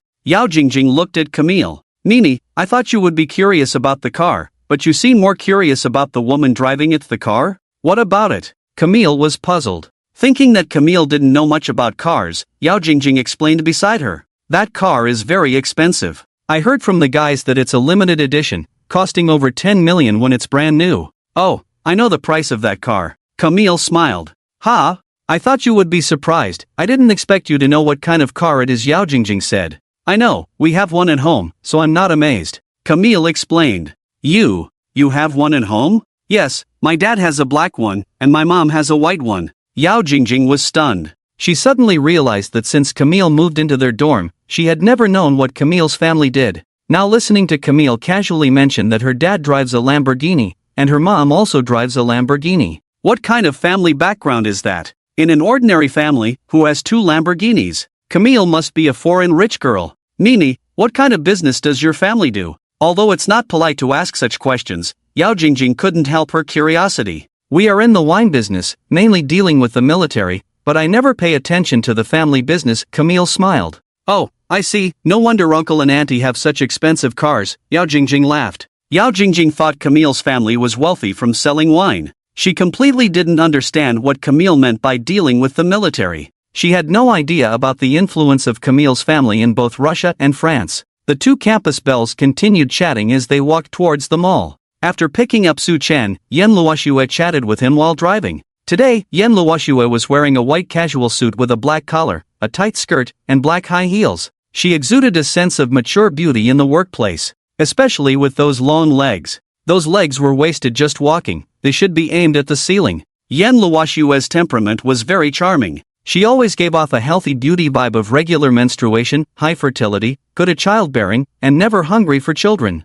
How have you been lately? My contracted boyfriend. The term contracted boyfriend made Su Chen smile knowingly. Yen Luoxue considered the 5 million investment her old man made in Su Chen as the annual fee for her fake boyfriend. It was quite something for a daughter to freeload off her own father. Same old, just lazing around every day, Su Chen replied. I envy you so much, Yen Luoxue sighed. Sis, you're being a bit Versailles. Ha? How am I being Versailles? You're driving a globally limited edition Lamborghini, and being a broke college student? How about we switch for a bit? Aha, Yen Luoxue laughed heartily. She explained, I didn't mean it that way. I meant I also want to go back to my college days of slacking off. It's much easier than working hard. That's true. College is the best time for slacking off, Su Chen said. Yeah, there are always interesting things happening in college, indeed, all sorts of crazy things. Oh, has anything crazy happened at your school? Yes, over 100 panties were stolen from the girls' dormitory. Do you think that's crazy or not? Su Chen thought Yen Luoxue would be shocked after hearing that, but she remained calm as she gripped the steering wheel. Someone must have stolen them to sell, right? Wow, sis, how did you know? Su Chen was surprised. He thought Yen Luoxue knew about the original panty trading website incident, but that wasn't what she meant. It's simple, a random panty from Daphne's collection costs a 4-digit figure, and if it's a high-end custom piece, it can reach 5 digits. The thief must have noticed someone wearing luxury designer panties, so they intentionally stole over 100 to cover up that super expensive one, to confuse the facts, right? So that's what Yen Luoxue meant. It seemed that the life of a rich girl was quite different from that of an ordinary girl. Just one panty could widen the wealth gap significantly. It's actually not like that. Su Chen explained the truth to Yen Luoxue, who blushed after hearing it. Her hands on the steering wheel were a bit shaky. I can't believe such a thing happened. It's really twisted. Yan Luoshue's face turned red with anger. Yeah, that's why I said it's bizarre, Su Chen said speechlessly. Yan Luoshue, this is really bizarre. I thought the dorm supervisor was stealing branded panties. Su Chen, if you hadn't mentioned it earlier, I wouldn't have known that panties could be so expensive. Yan Luoshue, I was just trying to downplay it. Brands like Daxifan and Lawalni are not considered very high-end luxury lingerie brands. To put it bluntly, you can buy them with money. The Victoria's Secret series, which money can't buy, is the most high-end lingerie brand globally. Su Chen was puzzled for a moment. There are underwear that money can't buy? Yan Luoshue nodded. Yes, let me put it this way. I have a pair of Victoria's Secret Swan series underwear, made of swan silk fabric, very comfortable to wear, very breathable, and with pearls on top. Yan Luoshue suddenly stopped here. She awkwardly tightened her grip on the steering wheel. Oh my, why did I tell him about my underwear? So embarrassing. Yan Luoshue stole a glance at Su Chen. Su Chen looked straight ahead, seemingly not taking her previous words to heart. Yan Luoshue took a deep breath. The next moment, Su Chen asked, where are those pearls located? Yan Luoshue's face turned red. I can't quite remember. After saying that, she quickly changed the subject. By the way, how is the progress of the investment my dad made for you? Just finalized the contract a few days ago, probably going to select a location for the store next week, Su Chen replied. Oh, that's quite fast. Yes, it is. In that case, it won't be long before the opening, right? That's right. The two chatted awkwardly for a while. Yan Luoshue remembered something and asked, when I picked you up just now, I saw two very pretty girls. Are they your classmates? Su Chen replied, yes, the foreigner is my deskmate. Yan Luoshue asked, no wonder you were chatting so happily with her. What about the other girl? Su Chen said, you mean the one with the ponytail next to my deskmate? Yan Luoshue asked, yes, who is she? Su Chen replied, irrelevant. Yan Luoshue said, oh, I see. Yan Luoshue was curious why Su Chen only talked to the foreign girl. It turned out the other girl had nothing to do with him. Your deskmate is really beautiful, and she has a great figure. I wish I had a figure like hers. Yan Luoshue looked envious. Foreigners are like that. It's just a racial advantage, Su Chen comforted Yan Luoshue. Yan Luoshue said, yes, it's true, it's rare for us Eastern girls to have that kind of figure. In real life, having a size E is already rare. Su Chen said, that's true, most of the girls in our school are A and B, very few are C, almost none are D, let alone E. Yan Luoshue said, but I saw that girl you said was irrelevant is an E. Su Chen asked, oh, is she an E? I didn't notice that. Yan Luoshue said, yes, I am an E, I know very well how big an E is, and she is the same as me. Su Chen only knew that Yao Jing Jing, whom he used to pursue, indeed had a large bust. But as for which cup size it was, he had never really studied it. It seemed like this kind of thing had to be left to women. They could judge it just by looking. Men could only rely on actual measurements. It's normal that you didn't notice she's an E, because she was next to your deskmate, who should be a G. Even though E is already outstanding among Eastern women, standing next to G, it doesn't seem that big anymore. So, G is the real deal, E is nothing compared to G. After listening to Yan Luoshue's analysis, Su Chen was secretly surprised. Camille was a G? That made sense. When Su Chen rode his electric bike with Camille, he felt something very different when they went over the speed bump. To put it simply, burying his face in it wouldn't be a problem. Now, hearing the data provided by Yan Luoshue, he had no doubts. It must be a G, no doubt about it. Do you like G? Yan Luoshue asked. Me? To say I don't like it would be a lie. I think any man would like it, Su Chen said candidly. Yan Luoshue pursued, so, do you want to open G? Su Chen felt embarrassed. Sister, isn't the speed a bit fast? He didn't expect Yan Luoshue to be so direct. How did the conversation suddenly turn to driving? Yan Luoshue glanced at the speedometer. It's only 60 miles per hour. Do you think that's very fast? I didn't mean that. What I meant was, isn't it too sudden to buy a G? Su Chen asked. Yan Luoshue replied, not really. I asked you out today because I wanted to see you drive a G. Su Chen? Did she want to see him drive a Camry? What strange hobby did this rich girl have? Did she like watching people ride horses? Seeing Su Chen's puzzled expression, Yan Luoshue continued while driving. It's like this. Tomorrow night we are having a family banquet at my place. All the elders will be there after our last meeting. My parents were very pleased with you, so they want me to make sure you attend the banquet tomorrow night. So today, I want to dress you up a bit, and also buy you a car. You said you like the G, so I'll buy you a G when we get to the 4S store later. You can choose the color and configuration you like. I'll foot the bill. Su Chen. Yan Luoshue, why do you look speechless? Su Chen, so, when you said G, you were actually referring to a car? Yen Luoxue, yes, what did you think I meant? Su Chen, nothing. Yen Luoxue recalled their conversation just now. She realized what she had missed. Her enchanting face blushed slightly. I meant the Mercedes G-Class SUV, Yen Luoxue explained with a flushed face. Ah, I see now. Su Chen nodded. It wasn't his fault for misunderstanding earlier. Their previous conversation was about Camry's G. Yen Luoxue then shifted to talking about the Mercedes G-Class. Who could have caught on to that? But the G-Class is too expensive, isn't it unnecessary? Su Chen asked. Oh, it's just a car, consider it my gift for your business opening, Yen Luoxue smiled. But isn't that too extravagant for a gift? It's just a G-Class. Su Chen hesitated for a while, but Yen Luoxue insisted. He reluctantly accepted Yen Luoxue's gesture of buying him a G-Class. The Yen family was wealthy, and for Yen Luoxue, a car worth over 2 million was as simple as buying a bag.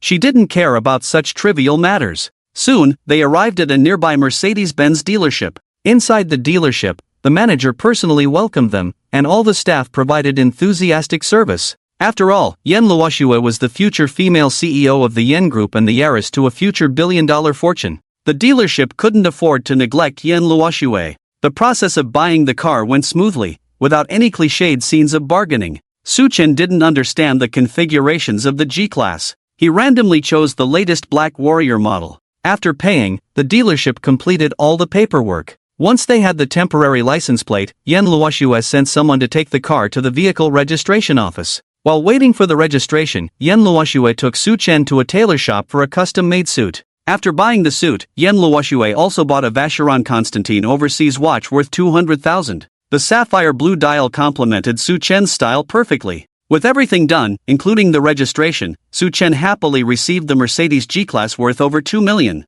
The current Su Chen had transformed from a university student into a gentleman with a strong aristocratic aura. Seeing Su Chen in a suit, leather shoes, and tie, Yen Luoxue's eyes lit up. She didn't expect Su Chen to pull off this style. Su Chen's tall figure looked even more masculine in a suit. However, he wasn't quite used to wearing suits. Su Chen loosened his tie with one hand while adjusting his collar with a slightly impatient frown, exuding a hint of dominance. Yen Luoxue looked at him with admiration. Su Chen noticed Yen Luoxue's mesmerized gaze and waved his hand in front of her. Sis, what are you thinking about? Yen Luoxue snapped out of it, coughed awkwardly twice. And nothing, I was just thinking about what to eat later. Are you hungry, sis? I'm not hungry, just a little craving. How about I treat you to a meal? You gave me such an expensive gift for the opening. I have to show my appreciation. Sure, let's go. Yen Luoxue had someone take her Kuranin back, and she rode in Su Chen's car. Su Chen drove the Black Warrior G and took Yen Luoxue to a nearby Western restaurant.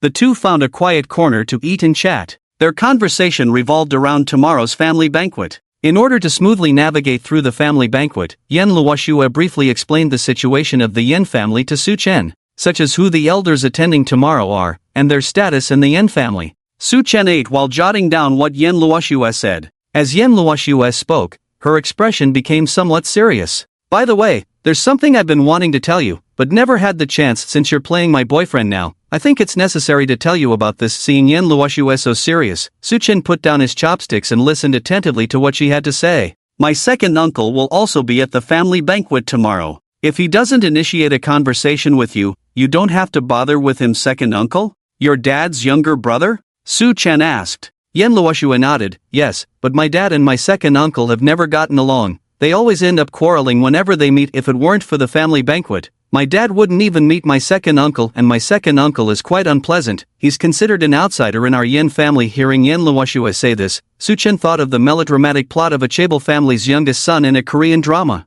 Forgive me for asking, but could your second uncle be a love child? Su Chen asked. From what Yen Luoxue implied, her second uncle didn't get along with the whole family. Su Chen could only think in the direction of a love child. Probably the old master of the Yin family had some romantic debts when he was young. The second son wasn't born to the same mother. Then the second son turned dark, became an enemy of the family, and so on. No, that's not it. My second uncle and my dad are blood brothers. Yen Luoxue smiled bitterly. Ah, then how did he become an outsider in your family? Su Chen asked in confusion. Yen Luoxue seemed to recall something unpleasant. After adjusting her emotions, she continued speaking. Actually, I have a third uncle, but he passed away 5 years ago. Yan Luoxue recounted the family affairs of their Yan clan to Su Chen. Every family has its own challenges. The poor have their difficulties, and the rich have their troubles. The Yan family was no exception. It turns out that the Yan clan had 3 brothers. The eldest son, Yan Bingjun, is Yan Luoxue's father. The second son, Yan Xiaodong, has a son. The third son, Yan Ruifeng, has a daughter. Among the 3 Yan brothers, the youngest, Yan Ruifeng, was the most outstanding. Yan Ruifeng excelled in both business acumen and intuition, standing out among the 3 sons. Moreover, he was very young. The eldest son, Yan Bingjun, was older and had average abilities in all aspects. The second son, Yan Xiaodong, had a hot temper and was not good at managing the business. Therefore, at that time, most of the Yan family's business was handled by the third son, Yan Ruifeng. The position of the future heir of the Yan group should have been his. But 5 years ago, Yan Ruifeng suddenly jumped off a building and committed suicide. The Yan family was left with the 2 brothers, Yan Bingjun and Yan Xiaodong. In deep sorrow, the old master of the Yan family handed over all the business of the Yan group to the eldest son, Yan Bingjun. Yan Bingjun was getting old and would retire in a few years. The Yan family business would naturally be passed on to Yan Luoxue. It was precisely because of this that the Zhao family wanted Zhao Jianyu to have a good relationship with Yan Luoxue. The Zhao family's idea was that if the 2 families were to form an alliance, the Haoda group would benefit from the Yan family's influence, turning a small company into a giant. However, regarding the matter of the heir, the second son of the Yan family, Yan Xiaodong, had always been dissatisfied. Since Yan Ruifeng's death, Yan Xiaodong had firmly opposed the position of heir being given to Yan Bingjun. He believed he was stronger than Yan Bingjun, and that he should be the heir of the Yan family. Next is the Yan family. Only he has a son. Yan Luoxue is a woman and cannot continue the Yan family's incense. But no matter how much Yan Xiaodong opposes it, in the end, the old master Yan still handed over the Yan group to Yan Bingjun. Since then, Yan Xiaodong and Yan Bingjun, the 2 brothers, have completely fallen out. Their relationship is similar to Su Chen and Yao Jing Jing now. They never interact, just like strangers passing by. Every family banquet, Yan Xiaodong and Yan Bingjun would have a very unpleasant quarrel. But there's no way. Just because Yan Xiaodong has opinions about the heir's position, they can't exclude him from the family banquet, right? After all, Yan Xiaodong is also the second son of the Yan family. Tomorrow, Su Chen will attend the Yan family banquet as Yan Luoxue's boyfriend. Yan Luoxue can already imagine that her second uncle will definitely make things difficult for Su Chen. So Yan Luoxue just told Su Chen that he doesn't need to engage with Yan Xiaodong tomorrow. After listening to the Yan family's story, Su Chen nodded. Got it. If your second uncle talks to me tomorrow, I will respond as a junior should. If he doesn't speak, I definitely won't initiate conversation. Su Chen understood Yan Luoxue's meaning very well. She was worried that if Yan Xiaodong said something unpleasant tomorrow, it would be difficult to resolve if they ended up arguing. Su Chen was adept at handling social situations. He and Yan Luoxue were just acting. Attending the Yan family banquet tomorrow was just a formality, to appease her parents. As for how to respond if Yan Xiaodong says something unpleasant, Su Chen would adapt accordingly. Don't worry, if he dares to embarrass you in public, I won't let him off. Yan Luoxue said fiercely. Su Chen smiled and said, you don't need to intervene. My biggest advantage is that I don't engage in internal conflicts. If something embarrassing happens, it will be me embarrassing others. My life motto, set aside personal qualities, enjoy a morally deficient life, reject spiritual conflicts, go crazy when necessary, rather than endure grievances, make it difficult for others. In short, whoever engages me in conflict, I will deal with them. Yan Luoxue chuckled at Su Chen's words. The previously heavy atmosphere was instantly broken by Su Chen. Yan Luoxue raised her glass. Let's not dwell on unhappy things. Here, let's have a toast for the opening of your restaurant. Cheers! On the other side, at the Haoda group, in the CEO's office, Zhao Wenhao sat in his chair, smoking a cigar. His son, Zhao Jianyu, stood opposite him. Some time ago, Zhao Jianyu had sent people to retaliate against Su Chen, but ended up being killed by Su Chen in return, and the video of the incident went viral on the internet. The stocks of the Haoda group were affected. Zhao Wenhao was abroad on business at the time, and he was furious when he learned about the incident. His eldest son had done something so trivial, and he felt like he had lost all face. To clean up the mess caused by Zhao Jianyu, the Haoda group had spent a lot of money.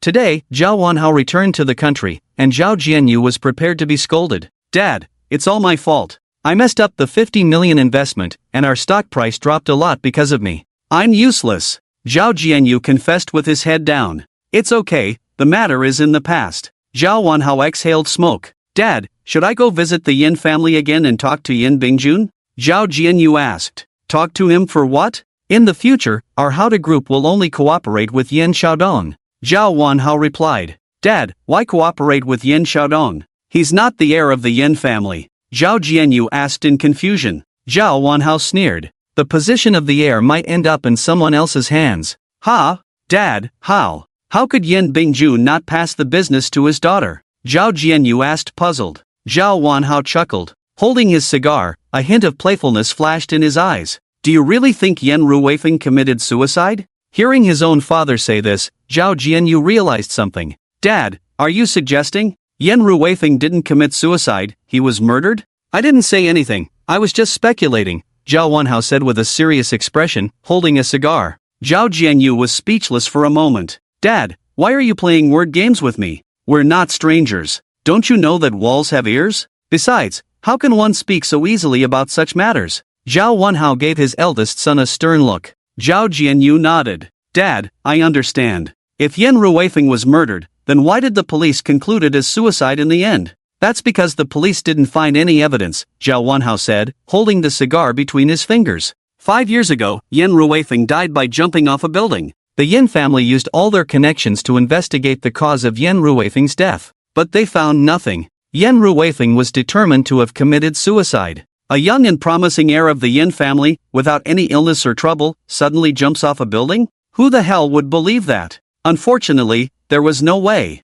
Yen Ruweifeng even left a suicide note, and everything, including the handwriting, was authentic, indeed written by Yen Ruweifeng himself. Yen Ruweifeng's suicide actually paved the way for Yin Bingjun. Otherwise, with Yin Bingjun's non-confrontational nature, how could he possibly become the heir of the Yin family? Yin Bingjun was just lucky, taking advantage of the situation. At this point, a fierce expression appeared on Zhao Wanhao's face. Have you ever thought, if Yin Bingjun also commits suicide like Yin Ruweifeng, who do you think would inherit the Yin family business? The Yin family had only 3 sons. With the third son gone, the eldest son would inherit the family business. If something were to happen to the eldest son as well. Dad, I understand. The Yin family will definitely leave the inheritance to the last son, Yin Xiaodong. Zhao Jianyu exclaimed excitedly. Zhao Wanhao nodded. Exactly, Yin Xiaodong is the last hope of the Yin family, and he also has a son. It makes sense to pass the inheritance to him, ensuring the continuation of the Yin family line, a win-win situation.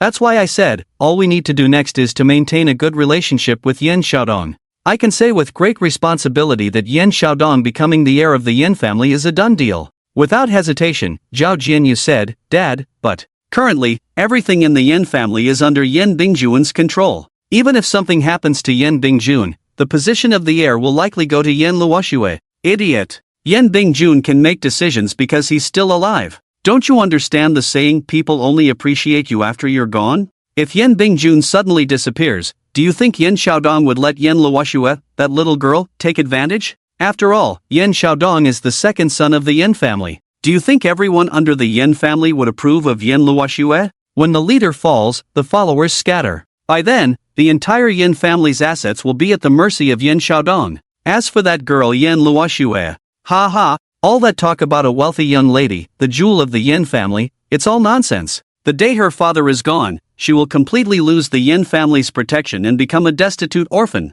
Don't be fooled by Yin Luoxue's current indifference towards our Zhao family. The day her father is gone, she will cry and beg us to take her in. Hearing Zhao Wanhao's words, Zhao Jianyu's face revealed a sinister smile. Dad, I can't wait. That woman has never looked at me properly, but when she comes begging, I will make her suffer. I will make her bear several children for our Zhao family. I will make her a dog of our Zhao family. Ha ha ha. Zhao Jianyu's face was filled with excitement, imagining various scenarios of tormenting Yin Luoxue. However, soon a hint of worry appeared on his face. Dad, the police are so good at solving cases, they won't really find anything incriminating Yin Xiaodong, right? Zhao Jianyu asked. Zhao Wanhao sneered. What are they going to find? If you had checked, it would have been done 5 years ago. Why do you think Yin Xiaodong can still be out there jumping around? Isn't it because the police didn't find any evidence? If even the police can't solve the case, who else in this world has the ability? Hearing Zhao Wanhao say this, Zhao Jianyu was completely relieved. He knew for sure that Yin Xiaodong must have reassured his old man, otherwise his old man wouldn't be so confident. Dad, you're right. If the police can't sentence Yin Xiaodong to death, Who else can send him to prison? Next, I'll wait for that bitch Yen Luoxue to come begging to me. I'll give her back double the disdain she showed me. Hee hee. Su Chen and Yen Luoxue had finished dinner, and it was already evening. They had planned for afternoon tea, but ended up chatting until the sun set. Yen Luoxue just loved chatting with Su Chen. Being with him made her temporarily forget all worries and unhappiness. If Su Chen hadn't suggested going back to the dormitory, their afternoon tea would have turned into overnight tea. Su Chen drove Yen Luoxue home in his SUV and then drove back to the school. There was no temporary parking near Binhai University. Parking randomly would get the car towed. Su Chen had to park in the school parking lot. The parking lot was for teachers, staff, and students of Binhai University. Non-locals couldn't enter. Local students also drove to school, but very few did. Su Chen was familiar with the security guard at the gate. After greeting him, the guard let him drive in. It was Saturday, so there were hardly any other cars in the parking lot. Su Chen parked his SUV in a corner and walked towards the dormitory building. After dropping Yen Luoxue home, he had taken off his suit, shoes, and watch and placed them on the back seat. He would wear them again tomorrow for the Yen family banquet. He wasn't used to formal wear. He felt more comfortable in his casual white t-shirt and jeans. On his way back to the dormitory building from the parking lot, he would pass by the school gate. As Su Chen passed the gate, Yao Jing Jing and Camille happened to return from shopping. Su! Hearing Camille's voice, Su Chen turned to see Yao Jing Jing and Camille walking towards him with bags in hand. It seemed like they had bought a lot today. You guys shopped until late. Su Chen remarked. Yeah, the Dragon Country Mall is fun. Camille smiled with narrowed eyes. Nini shopped in our mall for the first time. She said she really liked the items here. If I hadn't brought her back, she wouldn't have had enough fun, Yao Jing Jing said to Su Chen. Su Chen didn't respond. He looked at the bags in Camille's hands. What did you buy? Is there anything for me? Su Chen joked. Ha ha, nothing for you, these are all mine and Yao's things. Yao bought clothes, I bought underwear, a lot of them. I don't believe there's nothing for me. Su Chen joked. Su, really nothing for you, these bags are all my new underwear, see for yourself. After saying that, Camille opened the bag and showed Su Chen her new underwear. As Camille's tablemate and a qualified diplomat, Su Chen felt obligated to inspect the quality of Camille's new underwear, such as the workmanship, material, breathability, and so on. He took out a flashlight and shone it towards the bag in Camille's hand. Just as Camille opened the bag containing the underwear, Yao Jing Jing suddenly jumped between them. Oh Mini, you're carrying so many underwear, how heavy is it? Let me help you. With that, she snatched the bag of underwear from Camille's hand and ran into the girls' dormitory. UF*** king. Su Chen cursed halfway, then swallowed it back.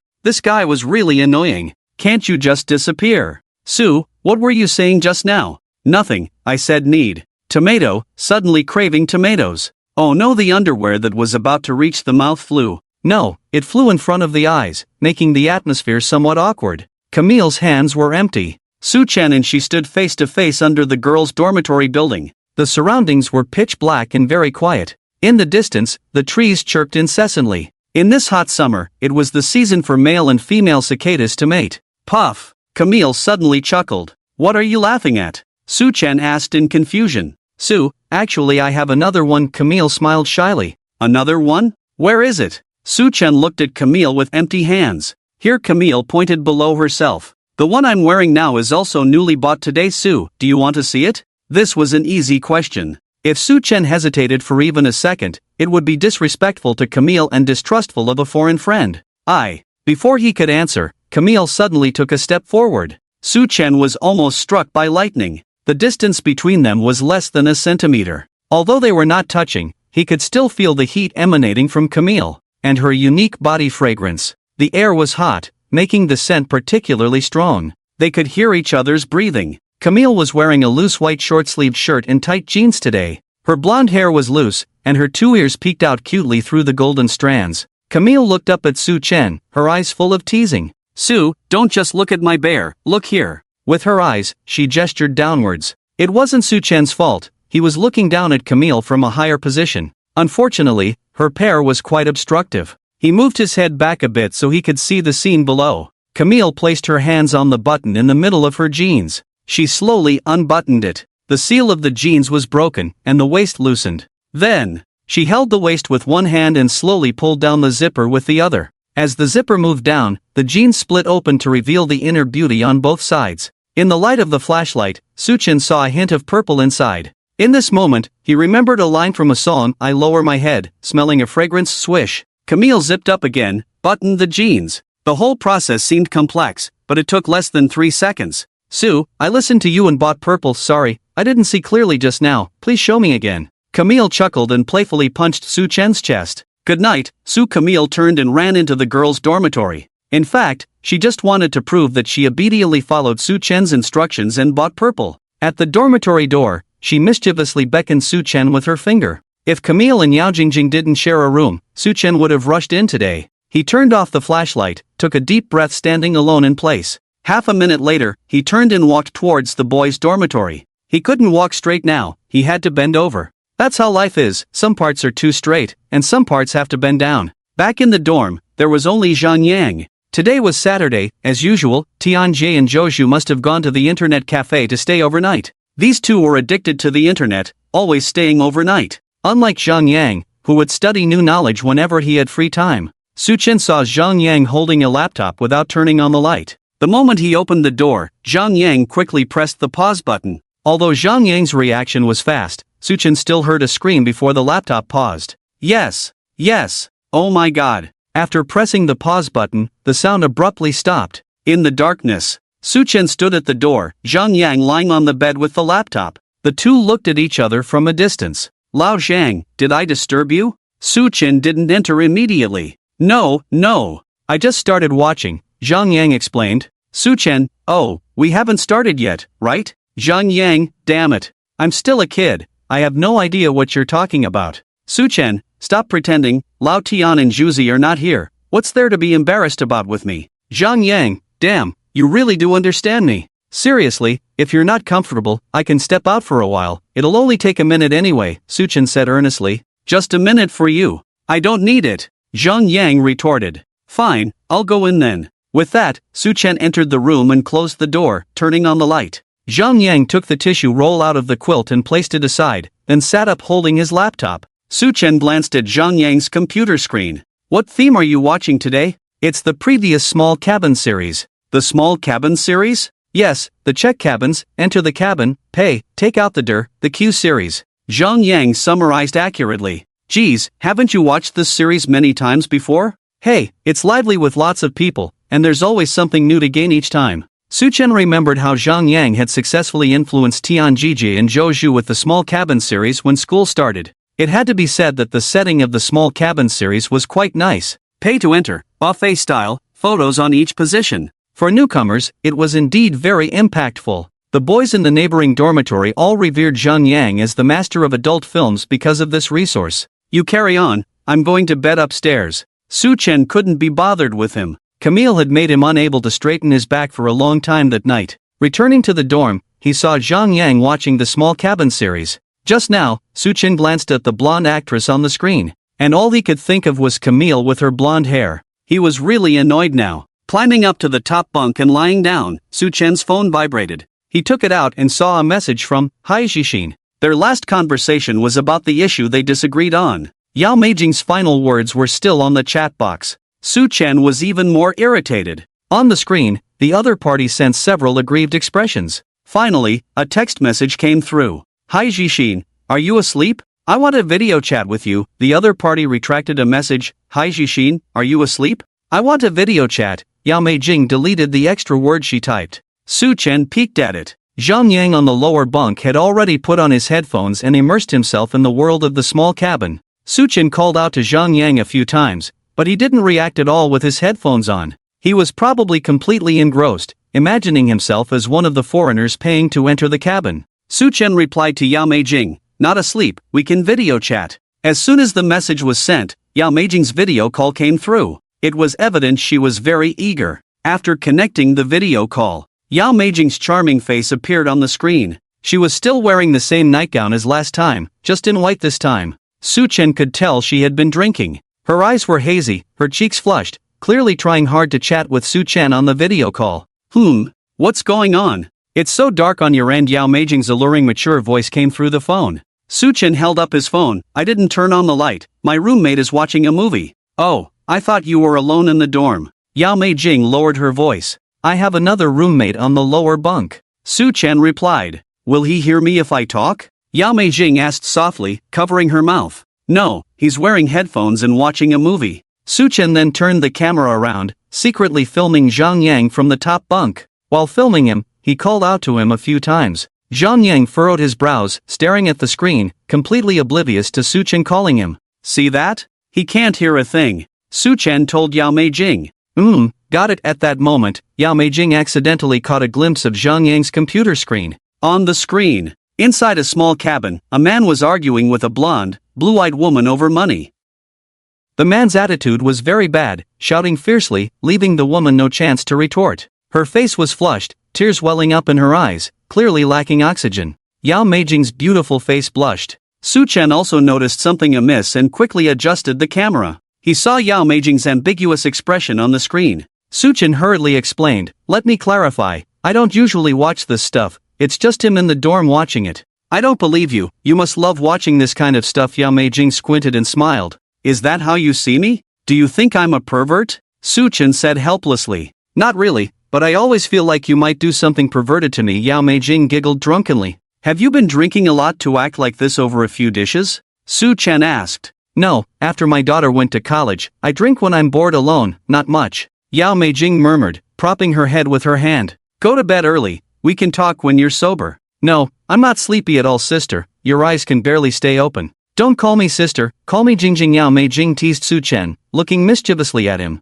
Tell me, do you also want to make me cry? Make you cry? What are you talking about? Su Chen looked puzzled. Just now, the foreigner on the computer, he made that woman cry. Yao Jing rambled. Su Chen finally understood. Yao Jing was referring to the scene on Zhang Yang's computer screen just now. Gosh, she really understood the situation with just 2 words. Damn, making someone cry. Truly a woman who has given birth. This sister is really something. I don't have such intentions, don't accuse me. Su Chen said seriously. Yao Jing, are you sure you don't want to make me cry? Su Chen, I'm sure. Yao Jing, but I want you to make me cry. Su Chen. Yao Jing, I only want you to make me cry in this lifetime. Su Chen. Yao Jing continued to sway her phone unsteadily. Boys should take care of themselves when they go out. Stay away from that female weirdo at your school. Su Chen knew she was referring to Yao Jingjing as the female weirdo. Before he could respond, Yao Jing suddenly lowered her gaze and collapsed onto the pillow. Her phone was tossed aside. The camera panned, finally settling on the ceiling. A few seconds later, Su Chen heard Yao Jing's faint snoring through the microphone. She had finally fallen asleep. Su Chen breathed a sigh of relief and ended the video call. He thought he could boast about his dad, but ended up chatting about nothing. Yet, he did learn a new term from this sister. It was quite an unexpected gain. The next day, Su Chen woke up to see the messages Yao Jing had sent him in the morning about last night's video call. Hi Jishin, sorry, I drank too much last night and said a lot of nonsense, I hope you don't take it to heart. Hi Jishin, I usually drink alone, never have I drunk and video called someone after getting drunk. Maybe I just wanted you to accompany me, that's why I said those things. Hi Jishin, you don't think badly of me, right? Crying, of course, Su Chen didn't think poorly of her. She just wanted him to make her cry, what's wrong with that? Su Chen replied to Yao Jing's messages and got out of bed to freshen up. He had important matters to attend to today. He had to go to Yan Luoshue's family banquet. The banquet was held at a private estate of the Yin family. It was scheduled for noon. After the banquet, he planned to take Camille out for a late-night snack. Yan Luoshue had already sent him the address yesterday.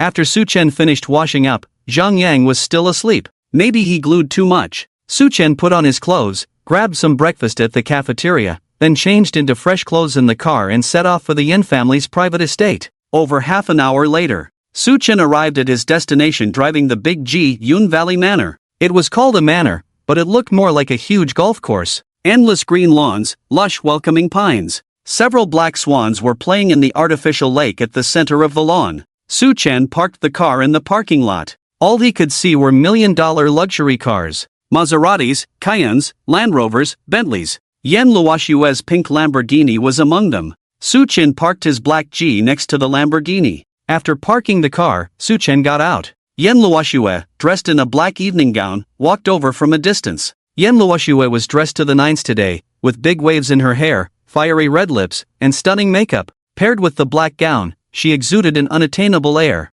Sis, you. Darling, why did you just arrive? Everyone is waiting for you. Yan Luoshua cut off Su Chen before he could finish speaking. Su Chen then realized that they had agreed to address each other as brother and sister in private and be more intimate at Yan Luoshua's home. He quickly changed his words. There was traffic on the road, babe. It's okay, let's go, darling. Yan Luoshua's sweet smile, naturally linking her arm with Su Chen's, then leaning against his shoulder like a bird, walked into the manor. Su Chen held Yan Luoshua's waist, heading towards the banquet hall of the manor. This Yun Valley Manor is usually where my grandparents live because the air here is better. The environment is very comfortable, very suitable for the elderly to live. Yan Luoshua introduced the situation of Yun Valley Manor to Su Chen as they walked. All the servants they encountered along the way bowed and greeted the two of them. Su Chen paid no attention to them at all. His focus was entirely on Yan Luoshua's waist. It was so slim. Su Chen even felt like he could hold it with just one hand. As Yan Luoshua gracefully walked forward, her slender waist swayed rhythmically in Su Chen's hand. Through the thin gown, Su Chen could feel that there was no excess flesh around her waist. Sometimes their steps were out of sync, and Su Chen subconsciously exerted more force holding Yan Luoshua's waist. The sensation in his hand became even clearer. It was hard to imagine that such a flat abdomen could be so soft. The touch was very nice. Indeed, women are made of water. Yan Luoshua smiled without showing any strangeness, continuing to link arms with Su Chen and walk forward. Soon, the two arrived at the banquet hall of Yun Valley Manor. The grand banquet hall was filled with people of all ages. Since it was a Yin family banquet, there were no outsiders present. Yan Luoshua had briefed Su Chen on the Yin family's situation yesterday. He glanced around the banquet hall and could probably recognize their identities. The elderly man in a wheelchair in the distance, with snowy white hair, must be Yan Luoshua's grandfather, the old head of the Yen group, Yan Jixing. Next to him was Yan Jixing's wife, Yan Luoshua's grandmother, Lu Jifan. Yan Luoshua's parents, Yan Bingjun and Zhang Shuhua, whom he had met before, were chatting and laughing with the old man. Sitting on the sofa in the banquet hall was a mother and daughter with high looks. They were the wife and daughter of Yan Ruifeng, Yan Luoshua's late third uncle, Ling Qiuhong, and Yan Shui. It had to be said that the Yan family members were all very good-looking. Yan Bingjun and Zhang Shuhua were very good-looking, so they could give birth to a beauty like Yan Luoshua. Although Su Chen didn't know what Yan Ruifeng looked like, he could tell from Yan Shui that Yan Ruifeng must be very handsome. With the father's bones and the mother's flesh, Ling Qiuhong belonged to the plump type of woman. Yan Shui inherited the advantages of her mother's figure. As Su Chen walked into the banquet hall holding Yan Luoshua's waist, the two immediately became the center of attention. Darling, let me introduce you to my family. Yan Luoshua didn't wait for Su Chen to follow her. Yan Shui was the first to bounce off the sofa and come over, full of energy. Sis, I've been waiting for you for ages. Why did you take so long? Wow, is this your husband? Yan Luoshua smiled and patted Yan Shui's head. Yes, this is your brother-in-law, she said, then turned to Su Chen. Honey, this is my cousin, Yan Shui. She's in the second year of junior high. Yan Shui smiled and reached out her hand to Su Chen. Hello, brother-in-law. My sister has told me so much about you. Didn't expect you to be this handsome. Thank you. You're very pretty too. Just like your name suggests, an elegant beauty by the water's edge. Su Chen shook her hand. Brother-in-law is so good at chatting. No wonder my sister likes you so much. Yan Shui smiled with narrowed eyes. If Yan Luoshua hadn't mentioned it, Su Chen wouldn't have guessed that Yan Shui was in junior high. Maybe it was because she developed early as a girl. She was almost as tall as Yan Luoshua, just a bit slimmer. But her development was far from lacking, especially in the chest area. Su Chen felt that the girls in his class couldn't compare to Yan Shui. Truly a child from a wealthy family, her nutrition was definitely well taken care of.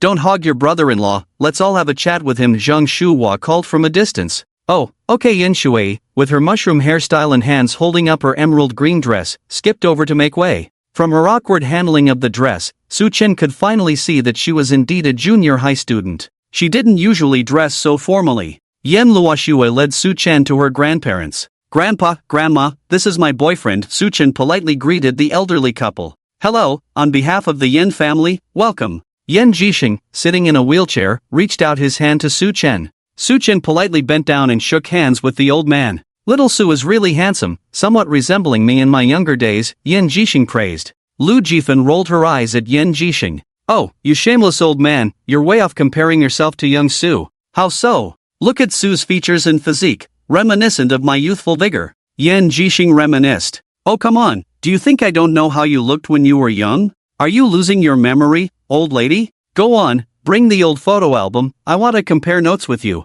Yan Jixing said to Lu Jifan. Hey, old man. You're picking a fight with me now. Wait, I'll go get the photo album. Lu Jifan said and sent someone to fetch the album. Su Chen was amused by the banter between the elderly couple. He hadn't expected such a lively encounter with Yan Luoshua's grandparents. It was nothing like the wealthy family scenario he had imagined. Especially Yan Jixing, the old man was like a mischievous child, a bit cheeky and humorous. Su Chen had anticipated that upon his arrival today, his status as a university student would be challenged by the Yan family, or he would face sarcasm. A grandmother like Lu Jifan would dig deep into Su Chen's background. Yan Jixing would say some harsh words, like, "You, a poor university student, are not worthy of marrying our precious granddaughter from the Yan family." Such awkward words. Yan Shui, in her cousin role, would mock her sister. But none of them gave Su Chen a hard time. They didn't even inquire about Su Chen's family background. Su Chen felt like he had been too influenced by those brainless novels and idiotic dramas.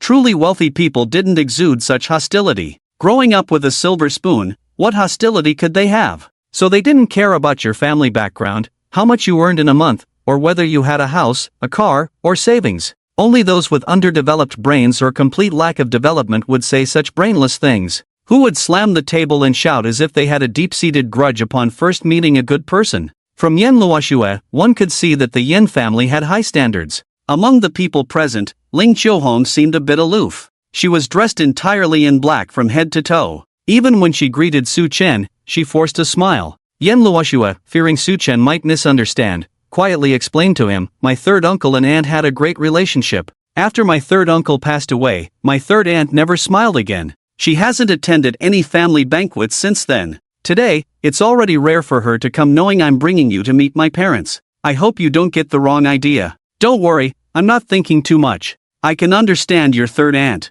Su Chen replied indifferently. From Ling Qiuhong's perspective, she must have suffered a great blow. Yan Ruweifeng was once the heir of the Yan family. As his daughter-in-law, she must have had a splendid life back then. But after Yan Ruweifeng committed suicide by jumping off a building, she became a widow. Her status in the Yan family must have been greatly affected. So when Yan Luoshue mentioned that Ling Qiuhong stopped attending family banquets after Yan Ruweifeng's death, Su Chen could understand. With no husband, what's the point of attending family banquets? Ling Qiuhong didn't want to embarrass herself. Every time there was a family banquet, she would send Yan Shui in her place. Today, Yan Luoshue attended the family banquet because she wanted to introduce her boyfriend. Ling Qiuhong's presence was already giving face. Besides, this was a family matter for the Yans, and Su Chen wasn't concerned. He was just here to play a role, he didn't care about anything else. Ling Qiuhong greeted Su Chen, shook his hand, and then stood alone by the French window, sipping red wine. The Yan family members naturally noticed Ling Qiuhong's demeanor. No one said anything, but a hint of sadness and sympathy flashed in everyone's eyes. Soon, a servant handed a thick old photo album to Lu Jifan. Lu Jifan pulled Su Chen to sit in front of her. She opened the album and found photos of Yan Jixing when he was young. "Xiao Su, look, this is your grandpa Yan when he was young. He says he was as handsome as you. Do you think so?" Su Chen glanced and shook his head. "Well, he's definitely more handsome than me." Yan Jixing laughed heartily beside them. "Ha, see? This kid knows how to talk." Lu Jifan gave him a look, then turned to Su Chen. "Let's ignore this old man. Xiao Su, let me show you little Shui when she was young." "Okay, Grandma." Indeed, whether from a wealthy or ordinary family, the elderly all enjoy looking at old photos. Lu Jifan found some childhood photos of Yan Luoshue to show Su Chen. "This is little Shui at kindergarten. This is little Shui at a piano competition. This is little Shui doing ballet." Yan Luoshue was a beauty since childhood. She hadn't changed much from then to now. The only difference was that the childhood photos were like a mini version of her now, looking cute and adorable. Most importantly, Su Chen didn't expect Yan Luoshue to be so talented. She excelled in everything from a young age, while he only knew how to play around in his childhood. Of course, he wasn't as disgusting as to use his own urine and mud, he used his female classmates. Su Chen saw a photo of Yan Luoshue with a bun hairstyle, wearing a leotard, captured midair doing a split. The photo was captioned, "Little Shui, Grade 7 Youth Palace Arts Performance." Su Chen exclaimed, "I didn't realize your body flexibility was that good back then. Of course, I won the city's children's ballet championship back then." Yan Luoshue proudly said, "I can see that the split in midair is indeed impressive. I practiced for a long time back then. Can you still do it now?" "Oh, stop it." Yan Luoshue playfully punched Su Chen's arm, and their playful banter seemed very natural. Yan Luoshua's parents and grandparents witnessed the loving scene between the two. Everyone smiled knowingly. At that moment, Lu Jifan pulled out an old photo of Yan Luoshua. Oh my, this photo is quite old. It was taken before little Shui started kindergarten. The elderly held the photo up to Su Chen. Su Chen took a glance. Yan Luoshua in the photo looked even tinier. She had a red dot on her forehead, her hair was tied in two high buns, resembling Neza. The highlight was her wearing split-crotch pants, the kind newborns wear. Su Chen also had photos from that period. He remembered having one taken when he was about a year old. But Yan Luoshua in the photo clearly looked older than 1 year. Judging by her height and age, she seemed to be at the age where she would be running around everywhere. Through the photo, Su Chen could see clearly. At that time, she was still a tiny clam, plump and squishy, looking very pinchable. As a qualified aquaculture university student, Su Chen had some knowledge about clams. Just from the photo, the texture and shape of this clam were definitely top-notch. He wondered if over the years, the pearl inside the clam had become more prominent. Yan Luoshua noticed Su Chen admiring a particular spot in the photo. Her face instantly turned red. Oh grandma! Why are you only showing him my embarrassing photos? Yan Luoshua quickly closed the old album in embarrassment. Su Chen smirked. Why were you still wearing split-crotch pants when you were in kindergarten? Shui couldn't hold her pee when she was little, she would just squat and pee in the yard while walking around. She only stopped in kindergarten. Zhang Shuhua chuckled on the side, covering her mouth. Oh mom! Why are you saying this? It's so embarrassing. Yan Luoshua's face turned as red as a tomato. Alright, I won't say anymore. Zhang Shuhua laughed. Lu Jifan also couldn't stop laughing on the side. It's normal for little girls to be like this. There's nothing to be embarrassed about not being able to hold your pee. You're a grown-up now. I can't stay here. I need to go somewhere quiet. Yan Luoshua awkwardly got up and left, taking the old album with her before Lu Jifan could dig up more embarrassing material. It wasn't about her grandma and mom discussing her split-crotch pants photos, but being stared at by Su Chen just now that made Yan Luoshua feel extremely embarrassed, causing her to involuntarily close her legs. Yan Shui approached Yan Luoshua, lifting her skirt to communicate feelings. Su Chen, Yan Bingjun, and Yan Jixing, 3 generations, chatted together. The atmosphere in the banquet hall was very harmonious. Just then, a very magnetic male voice suddenly sounded from a distance. It's quite lively here. Everyone turned to look in the direction of the voice. At the entrance of the banquet hall, a middle-aged man in a suit with a crew cut walked in. This man bore some resemblance to Yan Jixing, but his cheekbones were prominent, deep laugh lines, and his gaze was sharp. He seemed very difficult to get along with. He was accompanied by a young woman with retro curly hair. She wore an orange cheongsam, exuding a taste of Shanghai aunties. Between them was a young man about Su Chen's age. He wore glasses, a white tracksuit, had a slender figure, and a scholarly look on his face. With the appearance of the three, the cheerful atmosphere in the banquet hall was shattered. The expressions on everyone's faces turned unpleasant. Seeing everyone's reactions, Su Chen knew clearly that these three approaching the banquet hall were Yan Luoshua's second uncle's family, Yan Xiaodong, Fang Yiran, and their son Yan Hengji. Yan Xiaodong greeted Yan Jixing and Lu Jifan first. Then he exchanged greetings with Yan Bingjun and Zhang Shuhua. His attitude and tone showed no intention of picking a fight, just like meeting siblings at home. Greeting parents, greeting his own brother and sister-in-law. Yan Xiaodong glanced at Ling Qiuhong, who was drinking alone. Didn't expect my younger siblings to be here today, what a rare sight. Yan Xiaodong smiled at Ling Qiuhong. Xiao Shui brought her boyfriend home for the first time. As an elder, of course, I had to show up. What? Not welcome? Ling Qiuhong's tone was very cold. Yan Xiaodong smiled and didn't say anything. Fang Yiran on the side took over with a smile. Sister Qiuhong, our old Yan didn't mean it that way. He just has a sharp tongue. Ling Qiuhong didn't say anything more. Zhang Shuhua intervened. Iran, how have you been lately? Busy with the drama group? Sister-in-law, I've been relatively free lately because Xiaoji started his senior year, so I've cleared my schedule and plan to spend more time with Xiaoji. Fang Yiran smiled. Well, Xiaoji is a sensible child, studies so hard, he will definitely be fine. Zhang Shuhua smiled. Yan Luoshua mentioned yesterday that Yan Xiaodong's wife is an actress who has played several malicious supporting roles in palace dramas. She wasn't a top-tier actress, but she had some fame. At this moment, Yan Xiaodong's gaze landed on Su Chen. This young man is Xiao Shui's boyfriend, right? Yan Xiaodong asked. Su Chen was about to speak when Yan Luoshua stood in front of him. Yes, he is my boyfriend, Su Chen. Uncle, you can call him Xiao Su. Yan Xiaodong looked at Yan Luoshua, who was protecting her husband, and smiled. Oh, you don't need to be so nervous. I won't do anything to your boyfriend. Look at your serious demeanor, just like your dad. With that, Yan Xiaodong smiled and extended his left hand towards Su Chen. He was left-handed. Xiao Su, right? Nice to meet you. Thank you, uncle, I'm glad to meet you too. Su Chen shook hands with Yan Xiaodong. Fang Yiran looked at Su Chen, showing an appreciative expression. Xiao Su is really handsome. It's a waste not to be in the entertainment industry. Have you ever considered acting? I can introduce you. Auntie, you flatter me. I don't understand the ways of the world, so I can't make it in the entertainment industry. Su Chen smiled. This child is really modest. Come, Xiao Ji, say hello to your future brother-in-law. Fang Yiran pulled Yan Hengji to Su Chen. Bro, brother-in-law, hello. Yan Hengji greeted Su Chen with a bit of social anxiety, typical of children his age. Su Chen didn't mind. Yan Xiaodong took out a box and handed it to Su Chen. Here, Xiao Su, as a first meeting gift, uncle gives you this, hope you like it. He opened the box, revealing a gold bar engraved with a dragon and phoenix pattern.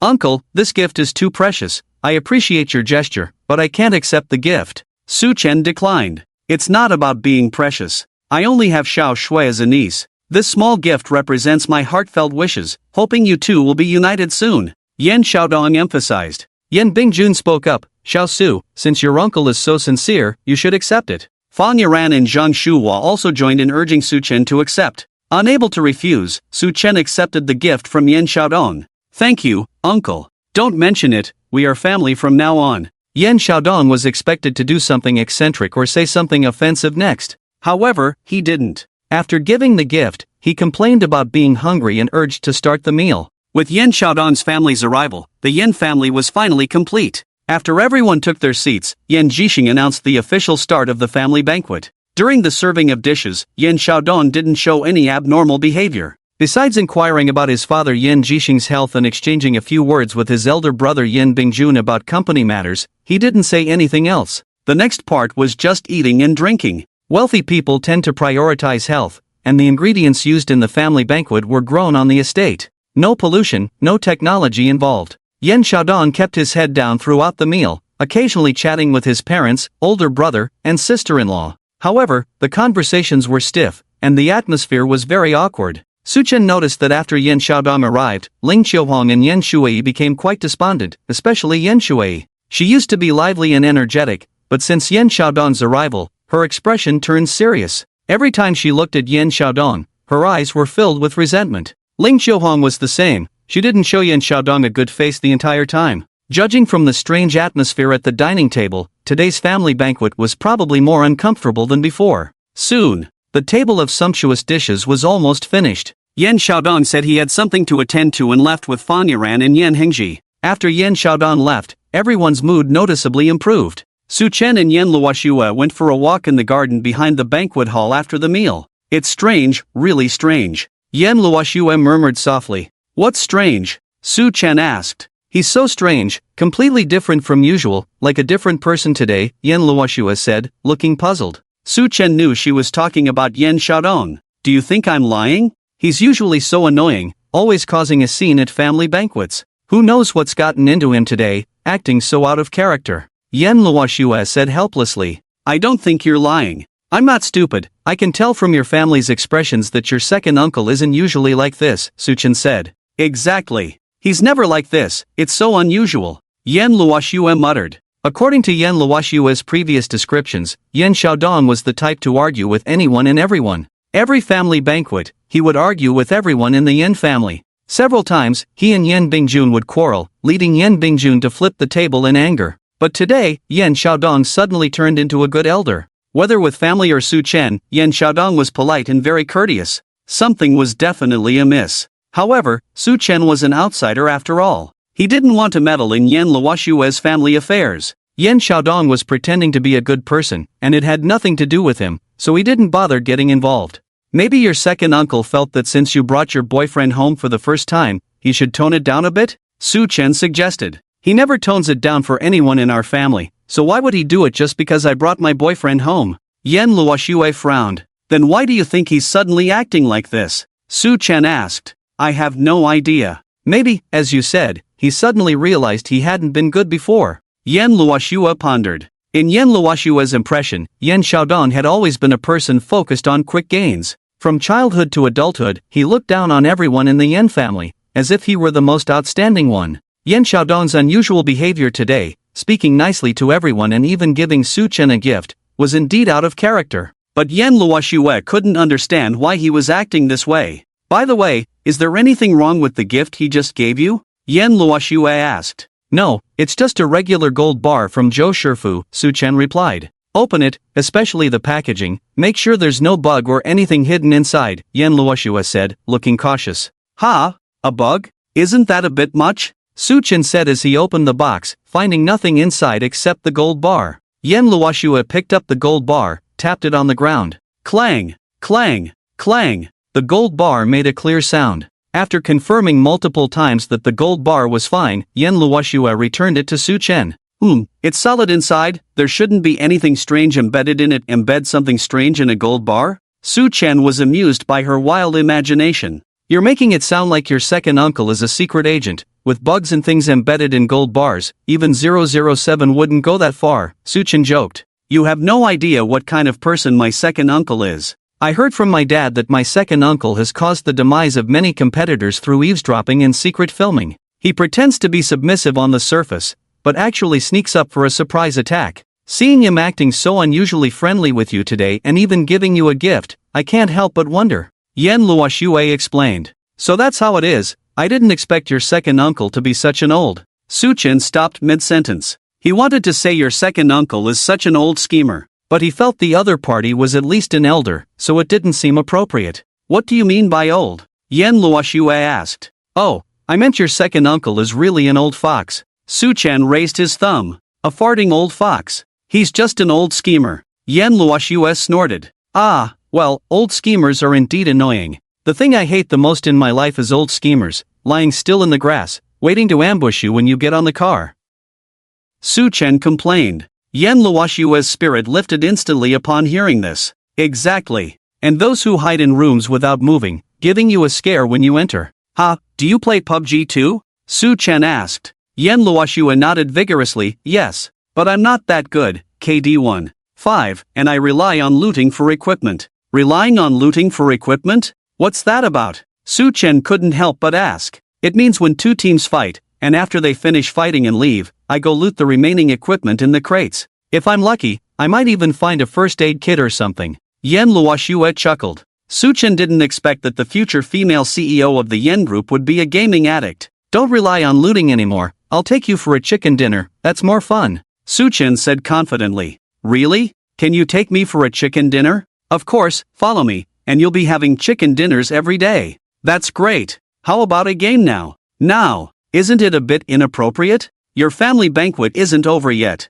Oh, it's fine, just one game, come on, let's log in. Yan Luoxue couldn't wait and took out her phone eagerly. Seeing her so eager to play, Su Chen had no choice but to take out his phone and join her for a game. The two of them sat on the bench in the manor, Yan Luoxue in a gorgeous dress, looking stunning. But now, she was lifting her skirt and focusing on looting on her phone. It was quite funny that every time she threw a grenade, Yan Luoxue would physically mimic the action in the game, almost throwing her phone a few times. Su Chen was amused and exasperated by her antics. Sis, you're throwing grenades, not swinging a golf club. Oh, really? I just feel like throwing it this way makes it go further. Yan Luoxue's KD was quite low, and although Su Chen wasn't a pro player, it was easy for him to lead her to a chicken dinner. Su Chen took the lead, and Yan Luoxue followed, looting along the way. Their first sweet duo ended with a chicken dinner. Yes, chicken dinner. Yan Luoxue cheered, raising her phone. Su Chen, feeling no sense of achievement, exited the game screen. Next time, I'll invite 2 more people. It's more fun with more players. We'll have a squad game.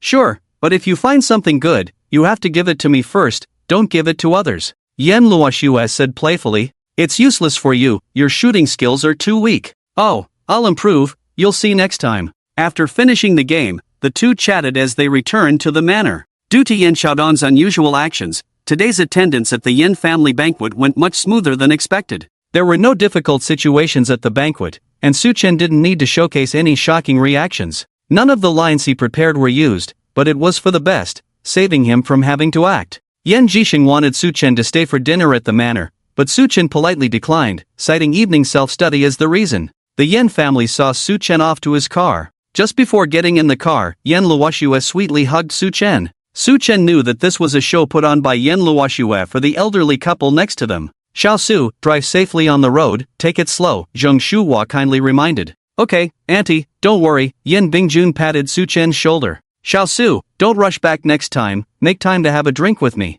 Sure, uncle, next time for sure, Su Chen smiled. In fact, Su Chen himself didn't expect that there wouldn't be a next time. This was the last time he saw Yan Bingjun. Days passed in an orderly manner for a month. Just when Su Chen's single-themed restaurant was about to open in 2 days, something happened to the Yan family. At that time, Su Chen was studying late at night when he received a call from Yan Luoxue. When he answered, it was Yan Shui's voice. Yan Shui was crying on the phone, unable to speak clearly, only mentioning the emergency room at the Binhai City Hospital.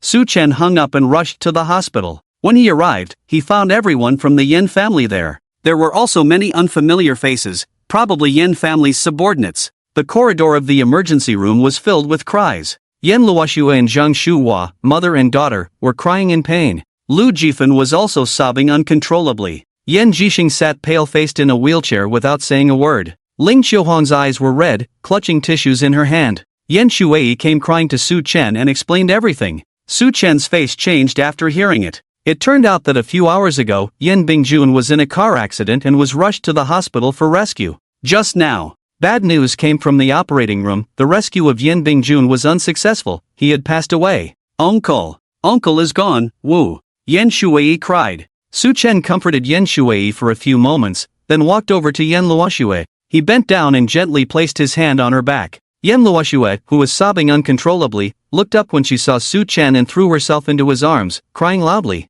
My dad. He has told me everything. Mourn, I will be with you, Su Chen comforted Yan Luoxue. With a loved one gone, especially her father, all Su Chen could do at this moment was to comfort Yan Luoxue's emotions. Being by her side was more important than anything else. Yan Luoxue felt the secure embrace of Su Chen. Like an injured deer, she buried her face in Su Chen's chest, sobbing silently. Tears wet Su Chen's chest. Su Chen rubbed Yan Luoxue's back. He looked at the Yan family, all in deep sorrow, and sighed deeply. Life is truly unpredictable. Just a month ago, everyone was happily gathered together. No one expected that a month later, Yan Bingjun would no longer be in this world. Yan Jixing, who was like a mischievous child at the family banquet, now looked as wilted as frostbitten eggplant, with tear stains on his withered face. Su Chen could understand his feelings. 5 years ago, Yan Ruifeng committed suicide by jumping off a building. The old master Yan had already suffered the blow of losing a loved one. And now, with Yan Bingjuan's death in a car accident,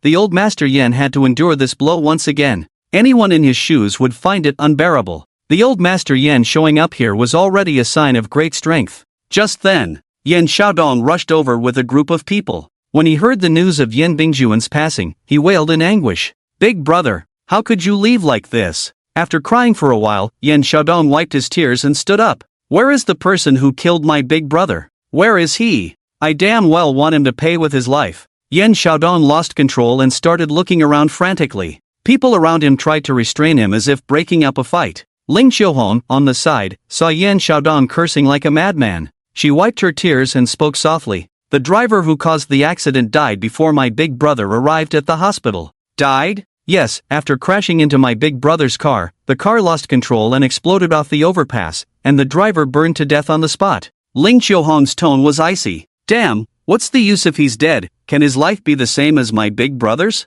Damn it, where are the driver's family members? Yan Xiaodong gritted his teeth. Is it meaningful to discuss this now? Big brother is already gone. Ling Xiuhong's voice trembled. How is it not meaningful? I damn well want an eye for an eye. I want that driver and his family to pay with their lives for my big brother. Yan Xiaodong roared with eyes bloodshot. After going mad for a moment, he walked up to Yan Luoxue and Zhang Shuhua. Sister-in-law, rest assured, although my big brother is no longer here, the Yan family still has me. You and Xiaoxue take care of my big brother's affairs. I'll take on the group's work on behalf of my big brother. The Yan family cannot be without. Ha! Ling Xiuhong's cold laughter interrupted Yan Xiaodong's words. Everyone's gaze turned to her. This scene is so familiar. When my father Yan left years ago, you said the same to me. You said that since my father Yan was gone, the group's work would be taken on by you, the second brother. What? Now it's my big brother's turn, right? Yan Xiaodong's face darkened. Sister, what do you mean by that?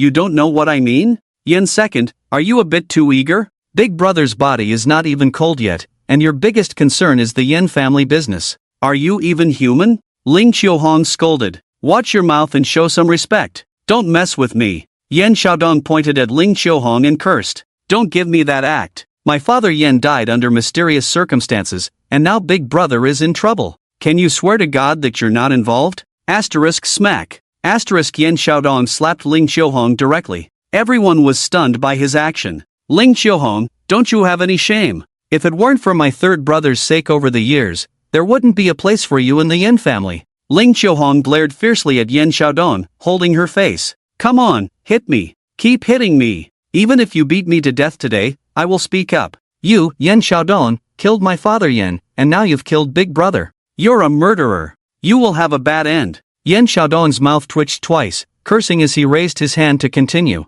You're not allowed to hit my mom. Yen Shui shouted, jumping up and hitting Yen Xiaodong in the face. Yen Xiaodong's face was instantly scratched by Yen Shui, leaving a blood mark. Hiss! Yen Xiaodong winced in pain, touching the blood mark on his face, angrily raising his hand to hit Yen Shui. Stop it, all of you! Yen Jixing shouted angrily, and the corridor instantly fell silent. The old man trembled with anger, supporting himself on the wheelchair and standing up unsteadily. Yen Xiaodong hurried over to help the old man. Dad, calm down, don't be angry. Get lost. Yen Jixing pushed Yen Xiaodong away harshly. Yen Xiaodong frowned for a moment but quickly relaxed. Dad, it's my fault. I shouldn't have had a disagreement with my sister at this time, but I'm thinking for the sake of our family. With my big brother gone, I'm the only one left in the family. If I don't take up the Yen family banner at this time, wouldn't I be a coward? Dad, rest assured, I will inherit the aspirations of my third brother and big brother, manage our Yen family business well, and not bring shame to our family.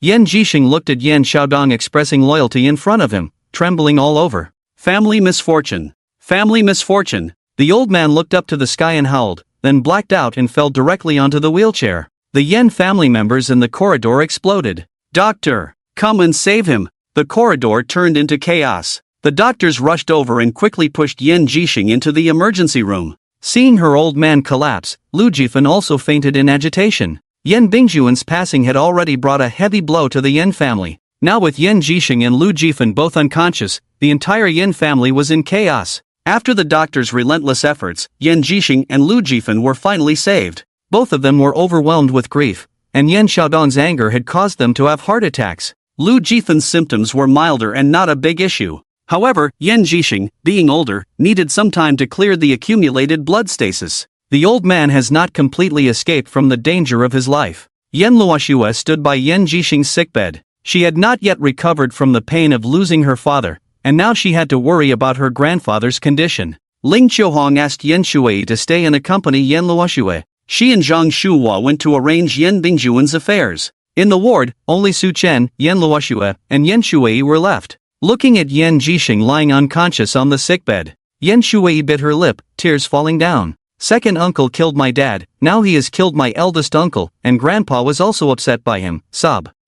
Don't say these things in front of grandpa, Yen Luoxue said with red eyes. Yen Shui nodded with a choked voice, not saying anything more. The three of them quietly accompanied the unconscious Yen Jixing in the ward for a while. The doctor came in to change the medicine and asked the three of them to leave first. Su Chen and the Yen sisters left the ward. Yen Luoxue had to go and deal with Yen Bingjuan's affairs with Zhang Shuhua again. Yen Xiaodong had already left at some point. In the corridor, only Su Chen and Yen Shui remained. Yen Shui was still sobbing with her head down, remembering the conversation between Ling Qiuhong and Yen Xiaodong before Yen Jixing fell unconscious, and what Yen Shui had just said in the ward. Su Chen felt that everything was indeed somewhat suspicious. You just said in the ward that second uncle killed your dad? What's going on? Su Chen asked. My dad didn't commit suicide at all. Second uncle wanted to take over the position of the heir and killed my dad. Yen Shui sobbed. Did you see something? Or do you know something?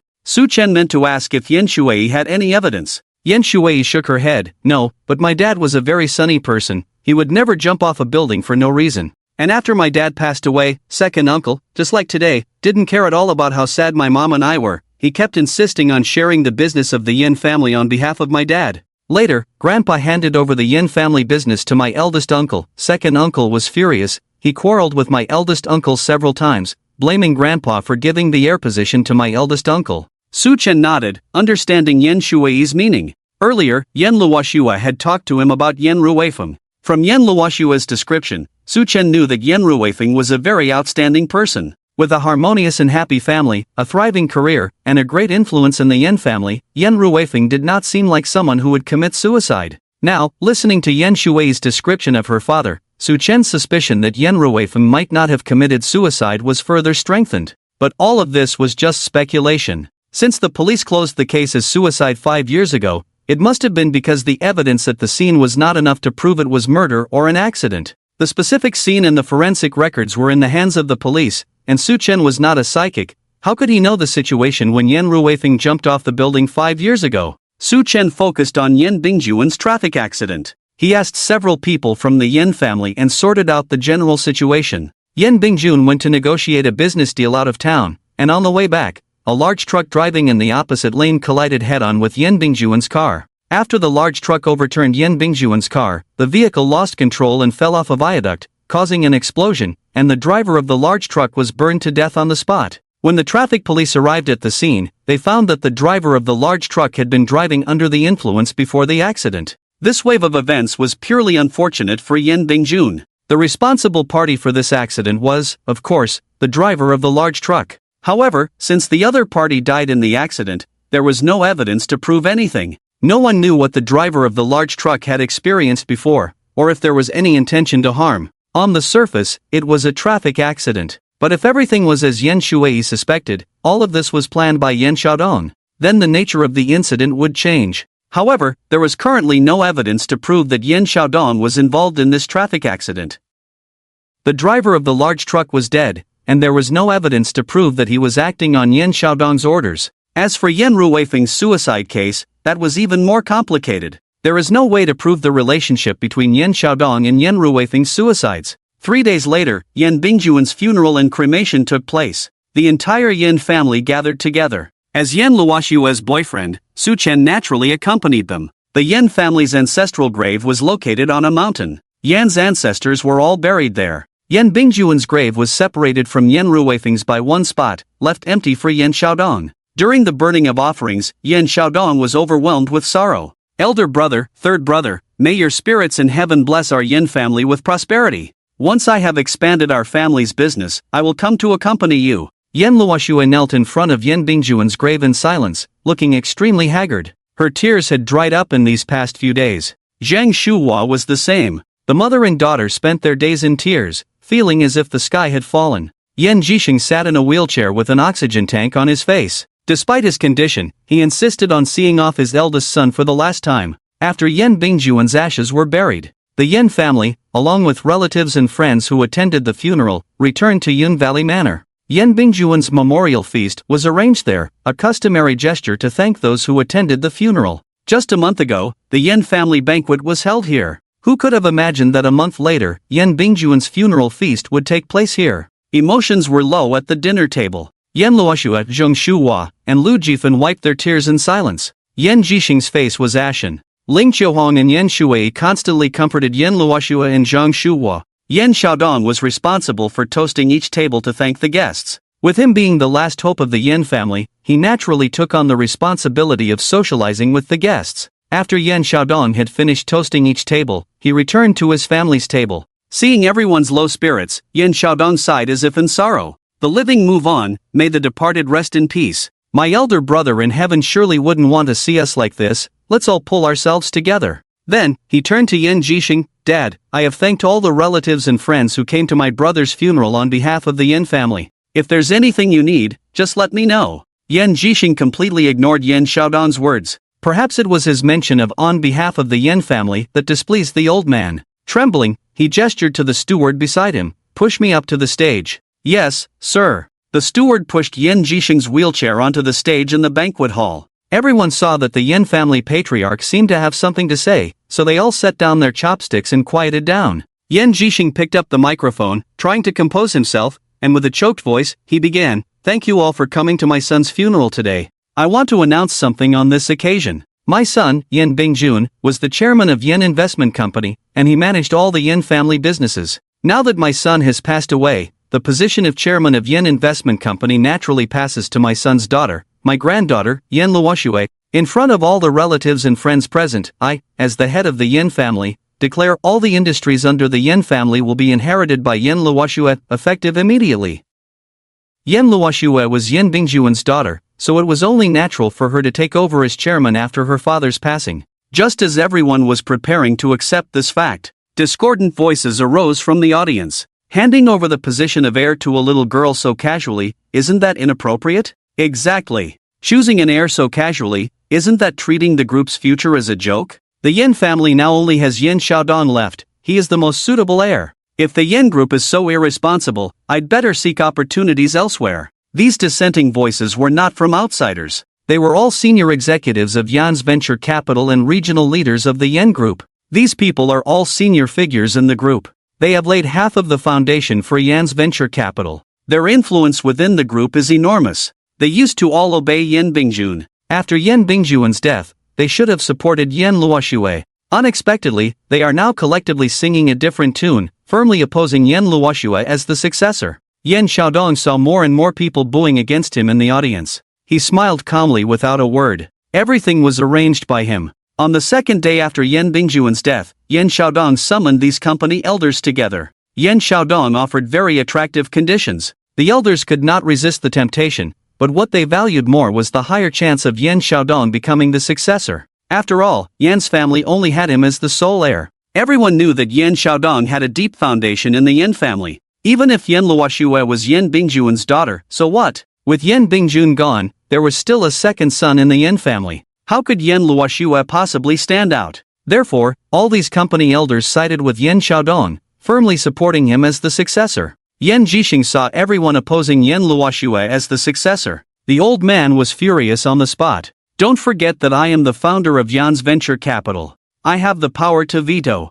If anyone disagrees, then get out of the Yen family, get out of Yan's venture capital. In the past, who would dare not to listen to the old man's words? Unfortunately, the old man was too old, and his words no longer carried any weight. When the company executives heard Yen Jixing scold them, they all left angrily, not giving Yen Jixing any face. Just leave. I want everyone in the industry to know how the Yen family treats company executives. There's no future in following such a company. I've been wanting to leave for a long time. Even the successor is chosen so casually, the future of the Yen group is worrying. Letting a little girl be the successor, it's really foolish. The executives left in anger. Yen Jixing was trembling with anger. You bunch of ungrateful wolves. Seeing that the situation was almost settled, Yen Xiaodong pretended to be concerned and walked up to Yen Jixing. Dad, calm down, don't get yourself worked up. After that, Yen Xiaodong deliberately raised his voice and began to loudly recite the prepared script. Dad, it's a different era now. There's no such thing as a single vote passing or vetoing anything anymore. It's too outdated.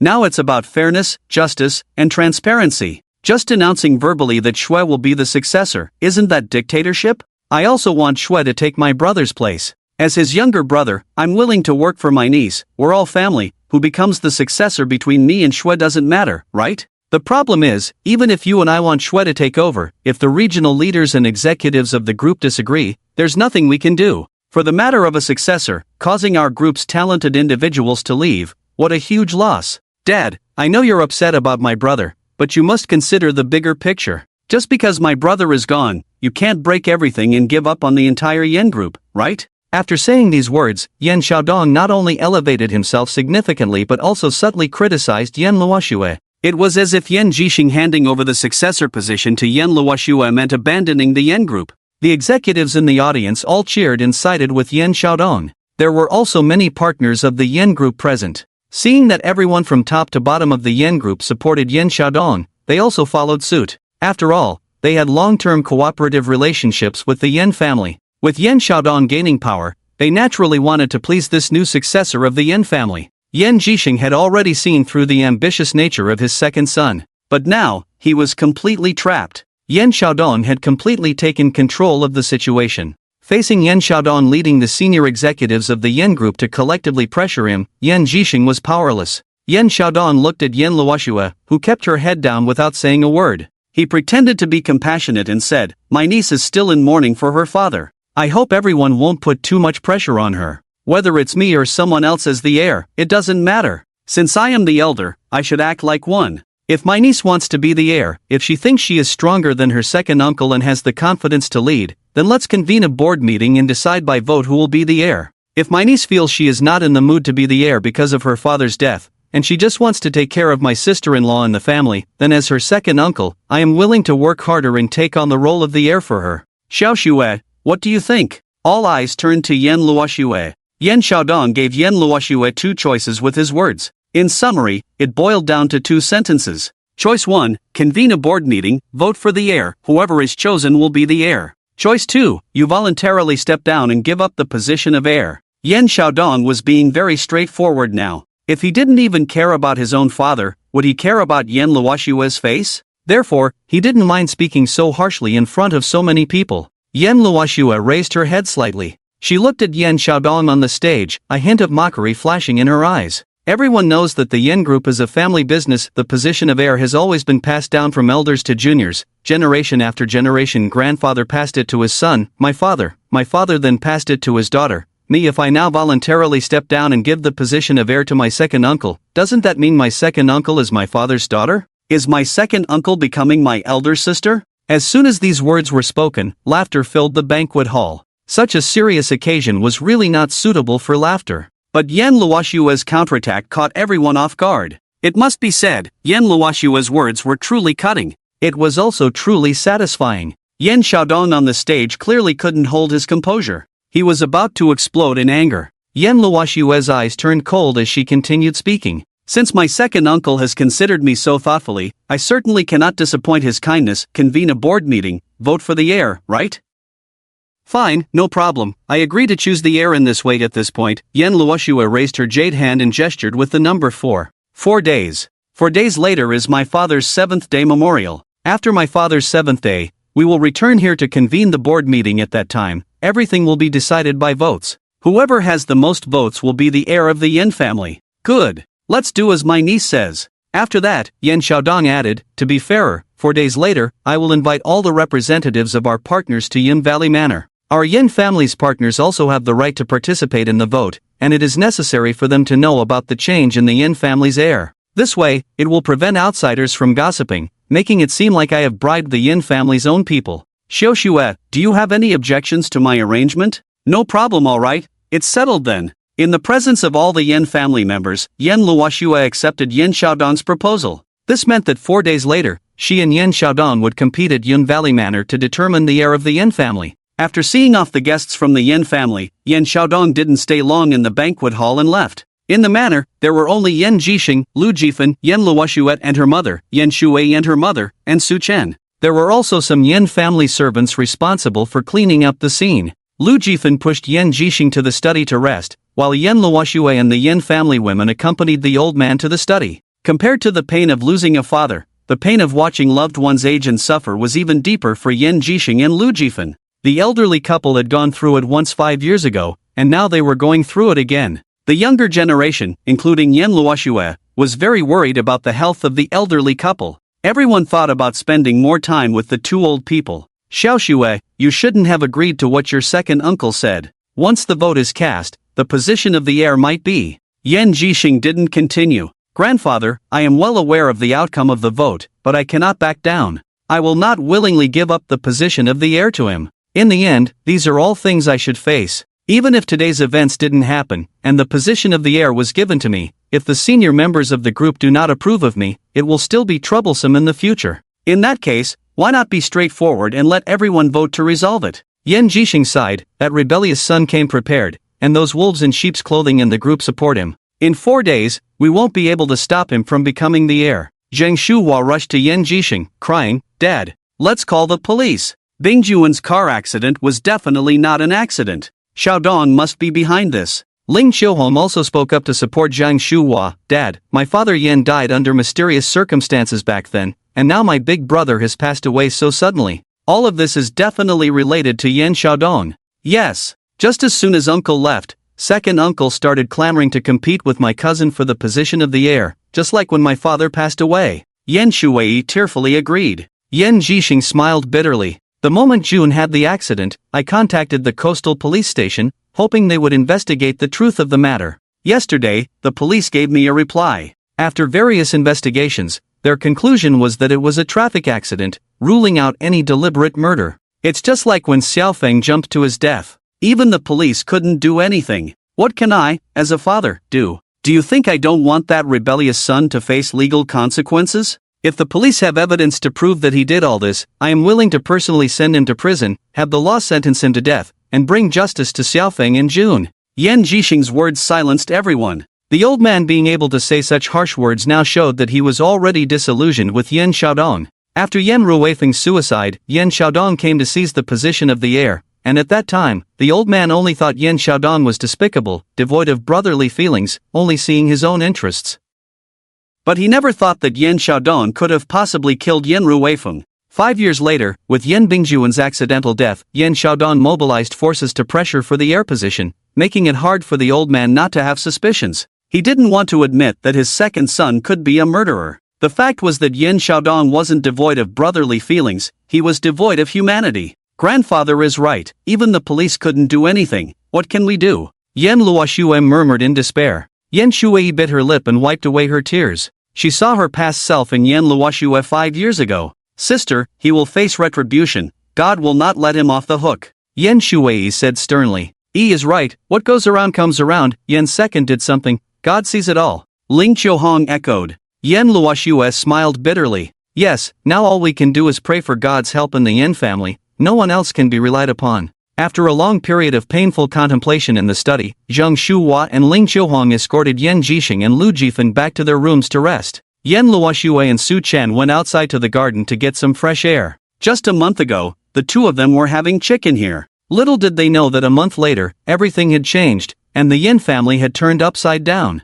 I'm sorry for causing you trouble these days. You've wasted too much time taking care of me. If I hadn't asked you to pretend to be my boyfriend, you wouldn't have had to go through all this trouble, Yan Luoxue said apologetically. Sis, don't say that. Uncle treated me well when he was alive. In a way, Uncle was my benefactor. By being with you these days, I hope it brings Uncle some peace of mind, Su Chen comforted her. Thank you. At least when my dad was still around, he could feel relieved knowing I have such a good boyfriend, Yan Luoxue expressed her gratitude. That makes me feel ashamed. After all, Uncle helped me realize my entrepreneurial dream. Sis, you don't need to thank me, Su Chen said earnestly. So, can you promise me one thing? Sis, go ahead. Let's break up, Yan Luoxue said. Ha! Tears welled up in Yan Luoxue's eyes as she smiled sadly. Hee hee, to be precise, it's a fake breakup, considering we were pretending to be in a relationship. In 4 days, Yan Xiaodong will undoubtedly become the heir of the Yan family. What will happen to me then is uncertain. But one thing is certain, anyone associated with me will be affected. After third uncle passed away, Yan Xiaodong has been wanting to find an opportunity to kick third aunt and cousin out of the Yan family.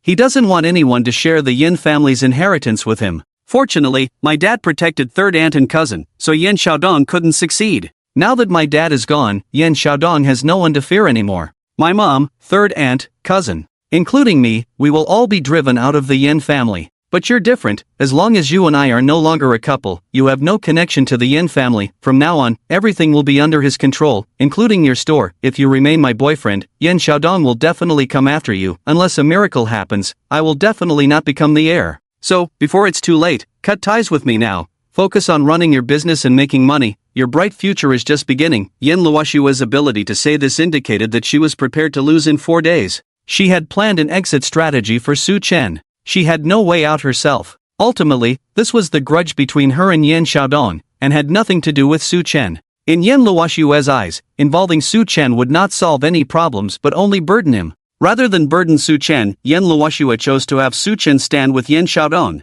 No, if I break up with you now and turn to your second uncle, it will seem like I have a thing for your second uncle. I'm not into that, Su Chen said with a relaxed smile. Yan Luoxue couldn't help but smile at Su Chen's nonsense. She playfully patted Su Chen's head like an older sister from next door. Be good, stop messing around, listen to your sister, this is the best outcome. The best outcome shouldn't be you becoming the heir and your second uncle being executed, right? Su Chen retorted. What you're saying is the ideal outcome, reality is cruel, I don't have that ability, Yan Luoxue said with a bitter smile. It's okay, I do, Su Chen said calmly. Can you help me become the heir? Yan Luoxue joked. Su Chen, that's a bit difficult, I really can't help you with that. Yan Luoxue, so, what do you mean by helping me then? Su Chen, helping you get rid of Yan Xiaodong. Yan Luoxue, isn't that even harder than helping her become the heir? Is this kid trying to be a shark? Do you have a gun? Yan Luoxue's head was spinning. Su Chen couldn't help but laugh at her words.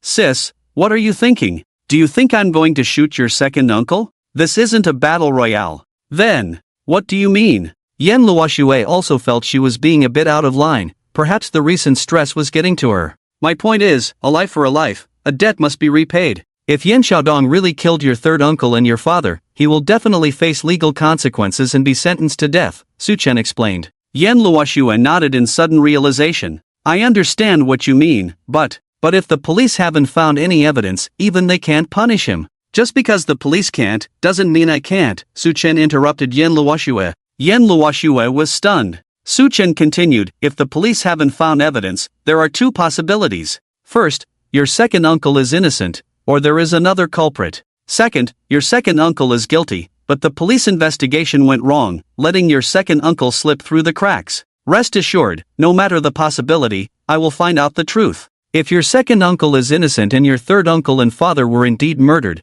I will uncover the real culprit. If your second uncle is guilty, I will help the police find evidence, solve the case, and bring your second uncle to justice. Wait a minute. You said you would help the police find evidence and solve the case? Yan Luoxue asked in surprise. Yes, I've helped them before, so helping them again is no big deal, Su Chen replied. Yan Luoxue? Time is running out. I've never had only 4 days to solve 2 cases, especially with the possibility of reopening your third uncle's suicide case. Rest for the next 4 days, spend time with your aunt and grandparents. If I need clues from you, I'll contact you anytime. With that, Su Chen turned and left. Yan Luoxue stood still for a long time. After digesting Su Chen's words, he had already driven away in his car. He wouldn't do anything foolish, would he? Yan Luoxue murmured with a complex expression. Yan Luoxue admitted that Su Chen had indeed brought her many surprises. The first time he brought him home to meet her parents, Yan Luoxue thought Su Chen was just boasting online. She didn't expect him to be genuine, his skills were real. Seeing through the authenticity of antiques at a glance,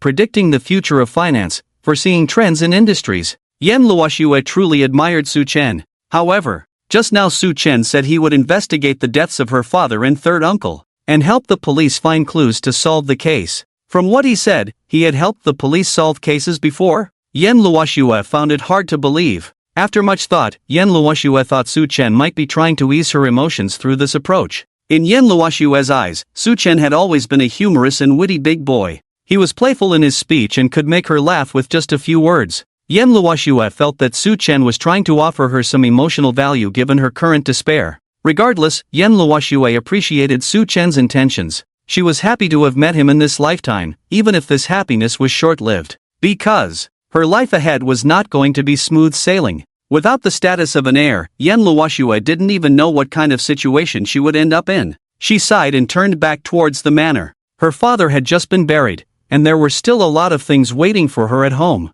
She was too lazy to think about anything else. After Su Chen left Yun Valley Manor, he called Lu Manchi directly. Lu Manchi happened to be having lunch. When she saw Su Chen's number, she looked surprised. Hey, great detective, why are you calling me all of a sudden? Lu Manchi asked with a smile. Just thinking of giving you a first-class merit, Su Chen joked. They had previously agreed that whenever Lu Manchi came to the school to drag him out for fun, he would help Lu Manchi solve a case and earn a first-class merit. Of course, it was just a joke. Hearing Su Chen teasing her about the first-class merit, Lu Manchi also joked back with Su Chen. Oh, is happiness coming so suddenly? Should I change into formal attire to meet you? Let's talk after we crack the case, huh? Su Chen chuckled. Sure, from the way you're talking, do you really have a case for me? LV Manchi asked. Yes, to be precise, it's 2 cases, Su Chen replied. Tell me about them. The case of Yan Bingjuan's traffic accident, you should be familiar with it, right? Su Chen asked. I know, this case should have been handled by the traffic police department, but the family had objections to this traffic accident. They sought help from the bureau to investigate. The bureau's investigation still concluded it was a traffic accident. So, what's the deal with this case? Alright, do you know about Yan Ruifeng's suicide case 5 years ago? Su Chen continued to ask. Upon hearing this, LV Manchi's face darkened on the other end of the phone. I know too well about this case. LV Manchi paused for a moment, as if there was something difficult to express. After a few seconds, she continued, "This case was quite complicated at the time, I won't go into the details, but in the end, it was closed as a suicide." "How much do you know about Yen Ruifeng's suicide case?" Su Chen pressed on. "This was the first case I handled when I joined the police force, so I have a very deep impression of it," LV Manchi replied. "So, you are very clear about all the details of the case, right?" Su Chen asked. "Yes." "Alright, then it's easy to handle." "What do you mean by easy to handle? Also, why are you asking me about these two closed cases?" LV Manchi asked in confusion. "It's a long story, let's discuss the specifics when we meet. I'll send you the address." "Okay, I'll head over now." Su Chen arranged to meet LV Manchi at the same small restaurant as last time. 2 months ago, they had discussed a dismemberment case there. After meeting, they sat in the same corner as last time. Su Chen first inquired about Yen Bingjuan's car accident case. After all, this was not a criminal case. LV Manchi roughly explained what she knew about the situation. The scene of the accident was surveyed by colleagues from the traffic management department. In addition, there is surveillance footage of the accident site, clearly capturing the entire process of Yen Bingjuan's accident. From the scene and the surveillance, it was indeed confirmed that Yen Bingjun died in a traffic accident. Since the driver responsible for the accident died on the spot, according to regulations, the driver's family or legal representative should fulfill the obligation to repay the debt to the deceased's family. Coincidentally, both of the driver's parents had passed away, leaving behind only a wife and an 8-year-old son.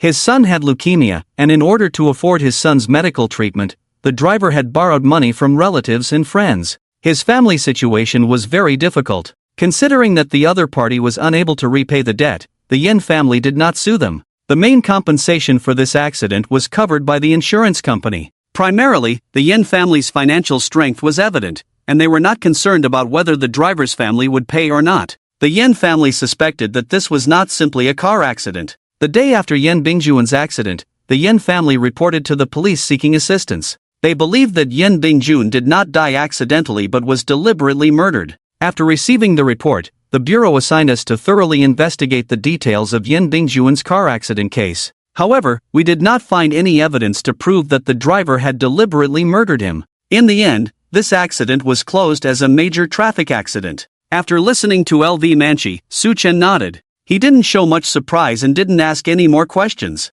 It seemed like everything was within his expectations. "I understand. Let's now talk about Yen Ruifeng's suicide case," Su Chen said. Upon hearing Su Chen's words, LV Manchi's face displayed a very complex expression. It was as if she was recalling a past event. Her expression seemed somewhat trance-like. Su Chen noticed the change in LV Manchi's expression. "Manchi, is there a problem with this case?" Lu Manchi came to his senses. "No problem, but..." Halfway through his sentence, Lu Manchi changed the subject. "By the way, why are you suddenly so interested in the Yen family's case?" "Oh, I'm asking for a friend," Su Chen replied. "You're trying to fool me with the 'I have a friend' routine again, aren't you?" Lu Manchi teased. "No, really, this time I'm asking for a friend," Su Chen explained. "I don't believe you. What's your friend's name? Tell me." Lu Manchi crossed his arms. "Yen Luoxue," Su Chen answered. "Ah, you're friends with her?" Lu Manchi was somewhat surprised. "Sort of. Manchi, do you know her?" Su Chen asked. "I know her, but she probably doesn't know me," Lu Manchi replied.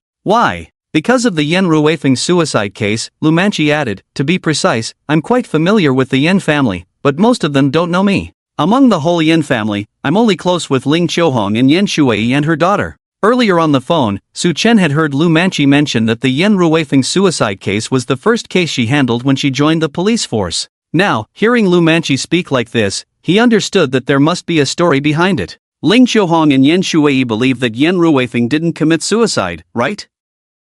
Su Chen asked tentatively. "Do you think so too?" Lu Manchi countered. "If I didn't think so, I wouldn't have asked you out today." Su Chen smiled. Lu Manchi smiled knowingly. "Since we share the same thoughts, let's get straight to the point. I also believe that Yen Ruifeng didn't commit suicide." This was why Su Chen was willing to communicate with Lu Manchi. Talking to her was enjoyable, whether discussing cases or the Dahai community. She never beat around the bush. Lu Manchi took a sip of tea and began to recall the events of 5 years ago. 5 years ago, on August 3rd, that was the 7th day after Yen Ruifeng's suicide. I still remember it very clearly. At that time, I had just started my internship at the police station and hadn't handled any homicide cases yet. That morning, Ling Qiuhong rushed into the police station in a state of despair, saying that her husband had been murdered, not committed suicide. And the one who killed her husband was his younger brother, Yan Xiaodong, the second son of the Yan family. The case of Yan Ruifeng had already been closed at that time. Based on the investigation and crime scene analysis by the senior officers at the station,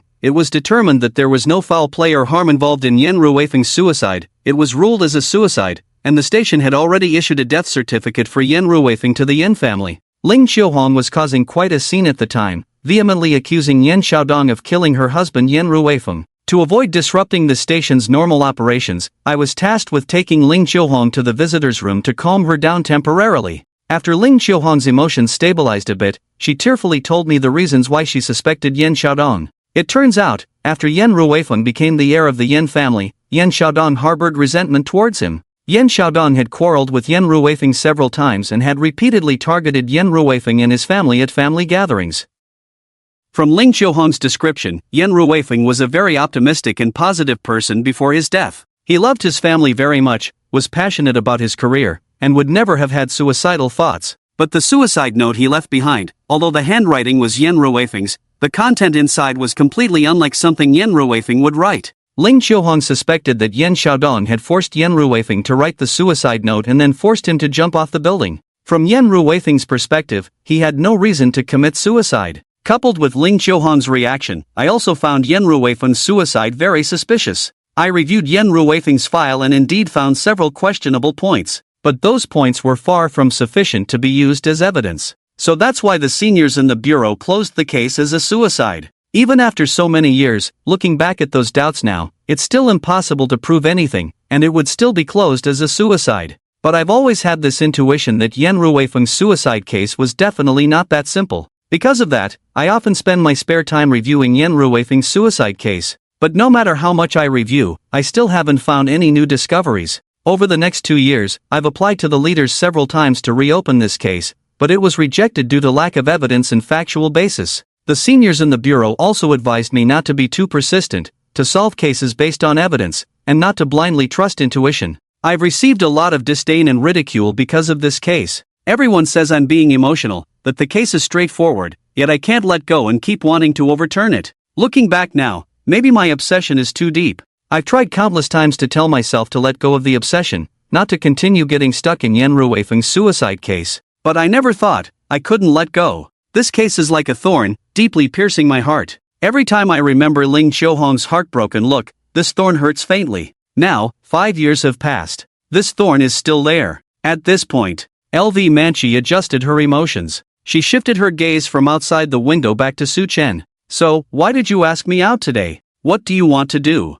Su Chen looked at LV Manchi seriously. His eyes were incredibly determined. To help you remove this thorn. This sentence instantly struck LV Manchi. You mean, you want to? Yes, I want to reopen the case, Su Chen interrupted LV Manchi. Of course, provided I can find sufficient evidence. LV Manchi nodded, I understand, but I always feel that starting with Yan Ruifeng's suicide case may not be wise. Su Chen understood LV Manchi's meaning. They now suspect everything related to Yan Xiaodong, but without any strong evidence. Now there's another case, the Yan Bingjun car accident. If they really want to find some clues, it must start from this case. It's definitely better than starting from the suicide case that was closed 5 years ago. This is a practical issue, unrelated to Su Chen's psychological profiling abilities. LV Manchi knew that even if Su Chen returned to the scene of the crime, he wouldn't find anything. In 5 years, let alone whether the crime scene could be preserved. It's uncertain if the building where the crime occurred has been demolished.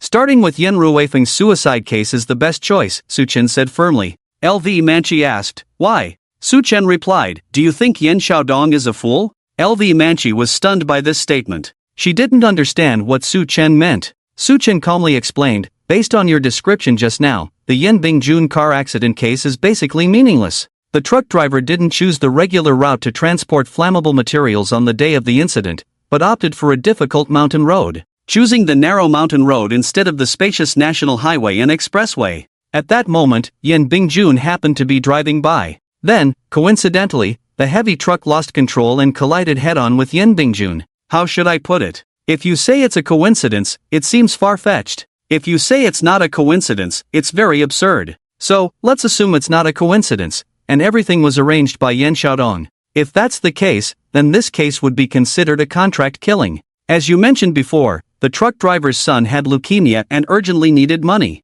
Yan Xiaodong likely bribed the truck driver, gave him a large sum of money, enough for him to treat his son, and live a life of luxury for the rest of his family's life. Otherwise, why would the truck driver risk his life? Nowadays, there are no more long-haul truck drivers left in the world, leaving only his wife as a relative. Even if we interrogate, we can only ask his wife if she knows Yan Xiaodong or if she received a large sum of money. How do you think his wife will respond? There are two possibilities here. First, his wife knows the truth. But since this money came at the cost of her husband's life, will she just enjoy the money and confess to the authorities? Obviously, she won't. She might just say she found a box of money outside, so what's wrong with that? Is it illegal? Or maybe a charity suddenly decided to help her son with medical expenses, is that a problem? Second, his wife doesn't know the truth. The truck driver brought home a large sum of money without telling his wife where it came from. Now the question is, how do you prove that this money was from Yan Xiaodong and was meant as hardship pay for him to drive and perish with Yan Bingjun?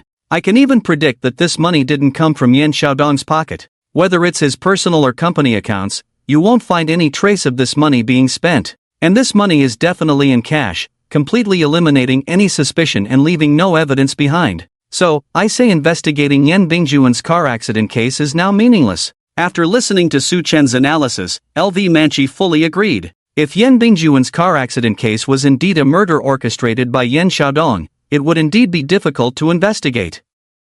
After all, the culprit is already dead. This case has become a crime without evidence. But, starting with Yan Ruweifeng's suicide case would be even more challenging. The case from 5 years ago. And this also involves retrials and overturning previous decisions.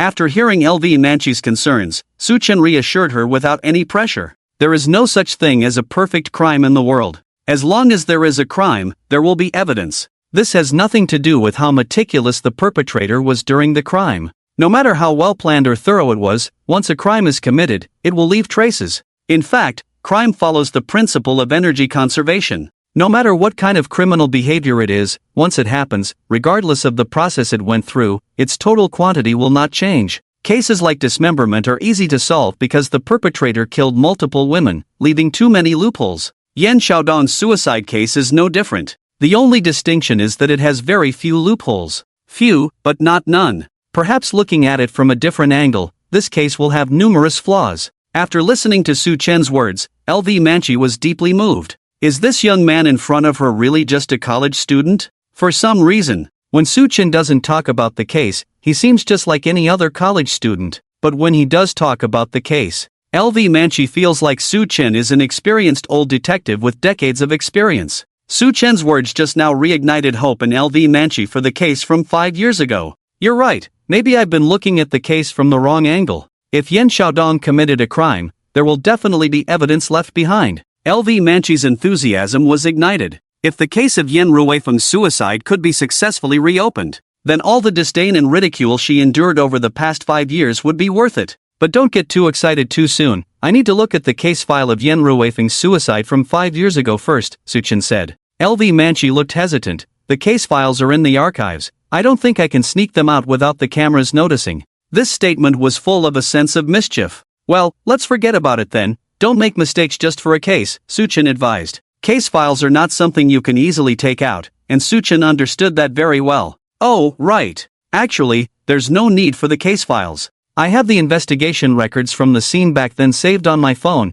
as well as Yan Ruweifeng's autopsy report. In the past, I recorded all the doubts in my phone. Just wait a moment, let me find it. LV Manchi loved to keep records. It was her ability to record things at any time that led Su Chen to be invited to the police station regarding the dismemberment case. In addition, the case of Yan Ruweifeng had always bothered her. She had all the details of that case stored in her phone. Found it. It's this one. LV Manchi pushed her phone towards Su Chen. On the screen was a PDF document containing details of the case, the crime scene, Yan Ruweifeng's autopsy report, and several points of doubt summarized by LV Manchi. Su Chen carefully went through the entire document. After about 10 minutes, a meaningful expression appeared on Su Chen's face. Indeed, Yan Ruweifeng did not commit suicide. LV Manchi was stunned. The mystery that had troubled her for 5 years was resolved by Su Chen in just 10 minutes. It was truly astonishing. Through the previous dismemberment case, LV Manchi knew that Su Chen had a strong ability to analyze the psychological aspects.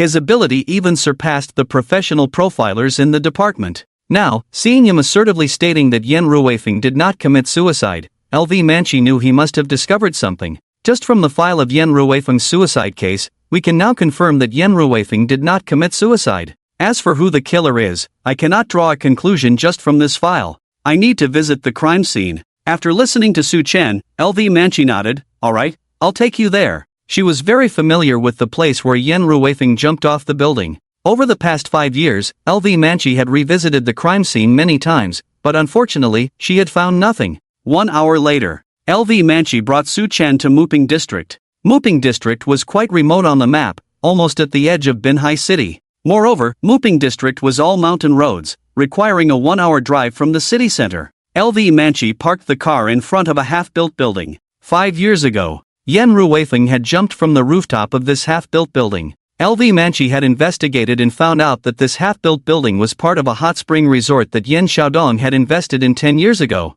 The project was halted halfway because Yan Xiaodong had started construction without the necessary permits. Nearby villagers reported this to the authorities, resulting in the project being stopped and penalties imposed. At that time, it was Yan Ruifeng, the heir of the Yan family, who had dealt with the aftermath for Yan Xiaodong. Later, this half-built building had been left abandoned without anyone taking care of it. However, 5 years ago, Yan Ruifeng had jumped to his death here. LV Manchi led Su Chen to the underground cement platform of the half-built building. This is where Yan Ruifeng's body was found. LV Manchi pointed to the middle of the cement platform. After 5 years of exposure to sun and rain, the chalk outline of the body drawn 5 years ago had long disappeared. The bloodstains had been washed away by the rain, leaving no traces on the cement platform. Su Chen did not linger too long at the spot where Yan Ruifeng's body had fallen. There was nothing to be found here. As they walked upstairs, LV Manchi recounted the events of the day of the crime to Su Chen. On July 27, at 6:35 a.m., we received a report that a villager found a body while tilling the land near the half-built building. When we arrived at the scene, we found that Yan Ruifeng was already dead. According to the forensic examination, Yan Ruifeng's time of death was estimated to be the previous night, between 9 and 10 p.m. on July 26. The cause of death was multiple fractures and internal injuries due to a fall from a height, resulting in excessive blood loss. We searched the entire half-built building and found a suicide note left by Yan Ruifeng on the rooftop. Su Chen and LV Manchi arrived at the rooftop. Although there were no traces left on the rooftop now, based on LV Manchi's description and the clues she had organized in her phone, Su Chen could completely reconstruct the situation at the time of the incident. He walked to the edge of the rooftop, surveying everything around him. Earlier, when I saw the live photos taken on your phone, Yan Ruifeng was standing right here. Su Chen stomped his foot on the ground. Yes, right here, and then about half a meter to your left, we found the suicide note, LV Manchi said. Okay, I got it. Su Chen turned around, facing away from LV Manchi. He slowly leaned his head down to look below. The unfinished building had a total of 12 floors. Below the building was a solid cement platform. Falling from this height, even Captain America with his shield would need to lie down for a while. At the moment of impact, one probably wouldn't even feel the pain, just instant oblivion. You suspect that Yan Ruifeng didn't commit suicide because besides his footprints, there was another person's footprint at the scene, right? Yes, I suspect that Yan Ruifeng was pushed off the building by that person. LV Manchi had mentioned before that she found several suspicious points. It was because of these points that she doubted Yan Ruifeng's suicide. Point 1. There was a male footprint at the scene, wearing size 47 yellow rubber shoes. Point 2. Before arriving at the scene, Yan Ruifeng received a call from an unknown number, lasting 17 seconds. Point 3. On the night of his suicide, Yan Ruifeng cancelled a meeting and rushed from the company, not even having dinner. Point 4. On the night of his suicide, Yan Ruifeng had plans to watch a movie with his wife and child. The points LV Manchi found were known to the department leaders. She wanted to overturn the conclusion of Yan Ruifeng's suicide based on these points, but the leaders rejected it. The reason was simple: lack of sufficient evidence. LV Manchi's reasoning was, on the night of the incident, Yan Ruifeng received a call from the killer, who lured him to the unfinished building, pushed him off the rooftop, and then fled the scene after preparing a forged suicide note. Therefore, a meeting was specifically held by the department, and LV Manchi's reasoning was quickly overturned. Firstly, it couldn't be proven that the size 47 yellow rubber shoe at the scene belonged to the killer. After the hot spring resort was abandoned, nearby villagers often came to the rooftop of the unfinished building to dry vegetables or blankets. There were no signs of struggle at the scene, and Yan Ruifeng had no external injuries. It couldn't be determined that this footprint was directly related to Yan Ruifeng's fall. Most villagers wore these yellow rubber shoes when working in the fields. The rooftop of the unfinished building was covered with footprints of various sizes of yellow rubber shoes. Secondly, Yan Ruifeng received a call from an unknown number lasting only 17 seconds before his arrival. The identity information of this call was stolen, and the owner of the ID didn't even know about this number. It couldn't be proven that this short 17-second call prompted Yan Ruifeng to immediately drive to the unfinished building an hour away. It couldn't be ruled out that this call was a telemarketing or junk call. Lastly, Yan Ruifeng cancelled the meeting, didn't have dinner, and had plans to watch a movie with his wife and child on the night of his suicide. These were just LV Manchi's assumptions and couldn't be considered direct evidence. Just because Yan Ruifeng suddenly cancelled a meeting, didn't eat, and ditched his family, doesn't prove he didn't commit suicide, right? Moreover, handwriting experts had confirmed that the suicide note was indeed written by Yan Ruifeng. All 4 suspicious points found by LV Manchi were overturned, and Yan Ruifeng's case was closed as suicide. Su Chen paced back and forth at the spot where Yan Ruifeng had fallen. He repeatedly examined the footprints captured by LV Manchi at the time. A few minutes later, a mischievous smile appeared on Su Chen's face. "This just got interesting. What's going on?" LV Manchi asked. "You guessed right, it was indeed the person wearing size 47 yellow rubber shoes who pushed Yan Ruifeng off the rooftop," Su Chen replied. "That's what I thought, but without evidence, we can't prove that Yan Xiaodong killed Yan Ruifeng," LV Manchi said. "The lack of evidence is reasonable because the killer wasn't Yan Xiaodong," Su Chen said. "What?" LV Manchi's eyes widened instantly. "Back then, wasn't it Yan Xiaodong who pushed Yan Ruifeng off the rooftop? How is that possible? Are you suggesting that there is another person involved in the murder?" LV Manchi asked in confusion. "No, what I mean is that the murderer is not just one person." After saying this, Su Chen asked LV Manchi, "If I'm not mistaken, during the time of the incident, Yan Xiaodong definitely had a solid alibi, right?" Yes, his alibi was indeed solid. He went abroad to visit his son, Yan Hengji. According to the clues collected by LV Manchi, 2 days before the incident, Yan Xiaodong bought a ticket to the United States alone, and only returned to the country 3 days after Yan Ruifeng's death. Su Chen spoke slowly. After Yan Hengji finished kindergarten, Yan Xiaodong sent him abroad. 3 years ago, Yan Hengji returned to China to attend high school, and now he's in his second year of high school, about to enter his senior year. Yan Hengji attended elementary and middle school abroad. Having sent his own son to study abroad for so many years, Yan Xiaodong coincidentally chose to visit his son abroad right at the time of Yan Ruifeng's suicide. Isn't that a bit too convenient? Even if we consider the visit to his son, Yan Xiaodong also intentionally hosted a dinner with school leaders and teachers, took photos, shared his location on social media. Yan Xiaodong was quite meticulous, arranging witnesses for his alibi. After listening to Su Chen, LV Manchi agreed, "Yes, it's just that the alibi seemed too deliberate, which made me suspect Yan Xiaodong." Legally speaking, Yan Xiaodong indeed has sufficient evidence to prove his absence and clear his suspicion. But his actions clearly show that he deliberately avoided suspicion, as if he's saying there's no smoke without fire. Su Chen nodded, "Exactly, that's why your thinking has been restricted. Yan Xiaodong's actions subconsciously made you consider him a suspect.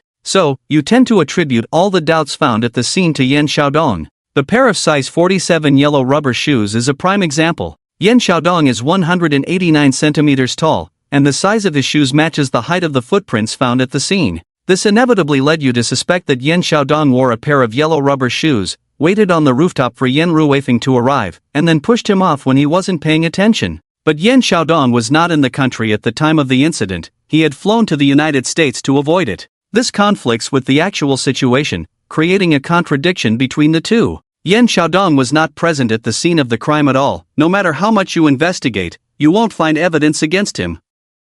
LV Manchi felt a sense of loss. If that's the case, then the clues have completely run dry. No, the clues have multiplied. With that, Su Chen took out the footprint photos LV Manchi had taken years ago. If these footprints belonged to Yan Xiaodong, then indeed there would be no clues in the case. Fortunately, Yan Xiaodong has a solid alibi to prove that these size 47 footprints definitely do not belong to him. This actually provides us with a new perspective. If he hadn't fabricated such a solid alibi 5 years ago and had the opportunity to commit the crime, this case would have been much harder to crack. It can only be said that Yan Xiaodong dug his own grave by his repeated wrongdoings. LV Manchi was puzzled by all this. She didn't understand how Su Chen could derive more clues from a pair of unfamiliar footprints. Let's buy a pair of yellow rubber shoes. Why do we need to buy yellow rubber shoes? To reconstruct how the murderer committed the crime back then. Alright, LV Manchi drove Su Chen to the village's supply and marketing cooperative. Most of the items sold there were related to agriculture, such as pesticides, fertilizers, and various farming tools.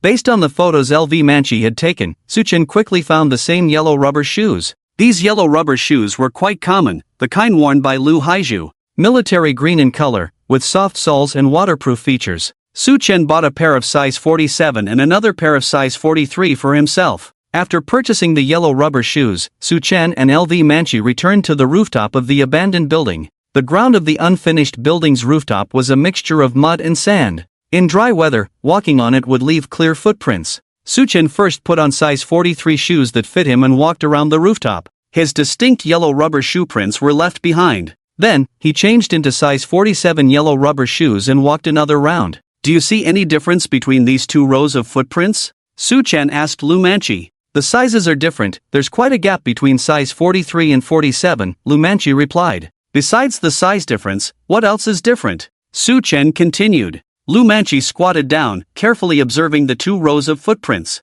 Other than the size difference, there doesn't seem to be anything else different, right? Lu Manchi couldn't see any issue. Take a closer look, Su Chen said, picking up a tree branch to use as a ruler, placing them vertically inside each row of footprints. Lu Manchi suddenly realized, I got it. The depth of the prints is different. Su Chen nodded, exactly. The texture of the yellow rubber shoes is soft, fitting the foot size perfectly. My feet are size 43, so wearing size 43 yellow rubber shoes results in evenly deep footprints. But when I wear size 47 shoes, my feet don't fill them completely, causing the middle print to be deep and the outer one shallow. Compare it with the photos taken at the crime scene. Lu Manchi took out her phone and compared. Indeed, the size 47 footprints at the scene also had a deep center and shallow edges. The culprit deliberately wore ill-fitting size 47 yellow rubber shoes, partly to confuse and make me suspect Yan Xiaodong. However, Yan Xiaodong has a solid alibi, so it became a dead end. On the other hand, the culprit did this to conceal their true foot size,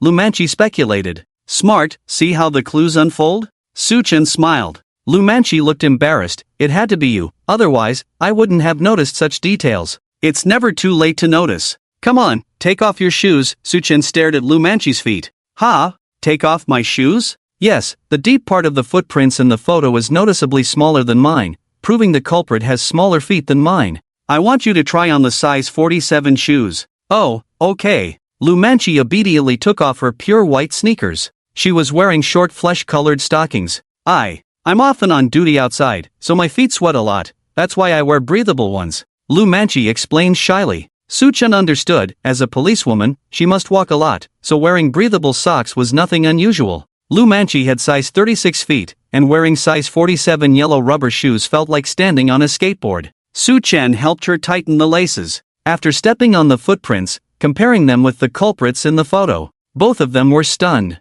Because Lu Manchi's footprints were a whole circle larger than the culprits. To be more precise, they compared again. The result was the same. Lu Manchi's footprints in size 47 yellow rubber shoes were significantly larger in the center than the culprits in the same size, a whole circle larger. This meant the culprit's feet were even smaller than Lu Manchi's. Increasing the shoe size by one wouldn't be so noticeable. Lu Manchi was 169 centimeters tall, with size 36 feet, which, in comparison to her height, were slightly small. To achieve such a significant difference, size 35 wouldn't reach that extent. This proved the culprit's feet were at most size 34, perhaps even smaller. The conclusion before them widened Lu Manchi's eyes in disbelief. The culprit is a woman? Lu Manchi said incredulously. It's hard to say. There are men with very small feet, but it's rare. It's difficult to determine if the culprit is male or female, Su Chen said. If we judge by the normal height ratio, a woman with size 34 feet should not exceed 155 centimeters in height and 50 kilograms in weight, analyzed LV Manchi. Feet are the organs that bear the weight of the body. Even though people have different foot sizes, under normal circumstances, foot size is proportional to height and weight. For example, a strong man who is 2 meters tall and weighs over 200 pounds would definitely not have size 36 feet. Size 34 feet, whether on a man or a woman, would correspond to their height and weight according to the size 34 measurements. Now we only know the height and weight of the culprit, and nothing else. LV Manchi sighed. However, Su Chen was unfazed. The identity of the culprit can basically be deduced. Just from the clue of size 34 feet, can you determine who the culprit is? LV Manchi asked in surprise. Su Chen shook his head at the question. Of course not. But if you connect the size 34 feet of the culprit, the Yan Bingjun car accident case, and the 4 suspicious points you gathered from the Yan Ruweifeng suicide case, the identity of the culprit becomes clear. Following Su Chen's instructions, LV Manchi tried to piece these elements together in her mind. But she couldn't make sense of it. My head is spinning right now, I have no clue at all, just tell me directly. LV Manchi felt overwhelmed. Su Chen didn't prolong the suspense. He recounted the entire case. Superficially, the Yan Bingjun car accident case and the Yan Ruweifeng suicide case from 5 years ago seem unrelated. One died in a car accident, the other by jumping off a building. But if we assume that both cases were orchestrated by the same person, we can see that there are similarities between the two cases. Criminal psychology states that the modus operandi of the culprit may change, but the characteristics of the crime will remain the same. Now, let's place Yan Xiaodong as the mastermind behind the scenes, assuming he is the mastermind of both cases. Then, add the size 34 feet and the 4 suspicious points you summarized. The story of Yan Ruweifeng's suicide unfolds like this. 5 years ago, on the night of Yan Ruweifeng's suicide, he was preparing for a meeting at the company when he received a call from someone with size 34 feet. This call lasted only 17 seconds, after which Yan Ruweifeng hung up, cancelled the meeting, disregarded his plans to watch a movie with his wife and child that night, and immediately drove to a remote unfinished building. Although we don't know what was said during those 17 seconds, it proves that Yan Ruweifeng and the person with size 34 feet knew each other well. Otherwise, Yan Ruweifeng wouldn't have come alone to meet the person at the unfinished building because of those 17 seconds. An hour later, Yan Ruweifeng reached the rooftop of the unfinished building and met the person with size 34 feet. When Yan Ruweifeng wasn't paying attention, the person with size 34 feet pushed him off the building. After doing all this, the person with size 34 feet placed a prepared suicide note on the rooftop and quickly fled the scene. So, the question is, how do you think Yan Xiaodong would deal with this person with size 34 feet? Definitely silence them to ensure the truth remains hidden forever. LV Manchi replied instantly. Alright, then who would you hire to get rid of the person with size 34 feet? Su Chen asked. Hire someone to kill them, pay someone to eliminate the person with size 34 feet, just like how Yan Xiaodong hired a truck driver to kill Yan Bingjun, LV Manchi answered promptly. Okay, then how would you handle the person who got rid of the person with size 34 feet? Su Chen inquired further. Definitely need to. LV Manchi was about to suggest hiring someone to silence the person who eliminated the person with size 34 feet, but then she suddenly realized something. What about the person who took care of the person with size 34 feet? Wouldn't they need to be silenced too in the end? Because that person now knows the truth about Yan Xiaodong hiring someone to commit murder, they certainly cannot be left alive. Wouldn't this turn into an endless loop? After pondering for a moment, LV Manchi changed her mind. No, Yan Ruweifeng won't hire someone to kill and silence 34 foot. That would add another person in the know. Yan Xiaodong will personally kill 34 foot. Since Yan Xiaodong can personally kill 34 foot, why doesn't he personally kill Yan Ruweifeng? Su Chen countered. This question stumped Lu Manchi. Right. If Yan Xiaodong can personally kill 34 foot, why add an extra step, have 34 foot kill Yan Ruweifeng, and then have him kill 34 foot to silence him? It would be more secure for him to personally kill Yan Ruweifeng. Seeing Lu Manchi at a loss, Su Chen continued his analysis. I just said, Yan Xiaodong's modus operandi may change, but his characteristics won't. Take the Yan Bingjun car accident case as an example. Yan Xiaodong wouldn't want his hands stained with blood. What is Yan Xiaodong's identity? He is the second prince of the Yan family, a representative of the business community in Binhai City, and a well-known entrepreneur. How could he personally commit murder? So, he found a truck driver to carry out the murder for him, and ensured that this secret would disappear forever. The truck driver died on the spot, no witnesses. The same goes for Yan Ruweifeng's case. Yan Xiaodong could have 34 foot harm Yan Ruweifeng, which means he wouldn't kill 34 foot to silence him. Why? Because he trusts 34 foot enough. He trusts them enough to let them live, ensuring they won't betray him. And this 34 foot is very familiar with both Yan Ruweifeng, so familiar that even if they changed their number, once Yan Ruweifeng heard their voice, he could decide to meet in 17 seconds. Even if the meeting place was a remote and desolate unfinished building. Now, the identity of the killer is very clear. Their relationship with Yan Xiaodong is extraordinary, very familiar with Yan Ruweifeng, and can be absolutely loyal in keeping secrets for Yan Xiaodong. This person has a foot size of 34, a height not exceeding 155 centimeters, and a weight not exceeding 50 kilograms. Hearing Su Chen say this, Lu Manchi suddenly brightened up. I know. It must be her. I should have thought of her earlier. The truth behind Yan Ruweifeng's suicide case is a crime of passion. I was so focused on checking in Xiaodong's alibi, but I overlooked her. Ah, the size 47 yellow-blue shoes misled me. I always thought the killer was male, but, no, the killer is not her. Su Chen interrupted Lu Manchi. He took out his phone and found a photo. The photo was taken when he attended a banquet at the Yun Valley Manor hosted by the Yin family, with all the Yin family members in the picture. Su Chen pointed to a certain person in the crowd in the photo. This person is the killer. Seeing the person Su Chen pointed to, Lu Manchi's face was full of question marks.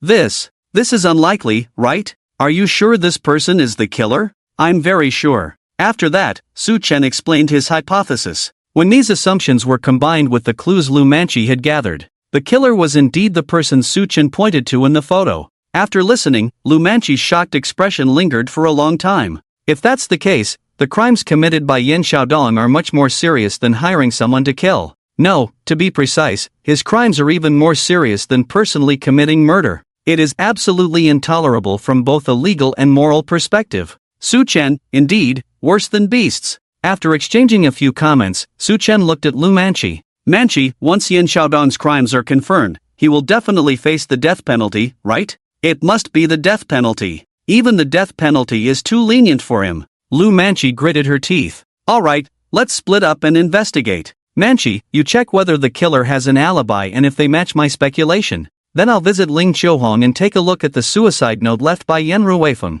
After hearing Su Chen's arrangement, Lu Manchi nodded. Okay, if the situation is as you guessed, the suicide case of Yan Ruweifeng can be overturned and re-examined, and Yin Xiaodong will be brought to justice on the spot. After I finish checking the alibi of the murderer, I will report this situation to the bureau. The two reached an agreement and went about their own business. It was getting late today. After all the commotion, the sky had already turned dark. Su Chen planned to visit Ling Qiuhong again tomorrow. He had LV Manchi drop him off at the school gate. It had only been a day anyway. Su Chen calculated the time. If everything went smoothly, LV Manchi would complete the process, arrest Yin Xiaodong and the murderer.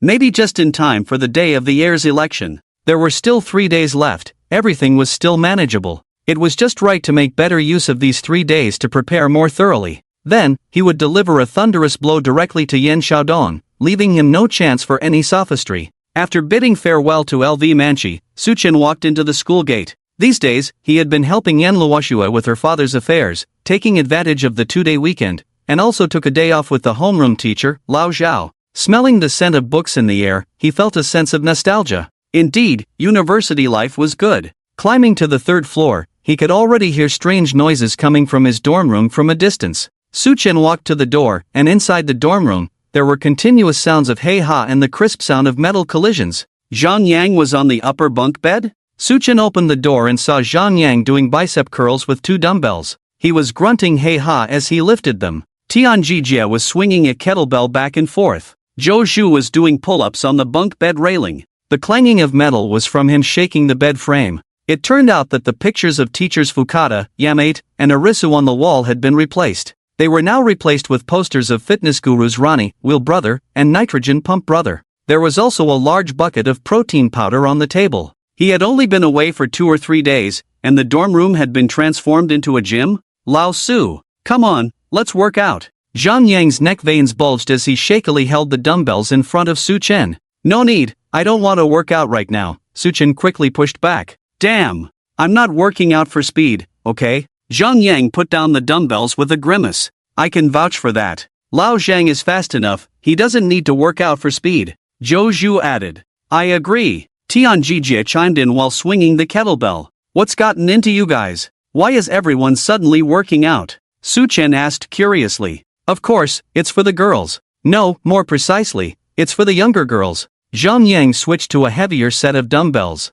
For the younger girls? There are still several days until the college entrance exam, and it will be 2 to 3 months before the freshmen arrive, right? Su Chen teased. So the 3 of us want to work out and build a perfect physique during these 2 to 3 months. Zhang Yang said confidently. Zhou Zhu sighed on the side. Lao Su is like a well-fed man who doesn't know the hunger of a starving man. He's riding a big horse now, he doesn't understand the pain of us 3 bachelors. Yeah, if I were as handsome as Lao Su, I wouldn't bother working out. Tian Jijie agreed. Not as handsome as Lao Su, but if I were as tall as Lao Su, that would be fine too. We both lack in height and looks, sigh. Zhang Yan lamented. How do you know that? Su Chen couldn't help but ask. Zhang Yang, we live together every day, how could I not know? You big baby. Su Chen? Zhang Yang, wait, I underestimated Lao Su a bit, more like baby arms. Su Chen. Zhang Yang, Lao Su, if I can't find a girlfriend in this lifetime, I'll undergo surgery to become a woman, and then you'll let me take off every day, okay?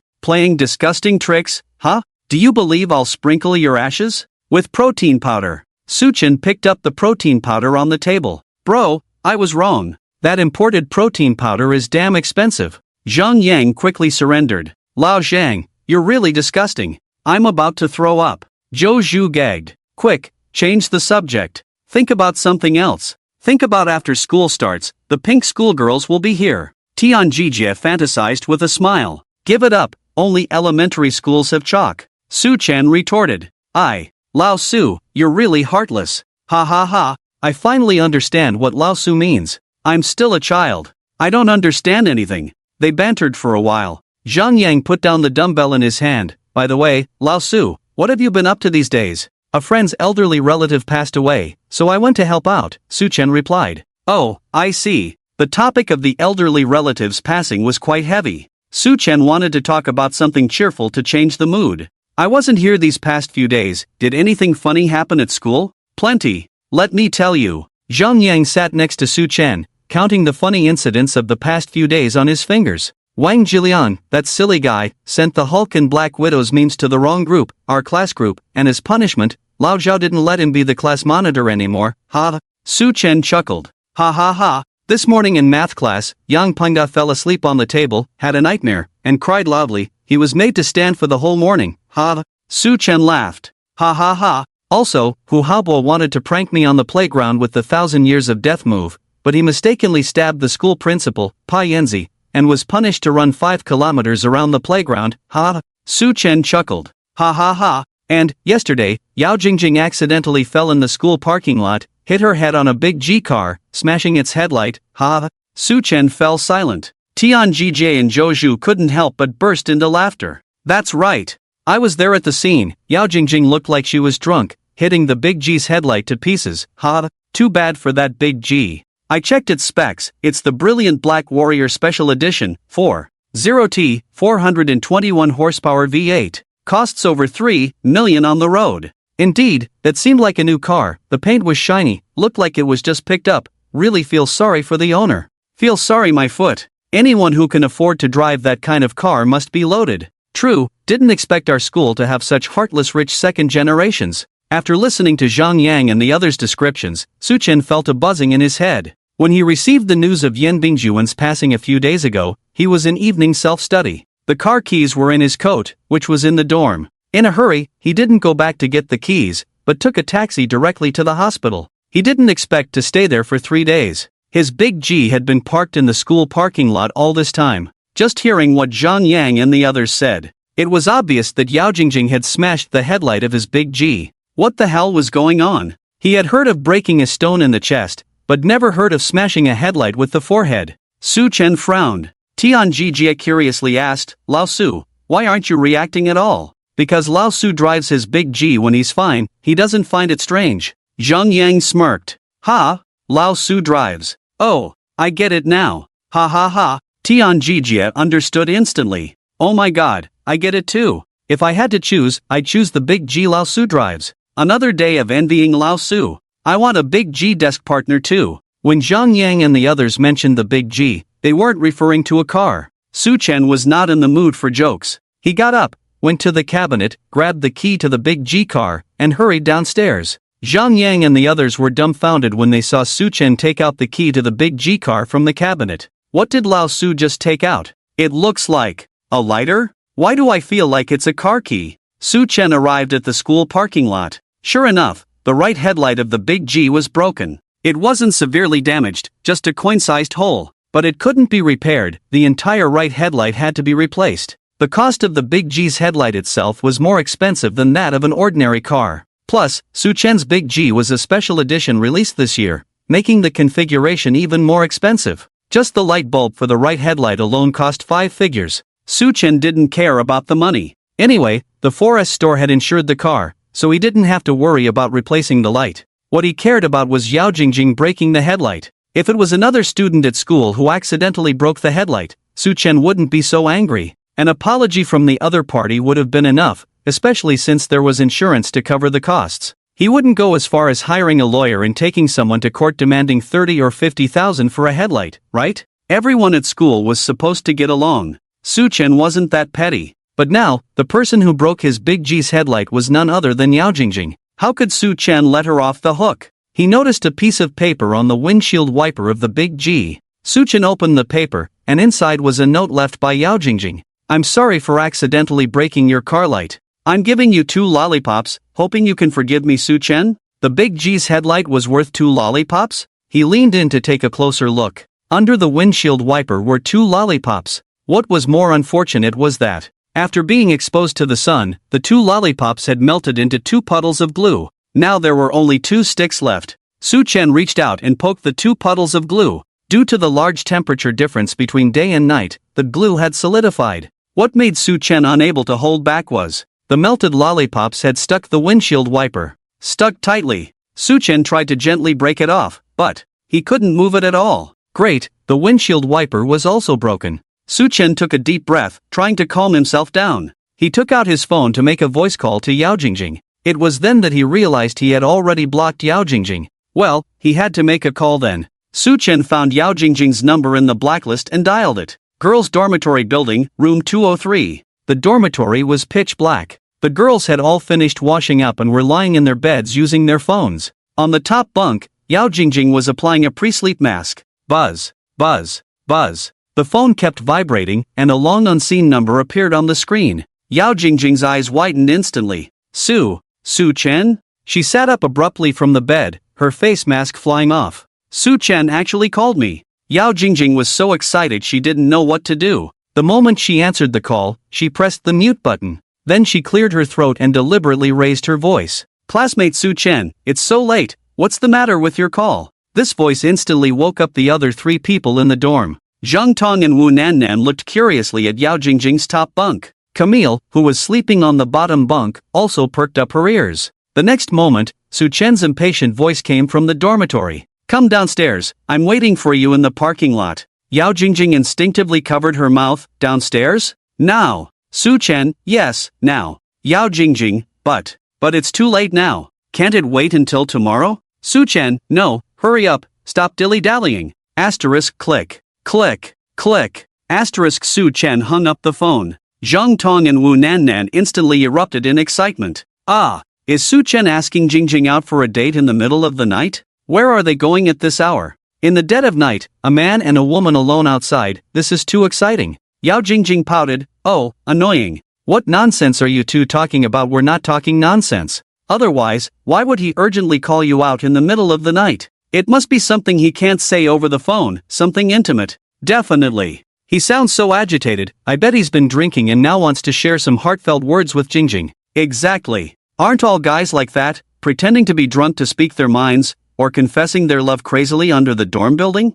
Although it's a bit cliché, it's quite romantic. Wulong Fengchu added fuel to the fire, while Yao Jing Jing became increasingly smug. So, should I go out to meet him? Yao Jing Jing hesitated on the top bunk. That's up to you, we can't decide for you, Zhang Tong smirked. Yeah, anyway, Su Chen didn't ask me out, Wu Nannan chimed in. Yao Jing Jing fell silent for a few seconds. She slowly extended her small feet and climbed down from the top bunk. Calling me out so late, Su Chen must have something important to tell me, so I'll reluctantly go see him. Yao Jing Jing climbed down with an unwilling expression.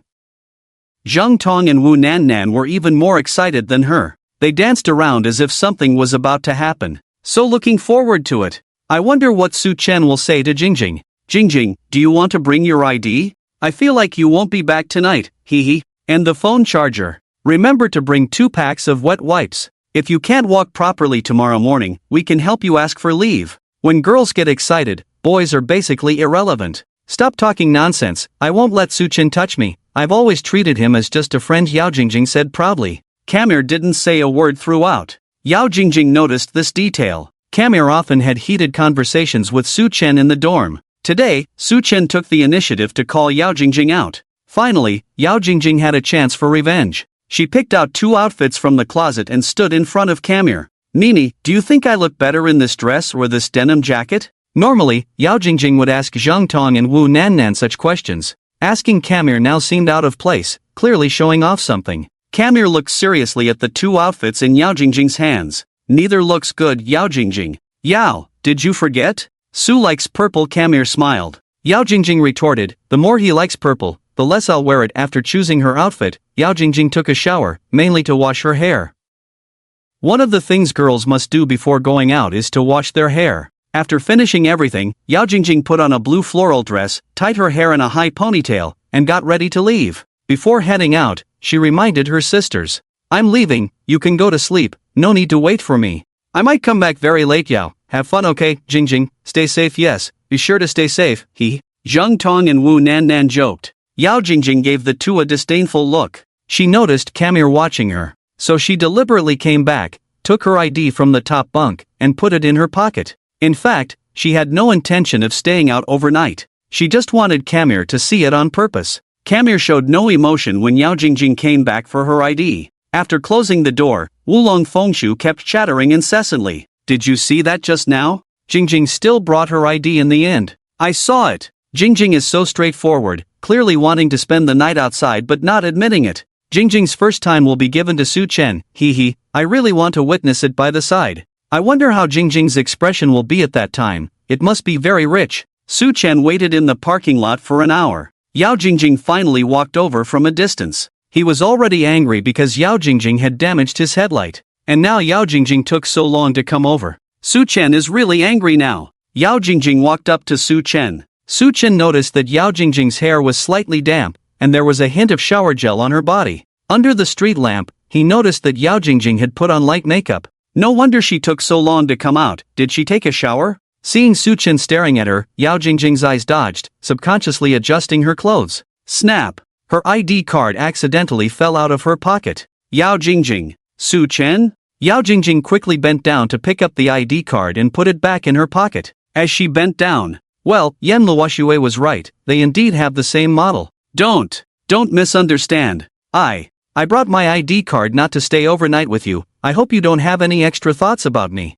Yao Jing Jing nervously covered her chest with one hand and pressed her skirt with the other, as if Su Chen was going to force her. Su Chen gave her a blank look. Who the hell would have thoughts about you? Seriously. Su Chen originally wanted to argue with Yao Jing Jing a bit, but he was too lazy to waste his saliva. Let's just get it over with. He walked up to Deji and pointed at the headlight. Come here, look at this, is this headlight broken by you? Yao Jing Jing nodded. Yes, did you hit it with your head? Yes, right here. Yao Jing Jing pointed to her snow-white forehead. Su Chen leaned in for a closer look. Wow, there were only slight scratches on her forehead, nothing serious. This head is really tough, it's a bit of a waste to use it for a ponytail. It should be used to crack walnuts. Su Chen, okay, since you hit it, I won't say more, Yao Jing Jing, don't worry, I'm fine, don't worry about me, you saw it just now, my head is perfectly fine. Su Chen. Yao Jing Jing, I didn't expect you to be concerned about whether I was hurt, I'm quite touched, thank you for your care. Su Chen, no need to thank me, just compensate. Yao Jing Jing? Su Chen took out the car key and pressed it. Click. Deji's headlight lit up. Yao Jing Jing was instantly dumbfounded. Su Chen hugged his shoulders, leaning against the front of the car. Yao Jing Jing, be more clear-headed. I called you out in the middle of the night, not to invite you to stay overnight. I didn't come to see if you were okay. Even if your head is broken, it has nothing to do with me, understand? I called you out to talk about you breaking my car headlight. So, how do you plan to compensate for my car headlight? Yao Jing Jing covered her mouth. She looked at Su Chen in shock. Su Chen, is this your car? Of course. Otherwise, is it yours? Su Chen imitated Yao Jing Jing's stuttering. Yao Jing Jing didn't know about cars. She only found out from Zhang Tong and Wu Nannan that there was an expensive luxury car parked in the school parking lot. After class, many students came to see this Deji. They took pictures and videos around it. Yao Jing Jing had no intention of joining in, but Zhang Tong and Wu Nannan insisted on taking a photo with Deji. She had no choice but to accompany them to the front of the car and take pictures for them. At that time, Yao Jing Jing was taking a picture for Zhang Tong. She was squatting on the right side of Deji with her phone. As a result, she lost her balance and bumped forward. She hit the right headlight of Deji with her head. Since she was wearing a metal hairpin on her head at the time, The accidental bump caused a hole in the headlight. It was quite a forceful bump. I didn't know it was your car. I didn't do it on purpose. Yao Jing Jing lowered her head, looking like a guilty child. Stop the nonsense, just tell me how you're going to compensate, Su Chen said impatiently. Did you see the note I left for you? Yao Jing Jing asked tentatively. I saw it, and then? Did you receive the lollipops I left for you? Su Chen asked. Are you kidding me? You smashed my headlight and you think 2 lollipops are enough compensation? Yao Jing Jing asked. Then, how many lollipops do you think would be enough? Su Chen asked. Getting an original headlight from the manufacturer costs at least 5 figures. She tried to compensate with 2 lollipops, making it seem perfectly reasonable. Su Chen couldn't believe it. Are your lollipops made of gold? No. Have you used them before? I haven't. I don't understand what you're saying. Then why do you think you can compensate for my headlight with lollipops? Are your lollipops more special or saltier than others? Su Chen questioned. I saw on social media that a primary school student accidentally scratched someone's car, wrote an apology letter, and compensated with a lollipop. Everyone praised her, so I thought it would be fine if I did the same. She's a primary school student, you're a university student. Do you understand? Su Chen glanced at them. Oh, lollipops are secondary, the important thing is that I apologize to you. Yao Jing Jing bowed to Su Chen. I'm really sorry, it wasn't intentional, can you forgive me? She pleaded. Just because you apologized, I have to forgive you? Why? Give me a reason. Faced with Su Chen's questioning, Yao Jing Jing hesitated. We are so familiar with each other. Who told you we are familiar? Su Chen chuckled. You're just being difficult, we've known each other for so many years, aren't we familiar? Yao Jing Jing pouted. That was in the past, we were familiar before, but not anymore. Su Chen stated. What's the difference between the past and now? Yao Jing Jing asked. No difference at all. Su Chen retorted. The past is the past, the present is the present, don't mix them up. Now, just treat this as a traffic accident between strangers, we don't know each other. You broke my headlight, I asked you to compensate for it, isn't that fair? Yao Jing Jing said, feeling dejected. But I already compensated you with lollipops. Damn it. Su Chen cursed. He grabbed Yao Jing Jing and pointed at the windshield wipers. Come here, look at your 2 lollipops. Oh, how did it end up like this? Yao Jing Jing felt embarrassed. Now the windshield wipers are broken too. I'll repair both the headlight and the wipers. Considering our past friendship, let's say I'll charge you 50,000. Su Chen said. 50,000? Isn't that too expensive? You're robbing me. Yao Jing Jing widened her eyes. This money won't go into my pocket, it's for the repair shop. Su Chen explained. But, I don't have that much money. Yao Jing Jing said awkwardly. No money, no problem, you figure out a way to compensate me. Su Chen said calmly. I can't think of a way. If you can't think of a way, I'll take your headlight and put it on my car. What are you talking about? I don't have a headlight. Su Chen glanced at Yao Jing Jing's bear, not saying a word. Talking to her was boring. If it were Camille, she would have turned on the high beams right away. Su Chen, how about this? I'll fix the windshield wipers for you. Can you give me a discount? Yao Jing Jing pleaded. You can fix windshield wipers? Oh, it's just stuck. I can clean it up, right? Stop talking and start fixing it. Su Chen led Yao Jing Jing to the windshield wipers. The 2 of them were too busy arguing to notice 2 old classmates passing by in the distance. The 2 of them heard the keywords headlights and turned to see that the big G was actually lit up. They instinctively turned their heads to look over. From this angle, they couldn't see who the owner of the big G was. They could only see Yao Jing Jing in a blue floral dress. Oh my god. Isn't that Yao, the campus beauty? What is she doing there? Why is she still wearing makeup so late at night? Are they out on a date? Hey, isn't the guy next to her the owner of the big G? Can't see his face though. These 2 are clearly arguing. What are they arguing about so late at night? And why argue with makeup on? I know. Yao, the campus beauty, smashed someone's car headlights a couple of days ago. Probably the owner is asking her for compensation, right?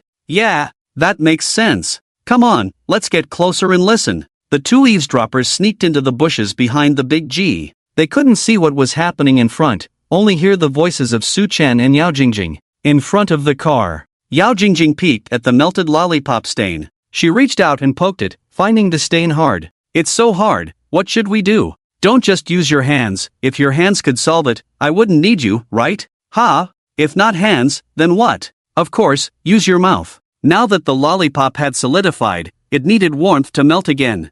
Su Chen jokingly suggested that Yao Jing Jing should lick the lollipop stain off the wiper with her mouth. Of course, he was kidding. Yao Jing Jing knew Su Chen was teasing her. I'm not using my mouth, it's too dirty. Now you know it's dirty? Didn't you think about that when you smashed my headlights? Su Chen coldly snorted. Let me think of another way. Yao Jing Jing didn't hesitate. Don't think about it, this thing is meant to be eaten, just use your mouth to solve it quickly. Su Chen teased. Oh, stop messing around, I get it. You think it's dirty, right? It's okay, I'll rinse it with water for you. With that, Su Chen opened the car door, took out a bottle of water, and rinsed the melted lollipop stain on the wiper. Splash! Okay, I washed off the dust, it's not dirty now. Oh, it's not about being dirty now, this is too big. I can't do it. Yao Jing Jing pointed at the large lollipop stain on the wiper and asked. You can't put it all in at once, just lick it bit by bit from the side. Su Chen pointed to the edge of the stain. Get me some tissue, I'll wipe it first. Don't use tissue, the shreds might stick to it. Oh, okay, then I'll use a wet wipe. Yao Jing Jing thought Su Chen made sense. Now that the lollipop stain had been rinsed with water, it had slightly melted. Using tissue would make the shreds stick. It was definitely more reasonable to use a wet wipe. Yao Jing Jing took out a wet wipe from her bag and vigorously wiped the lollipop stain. The two eavesdropping classmates in the bushes behind widened their eyes instantly. From their angle, they couldn't see Yao Jing Jing wiping the stain with the wet wipe, only her head bobbing up and down continuously. From the frequency of her movements, it was clear that Yao Jing Jing was working very hard. Who wouldn't love the campus beauty working so hard? The two eavesdroppers in the bushes were stunned by the scene. Yao Jing Jing smashed the Big G's headlights. The owner came looking for her late at night. Combined with the conversation between Yao Jing Jing and the owner of the Big G, and now Yao Jing Jing's rhythmic movements, they imagined a vivid and touching scene. The owner of the Big G appeared, found Yao Jing Jing late at night demanding compensation for the headlights. Yao Jing Jing unable to repay. The owner of the Big G asked Yao Jing Jing to repay in another way. The owner of the Big G didn't wash, rinsed off the dust with water. Yao Jing Jing wiped with a wet wipe. Yao Jing Jing started working hard with her head down. This was a shocking revelation. The aloof campus beauty had such an unknown side, usually indifferent to the boys chasing her, but speaking up to the owner of the Big G? This was terrible. Really terrible. The aloof campus beauty turned out to be a contrast. Two old 6th graders couldn't contain their desire to share, so they decided to share the news in the group chat right away. After all, this news is just too sensational. Countless boys are destined to have their hearts broken tonight. Fortunately, these two old 6th graders are not Yao Jing Jing's lackeys anymore. They are now Camille's lackeys. So, when they see Yao Jing Jing approaching the owner of the Big G car, they don't feel sad. They just envy the Big G car owner for enjoying such service. And they are grateful they changed their goddess in time. Otherwise, it would be devastating to see their beloved goddess chatting with another guy. The two of them secretly recorded Yao Jing Jing's rapidly moving head in the bushes, then quietly prepared to retreat. Who's there? Su Chen heard a noise in the bushes and shone his flashlight. The bushes rustled, and the two old 6th graders quickly slipped away. Is someone there? Yao Jing Jing stood up with a wet tissue in her hand. Su Chen saw the bushes return to silence and didn't think much of it. No one, probably just two dogs. Oh, why did you stand up? Keep going. I'm a bit tired, I want to rest for a while. Rest? What rest? Hurry up, or the dorm will be locked soon. Okay. Yao Jing Jing wiped the rain stains off the wipers for more than 10 minutes. Surprisingly, she managed to clean off the sticky mess. Su Chen turned on the wipers in the car. The wipers returned to normal. After a busy time, Yao Jing Jing's head was sweating. Her eyeliner was smudged, and a few strands of hair stuck to her temples. For some reason, Su Chen quite enjoyed seeing Yao Jing Jing being worked up. Is this what they call a twisted sense of humor? I fixed the wipers, can you give me a discount on the headlight repair cost? Yao Jing Jing pleaded. Are you trying to bargain like on Pinduoduo? No discounts, fixed price, 50,000. Su Chen said firmly. Please, I really don't have money left. My living expenses are prepaid annually, and I've already topped up next year's money into my meal card. Yao Jing Jing pleaded with her hands together.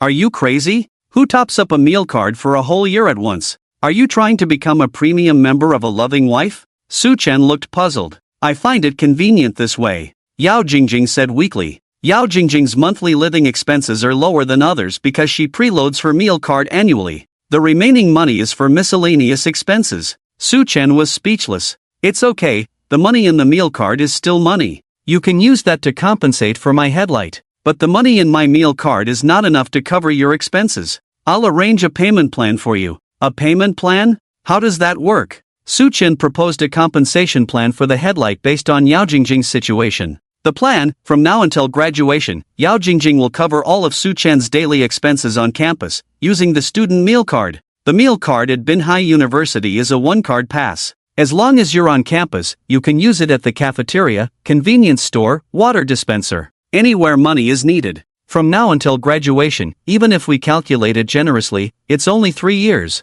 I won't spend up to 50,000 on campus, so you won't lose out. Su Chen said to Yao Jing Jing. Okay, it's a deal then. Su Chen, you're actually quite nice. Yao Jing Jing accepted Su Chen's compensation plan. Alright, let's record a video then. Su Chen took out his phone. Record a video? What kind of video? Yao Jing Jing asked in confusion. Of course, as evidence. In case you change your mind, who will I reason with? I would never go back on my word in such matters. You have to trust my integrity. Your integrity is worth a few cents. Yao Jing Jing. Su Chen turned on the video recording on his phone and aimed it at Yao Jing Jing. Come on, repeat the conditions we just agreed on. Su Chen said, holding up his phone. Yao Jing Jing reluctantly raised her hand, extending 3 fingers in a solemn oath. I, Yao Jing Jing, swear to the heavens. From today until we graduate from university, all of Su Chen's meal card expenses at school will be covered by me, Yao Jing Jing. This is to compensate for the cost of Su Chen's car headlight. I, Yao Jing Jing, will never go back on my word.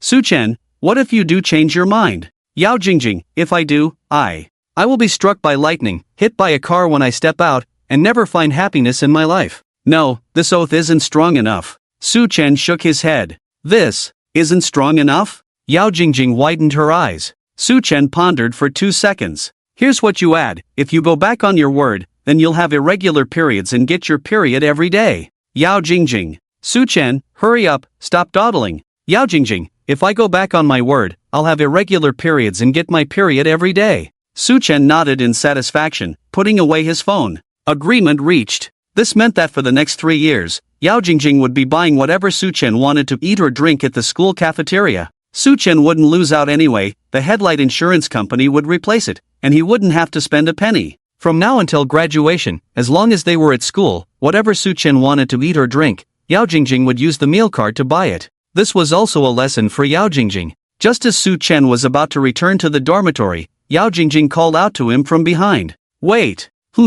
I suddenly thought of a problem. What problem? Yao Jing Jing, well, there's only one meal card. If I give it to you every time you eat or buy something, what will I do? Who needs your card? I'll just tell you what I want to eat or drink, and you can buy it for me. I have to deliver it to you after buying it? Yes. But that's so troublesome. Damn, did I complain about it being troublesome when I bought you breakfast before? Yao Jing Jing fell silent. A warm smile unexpectedly appeared on her face, as if she had been immersed in some sweet memory. Fine, will you call me then? You blocked me. Su Chen took out his phone and added Yao Jing Jing back. He set it to chat only. Yao Jing Jing couldn't see his moments anymore. In the future, I'll tell you in advance on WeChat what I want to eat or drink. With that, Su Chen walked away without looking back. Through the incident with the Mercedes-Benz G-Class, Su Chen realized a harsh reality. This oath was not just toxic, it had a touch of the divine. He had been through all sorts of misfortunes because of her.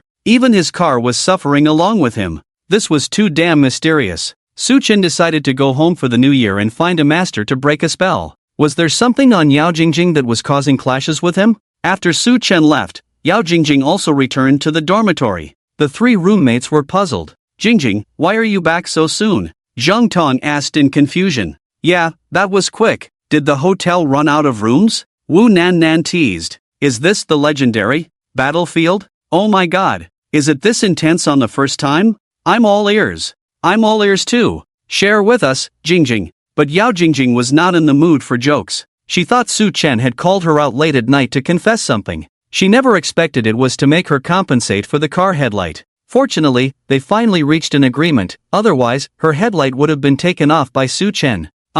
It's not what you think, Yao Jing Jing said as she took off her coat and changed into pajamas. Tell us quickly, what did Su Chen say to you? Zhang Tong asked eagerly. Tong Tong, do you remember the expensive black car in the parking lot? Yao Jing Jing asked. Zhang Tong, yes, the Mercedes-Benz G-Class. We even went to take photos a couple of days ago. What about it? Yao Jing Jing, that car belongs to Su Chen. The girls in the dormitory were collectively shocked. I can't believe it. How can Su Chen afford such an expensive car? I never would have guessed. Yeah, that car seems to be worth over $1 million. Jingjing, is Su Chen a hidden second-generation rich kid? What kind of family background does he have? When Su Chen was pursuing you before, didn't you know he was this wealthy? Yao Jingjing, feeling troubled, replied, I had no idea, but anyway, the car is his, and he asked me out to talk about the headlights. At that time, I was too focused on discussing the headlights, I didn't ask much. Zhang Tong and Wu Nannan both understood what was going on. The incident where Yao Jingjing broke the headlights of the luxury car was known throughout the school. Everyone just didn't know who the owner of the car was. Zhang Tong and Wu Nannan knew for sure that it was Su Chen who asked Yao Jingjing out to talk about the headlights. Considering Su Chen and Yao Jingjing's relationship, he definitely wouldn't make Yao Jingjing pay for it. The two of them wanted to ask for more details, but seeing that Yao Jingjing seemed unwilling to discuss the topic further, they didn't press on. Yao Jingjing quickly washed off her makeup, then climbed back to her upper bunk. Not long after, the faint sound of her snoring could be heard from the upper bunk. It seemed like she was quite tired, as if she had been doing some strenuous work. The next day, as soon as Yao Jingjing opened her eyes, she received a message from Su Chen. It was the first message she had received from Su Chen after being re-added as a friend for several months. For some reason, Yao Jingjing felt a sense of joy at regaining something she had lost. She opened the message. Su Chen, I want 2 jianbingguzi, 2 servings of soy milk, buy them and deliver them to my class. Yao Jingjing furrowed her brows, quickly typing a reply. Yao Jingjing, can you eat all of that by yourself? Su Chen, if I ask you to buy, just buy, no need for so much talk. Picking nose, Yao Jingjing, fine. Su Chen, hurry up, I'm hungry. Yao Jingjing, got it, don't rush me. Yao Jingjing climbed down from her upper bunk, finding only Zhang Tong and Wu Nannan in the dormitory as Camille had already left. After freshening up, she took Wulong Fengchu to the cafeteria for breakfast, also buying breakfast for Su Chen. For some reason, as she walked from the dormitory to the cafeteria, many students whispered behind her back. It seemed like they were gossiping about something related to her. Yao Jingjing didn't pay much attention to it. After all, students would gossip about her in private every day. Ordinary people always liked to discuss beautiful things. That was the trouble of being the campus belle. Yao Jingjing pretended not to hear and continued eating. She didn't notice that Zhang Tong and Wu Nannan also seemed uneasy. They seemed to have something to say but were hesitant. After breakfast, following Su Chen's instructions, Yao Jingjing bought 2 jianbingguzi, 2 servings of soy milk, and arrived at the entrance of Class 1 of the aquaculture department.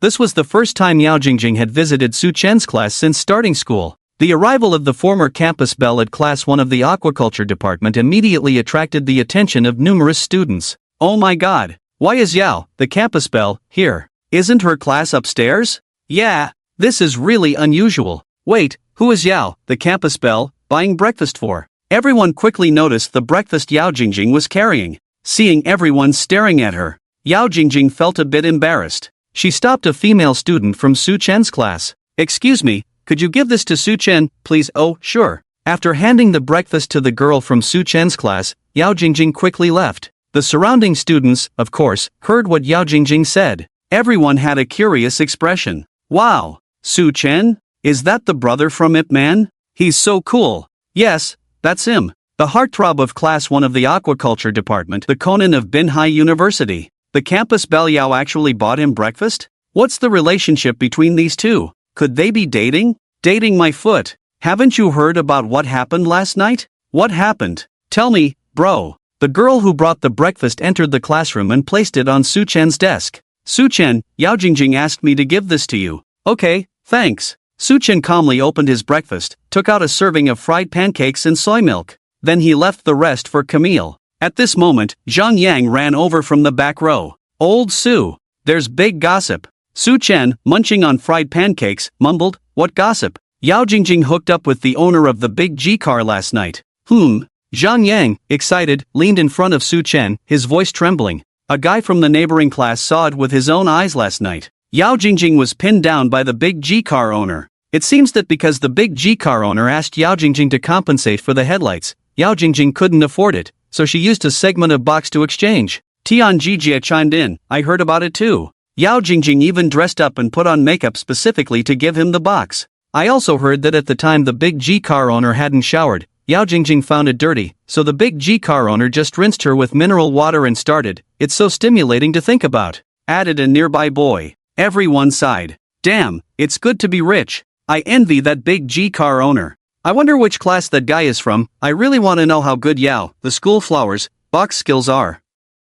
It's simply outrageous. I even suspect that Yao, the school flower, deliberately said she couldn't afford it, and willingly did that with him. Su Chen held the fried pancakes, feeling a bit confused. Yao Jing Jing didn't give him box last night. What nonsense are these guys talking about? Who told you all this? You make it sound like you saw it with your own eyes. Su Chen teased while showing off. Believe it or not, we really did see it with our own eyes. One boy said, holding up his phone to show Su Chen. The phone displayed a half-minute video. From the angle of the footage, it could be determined that it was shot from the rear of the big G car. This angle didn't show him, only Yao Jingjing's head could be seen. At that time, Yao Jingjing was leaning on the car hood, wiping the sugar stains off the wiper with a wet tissue. But due to the angle, only her head moving up and down rapidly could be seen. After maintaining this action for 20 seconds, his voice could be heard in the video. Who's there? The footage shook, as if the person filming intended to escape. At that moment, Yao Jingjing stood up straight. The last shot in the video was Yao Jingjing holding a wet tissue in one hand and wiping her mouth with the other. When she was wiping the sugar stains off the wiper, a strand of hair got into her mouth. This image, combined with the previous movement of her head up and down, it was hard not to think otherwise. In the last 10 seconds, the screen went black, but you could hear Su Chen and Yao Jingjing's final conversation in the distance. Why are you standing up? Keep going. I'm a bit tired. I want to rest for a while. Rest? Keep going, hurry up. The dormitory will be locked soon if you keep dawdling. Okay. The video ended there. Zhang Yang took out his phone. Hey buddy, send me this video. I have a friend who also wants to see it. Remember to send me the original video. My friend is very particular about the clarity. Zhang Yang added. After seeing this video, the other boys couldn't contain themselves. They all clamored for this video. Su Chen was full of question marks. He finally remembered what happened in the bushes last night. So, that wasn't a dog. It was two people?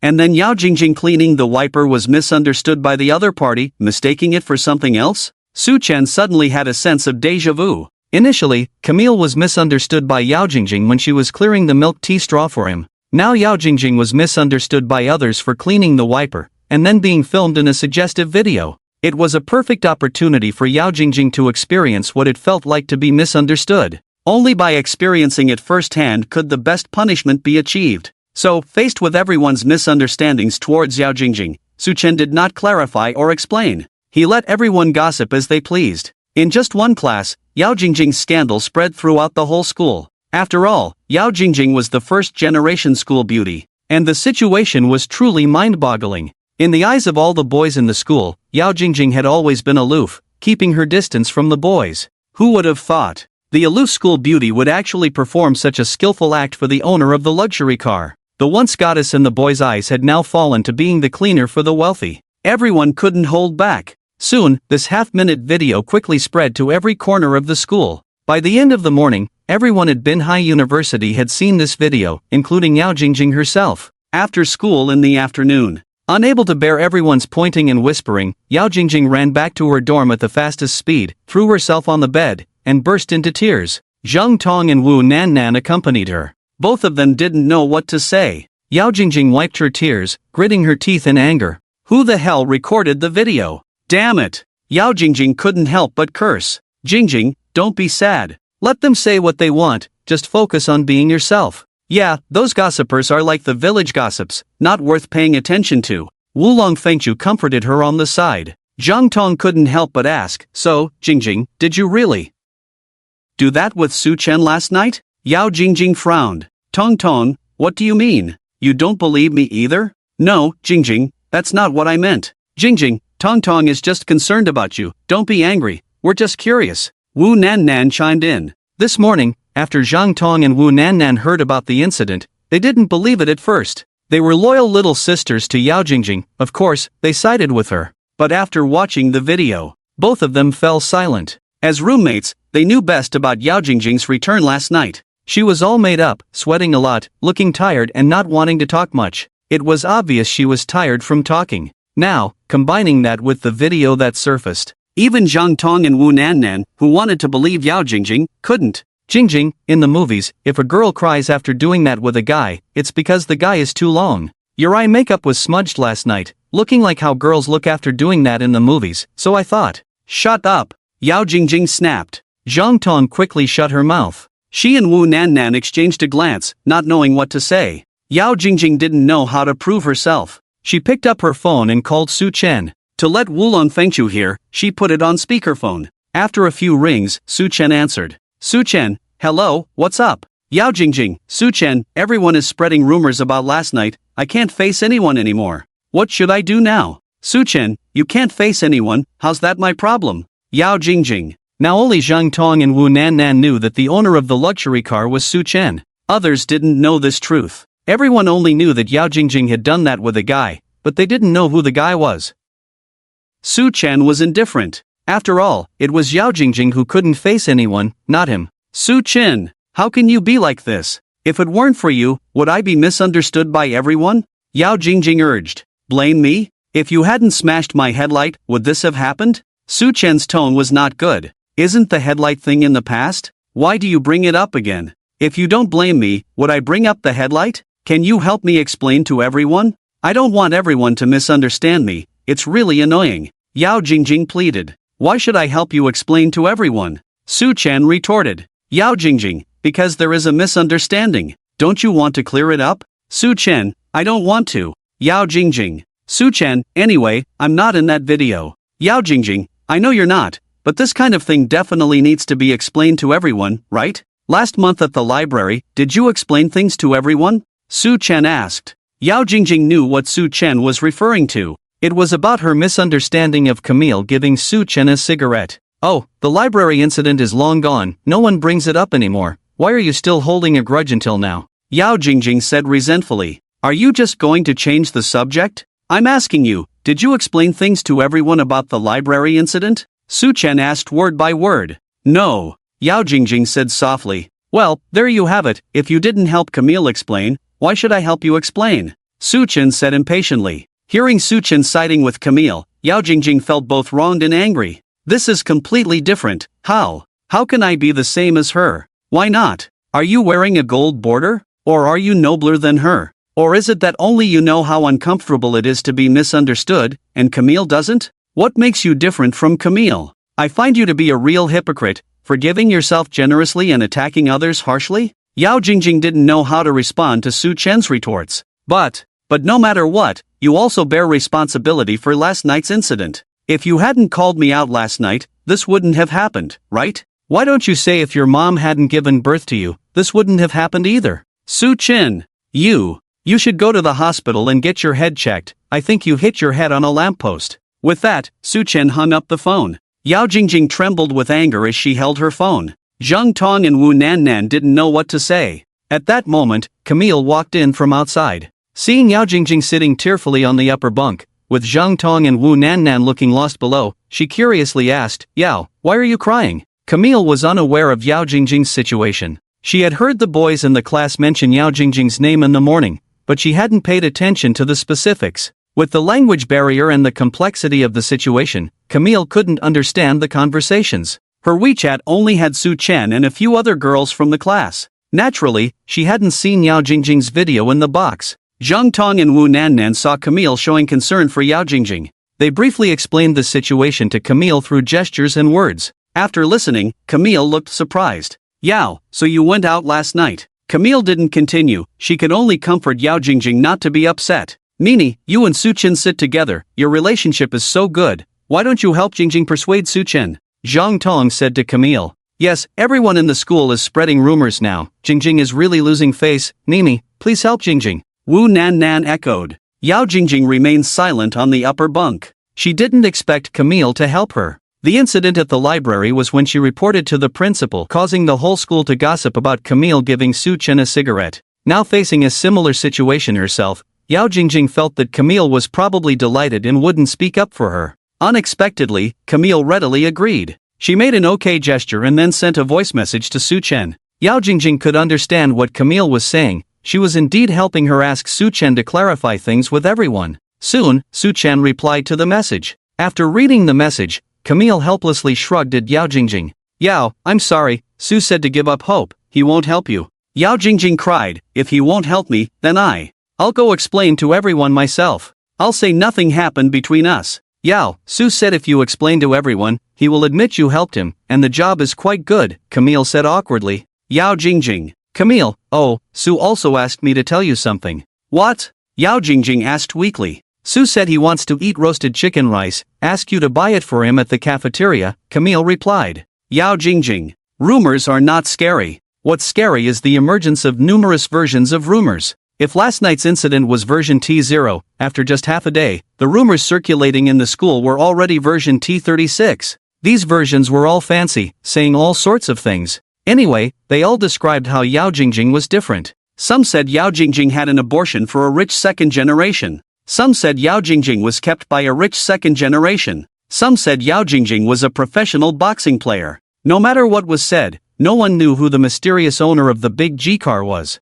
In the afternoon, during self-study class, the teacher was absent. In the classroom, everyone entertained themselves, busy with their own things. Su Chen received a call from Lu Manchi. Following Su Chen's instructions, Lu Manchi checked the whereabouts of the suspect on the night of the incident and indeed found a problem. On the night of Yan Ruifeng's fall, the suspect appeared at a parking lot on the outskirts of Muping district, with significant suspicion of committing a major crime. Okay, Manchi, I got it, Su Chen said. I have reported this situation to the higher-ups. Regarding the Yan Ruifeng case, the Bureau will organize a meeting in the afternoon to discuss it. Lu Manchi added. Okay, this afternoon I have an appointment with Ling Qiuhong and Yan Shui's mother and daughter to confirm Yan Ruifeng's suicide note, Su Chen replied. Understood. You want to ensure the complete closure of the evidence chain, right? Lu Manchi asked. Yes, with our current evidence, even if it is logically reasonable and clear in thinking, it will be very difficult to make the suspect admit to Yan Xiaodong, Su Chen explained. That's right, the relationship between Yan Xiaodong and the suspect is already very special. Even if we catch the suspect with conclusive evidence, they won't confess. The more so, the more we need to ensure the closure of the evidence. Lu Manchi agreed with Su Chen. After discussing the situation of the suspect for a while, Su Chen asked Lu Manchi how long it would take to complete the review process. After the meeting this afternoon, if everything goes smoothly, the arrest warrant could be approved in as little as 3 days, Lu Manchi said. Su Chen calculated the days. 3 days later, it was the day of the heir election. If everything went smoothly, Yan Xiaodong could be taken away on the day of the heir election.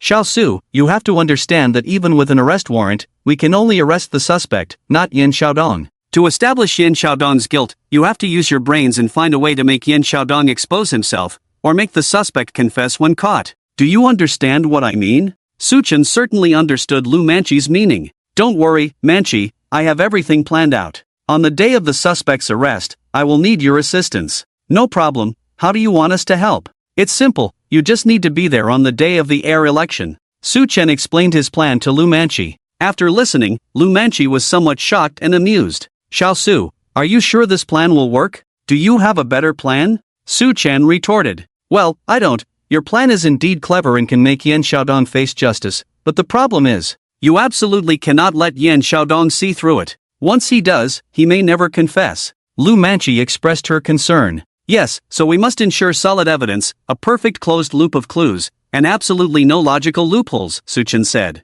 In the evening, Su Chen met with Ling Qiuhong and her daughter Yan Shui. Lu Manchi had already greeted the mother and daughter. Ling Qiuhong and Yan Shui just hadn't expected that Su Chen had this kind of ability. After the shock, the mother and daughter quickly regained their composure. They had faced too many failures over the years. Countless appeals, countless attempts to end their lives. The mother and daughter were already disheartened. Lu Manchi had been trying for so many years but still couldn't overturn the case. In their eyes, Su Chen was just a college student. They didn't have high hopes for Su Chen. However, the mother and daughter cooperated well with Su Chen. Considering that the truth would shatter Ling Qiuhong and Yan Shui emotionally, Su Chen did not mention who the killer of Yan Ruifeng was. Faced with the mother and daughter's questions, Su Chen only said that in 3 days, everything would be revealed. If the mother and daughter knew the truth at that moment, it would be disastrous. They would surely go after the killer, rendering all efforts futile. Su Chen obtained the letter left by Yan Ruifeng years ago. Through handwriting analysis, it was indeed Yan Ruifeng's handwriting.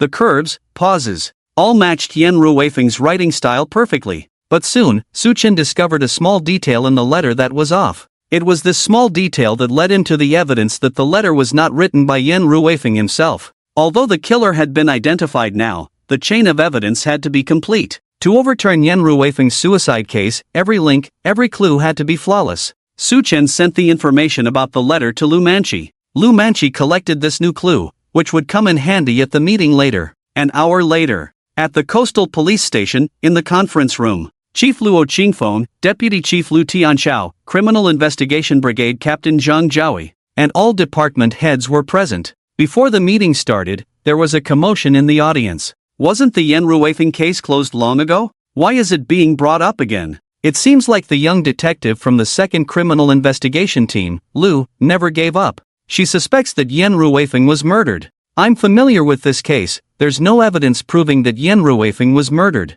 This Lu is too stubborn. Law is above emotions. Solving a case relies on evidence, not personal feelings. This young person is really making a fuss now. Faced with the skeptical voices in the conference room, Lu Manchi paid no attention. She had heard enough over these 5 years. Fortunately, Su Chen appeared in time, and he would completely turn things around. Lu Manchi had summarized the clues from the past 2 days into a PowerPoint presentation. This presentation included Su Chen's analysis, reasoning, and hypotheses about the entire case, as well as the evidence they had gathered. After everyone had finished viewing the presentation, the conference room erupted in astonishment. The expressions on everyone's faces were filled with disbelief. Chief Luo Qingfeng and Deputy Chief Lu Tianxiao were also shocked by the contents of the presentation. After a moment, Luo Qingfeng spoke slowly. I never expected the truth behind Yan Ruifeng's suicide case to be so astonishing. I've been in the police force for decades, and I've never encountered a case like this before. Lu Tianxiao furrowed his brows. Old Lu, you're right. Even if this case were placed in the entire coastal city, or even the whole country, it's unlikely we'd find a second one like it. Luo Qingfeng agreed. Indeed, although the killer is guilty, Yan Xiaodong's sins are even greater than the killer's. Lu Tianxiao said solemnly. Chief Luo, you're right. The nature of this case is even more heinous than intentional murder. Luo Qingfeng and Lu Tianxiao discussed the matter of the killer for a while. Then, Luo Qingfeng turned to Lu Manchi. Lu, you've done a great job this time. How did you deduce the identity of the killer? Lu Manchi looked ashamed. Chief Luo, this case is not actually my merit. Oh, not yours? Then whose credit is it in the department? Luo Qingfeng asked curiously. Director Luo, that comrade is not in the bureau, he is at Binhai University. LV Manchi said awkwardly. Binhai University? Luo Qingfeng seemed to have realized something. Everyone present had the same thoughts as Luo Qingfeng. Xiao LV, the person you mentioned couldn't be that university student named Su Chen, right? Luo Qingfeng asked. Yes, it's him, Su Chen. LV Manchi explained the whole story to everyone. After hearing it, everyone was even more shocked. Su Chen was not unfamiliar to everyone present. He had provided crucial clues in the nationwide shocking Binhai serial dismemberment case. The bureau had even specially commended Su Chen's heroic actions at Binhai University. Not long after the dismemberment case, Su Chen overturned a suicide case from 5 years ago and found the real culprit. This young man was truly remarkable. Luo Qingfeng and Lu Tianxiao sighed in their hearts. What a great talent he would be in the police force. It was a pity that this young man seemed uninterested in joining the police. It was truly a shame. Xiao LV, although we have enough evidence now to arrest the culprit, convicting Yan Xiaodong might not be easy with the evidence we have. Luo Qingfeng furrowed his brows. That's right, unless the culprit confesses that everything was orchestrated by Yan Xiaodong, or Yan Xiaodong voluntarily surrenders, Lu Tianxiao added.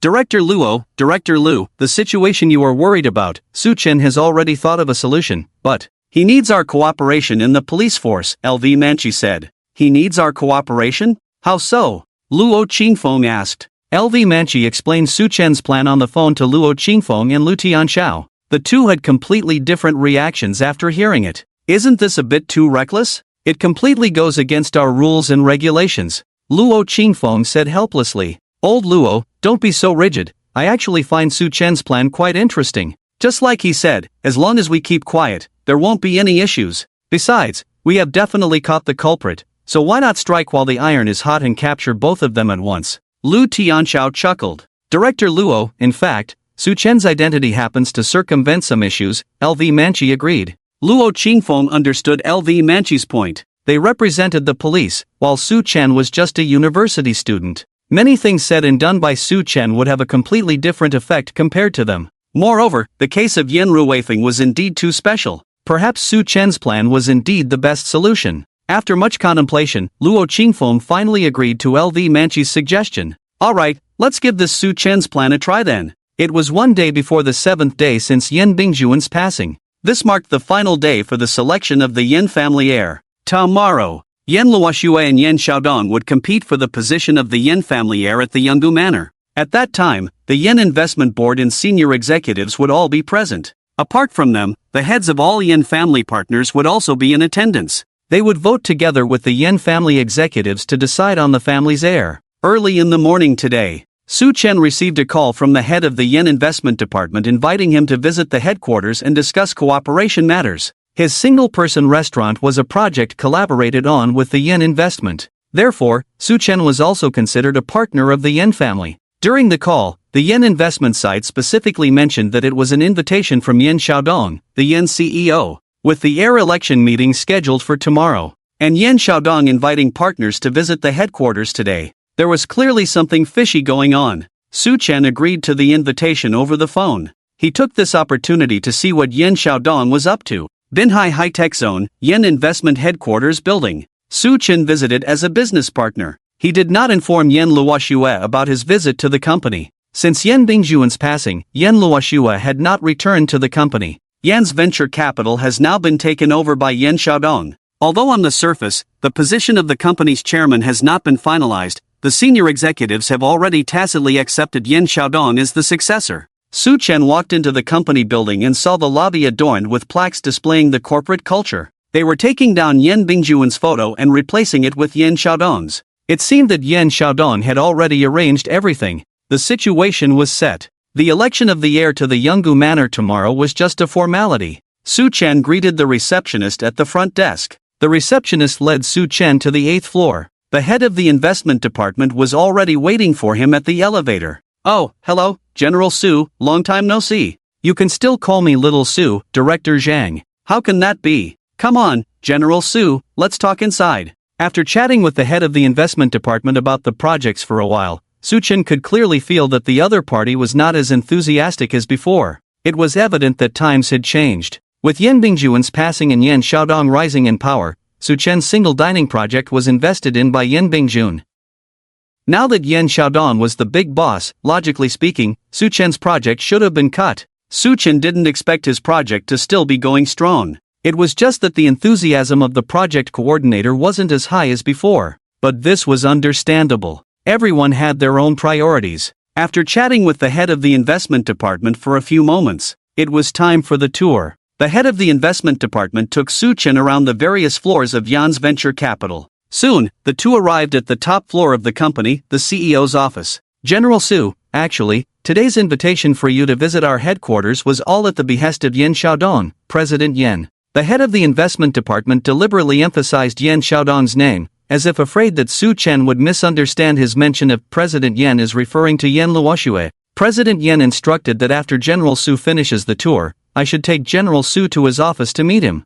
Alright, thank you. Su Chen followed the head of the investment department to the door of the CEO's office. He did not enter. Su Chen knocked on the door, entered the CEO's office, and saw Yan Xiaodong sitting in the boss's chair. When he saw Su Chen come in, he smiled and gestured towards the chair in front of him. Little Su, come, have a seat and let's chat. Okay, Uncle Tu. Su Chen sat down in the chair opposite Yan Xiaodong. How's it going? Are you busy with your studies recently? It's okay, about to go on vacation, quite free. Oh, you'll be in your second year of college after the break, right? Yes, Uncle Tu. The two exchanged pleasantries. The secretary brought 2 cups of coffee to them and then left. Yan Xiaodong took out a cigar, lit it, and offered one to Su Chen. Su Chen waved it off. Uncle Tu, I don't smoke. This is different from cigarettes, it won't harm your lungs, give it a try? No, thank you, Uncle Tu. Alright. Yan Xiaodong, seeing that Su Chen refused, put the cigar away. He sat in the boss's chair, surrounded by smoke, his expression obscured.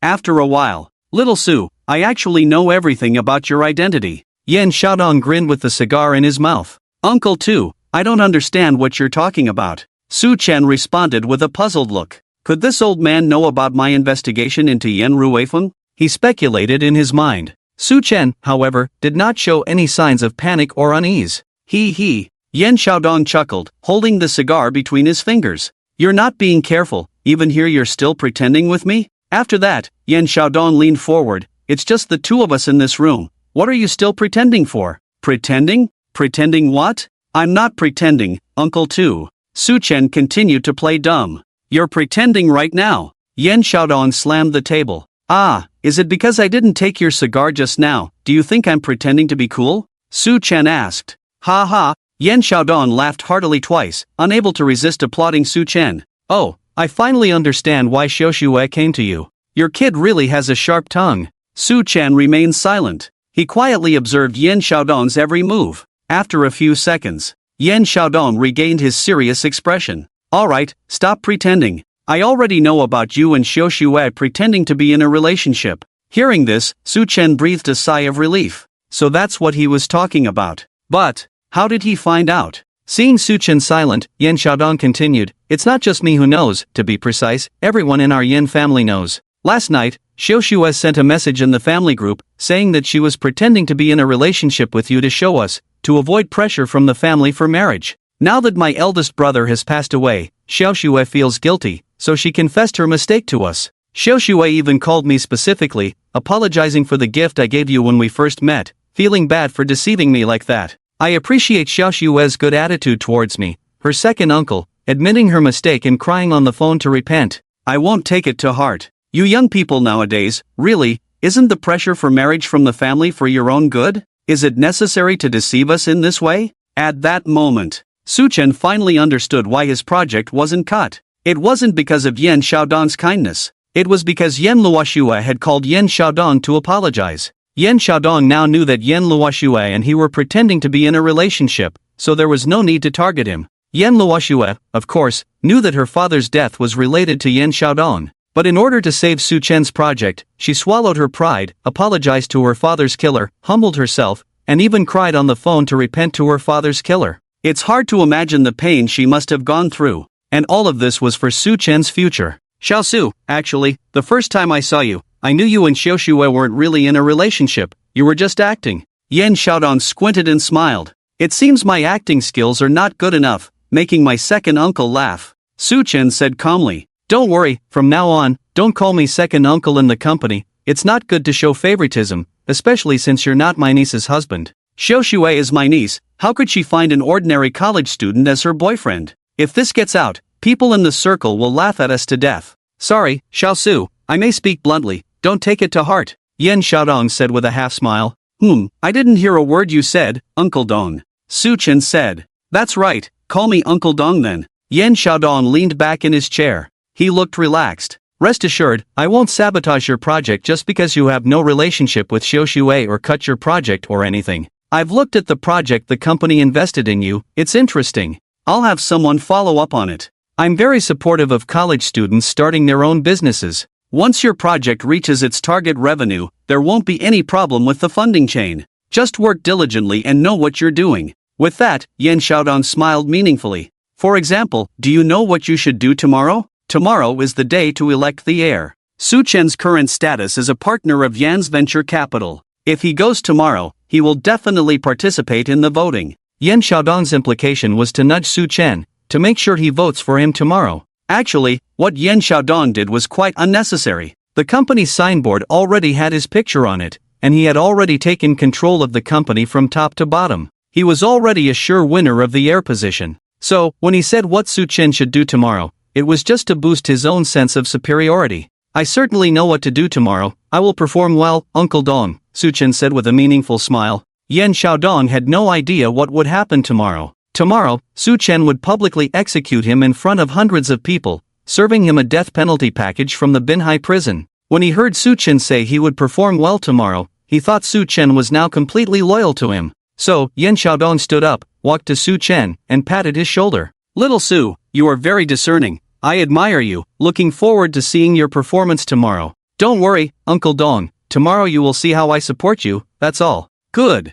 I look forward to your performance. I guarantee your satisfaction. The two chatted for another 10 minutes. Su Chen left the president's office. He took out his phone, thinking of sending a message to Yan Luoxue, but then he thought better of it. Sending a message to Yan Luoxue now, he didn't know what to say. A few words of comfort? Saying comforting words to her would be meaningless. Knowing Yan Luoxue as he did, she didn't need any comfort right now. Whatever she needed, Su Chen could provide her tomorrow. It's just that Su Chen didn't need to tell her now. Don't mention anything before it succeeds. Anyway, they would meet tomorrow. Whether it was the position of the Yin family heir or the reopening of Yen Ruifeng's suicide case, everything would be answered tomorrow. The next day, early in the morning, the eastern sky turned pale. Today was an ordinary day for ordinary people. But for the Yen family, it was very heavy. Because today was the 7th day since Yen Bingjuan's passing. It was also the big day for the selection of the Yen family heir. Early in the morning, the entire Yen family gathered at Yen Bingjuan's grave to pay their respects.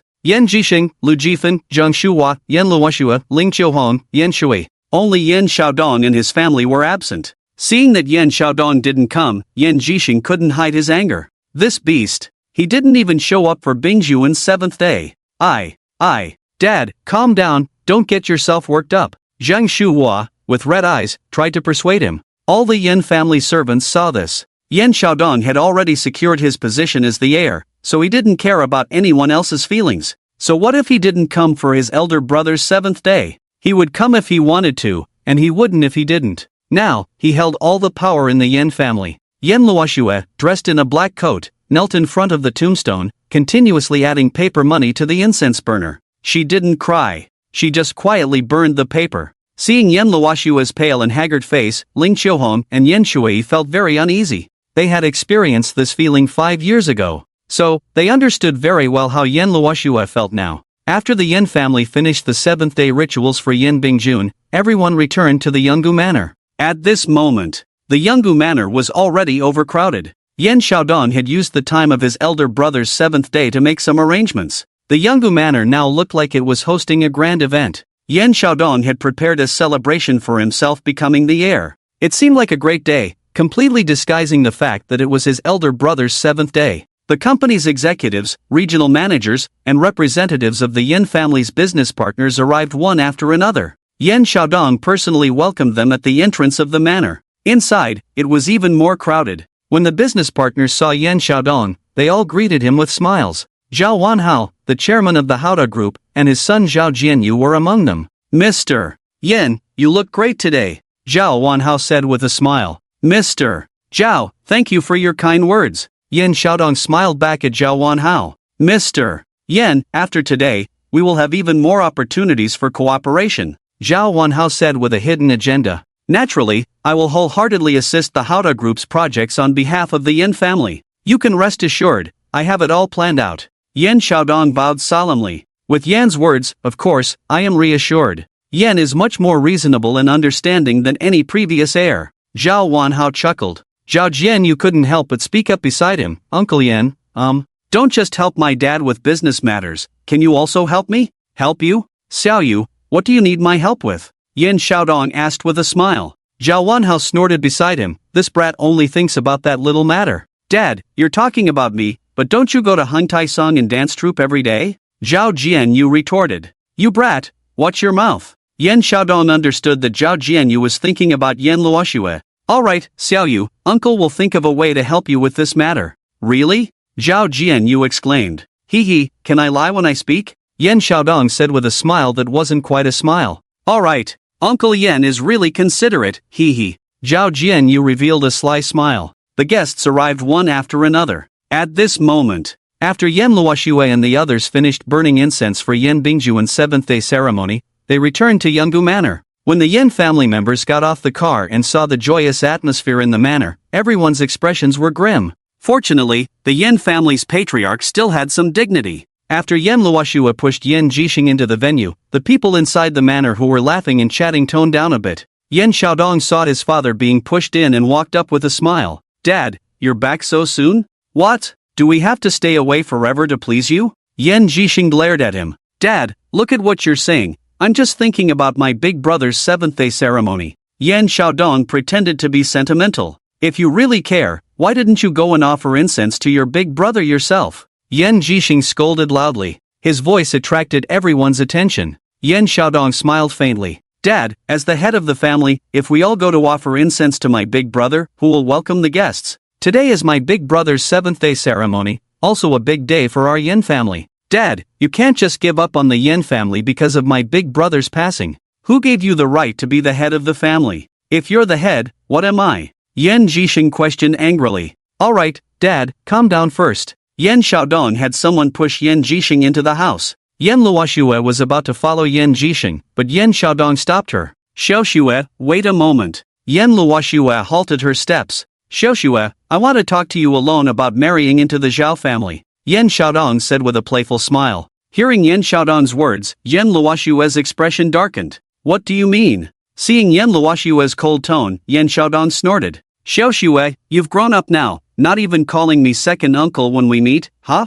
Yan Luoxue coldly chuckled. If you don't see me as a niece, why should I see you as second uncle? Xiaoxue, you're being too heartless and unreasonable. How haven't I seen you as a niece? You're my big brother's daughter, I even treat you like my own daughter. Yan Xiaodong pretended to be distressed. Would you force your own daughter to marry someone she doesn't like? Yan Luoxue retorted. Oh, I'm just doing this for your own good. For my good? Yes. Yan Xiaodong continued in a lowered voice. Your dad is no longer here, you and your mother need a man to rely on. At least for the sake of having enough to eat and wear, and not being bullied by others in the future, right? Now you have taken over all of the Yin family's business, and now you're telling me this? Yan Luoxue couldn't help but laugh after hearing Yan Xiaodong's words. After Yan Bingjun passed away, Yan Xiaodong directly took over all the businesses under the Yin family. He didn't let go of Ling Qiuhong and Yan Shui's share either. Yan Luoxue no longer had a say. She had no way to compete with Yan Xiaodong. Even before the successor was elected, Yan Xiaodong had already marginalized her. Xiaoxue, what you're saying is not right. How can you call it stealing? It was originally mine. Don't forget, you are just my elder brother's daughter, while I am the second son of the Yan family. You and I are completely different concepts. Furthermore, as the second uncle, I must help my niece share the pressure. You're a girl, just focus on being a good wife and mother. There's no need for you to worry about business matters. I'll say it again, marrying into the Zhao family is for your own good. I want to ensure you have a worry-free life. Even if you don't consider yourself, shouldn't you think about your mother? Don't forget, your mother also lived a good life thanks to the Yin family's money. You should know better than anyone who calls the shots in the Yin family, right? Yan Luoxue glared at Yan Xiaodong. Are you trying to threaten me with my mother? No, I'm not threatening you with your mother. I'm threatening you with a good future for both of you. Yan Xiaodong sneered. Think about your third aunt and your cousin. They didn't listen to me, so I will definitely punish them severely. They shouldn't expect to take a penny from the Yin family. I will make sure they leave with nothing. But you're different, Xiaoxue. As long as you marry into the Zhao family, I will show you some mercy, allowing you and your mother to stay in the Yin family. Then, I will leave some business for you and your mother, ensuring your daily expenses are not so tight. How about that? Am I not taking good care of you as your second uncle? Yan Bingjun was the heir of the Yin family, and after his death, the Yin family's assets belonged to Yan Luoxue. Yan Xiaodong now took advantage of his elder brother's death to seize power and hold on to what should have belonged to Yan Luoxue, now pretending to be generous. This hypocritical behavior was truly nauseating. Yan Xiaodong's intentions were clear. As long as Yan Luoxue married Zhao Jianyu, he would give them a chance to survive, unlike Ling Qiuhong and Yan Shui who were left with nothing. Yan Luoxue understood from Yan Xiaodong's words that he had once forced Ling Qiuhong to remarry a business partner because she was still attractive. No wonder he had been trying to drive Ling Qiuhong and Yan Shui out of the Yan family for years. The reason was Ling Qiuhong's firm refusal. Now, Yan Xiaodong was using her mother to threaten her. After listening to what he said, Yan Luoxue didn't hesitate at all. Who do you think you are? You. Yan Xiaodong's face changed. What about me? Do you think I'm afraid of you kicking me and my mother out of the Yan family? Yan Luoxue sneered coldly. Remember, I, Yan Luoxue, am not the same as you, Yan Xiaodong. You can't survive without the Yan family, but I can live anywhere. Without the identity of the Yan family's second son, you're just a useless person. Without the identity of the Yan family's granddaughter, I'm still better off than you, a useless person. Yan Xiaodong's face changed instantly. He gritted his teeth and raised his arm as if to strike. But considering the presence of business partners and guests, he restrained himself and let go. Fine, very well. Yan Xiaodong forced a smile. He leaned close to Yan Luoxue's ear and whispered, to be honest, your third uncle and your father's death were the happiest moments of my life. You bastard. Yan Luoxue couldn't hold back anymore and raised her hand to slap Yan Xiaodong. Yan Xiaodong grabbed her wrist and forcefully flung it aside. Don't push your luck. I'm only giving you the chance to marry into the Zhao family out of respect for your father. Once I become the heir today, I will immediately kick you out of the Yin family. By then, when the Zhao family comes looking for you to force a marriage, you won't be the Yin family's precious young lady anymore. The Zhao family will treat you like a servant. They will make you their slave. Don't worry, soon you will know what it feels like to lose the Yin family's protection. After saying this, Yan Xiaodong snorted coldly and left. Just a few steps outside, he didn't forget to repeat those words. As long as you marry into the Zhao family, I will spare your life. Yan Luoxue trembled with anger. At that moment, Zhang Shuhua and Ling Qiuhong walked over from inside. Seeing Yan Xiaodong just leaving and the furious expression on Yan Luoxue's face, the two women probably guessed what had happened. Xiaoxue, the heir election is about to begin. No matter the outcome, we cannot let that beast laugh at us. Zhang Shuhua said with red eyes. Yes, heaven will punish that beast. Xiaoxue, don't worry too much. Although our family lacks men, both I and your cousin will always support you. Ling Qiuhong gritted her teeth. Yan Luoxue nodded silently, not saying anything. Despite appearing strong on the outside, she had long been broken inside. But she forced herself to remain calm and brave here. She knew that if she couldn't hold on, the last hope of the Yin family would be completely extinguished. In this battle for the heir, even if she were to fail miserably, she absolutely could not back down. It was the dying wish of her third uncle and her father. She would never hand over the position of heir easily. But reality was cruel. Seeing Yan Xiaodong in the distance chatting and laughing with the guests, Yan Luoxue sighed. She raised her head silently, looking at the cloudless sky. A hint of confusion flashed in her eyes. Right now, all I can do is pray. But even if I pray, can heaven really help me? Will there truly be a miracle to change everything? The bustling manor felt empty in Yan Luoxue's heart at that moment. She glanced around, as if searching for a familiar figure. Unfortunately, she didn't find the person she wanted to see. Yesterday, she had confessed to her family in the group chat and called Yan Xiaodong to apologize in tears. All to pave the way to see the person she most wanted to meet now. She wanted to give that big boy a bright future. As for Su Chen, Yan Luoxue felt guilty deep down. She felt she shouldn't have involved Su Chen in her family affairs. She hated herself even more, hated her own incompetence. If she could secure the position of heir, she wouldn't let Su Chen be so passive, always at the mercy of Yan Xiaodong. The time she spent with Su Chen recently had brought her genuine happiness. With Su Chen absent these days, she felt extremely uneasy. For some reason, having Su Chen by her side always gave her a sense of security. It was as if with Su Chen around, any difficulty in the world could be overcome. Yan Luoxue relied heavily on this feeling. She hadn't contacted Su Chen in these days because she didn't want to burden him. Now that she had explained everything in the family chat, as long as she didn't contact Su Chen again, Yan Xiaodong wouldn't target Su Chen's projects. This was all Yan Luoxue could do. But, at this moment, she really wished Su Chen could be by her side. As the time for the heir voting drew closer, all the voters gathered. The final voting took place in the banquet hall. The two candidates sat in the front row of the banquet hall. Beside them were all the members of the Yin family, Yan Jixing, Lu Jifan, Zhang Shuhua, Ling Qiuhong, Yan Shui, and Yan Xiaodong's wife, Fang Yaran, and so on. The chairman of Hauda Group sat with his son in the second row. Other important business partners of Hauda Group occupied the front row seats as well. Wine glasses were already set on each table. This was prepared for the celebration Yan Xiaodong had arranged. The preparation area was filled with delicacies and fine wines. Besides good food and drinks, Yan Xiaodong had also invited a local song and dance troupe to liven up the atmosphere. After he was elected as the heir, there would be more music and dance performances. For Yan Xiaodong, today was not a day of mourning for Yan Bingjuan's seventh day of passing, but a great day of taking control of the Yan family. The voting ceremony was hosted by Li Xiaodan, the chief financial officer of Yan's venture capital. The voting this time was done using voting devices. The devices had two buttons, red representing Yan Luoxue, and blue representing Yan Xiaodong. Each guest had a device in hand, and by pressing the corresponding color, they could choose whom to support. Yan Luoxue sat in the front row, glancing around from time to time, still not seeing Su Chen. Normally, Su Chen should also participate in the voting since he was one of Yan's venture capital's business partners. This made Yan Luoxue somewhat uneasy. However, she quickly noticed an empty seat with the name Su Chen in front of it. This proved that Su Chen was indeed invited to the event. Yan Luoxue breathed a sigh of relief, thinking that Su Chen's project had been cut. As long as the invitation was there, everything was fine. Her efforts from yesterday were not in vain. Yan Xiaodong noticed that Yan Luoxue kept looking at Su Chen's seat and couldn't help but tease her. Seems like you care a lot about little Su, huh? What's up? Pretending to be in love and catching real feelings?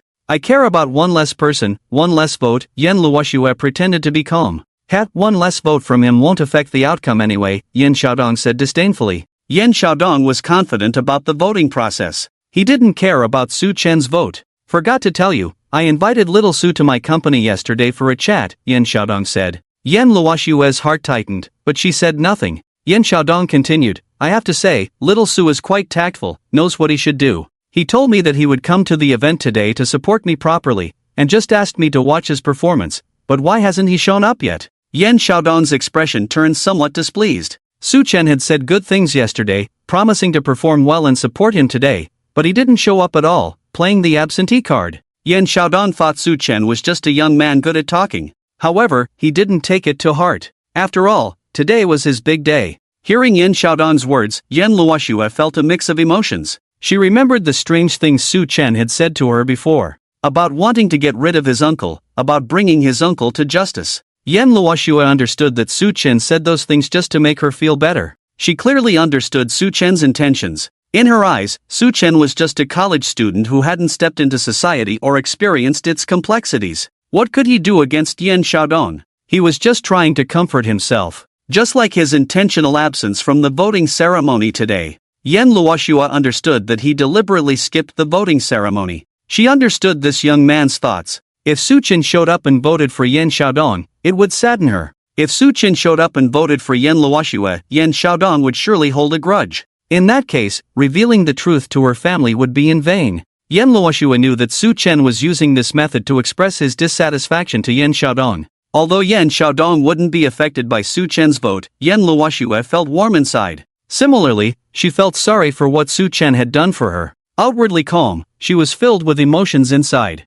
Silly little brother, you're too childish, not worth it for me. If you intentionally skip, Yin Xiaodong will surely hold a grudge against you, make things difficult for you. But, it's better if you don't come. At least I won't have to see how embarrassed I'll be later. At that moment, Li Xiaodan, the chief financial officer of Yan's venture capital, took the stage for a brief introduction. Following that, she invited Yen Luoshua and Yin Xiaodong to the stage to say a few words. It was all about the company's development strategy. In essence, it was just a formality, and their speeches wouldn't change the voting outcome. After they each spoke, they returned to their seats. Li Xiaodan took the stage to announce the formal start of the voting process. The highly anticipated Yin family heir election has finally begun. The executives of Yin Venture Capital, regional leaders, and hundreds of Yin family partners in the audience all picked up their remote controls. In fact, before coming to the Cloud Valley Manor, they already knew who they were going to vote for. So, there were no tricks or suspense during the voting process.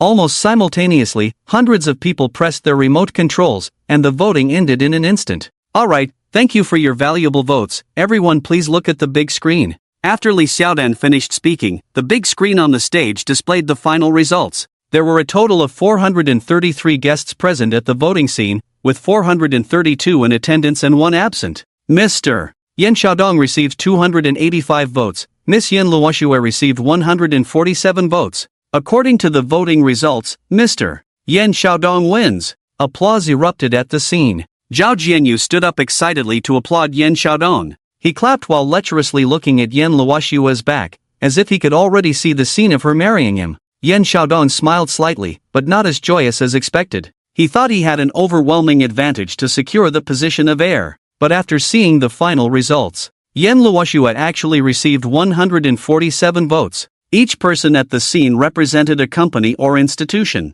With 147 votes for Yen Luoshua, it meant that 147 companies or businesses supported her. This came as a complete surprise to Yen Xiaodong. He secretly rejoiced in his heart. Thankfully, he had put in a lot of effort and cultivated many business partners in recent days. If he hadn't prepared well, it would have been quite uncertain who would become the heir today. Yen Xiaodong made a mental note of this. Next, he would gradually cut off ties between the Yen family business and these 147 business partners. It was obvious that not voting for him at this critical moment was a clear sign of defiance. In fact, Yen Xiaodong's guess was not wrong. The 147 business partners supporting Yen Luoshua were all longtime customers of the Yen family. From Yen Ruweifeng as the heir, to Yen Bingjun, and now the heir election today. These people were loyal and honorable business partners. Those with discerning eyes could see the situation of the Yen family clearly. Justice prevails in people's hearts. Therefore, these people did not care about Yen Xiaodong's face and chose to support Yen Luoshua.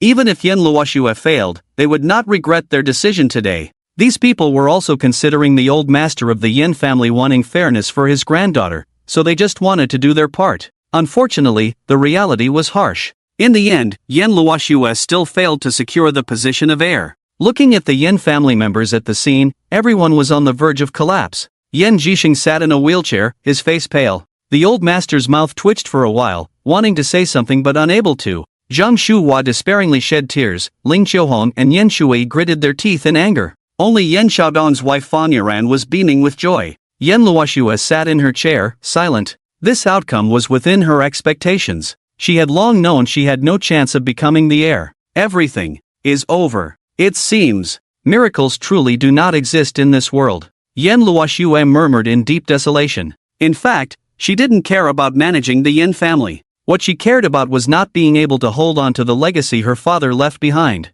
She regretted her lack of ability to preserve the hard work of her uncle and father. The Yin family business ultimately fell into the hands of a beast who killed his own kin. Yet, no one could stop this. At this moment, Yan Luoxue, Yan Jisheng, Lu Jifan, Zhang Shuhua, Ling Qiuhong, Yan Shui. Everyone in the Yin family was filled with despair. Their inner turmoil was all the same. It seems the heavens are not willing to help the Yin family. The banquet hall resounded with applause, and Yan Xiaodong smiled broadly. He glanced at Yan Luoxue, who had a solemn expression. Xiaoxue, don't blame your second uncle for not giving you a chance. Here's the deal, as long as you marry into the Zhao family, second uncle will pave the way for you. Think it over carefully. Yan Luoxue gritted her teeth in hatred, trembling with anger. I'd rather die than fulfill your wish. Hearing this, Yan Xiaodong couldn't help but chuckle. Dying is too easy. I want you to experience the bitterness of living hell. With that, he exchanged a glance with Zhao Wanhao and Zhao Jianyu in the distance. The father and son both nodded in satisfaction. With Yan Xiaodong now the heir, their scheme was about to succeed. Zhao Jianyu gazed at Yan Luoxue's retreating figure, a sly smile playing on his lips. Next, let's welcome Mr. Yan Xiaodong, the newly appointed chairman of Yen Investment and the heir of the Yen Group, to the stage for his speech. Li Xiaodan announced from the stage. The banquet hall erupted in thunderous applause. Yan Xiaodong stood up, adjusting his collar with a sense of contentment. Walking towards the stage, he had waited for this moment for too long. Finally, his time had come. Having eliminated his third brother Yan Ruifeng and his eldest brother Yan Bingjun, the position of the Yan family heir was now rightfully his. Yan Xiaodong took the microphone on stage. Li Xiaodan stepped back, leaving him alone on the stage. The applause from the audience gradually faded, as they awaited Yan Xiaodong's acceptance speech. Firstly, I want to thank everyone for casting your valuable votes for me. Each vote represents your recognition of me and the Yin family over the years. Bang! The grand doors of the banquet hall suddenly swung open, interrupting Yan Xiaodong's speech. All eyes turned towards the entrance, where a handsome young man stood in the doorway. It was Su Chen. Behind him stood a group of people, including Deputy Director Lu Tianxiao of the Coastal Police Bureau, Captain Zhang Zhouyi of the Coastal Criminal Investigation Detachment, Detective L.V. Manchi, and several other detectives. Although the guests didn't recognize Su Chen, they knew Deputy Director Lu Tianxiao. His presence was significant, having met many of them during a previous city meeting. He was the Deputy Director of the Coastal Police Bureau. Suddenly, a dozen detectives appeared in the banquet hall, causing a stir among the guests. What's going on? Why are there so many detectives here? It doesn't seem like the Yin family invited them. What could have happened? If Director Lu is here, does it mean the police need assistance with an investigation? Who is that young man standing at the front? Why is Director Lu standing behind him? The guests whispered among themselves. The Yin family members were surprised to see Su Chen's unexpected arrival. Yesterday, Yan Luoxue had explained to her family that her relationship with Su Chen was a pretense to avoid their arranged marriage. Upon learning the truth, the Yin family members didn't dwell on the matter. They were still mourning the death of Yan Bingjun and preparing for the heir election the next day. Therefore, they hadn't paid much attention to Yan Luoxue and Su Chen's fake relationship. It wasn't a big deal after all. However, seeing Su Chen burst into the banquet hall with a group of detectives today left the Yin family members in shock. Little Su, what is he up to? Yan Jisheng widened his eyes. This child, does he actually know people in the police force? Zhang Shuhua chimed in. Ling Qiuhong and Yan Shui, the mother and daughter, understood the situation instantly. When Su Chen had asked for Yan Ruifeng's will to investigate the truth, they hadn't held much hope. But now, seeing Su Chen arrive with the police, their hopes were reignited. Yan Luoxue and her family had a similar reaction. Upon seeing Su Chen's arrival, she stood up instinctively. Su Chen. Yan Luoxue called out unconsciously. Yan Xiaodong on stage was initially surprised to see Su Chen. However, as he noticed Lu Tianxiao and the detectives behind Su Chen, his expression changed noticeably. Amid the gaze of hundreds of people on the scene, Su Chen led the police officers behind him into the banquet hall in a grand manner. Everyone headed straight for Yan Xiaodong on the stage. Su Chen, with an unchanged expression, walked up to Yan Xiaodong. Lu Tianxiao and Zhang Zhaoi stood on his left and right, while LV Manchi and the other police officers dispersed and surrounded the entire stage. Yan Xiaodong held a microphone with a furrowed brow. Xiao Su, what is this? Before Yan Xiaodong could finish, Su Chen directly held up the arrest warrant in front of him. The next moment, Su Chen's loud and powerful voice echoed through the entire banquet hall. Yan Xiaodong, you are being forcibly summoned on suspicion of intentional murder, perjury, and harboring a criminal according to the law. You are under arrest. Boom! Su Chen's two sentences directly caused an explosion in the banquet hall. There was a commotion below the stage. Everyone's faces showed expressions of shock. Shock mixed with incredulity. As if they couldn't believe what they were hearing. My goodness, what's going on? Yan Xiaodong, suspected of intentional murder? Is this a joke? It must be a mistake, right? Yan Xiaodong is the last heir of the Yan family. It shouldn't be a mistake. Even the deputy director of the Coastal Police Bureau is here. This is too terrifying. Who did Yan Xiaodong allegedly kill? On the stage, Yan Xiaodong glanced at the arrest warrant. Xiao Su, are you a police officer? Yan Xiaodong asked, somewhat surprised. If you have something to say, we can talk slowly when we get to where you need to go. Su Chen said coldly. However, Yan Xiaodong stood still, showing no intention of going with the police at all. He remained very calm, his face filled with disdain. The police must have evidence when arresting someone. You're saying I killed someone? Ha, who did I kill? Yan Xiaodong squinted and asked with a smile. Yan Ruweifeng. Su Chen replied. After hearing what Su Chen said, the guests present were in an uproar. Everyone knew who Yan Ruweifeng was. Many business partners even had a good relationship with Yan Ruweifeng. After all, he was the first heir of the Yan family after the retirement of the old master Yan. When Yan Ruweifeng committed suicide, it caused quite a stir in the entire coastal area. The young and promising heir of the Yan family, a well-known entrepreneur, philanthropist, actually ended his own life in an unfinished building. It was truly lamentable. In fact, at the time of Yan Ruweifeng's suicide, there were speculations in the coastal business circle. Some speculated that there were financial problems in the Yan family's company, and Yan Ruweifeng committed suicide out of fear. After Yan Ruweifeng's suicide, many business partners even terminated their cooperation with the Yan family for fear of being implicated. Later, Yan Bingjun took over as the heir. Through 5 years of hard work, the Yan family finally emerged from the shadow of financial problems. But then Yan Bingjun passed away, leaving Yan Xiaodong as the only son. And now, this young police officer actually said that Yan Xiaodong killed Yan Ruweifeng? Everyone present found it unbelievable. Faced with Su Chen's accusation, Yan Xiaodong snorted. Officer Su, you better watch your words. Yan Ruweifeng is my brother. He jumped off a building 5 years ago, and our whole family was devastated. How dare you say that? What makes you say it was suicide? Su Chen retorted. Yan Xiaodong chuckled. You're a police officer, and you're asking me? Wasn't this case closed as suicide by your police force? Why this sudden? The case has been reopened. Su Chen interrupted Yan Xiaodong. He glanced at Ling Qiuhong and Yan Shui below the stage. At the request of Yan Ruweifeng's family, based on the latest clues and evidence we have obtained, it has been determined that Yan Ruweifeng did not commit suicide. Yan Xiaodong frowned at the news. Are you saying, my third brother didn't commit suicide? What's going on? Did someone harm my third brother? But he even left a suicide note. Is there a misunderstanding here? Seeing Yan Xiaodong's shocked expression, Su Chen smiled helplessly. He was even better at acting than Yao Jing Jing. Su Chen took out Yan Ruweifeng's suicide note. This suicide note was not written by Yan Ruweifeng himself, it was deliberately forged. As soon as these words were spoken, the Yan family members were all shocked. The farewell letter left by Yan Ruweifeng back then was compared by experts from the city. The conclusion drawn by the city's experts at that time was that this farewell letter was indeed written by Yan Ruweifeng. Who would have thought that this farewell letter was actually forged? A person's writing habits have stability and specificity. Regarding the way of writing characters, structure, font, stroke order, penmanship, and so on, are all very fixed. If someone wants to imitate another person's handwriting through copying, it's not difficult. There are over a dozen existing imitation methods, such as tracing, engraving, copying. However, there is one thing that cannot be imitated. That is the hand that holds the pen. Yan Ruweifeng wrote with his right hand. We handed the farewell letter to experts in the province for authentication, and this farewell letter was completed with the left hand. I have confirmed with Yan Ruweifeng's family that he did not use his left hand to write before. Hearing this, Yan Xiaodong couldn't help but sneer on the side. I see, I'm left-handed, so you suspect that I forged the farewell letter? Just based on this, you accuse me of intentionally killing someone? Is the police being too irresponsible in their words? Yan Ruweifeng is my brother. Would I kill my own brother?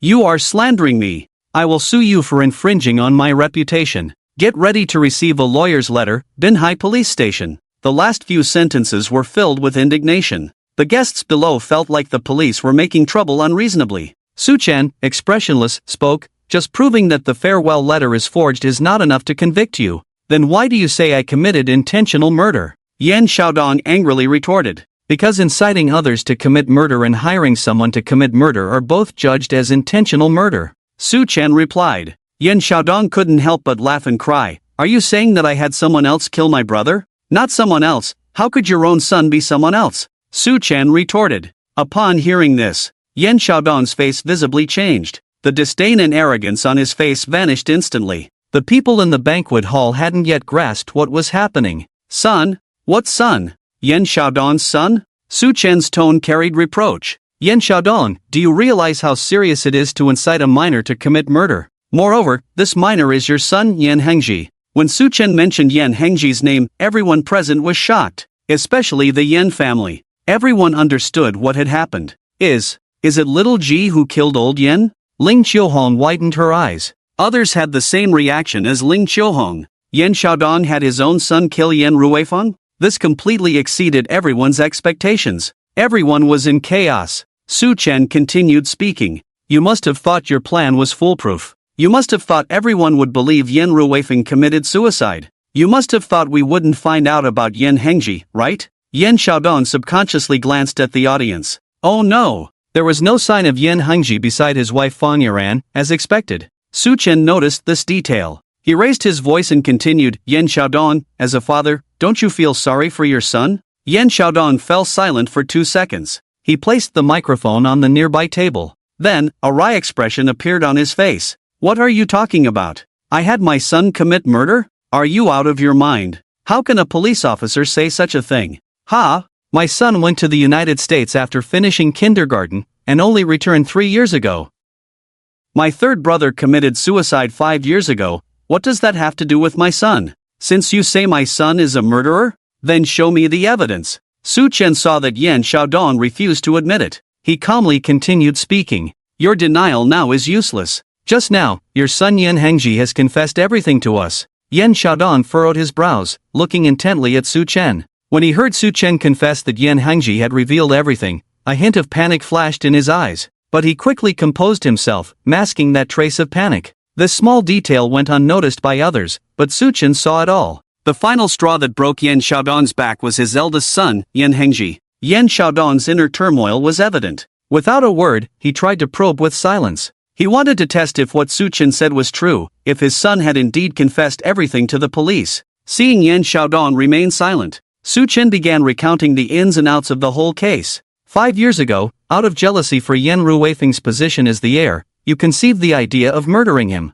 Of course, you wouldn't have killed Yan Ruweifeng yourself. Just like you wouldn't let someone forge a suicide note, it's a matter of principle. This is a matter of life and death, of course, you wouldn't risk your own life. So, you wanted to find someone who would never betray you, to kill Yan Ruweifeng for you. Who would be suitable for this? Who would never betray you? Friend, brother, wife? None of them were satisfactory choices for you. In the end, you chose your son, Yan Hengji. At that time, Yan Hengji was only 12 years old. You chose to have your own son commit the murder for you because you wanted to use him as a perfect alibi, to clear yourself of suspicion. After Yan Hengji finished kindergarten, you sent him to study in the United States. He left the country very early. Your despicable criminal plan unfolded from there. You wanted Yan Hengji to deceive Yan Ruweifeng to the unfinished building, push him off the building, and make it look like a suicide. Before the plan started, you began brainwashing the 12-year-old Yan Hengji, repeatedly manipulating him, turning him into your tool for murder. To confuse the situation, you prepared a pair of size 47 yellow rubber shoes for Yan Hengji, intending to impersonate a villager working nearby. Then, you forged a letter from Yan Ruweifeng. Once everything was set, just before the incident, you deliberately bought a ticket to the United States, flew to the school where Yan Hengji was studying. Under the guise of visiting your son, you invited the school teachers for dinner, intentionally took a group photo and posted it on social media. Seeing the photo, everyone would instinctively believe that you were visiting Yan Hengji, that you and your son were together. In reality, you were not together. According to our investigation, that photo was taken 2 days before the incident. You arranged an unknown number, size 47 yellow rubber shoes, a forged letter, then had Yan Hengji return to the country early, while you stayed in the United States, providing yourself with a solid alibi. This not only cleared you of suspicion but also made us subconsciously overlook Yan Hengji. After all, who would think that the suspect was a 12-year-old child who had been living abroad? On the night of the incident 5 years ago, while you were in the United States, your son, Yan Hengji, was alone in the unfinished building, silently carrying out the countless rehearsals of your criminal plan. He called Yan Ruweifeng from an unknown number. Yan Ruweifeng was surprised to hear that his nephew had returned to the country. Yan Hengji fabricated an excuse and sought help from Yan Ruweifeng. So Yan Ruweifeng immediately dropped his work, disregarded eating, and drove to the unfinished building. Yan Hengji was the only male descendant of the Yan family, so as his uncle, Yan Ruweifeng naturally doted on him. How could Yan Ruweifeng guard against his 12-year-old nephew? The events that followed need no further explanation. Yan Hengji had already changed into the size 47 yellow rubber shoes, intentionally leaving footprints at the scene. When Yan Ruweifeng arrived on the rooftop, he pushed him off the building when he wasn't paying attention, then placed the prepared suicide note nearby. But you overlooked the fact that Yan Hengji, who was only 12 years old at the time, had feet that were only size 34. Although he could leave footprints of size 47, the depth and traces of the footprints exposed his physical characteristics. At this point, Su Chen glanced at the expression on Yan Xiaodong's face. Yan Xiaodong's face was ashen at this moment. He had completely lost his previous vigor. It was evident that the analysis just now left him speechless. Su Chen's voice continued. A 12-year-old child is at an immature age mentally. For the sake of the heir position, you were willing to sacrifice your son's future. It's a pity that you never thought that after Yan Ruweifeng's death, the position of the Yan family heir was not left to you. The eldest son of the Yan family, Yan Bingjun, became the heir. This outcome left you greatly disappointed. Your plan completely failed, all your efforts were in vain. But you couldn't swallow this, knowing that you were just a step away from being the heir. Of course, you wouldn't accept it. You wanted to silence Yan Bingjun too. If you were to be responsible for the deaths of both Yan family heirs, you would definitely be implicated. So, you had to endure. This endurance lasted for 5 years. During these 5 years, no one mentioned Yan Ruweifeng's suicide, no one investigated your suspicions. You thought everything had passed, that no one would ever know about your crimes. So, you once again harbored thoughts of silencing others. The same plan couldn't be used a second time. If both Yan Bingjun and Yan Ruweijun were to die by jumping off a building, the suspicion would be too great. Therefore, you decided to stage it as an accident, to make Yan Bingjun die in a car accident. You bribed a truck driver, took advantage of his desperate situation, gave him a large sum of money, and had him drive to his death with Yan Bingjun. This case of an untraceable death indeed caused us great trouble in our investigation. Fortunately, Yan Hengji confessed everything to us. He provided us with evidence, proving that you hired someone to kill, causing Yan Bingjun's death. You're talking nonsense. Yan Xiaodong suddenly lost his composure. Xiaoji would never do such a thing. You're lying. What's impossible about it? He confessed to us that you had him kill Yan Ruweifeng, to redeem himself. He confessed that you hired someone to kill and caused Yan Bingjun's death. This is normal. Su Chen coldly snorted. Impossible. Xiaoji has no idea about me bribing the truck driver. Stop accusing me, damn it. Yan Xiaodong couldn't help but curse. As soon as these words were spoken, everyone present was in an uproar. Their pupils dilated. This guy. Let it slip. So, it was really Yan Xiaodong who hired someone to kill Yan Bingjun in the car accident. He bribed a truck driver to run over Yan Bingjun. Oh my god. After killing Yan Ruweifeng, Yan Xiaodong also killed Yan Bingjun? This guy is worse than an animal. He's even worse than an animal. Who does that? Killing his own brother and son for the sake of an heir position. I don't understand. Didn't he care that his son's future was completely ruined? What's there to understand? For the heir position, he not only killed his brother and son but also betrayed his own son. Such a person only cares about himself. And he still has the face to run for the heir position? Disgusting. My hands feel dirty just thinking about voting for him. Yan Xiaodong was exposed by Su Chen for the truth behind Yan Ruifeng's suicide case, and his emotions were already on the edge. With so many detectives present, he was already sweating profusely. He was just holding on now. At this moment, Su Chen deliberately deceived him. Yan Xiaodong, in a panic, instinctively retorted, falling right into Su Chen's trap. Seeing the guests pointing fingers at him, seeing Su Chen's meaningful smile, Yan Xiaodong knew it was all over. Enraged and embarrassed, he decided to take someone down with him. You're fucking deceiving me. Die. With that, he suddenly drew a dagger from his waist and lunged at Su Chen's face.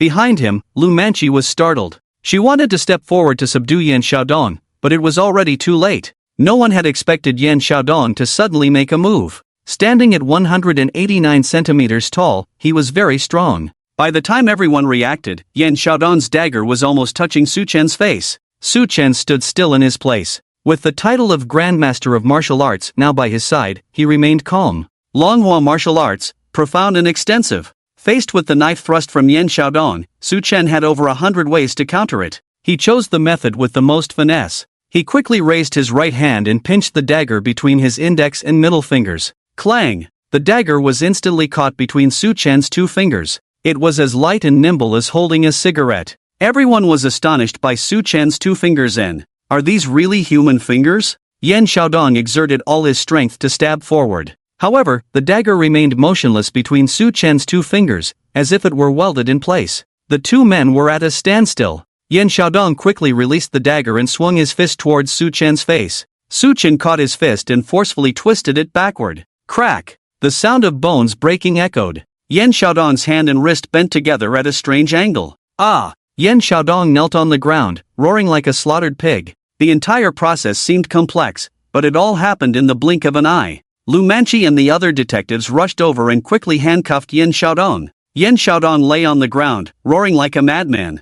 Damn it! If I had known this day would come, I should have killed all of you. All of you die. Do you know how I've lived these past 5 years? Why couldn't I be the heir among the 3 children? Why? Where did I go wrong? The detectives pulled Yan Xiaodong up from the ground. Behave. Save it for when we get back. Yan Xiaodong glared fiercely at Su Chen. Fine, you got me. I thought you were just a college student, but you turned out to be a cop. Su Chen, who told you I'm a cop? Yan Xiaodong? Su Chen, did I ever say I was a cop from start to finish? Yan Xiaodong was stunned. Right. Initially, when he asked Su Chen if he was a cop, Su Chen didn't answer that question. His response was, save your words for where you're supposed to go, we can talk slowly then. Moreover, from the moment they entered the banquet hall, Su Chen never mentioned he was a cop. But this was completely unreasonable. His every word and action clearly resembled that of a cop interrogating a suspect. He was more like a cop than an actual cop. You're not a cop?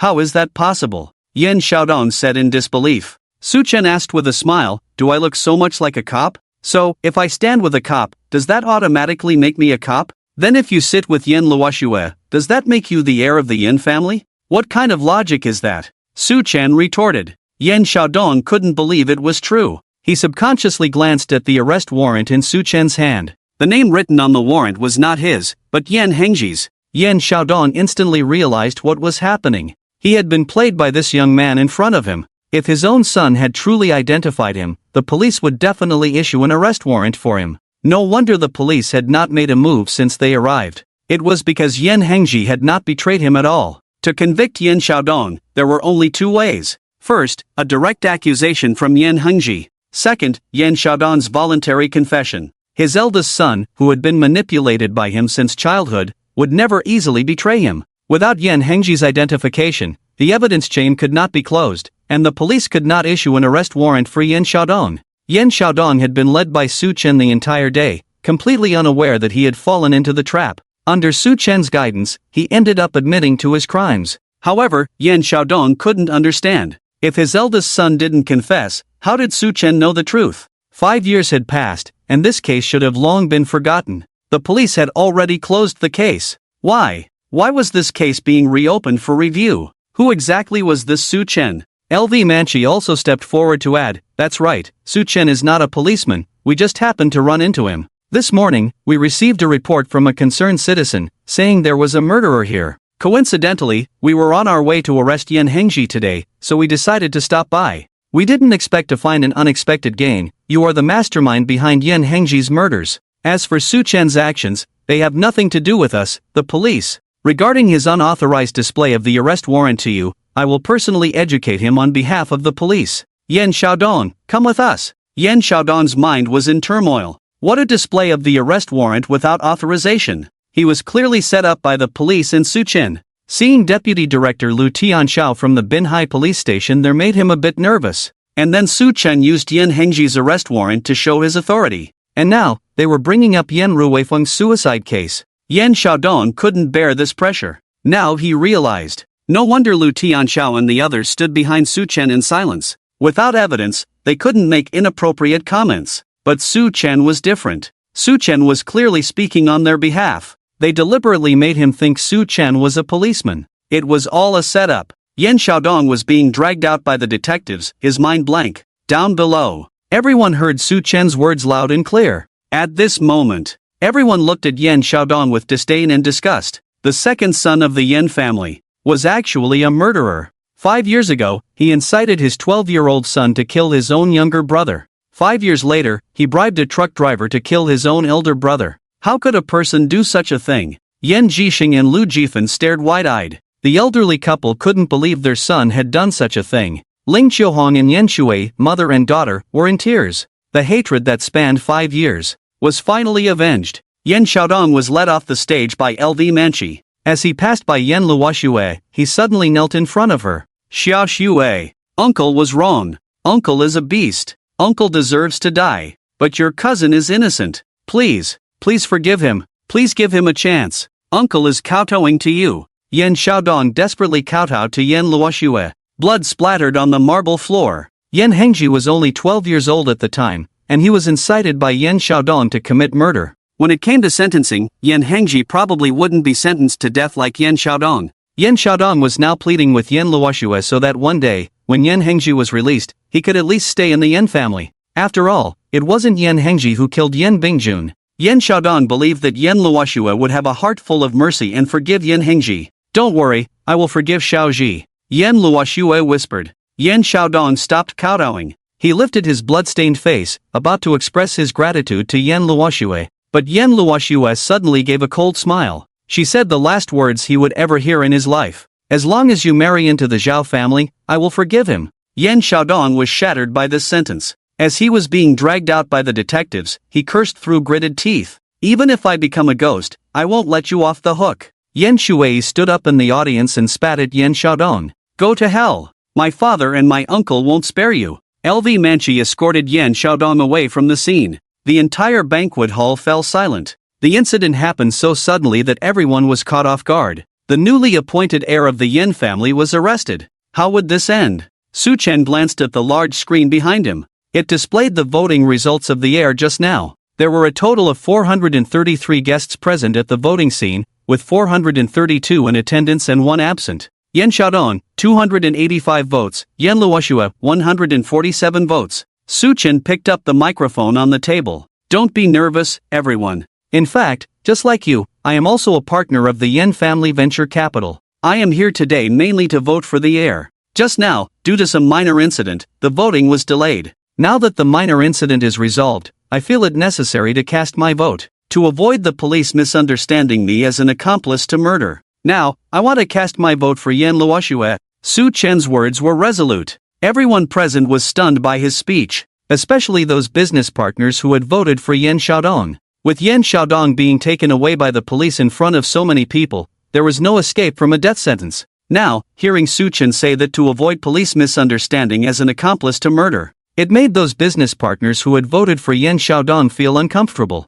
It was as if they were Yan Xiaodong's accomplices. The crowd below the stage started clamoring. Re-vote. The previous one doesn't count. I voted blindly. I accidentally pressed the wrong button. I meant to vote for Yan Luoxue. Me too. It was my mistake. Let's re-vote. The Yan family heir originally belongs to Yan Luoxue. Why are we even voting? Exactly. Why bother with the voting? It's so unnecessary. Su Chen's arrival not only ruined Yan Xiaodong but also firmly secured the heir position for Yan Luoxue. Those business partners who had voted for Yan Xiaodong before now unanimously supported Yan Luoxue. Of course, except for one person. That person was Yin Xiaodong's wife, Fang Yiran. Fang Yiran witnessed Yin Xiaodong being taken away, but she felt no sadness. All she felt was anger. The phrase actors are heartless couldn't be more fitting for Fang Yiran. She had no real feelings for Yin Xiaodong. After struggling in the entertainment industry for so many years, she thought that marrying into the Yin family would secure her a place in high society. But she never expected Yin Xiaodong would get involved in such a big mess behind her back. He even dragged their son into it. How could she continue in the Yin family after this? Having a son who was a murderer would greatly affect her reputation in the entertainment industry. No one would want to marry her even if she wanted to remarry. Watching Yin Luoxue on the stage, Fang Yiran felt a burning hatred. This despicable girl. You've taken advantage of the Yin family heir position. You won't be happy for long. I will find a way to get Xiaoji out of prison early. When Xiaoji comes out, I will make sure my son regains the Yin family heir position. By then, the Yin family will surely be under my control from top to bottom. Don't forget, my son's last name is also Yin. He is the last hope of the Yin family. Those who supported Xiaodong today will definitely stand by Xiaoji in the future. As long as Xiaoji is alive, I can continue to control the Yin family. Fang Yiran's schemes rang loud and clear. Under the gaze of everyone present, Yin Luoxue, dressed in black, walked onto the stage. As the new head of the family, Yin Luoxue naturally had a few words to say. Looking at the hundreds of people below the stage, including the backbone of the Yin family, company executives, and business partners of the Yin family, Yin Luoxue held the microphone. There was no trace of weakness or sorrow on her face. Now, she stood tall and proud, her eyes filled with dominance and aloofness. All the hundreds of people present held their breath. The beautiful lips parted slightly. The cold and commanding voice of the noble lady echoed in the grand banquet hall. Next, I'll keep it short. For the future development of the Yin family venture capital, I will continue the management system established by my third uncle and my father when he was alive. In addition, I have a new rule to add. Yin Luoxue's beautiful eyes scanned the room. The authoritative voice of the queen once again resounded. No one is allowed to commit any illegal activities. When I say no one, that includes me, the Yin family members, and even the top executives of the company. The country has its laws, and the family has its rules. Those related to the Yin family, once they break the law and face legal consequences, they will also face the sanctions of the Yin family rules. Minor offenses will be lightly punished, major offenses will be severely penalized. According to the Yin family rules, there is someone present who is no longer qualified to sit here. Starting today, she is no longer a member of the Yin family. From now on, she is not allowed to set foot in the Yin family again. I hope all Yin family members present take this as a warning. In the days to come, may the Yin family members abide by the rules, seek truth, and be practical. After Yin Luoxue finished speaking, several Yin family bodyguards quickly approached Fang Yiran. Before Fang Yiran could react, the bodyguards lifted her and headed towards the exit of the banquet hall. Fang Yiran was completely stunned. She had just been planning how to deal with Yin Luoxue next. But now Yin Luoxue wanted to uproot her completely, not giving her any chance. Let me go. You shouldn't listen to her nonsense. I've been with the Yin family for so many years, and I've never heard of any family rules. Fang Yiran shouted hoarsely.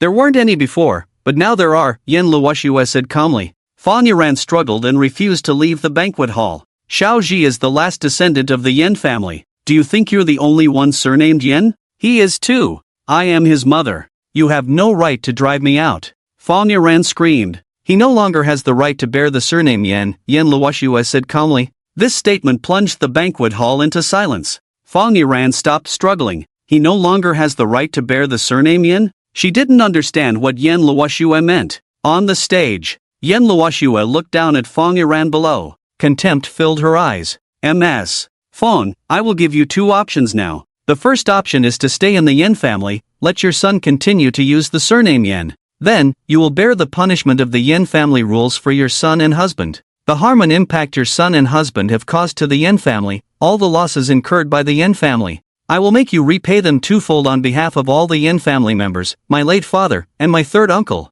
What you need to do by staying in the Yin family is simple. Just prepare yourself to atone for your husband and son. The second option is to leave the Yin family and change your son's surname. If you don't know how to change your surname, go back and check the dragon code yourself. As for what surname you want to change your son to, that's your own business. It has nothing to do with the Yin family. I don't care if he takes your surname Fang, or any other surname, but he cannot bear the surname Yin anymore. Do you understand what I'm saying? Everyone present gasped in shock. They never expected the new heir of the Yin family to be so ruthless. This wave of uprooting and decisive actions impressed everyone. They thought Yen Luoxue was just a pretty face, but they didn't expect her to be so resolute. It was clear to everyone that Fan Yiran staying in the Yin family was a threat. Her husband and son were murderers. If her son had a chance to be released from prison, what would happen when he returned to the Yin family? Yen Xiaodong was doomed, and Yen Hengji's fate was 20 years away. The only one left in the Yin family was Fan Yiran herself.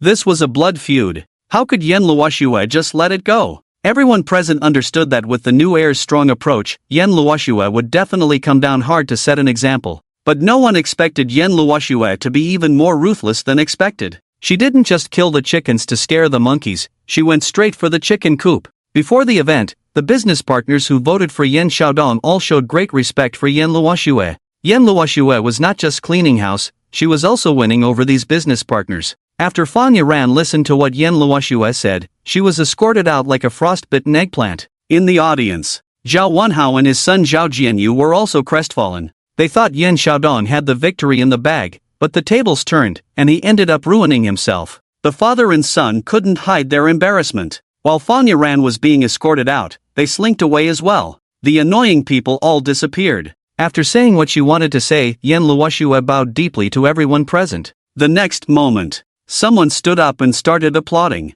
As the applause grew louder, more and more people joined in standing and clapping. 2, 3, 4. Until hundreds of people in the venue were all standing. The banquet hall echoed with continuous applause. Everyone present welcomed Yan's new heir, Yen Luoxue, with warm applause. After Yen Luoxue stepped down from the stage, she anxiously looked around. She was searching for the person who avenged her father's death and helped her become the new head of the Yen family. If it weren't for Su Chen today, her father and third uncle would never rest in peace. The position of the Yen family heir would have been completely taken by Yen Xiaodong. Her future would be incredibly bleak. Thinking of this, Yen Luoxue couldn't help but have tears in her eyes. She never expected that the cheerful and sunny boy would turn everything around and calm the storm. For Yen Luoxue, Su Chen was the savior of her life. Saying that Su Chen was her benefactor was not accurate. Su Chen was the benefactor of the entire Yen family. Yen Luoxue searched the banquet hall for a long time but couldn't see Su Chen anywhere. She clearly remembered that Su Chen was right in front of her when she was speaking on stage.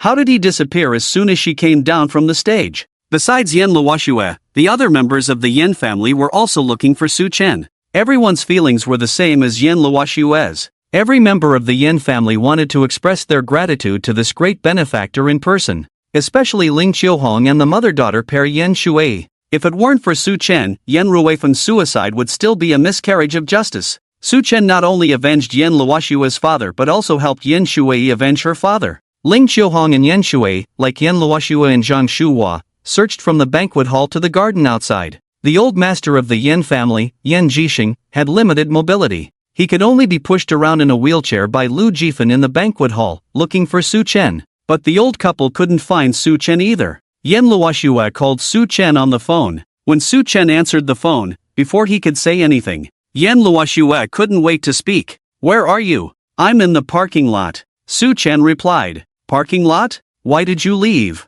Yen Luoxue was on the verge of tears. "I finished what I needed to do, so I left." Su Chen chuckled. "I won't let you leave." Yen Luoxue's voice choked up. "Ha?" Su Chen was puzzled. "Please, don't go. I have so much to say to you." Yen Luoxue hung up the phone and ran out of the manor without a second thought. The guests at the manor wanted to congratulate Yen Luoxue, but she left everyone behind and ran away. Yonggu Manor, parking lot. Su Chen awkwardly hung up the phone, and not 2 minutes later, he saw Yen Luoxue running towards him from a distance. Yen Luoxue was wearing high heels. She stumbled with every step she took, but she still ran towards Su Chen regardless. Seeing Yen Luoxue so determined, he went to meet her. "Sis, you don't have to run, Su Chen didn't finish his sentence. Yen Luoxue directly threw herself into Su Chen's arms. The elder sister's hair brushed against his nose. There was a faint scent of jasmine, very pleasant. Yen Luoxue's hands went under Su Chen's armpits and hugged him tightly,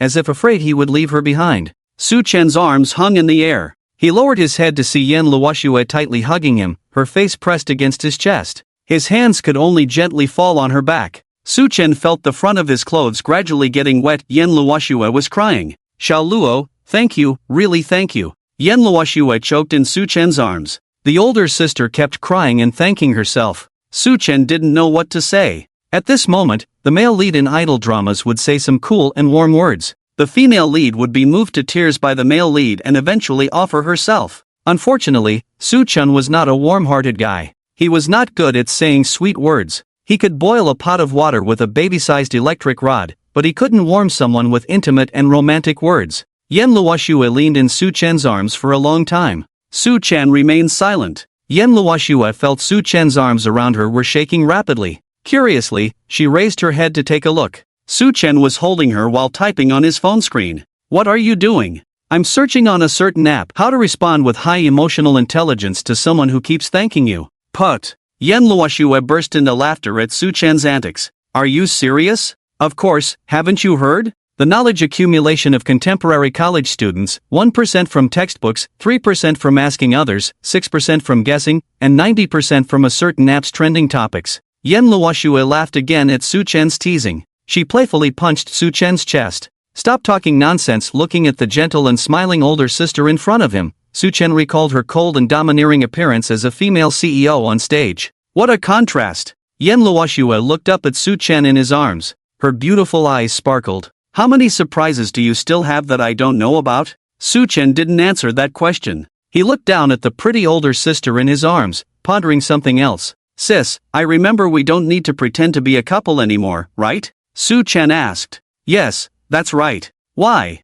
Yan Luoxue asked in confusion. "Then, is it not appropriate for us to hug like this?" Su Chen asked with a smile. Hearing Su Chen's words, Yan Luoxue realized she was still in his embrace. She separated from him with an embarrassed expression. She had been too excited just now, losing control of her emotions and hugging Su Chen. She had forgotten that there were no family members around. Now that the family knew they were pretending to be a couple, she and Su Chen didn't need to act intimate anymore. After seeing Su Chen just now, she couldn't control her emotions and couldn't help but cry in his arms. Yan Luoxue awkwardly adjusted her clothes and changed the subject. "By the way, why are you in such a hurry to leave?" Yan Luoxue pretended to ask calmly. "To go back to class," Su Chen replied. "Class? What class has such great charm?" Yan Luoxue asked in puzzlement. "Physical education class," Su Chen smiled. In fact, Su Chen wasn't leaving because he wanted to go back to physical education class. He just wanted to give Yan Luoxue some time to handle her family affairs.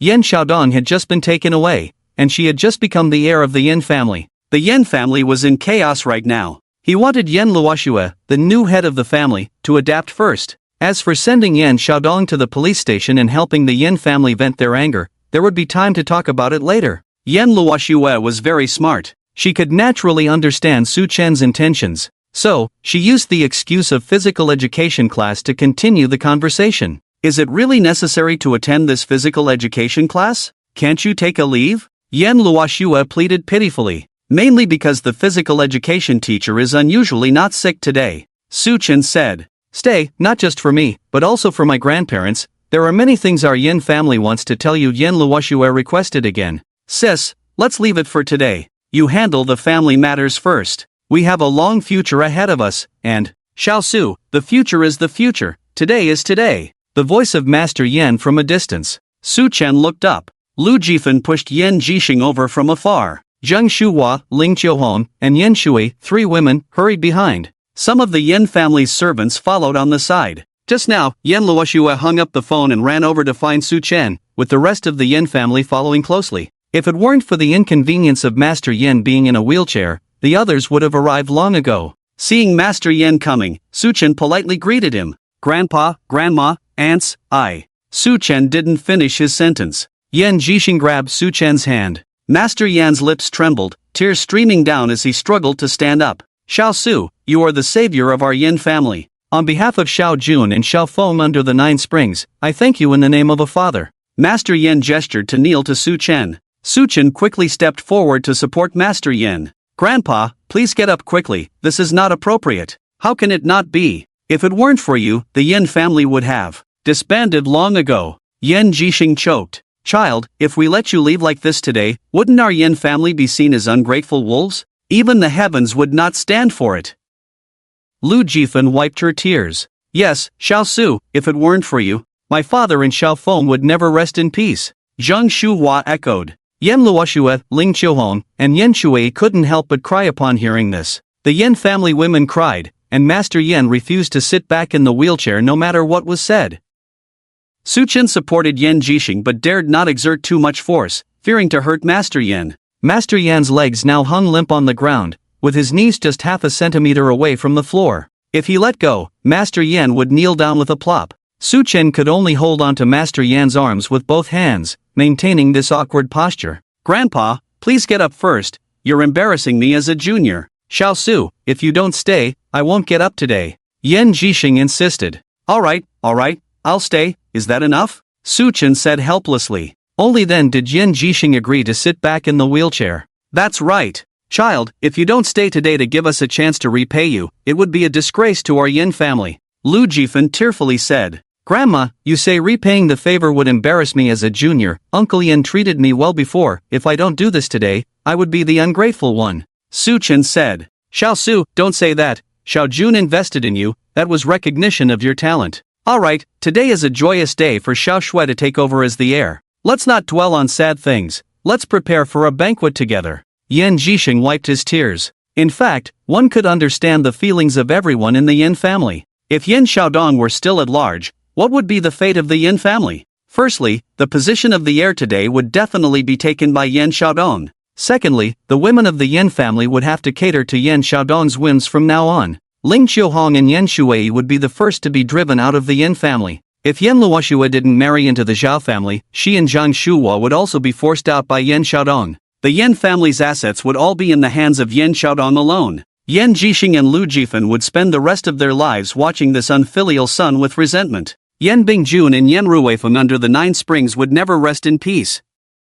This is why Yan Jixing knelt in front of everyone, wanting to thank Su Chen. Su Chen not only saved the fate of the Yan family but also saved everyone in the Yan family. In other words, if it weren't for Su Chen today, there would be no Yan family as it is now. For everyone in the Yan family, the gratitude they felt towards Su Chen was truly immeasurable. It wasn't until evening that the Yungu manor finally calmed down. Yan Luoshue became the heir, and the business partners present came to meet this new master. The backbone of the Yan group, as well as the senior executives of Yan Venture Capital, and the regional leaders all came to express their loyalty to Yan Luoshue. After sending these people away, it was already evening. During this time, Su Chen was not idle. He met many partners of the Yan group at today's heir banquet. Many of the partners of the Yan family present were the heads of well-known domestic enterprises. These heads personally witnessed Su Chen sending Yan Xiaodong to the police station. Everyone was very interested in this young man. Being able to command Lu Tianxiao as a backer behind him, while also being a partner of the Yan family.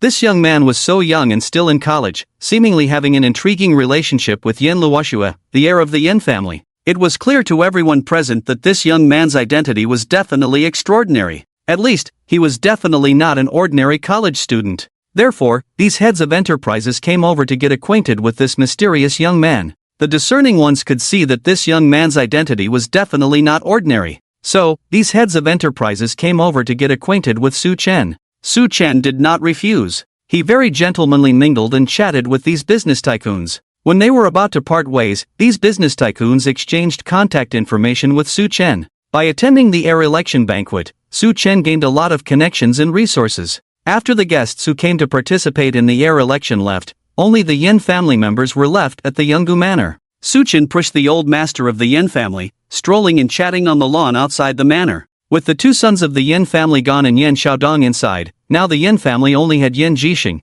the old patriarch in his declining years, left.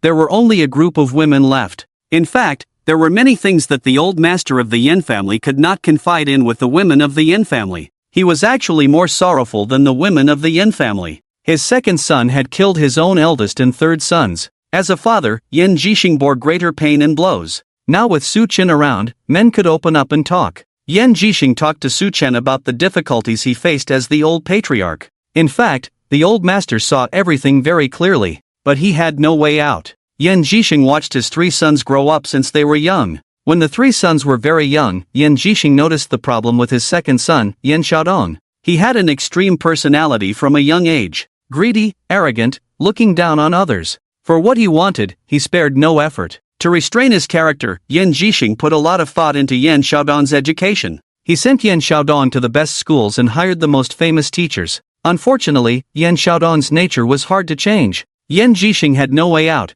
He couldn't just abandon this son because of his bad character, right? In the blink of an eye, the three sons grew up and started their own families. Yan Jixing handed over the Yan family's banner to Yan Ruifeng to carry. The old master was actually very fair. Whoever had the ability would be the heir. He didn't reserve the position of heir for the eldest son like other families. Although Yan Ruifeng was the youngest of the three children, he was the most outstanding and capable. After handing over the family business to Yan Ruifeng, the Yan family's business flourished under his leadership. 5 years ago, when Yan Ruifeng committed suicide, Yan Jixing felt that something was wrong. He knew his child too well. Yan Ruifeng couldn't have committed suicide. When Yan Xiaodong came out to fight for the position of heir, Yan Jixing had a bad feeling, but he had no way out. In anger, he had thought of sacrificing his own flesh and blood for the greater good. But what could he do? Could he take a knife and kill Yan Xiaodong? The old master could only turn to the police for help. Due to various uncontrollable factors and inconclusive investigations, Yan Ruifeng's case was eventually closed as suicide.